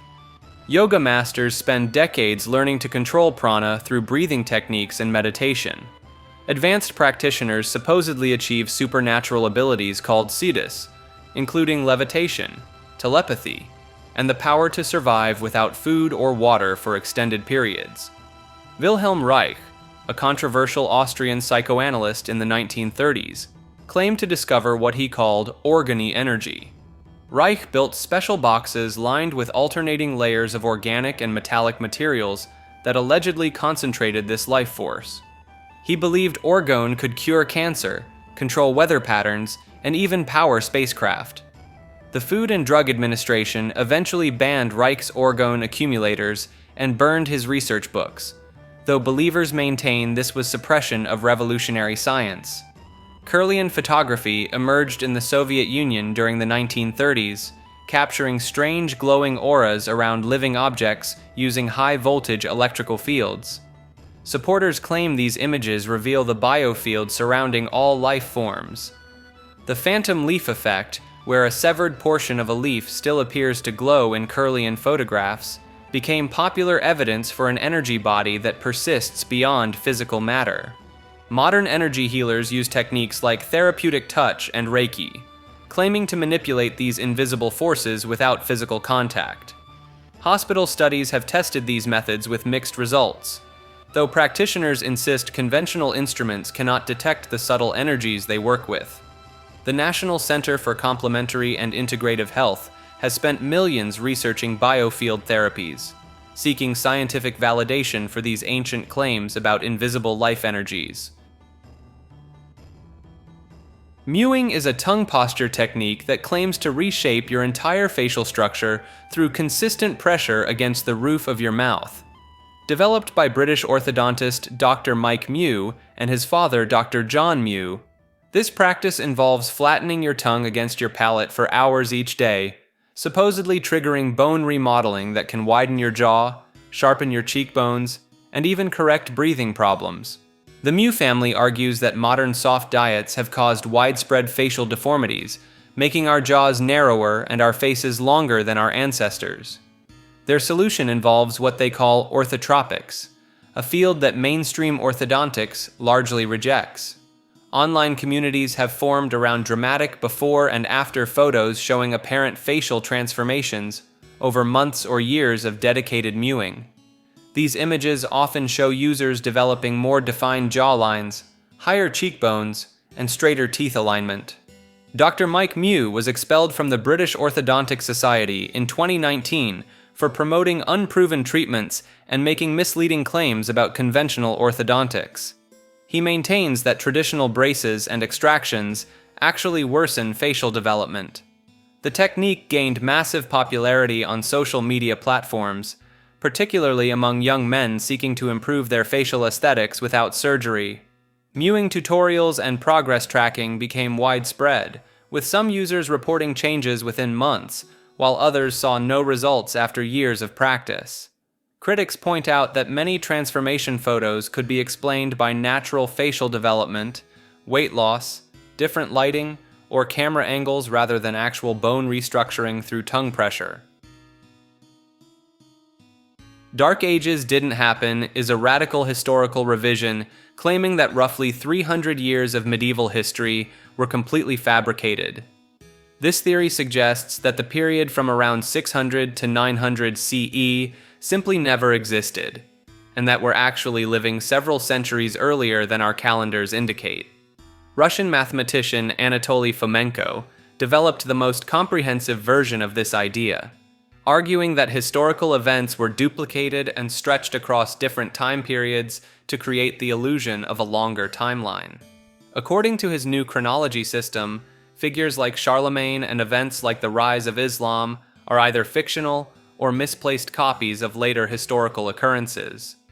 The theory points to what supporters call suspicious gaps in archaeological evidence from this period. They claim that carbon dating is fundamentally flawed and that astronomical calculations don't align with traditional historical dates. Fomenko analyzed thousands of historical texts and concluded that many supposed ancient civilizations were actually medieval inventions. German historian Heribert Illig proposed a similar but more focused version called the phantom time hypothesis. Illig specifically targets the years 614 to 911 CE, claiming that Holy Roman Emperor Otto III, Pope Sylvester II, and Byzantine Emperor Constantine VII conspired to fabricate 297 years of history.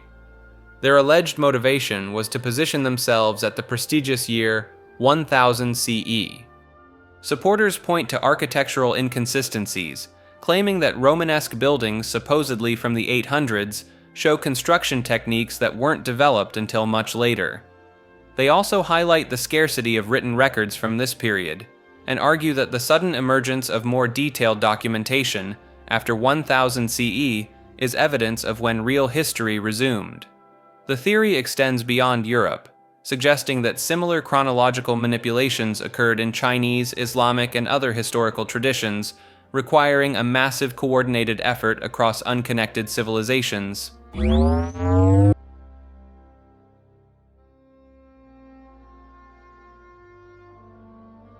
Conversion therapy is a collection of practices aimed at changing someone's sexual orientation or gender identity through psychological or spiritual interventions. These methods range from talk therapy sessions to more extreme techniques, including electroshock treatments, nausea-inducing drugs, and isolation practices. The American Psychological Association first condemned these approaches in 1975, stating there's no credible scientific evidence they work. The underlying premise assumes that non-heterosexual orientations and transgender identities are mental disorders that can be cured. This contradicts decades of research showing sexual orientation and gender identity as natural variations of human experience. Major medical organizations worldwide, including the World Health Organization, have rejected conversion therapy as both ineffective and harmful. Studies tracking participants reveal significantly higher rates of depression, anxiety, and self-removal attempts among those subjected to these practices. The Trevor Project's research found that exposure to conversion therapy doubles the likelihood of attempting self-removal among young people. Despite professional consensus against it, conversion therapy persists in religious communities and unlicensed counseling centers. Over 20 countries have banned the practice for minors, with several U.S. states following suit since California's pioneering legislation in 2012. The techniques themselves vary widely. Some practitioners use aversion therapy, pairing same-sex attraction with unpleasant stimuli. Others employ cognitive behavioral approaches, attempting to restructure thought patterns. Religious versions often incorporate prayer, fasting, and spiritual counseling. The persistence of conversion therapy highlights how deeply rooted beliefs can override scientific evidence, creating a thriving market for treatments that medical science has thoroughly debunked. Anti-vaccination beliefs are medical conspiracy theories claiming that vaccines cause more harm than the diseases they prevent. These ideas center around the notion that pharmaceutical companies, governments, and medical establishments deliberately hide dangerous side effects from the public. The modern movement gained significant momentum from a 1998 study by British doctor Andrew Wakefield, who claimed the measles, mumps, and rubella vaccine caused autism in children. This research was later found to be fraudulent, and Wakefield lost his medical license, but the damage was already done. Believers focus on vaccine ingredients like thimerosal, a mercury-containing preservative, claiming it causes neurological damage. They point to aluminum adjuvants as toxic substances that accumulate in the brain. Some assert that vaccines overwhelm children's immune systems, leading to everything from allergies to developmental disorders. The movement fractured into different camps. Some reject all vaccines outright, while others support delayed vaccination schedules or refuse only certain shots. A subset believes vaccines contain microchips for government tracking, while others claim they alter human DNA. Social media amplified these beliefs exponentially during the 2010s. Facebook groups with names like Learn the Risk and Vaccine Choice Canada created echo chambers where parents shared stories of supposed vaccine injuries. Influential figures like Jenny McCarthy and Robert F. Kennedy Jr. became prominent voices spreading these ideas to mainstream audiences. The movement gained political dimensions when politicians began supporting vaccine choice legislation. This led to measles outbreaks in previously protected communities, particularly affecting areas with high rates of vaccine refusal, like Rockland County, New York, and Clark County, Washington.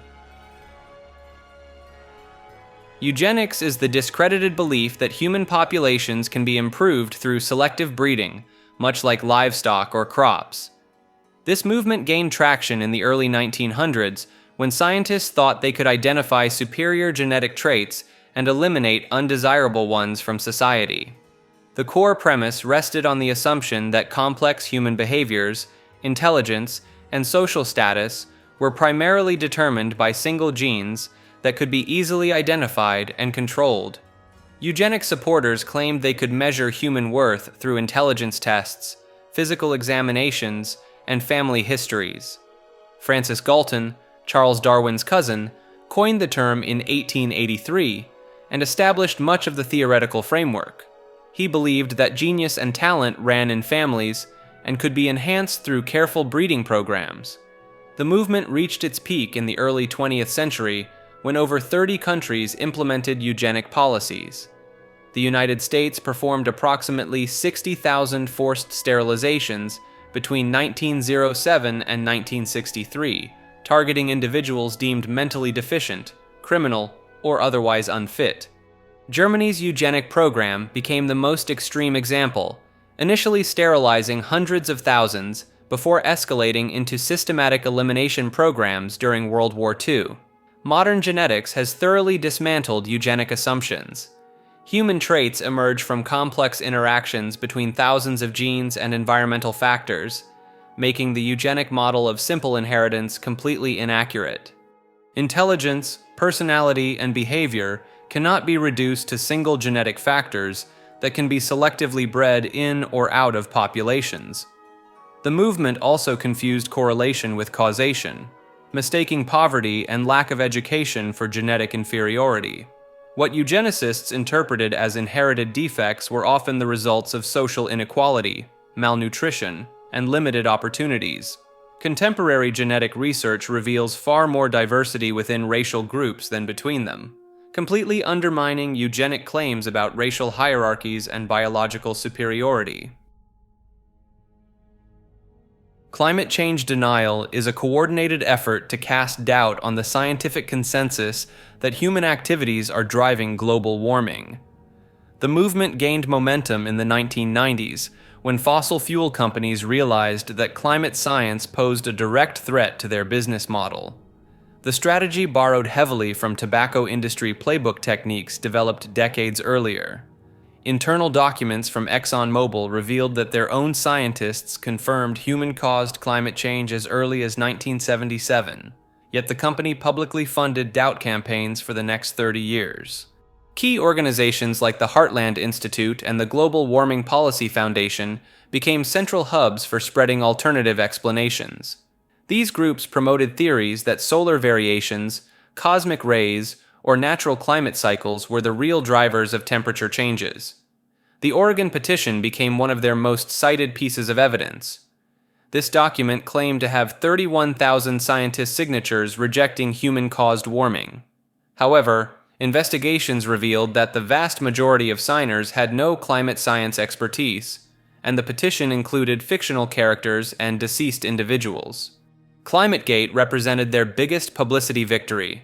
In 2009, hackers released thousands of emails from climate researchers at the University of East Anglia. Cherry-picked phrases like "hide the decline" were presented as evidence of scientific fraud, though multiple investigations found no evidence of data manipulation. The movement also promoted specific contrarian scientists like Willie Soon, who received over $1.2 million from fossil fuel companies while publishing papers questioning mainstream climate science. Richard Lindzen from MIT became another prominent voice, arguing that climate sensitivity to carbon dioxide was much lower than consensus estimates.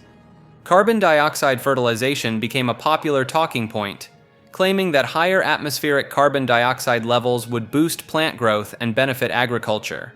This ignored the negative effects of heat stress, changing precipitation patterns, and increased pest activity that accompany warming. Medieval warm period comparisons attempted to show that current warming was not unprecedented. These arguments relied on regional temperature records from Europe and ignored global temperature reconstructions showing current warming far exceeds medieval levels.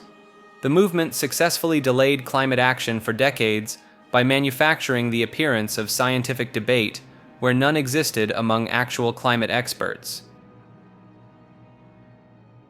Social Darwinism is a collection of ideologies that twisted Charles Darwin's theory of evolution to justify social inequality and harsh economic policies. The concept emerged in the late 1800s when philosophers like Herbert Spencer began applying evolutionary principles to human society. Spencer actually coined the phrase "survival of the fittest" before Darwin ever used it, but the damage was done. The core claim suggests that just as animals compete for resources in nature, humans should compete in society without interference.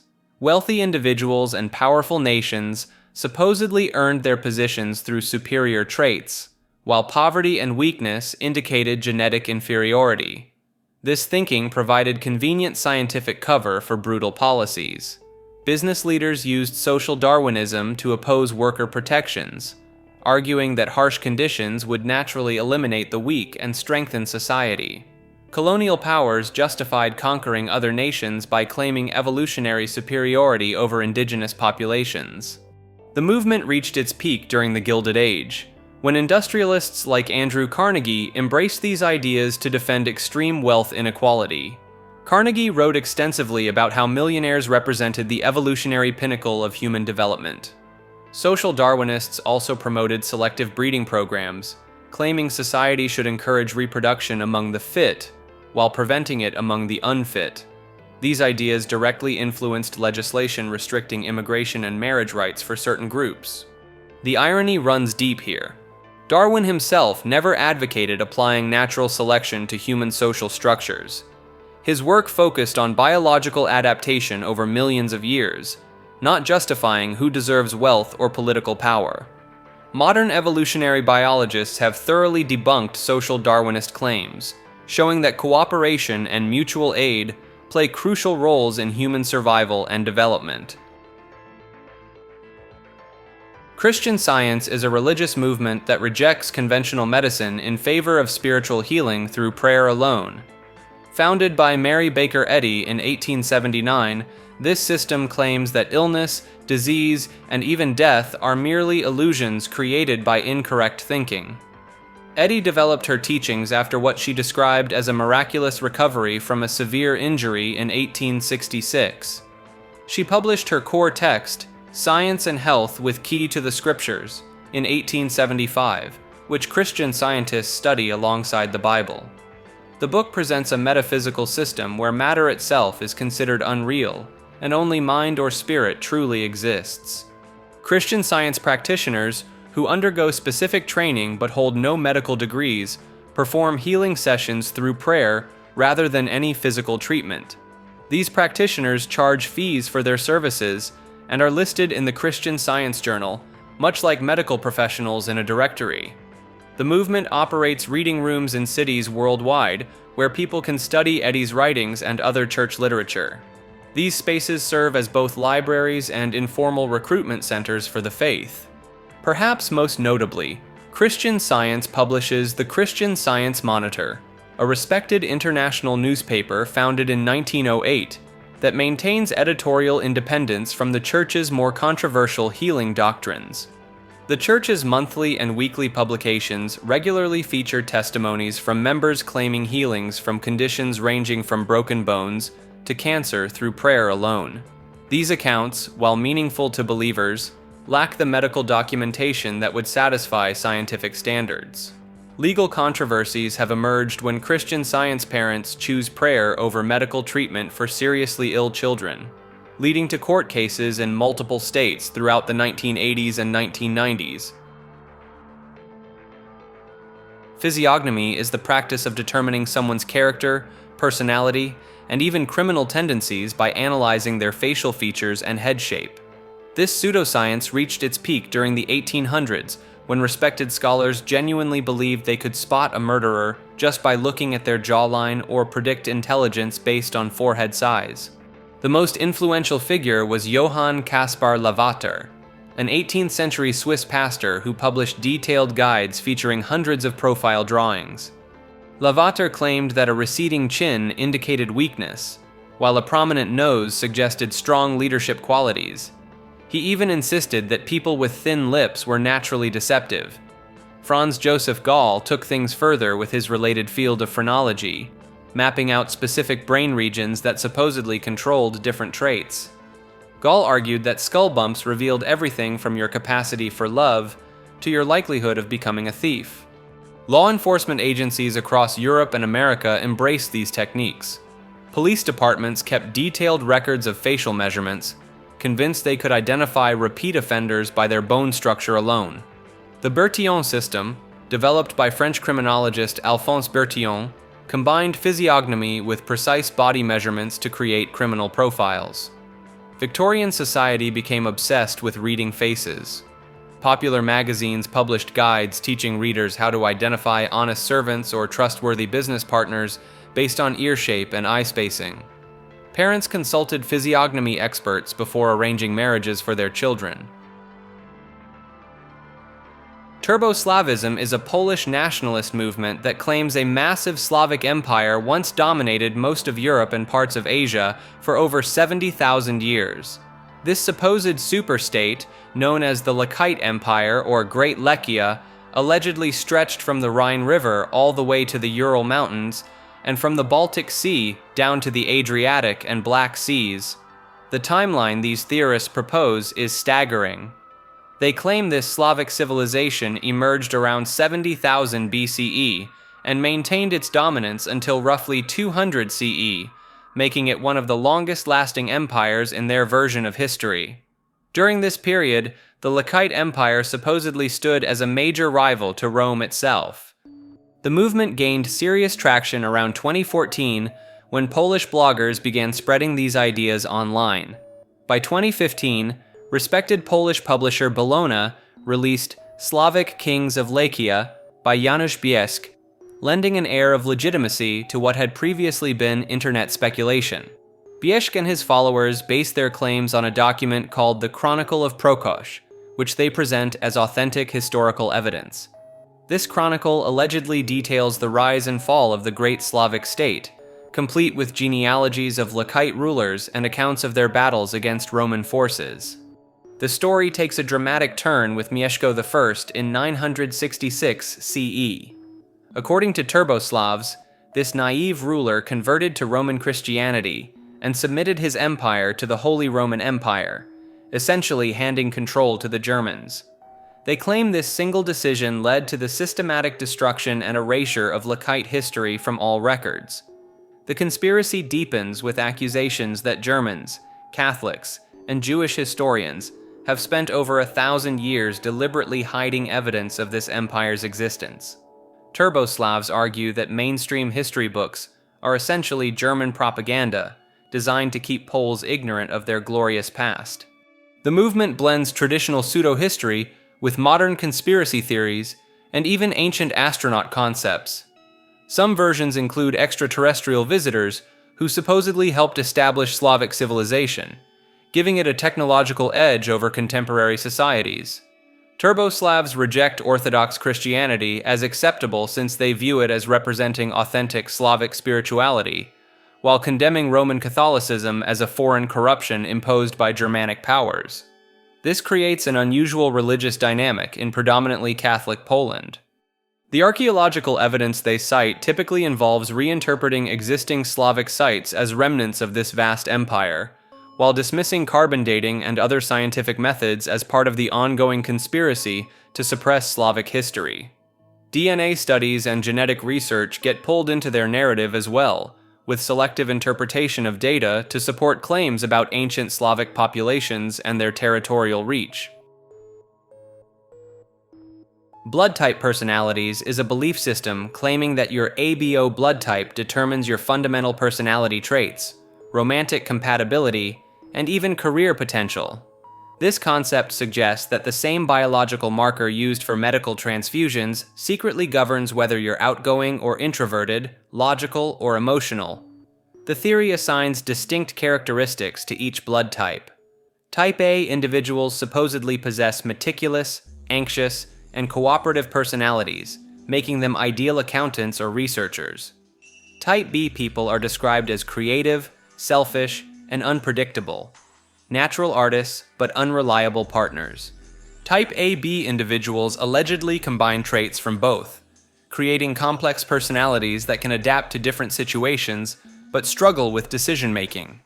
Type O people are labeled as confident, competitive, and natural leaders, though critics might call them arrogant and insensitive. In Japan, this concept reaches far beyond casual conversation. Some companies have used blood type screening during hiring processes, believing Type A candidates work better in teams, while Type O individuals excel in leadership roles. Dating websites prominently feature blood type compatibility charts, and convenience stores stock specialized products marketed specifically to each blood type's supposed preferences. The modern version traces back to Japanese journalist Masahiko Nomi, who popularized these ideas in the 1970s through best-selling books that sold millions of copies. His work built upon earlier theories from the 1920s, when Japanese researchers attempted to link blood types to national character traits.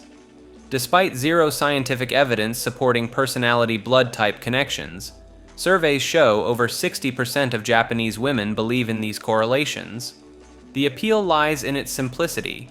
A single blood test apparently reveals your entire psychological profile, relationship prospects, and optimal life path. Breatharianism is the belief that humans can survive indefinitely without food or water, instead drawing sustenance from air, sunlight, and what followers call prana or cosmic energy. Breatharians claim the human body can be sustained entirely through breathing techniques and exposure to light, making traditional nutrition unnecessary. The most vocal advocate, Jasmuheen, born Ellen Greve, has promoted this lifestyle since the 1990s, claiming to have lived without food for years while maintaining perfect health. The practice typically involves a gradual transition where followers first eliminate solid foods, then liquids, until they reach a state of complete abstinence from all physical nourishment. Breatharians describe feeling more energetic and spiritually connected during this process, attributing their survival to absorbing cosmic particles through specialized breathing methods. Several documented attempts to prove breatharianism have ended in hospitalization. In 1999, Australian television monitored Jasmuheen during a controlled test, but the experiment was halted after 4 days when she showed signs of severe dehydration and stress. Despite this, she maintained that electromagnetic pollution from the hotel was interfering with her ability to absorb nutrients from air. Other breatharian teachers have emerged over the decades, each claiming to have unlocked the secret to living without physical sustenance. Some incorporate elements of yoga and meditation, while others focus purely on light absorption techniques they call solar gazing. The medical community remains unanimous that prolonged food and water deprivation leads to organ failure and death, typically within days to weeks depending on individual health and environmental factors. Evolutionary psychology is a field that claims nearly every aspect of human behavior can be traced back to our ancestors' survival strategies on the African savanna. From why men supposedly prefer younger women to why people fear snakes more than cars, evolutionary psychologists argue our Stone Age brains are running 21st century software. The field gained massive popularity in the 1990s when researchers like David Buss and Steven Pinker began publishing best-selling books that explained modern dating, workplace dynamics, and even shopping habits through the lens of hunter-gatherer survival. According to these theories, men evolved to spread their genes widely, while women evolved to be choosy about mates who could provide resources. But the controversial claims go much deeper.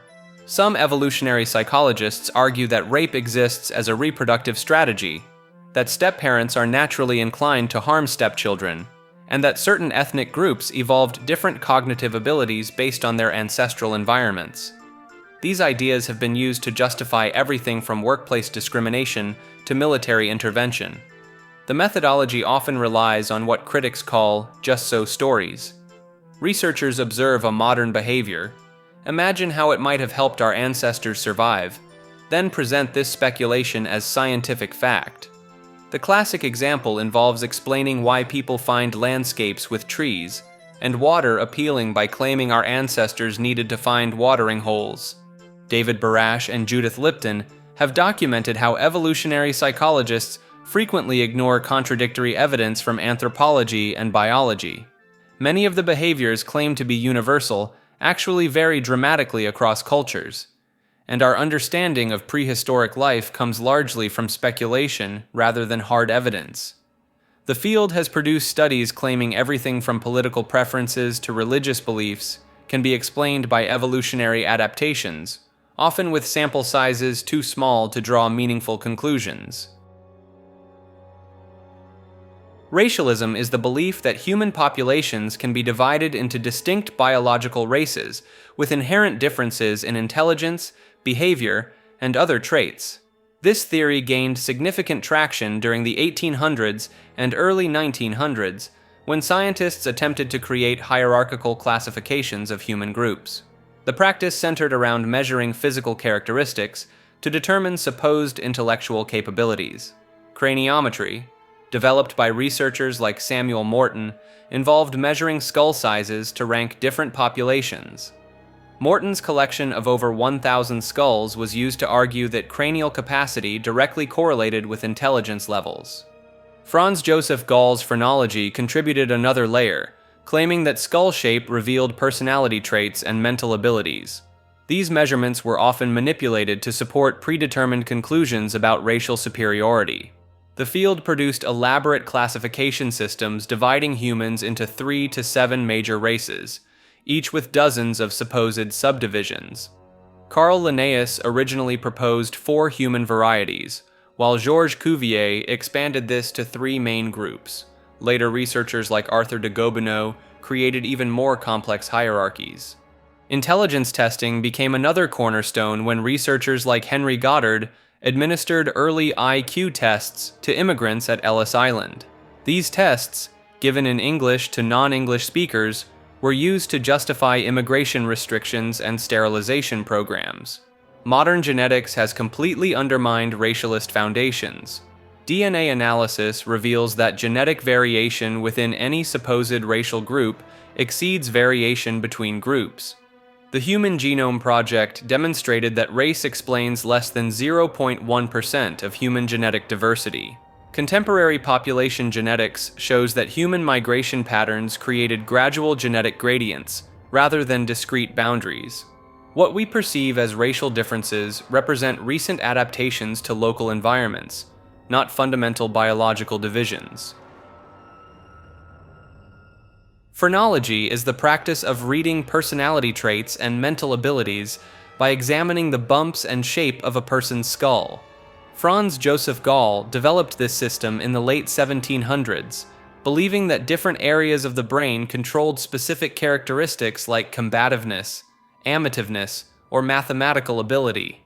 Practitioners would run their hands over a client's head, feeling for prominent bumps or indentations that supposedly revealed everything from criminal tendencies to romantic compatibility. Gall mapped out 27 distinct brain regions, each governing a different human faculty.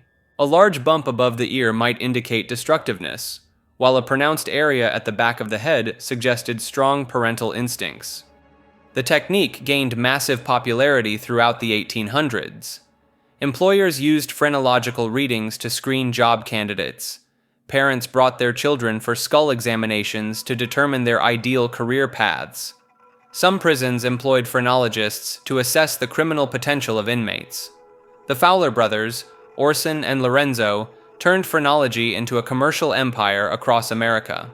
They published charts, conducted public demonstrations, and trained thousands of practitioners. Their New York office examined over 200,000 heads during the mid-1800s. Criminal courts occasionally accepted phrenological evidence as testimony.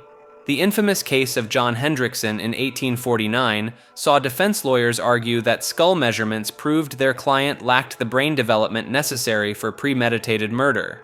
Modern neuroscience has thoroughly debunked phrenological claims, yet certified practitioners still operate today. Some alternative health centers offer skull readings alongside other diagnostic services, maintaining that Gall's original insights contained kernels of truth about brain localization. Holocaust denialism is the belief that the mass extermination of Jewish people and other targeted groups during World War II either did not happen as documented or was greatly exaggerated. This view often relies on claims that gas chambers did not exist, that the number of victims was inflated, or that there was no official Nazi plan for extermination. Most versions of the theory argue that the Holocaust was a post-war fabrication, created to justify the existence of Israel or to demonize Germany. Supporters of this theory often point to disputed documents, selective testimonies, or minor inconsistencies in historical records. They sometimes cite the lack of direct video footage from inside extermination camps as evidence, while ignoring the overwhelming amount of documentation, eyewitness testimony, physical evidence, and Nazi records. A common tactic involves attacking specific survivor stories as unreliable, then using those isolated disputes to cast doubt on the entire historical narrative. Others focus on technical arguments, such as questioning how the crematoria could have handled the volume of deaths reported. The most widely circulated materials supporting Holocaust denial were published in the 1970s and 1980s. These included pamphlets like Did 6 Million Really Die? And books by authors such as Arthur Butz and Robert Faurisson. Many of these publications were funded or supported by neo-nationalist groups or individuals with political motives. In 1988, the controversial Leuchter report claimed that gas chamber residues were not present at Auschwitz. The report was later debunked by multiple forensic investigations, but it remained a core piece of rhetoric in denialist circles for years. Holocaust denial is illegal in several countries, including Germany, Austria, and France. It is often classified as a form of hate speech, not simply historical revisionism. Despite being thoroughly debunked by scholars, archivists, and forensic experts, Holocaust denial continues to circulate online, often repackaged under the label of alternative history or independent research.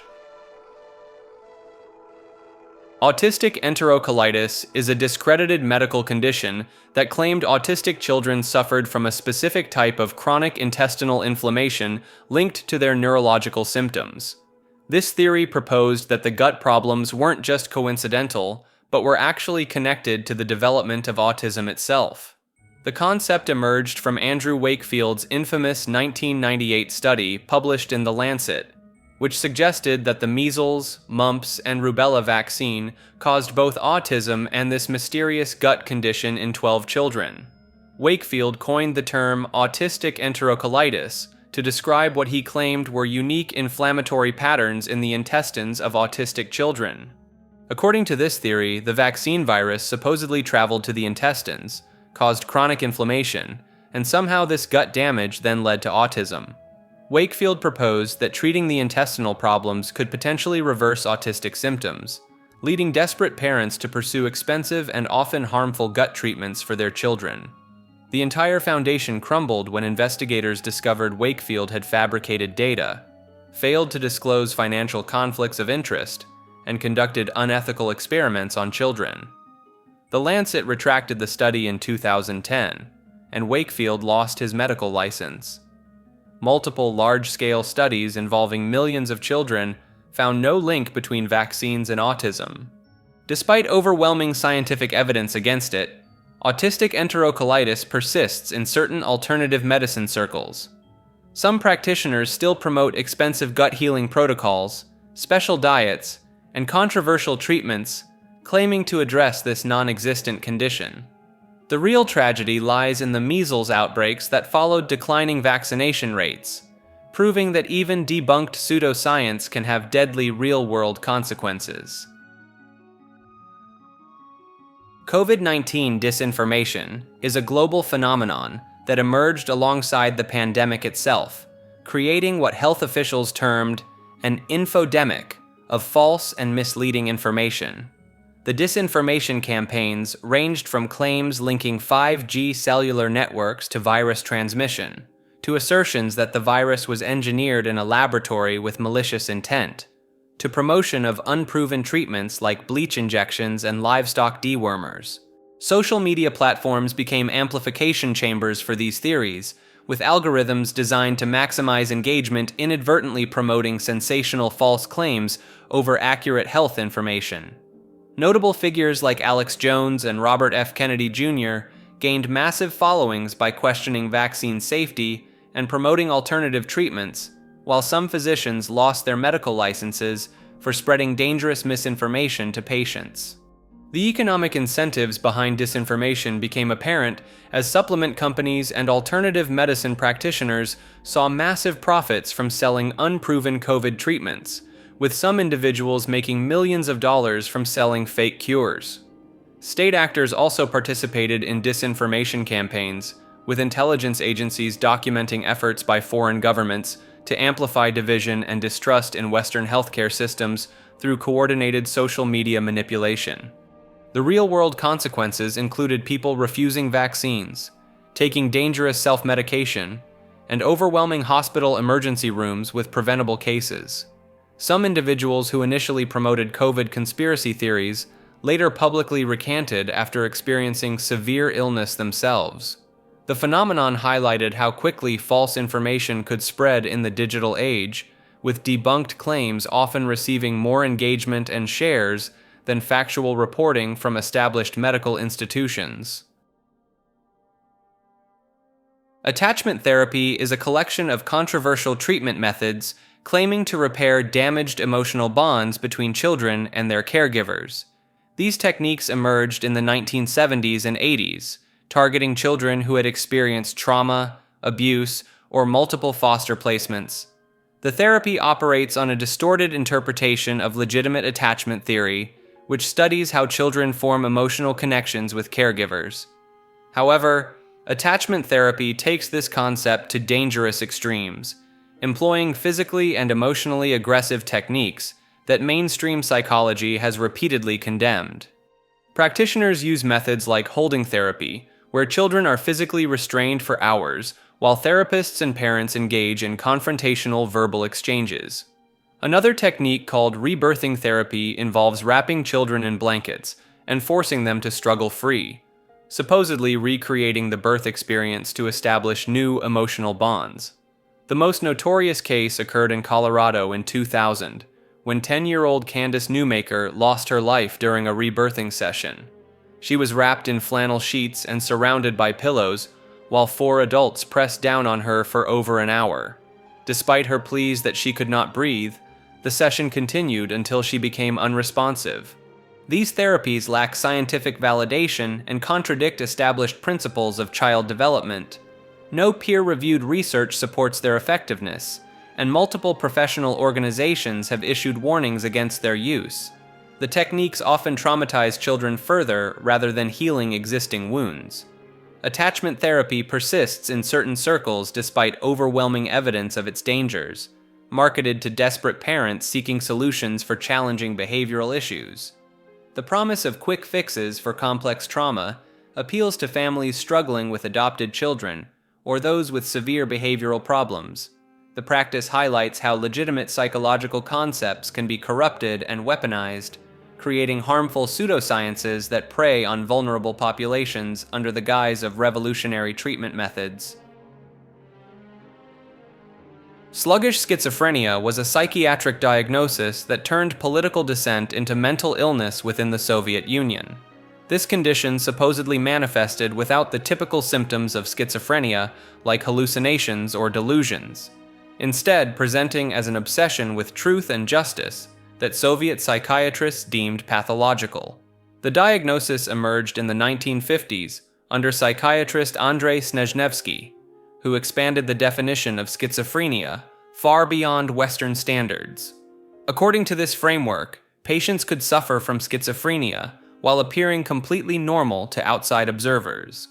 The key symptoms included what doctors called delusions of reform and an unhealthy preoccupation with abstract concepts like human rights.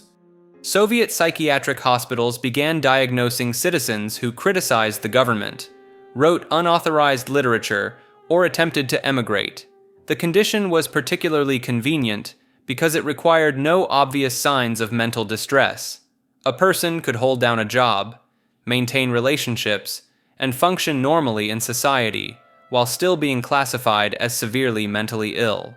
Political prisoners like Vladimir Bukovsky and Leonid Plyush found themselves committed to psychiatric institutions rather than traditional prisons. Treatment involved powerful antipsychotic medications that caused tremors, cognitive impairment, and other debilitating side effects. The goal was not healing, but rather breaking down resistance to Soviet authority. International psychiatric organizations eventually condemned these practices after detailed testimonies from former patients reached the West. The diagnosis quietly disappeared following the collapse of the Soviet Union, leaving behind a stark reminder of how medical authority can be weaponized against inconvenient voices. Alpha Beta Sigma astrology is a modern pseudo-scientific system that merges internet social hierarchy classifications with traditional zodiacal interpretations. This approach claims that your birth chart doesn't just influence your personality, but directly determines your position in the supposed male social dominance structure. The concept builds on internet terminology that categorizes men into alphas, natural leaders who command respect, betas, followers who defer to authority, and sigmas, lone wolves who operate outside traditional hierarchies. Practitioners of this astrological variant insist that specific planetary placements at birth lock you into one of these social categories for life. According to these interpretations, fire signs like Aries and Leo automatically produce alpha personalities due to Mars and Sun influences, while Earth signs supposedly create beta tendencies through their connection to stability and routine. Air signs get labeled as potential sigmas because of their detached intellectual nature, particularly Aquarius, with its rebellious Uranus rulership. The system gained traction on social media platforms during the 2010s, where astrology enthusiasts began creating detailed charts correlating moon phases, rising signs, and planetary aspects with social dominance patterns. Some versions even incorporate asteroid placements and obscure mathematical points to determine someone's exact position on the hierarchy scale. Proponents claim that understanding your astrological hierarchy placement explains everything from career success to romantic relationships. They've developed complex scoring systems that assign numerical values to different planetary positions, with some practitioners charging hundreds of dollars for personalized hierarchy readings that promise to unlock your true social potential. Unilineal evolution is a 19th century anthropological theory that claimed all human societies develop through identical stages of progress. According to this framework, every culture would inevitably advance from primitive savagery through barbarism to reach the pinnacle of civilization. Lewis Henry Morgan, an American anthropologist, popularized this concept in the 1870s with his book, Ancient Society. Morgan divided human development into 7 distinct stages, starting with lower savagery characterized by fruit gathering, and ending with civilization marked by alphabetic writing and advanced technology. Edward Tyler, a British anthropologist, supported similar ideas and coined the modern definition of culture itself. These scholars genuinely believed they had discovered universal laws governing human social development, much like how physicists had uncovered principles of motion and gravity. The theory suggested that contemporary European and American societies represented the highest form of human achievement, while indigenous peoples around the world were simply stuck at earlier evolutionary stages. Morgan used examples like the Iroquois Confederacy to illustrate his middle stages, while pointing to ancient Greece and Rome as examples of emerging civilization. This framework became deeply embedded in colonial policy and missionary work. Government officials and religious leaders used unilineal evolution to justify intervention in indigenous communities, arguing they were helping these societies skip ahead in their natural development process. The theory also influenced early museum displays and world's fairs, where organizers arranged cultural artifacts to show this supposed progression from simple stone tools to complex machinery. Visitors could literally walk through human evolution as Morgan and Tyler imagined it. Modern anthropology has thoroughly rejected unilineal evolution, recognizing that cultures develop along multiple pathways without any predetermined hierarchy. The theory's assumption that complexity equals superiority has been replaced by understanding that different societies adapt to their specific environments and circumstances in equally valid ways. Exorcism is the ritualistic practice of expelling supernatural entities from possessed individuals through religious ceremonies, prayers, and sacred objects. This ancient procedure involves trained clergy performing elaborate rituals that can last anywhere from hours to multiple days, often including holy water, crucifixes, and specific incantations designed to force demonic spirits to leave their human hosts. The most documented case occurred in 1949, when a 14-year-old boy in Maryland experienced unexplained phenomena, including furniture moving on its own, scratches appearing on his skin, and speaking in languages he had never learned. Father William Bowdern performed over 30 sessions spanning several months, with multiple witnesses, including other priests and medical professionals, recording temperature drops, physical levitation, and the boy speaking in what appeared to be ancient Latin.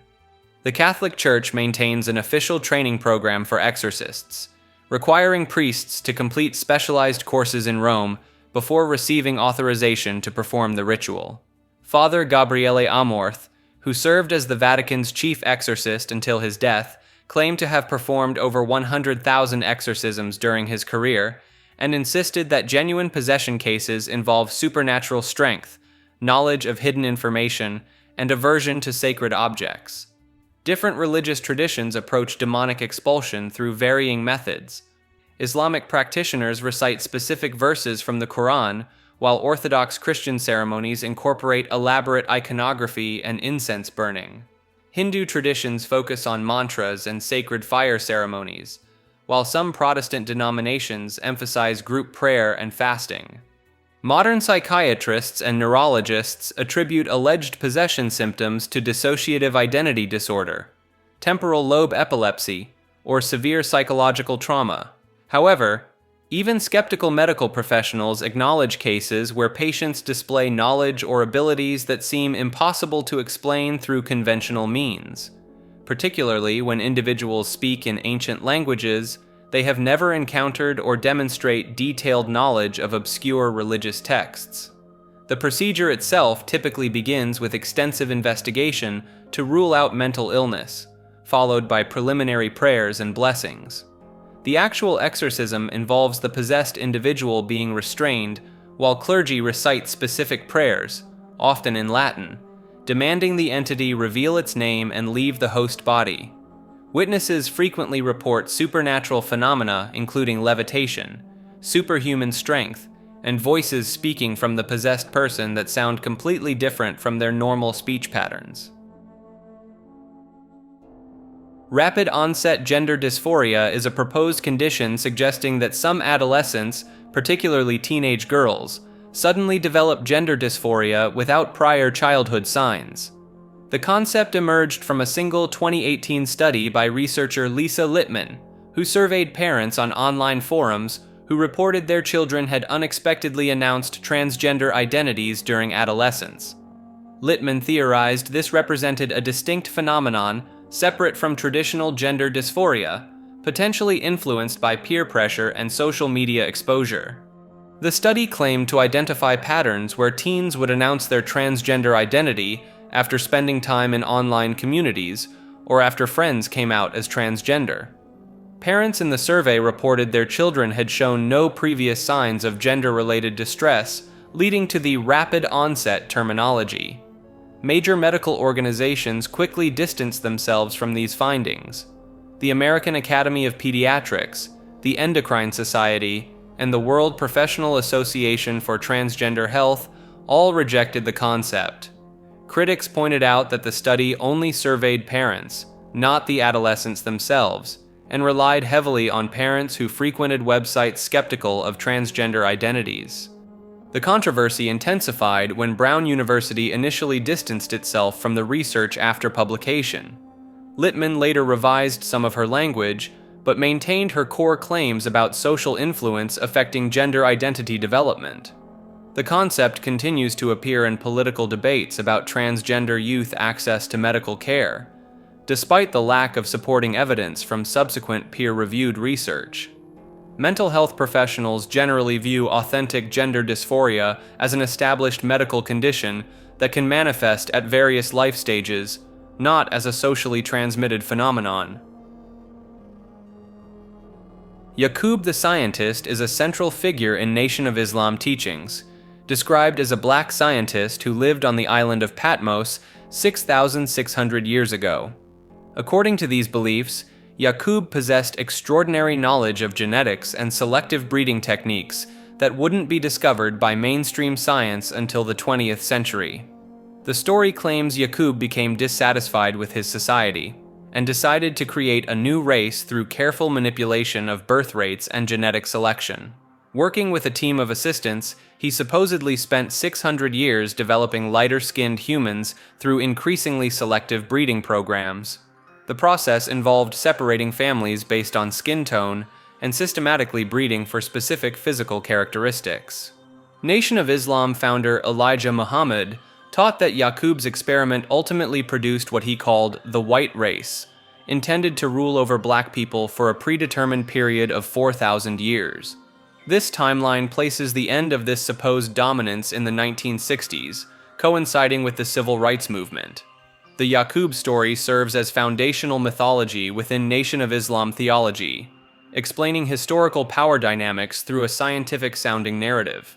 Members are taught that mainstream archaeology and anthropology deliberately suppress evidence of advanced ancient black civilizations and Yaqub's genetic experiments. Modern Nation of Islam literature presents detailed diagrams and charts, supposedly showing Yaqub's breeding methodology, complete with generational timelines and genetic calculations. These materials attempt to give scientific credibility to what most scholars recognize as religious mythology rather than historical fact. The story gained wider attention through the writings of Malcolm X before his departure from the organization, and later through various hip-hop artists who referenced Yaqub in their lyrics during the 1990s.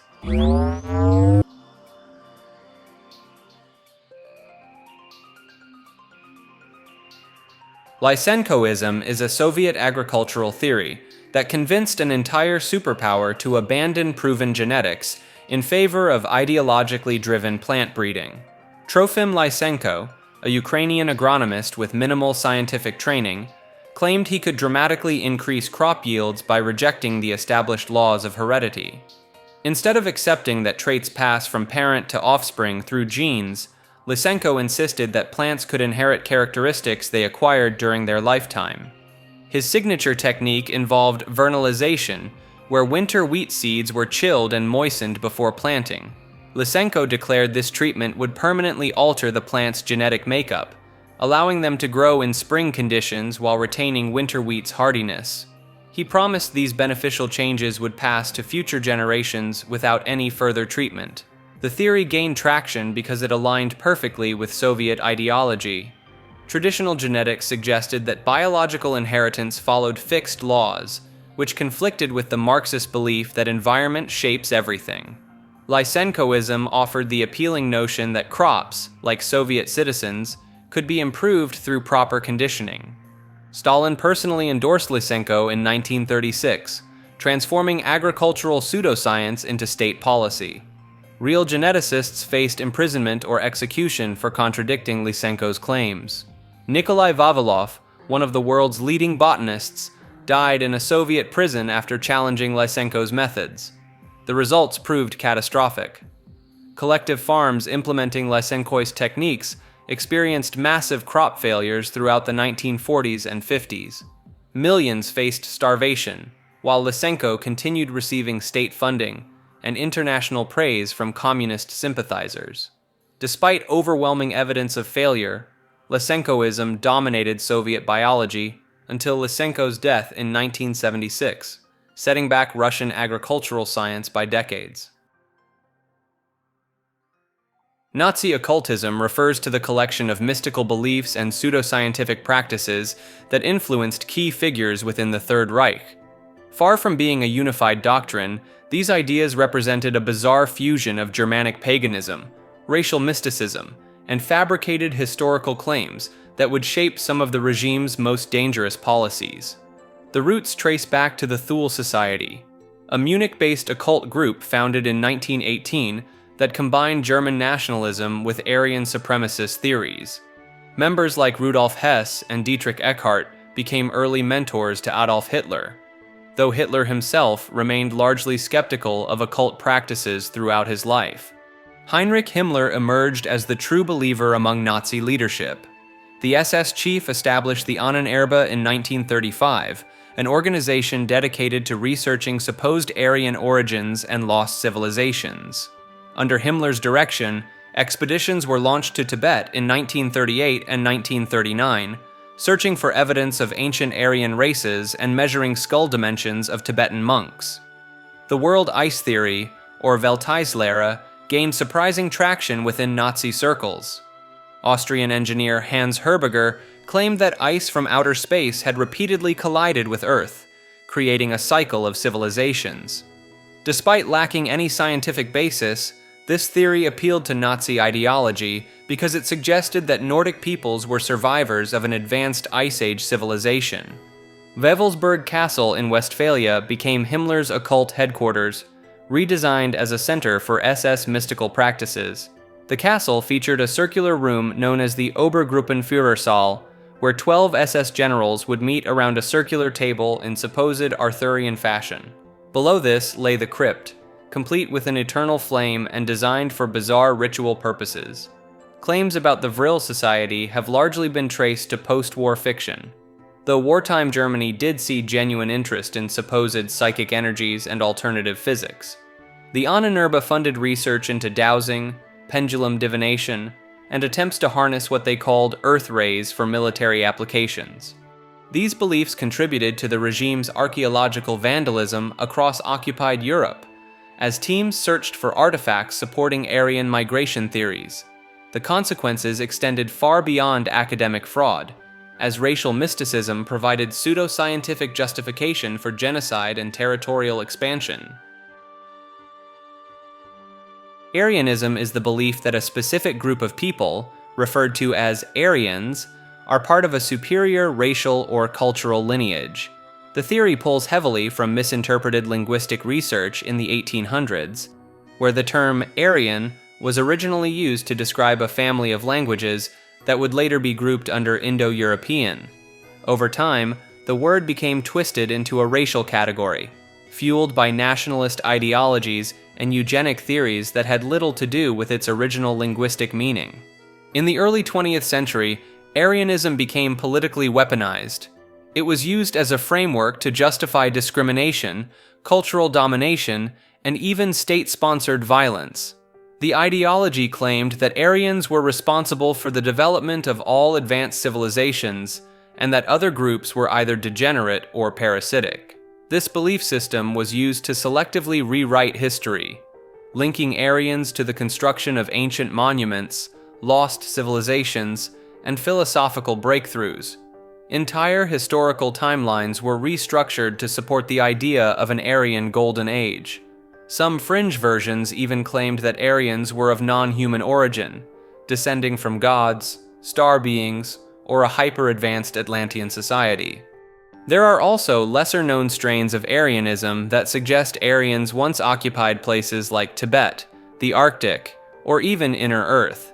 These claims often blend pseudo-history with occult mysticism, including hollow earth theories, esoteric symbols, and secret bloodlines. The appeal of Aryanism persists in some fringe circles due to its mythic quality, offering a grand narrative of origin and destiny. But the underlying logic remains based on selective history, distorted linguistics, and circular reasoning. It's an example of how a word with technical origins can be hijacked and turned into the backbone of an entirely fabricated worldview.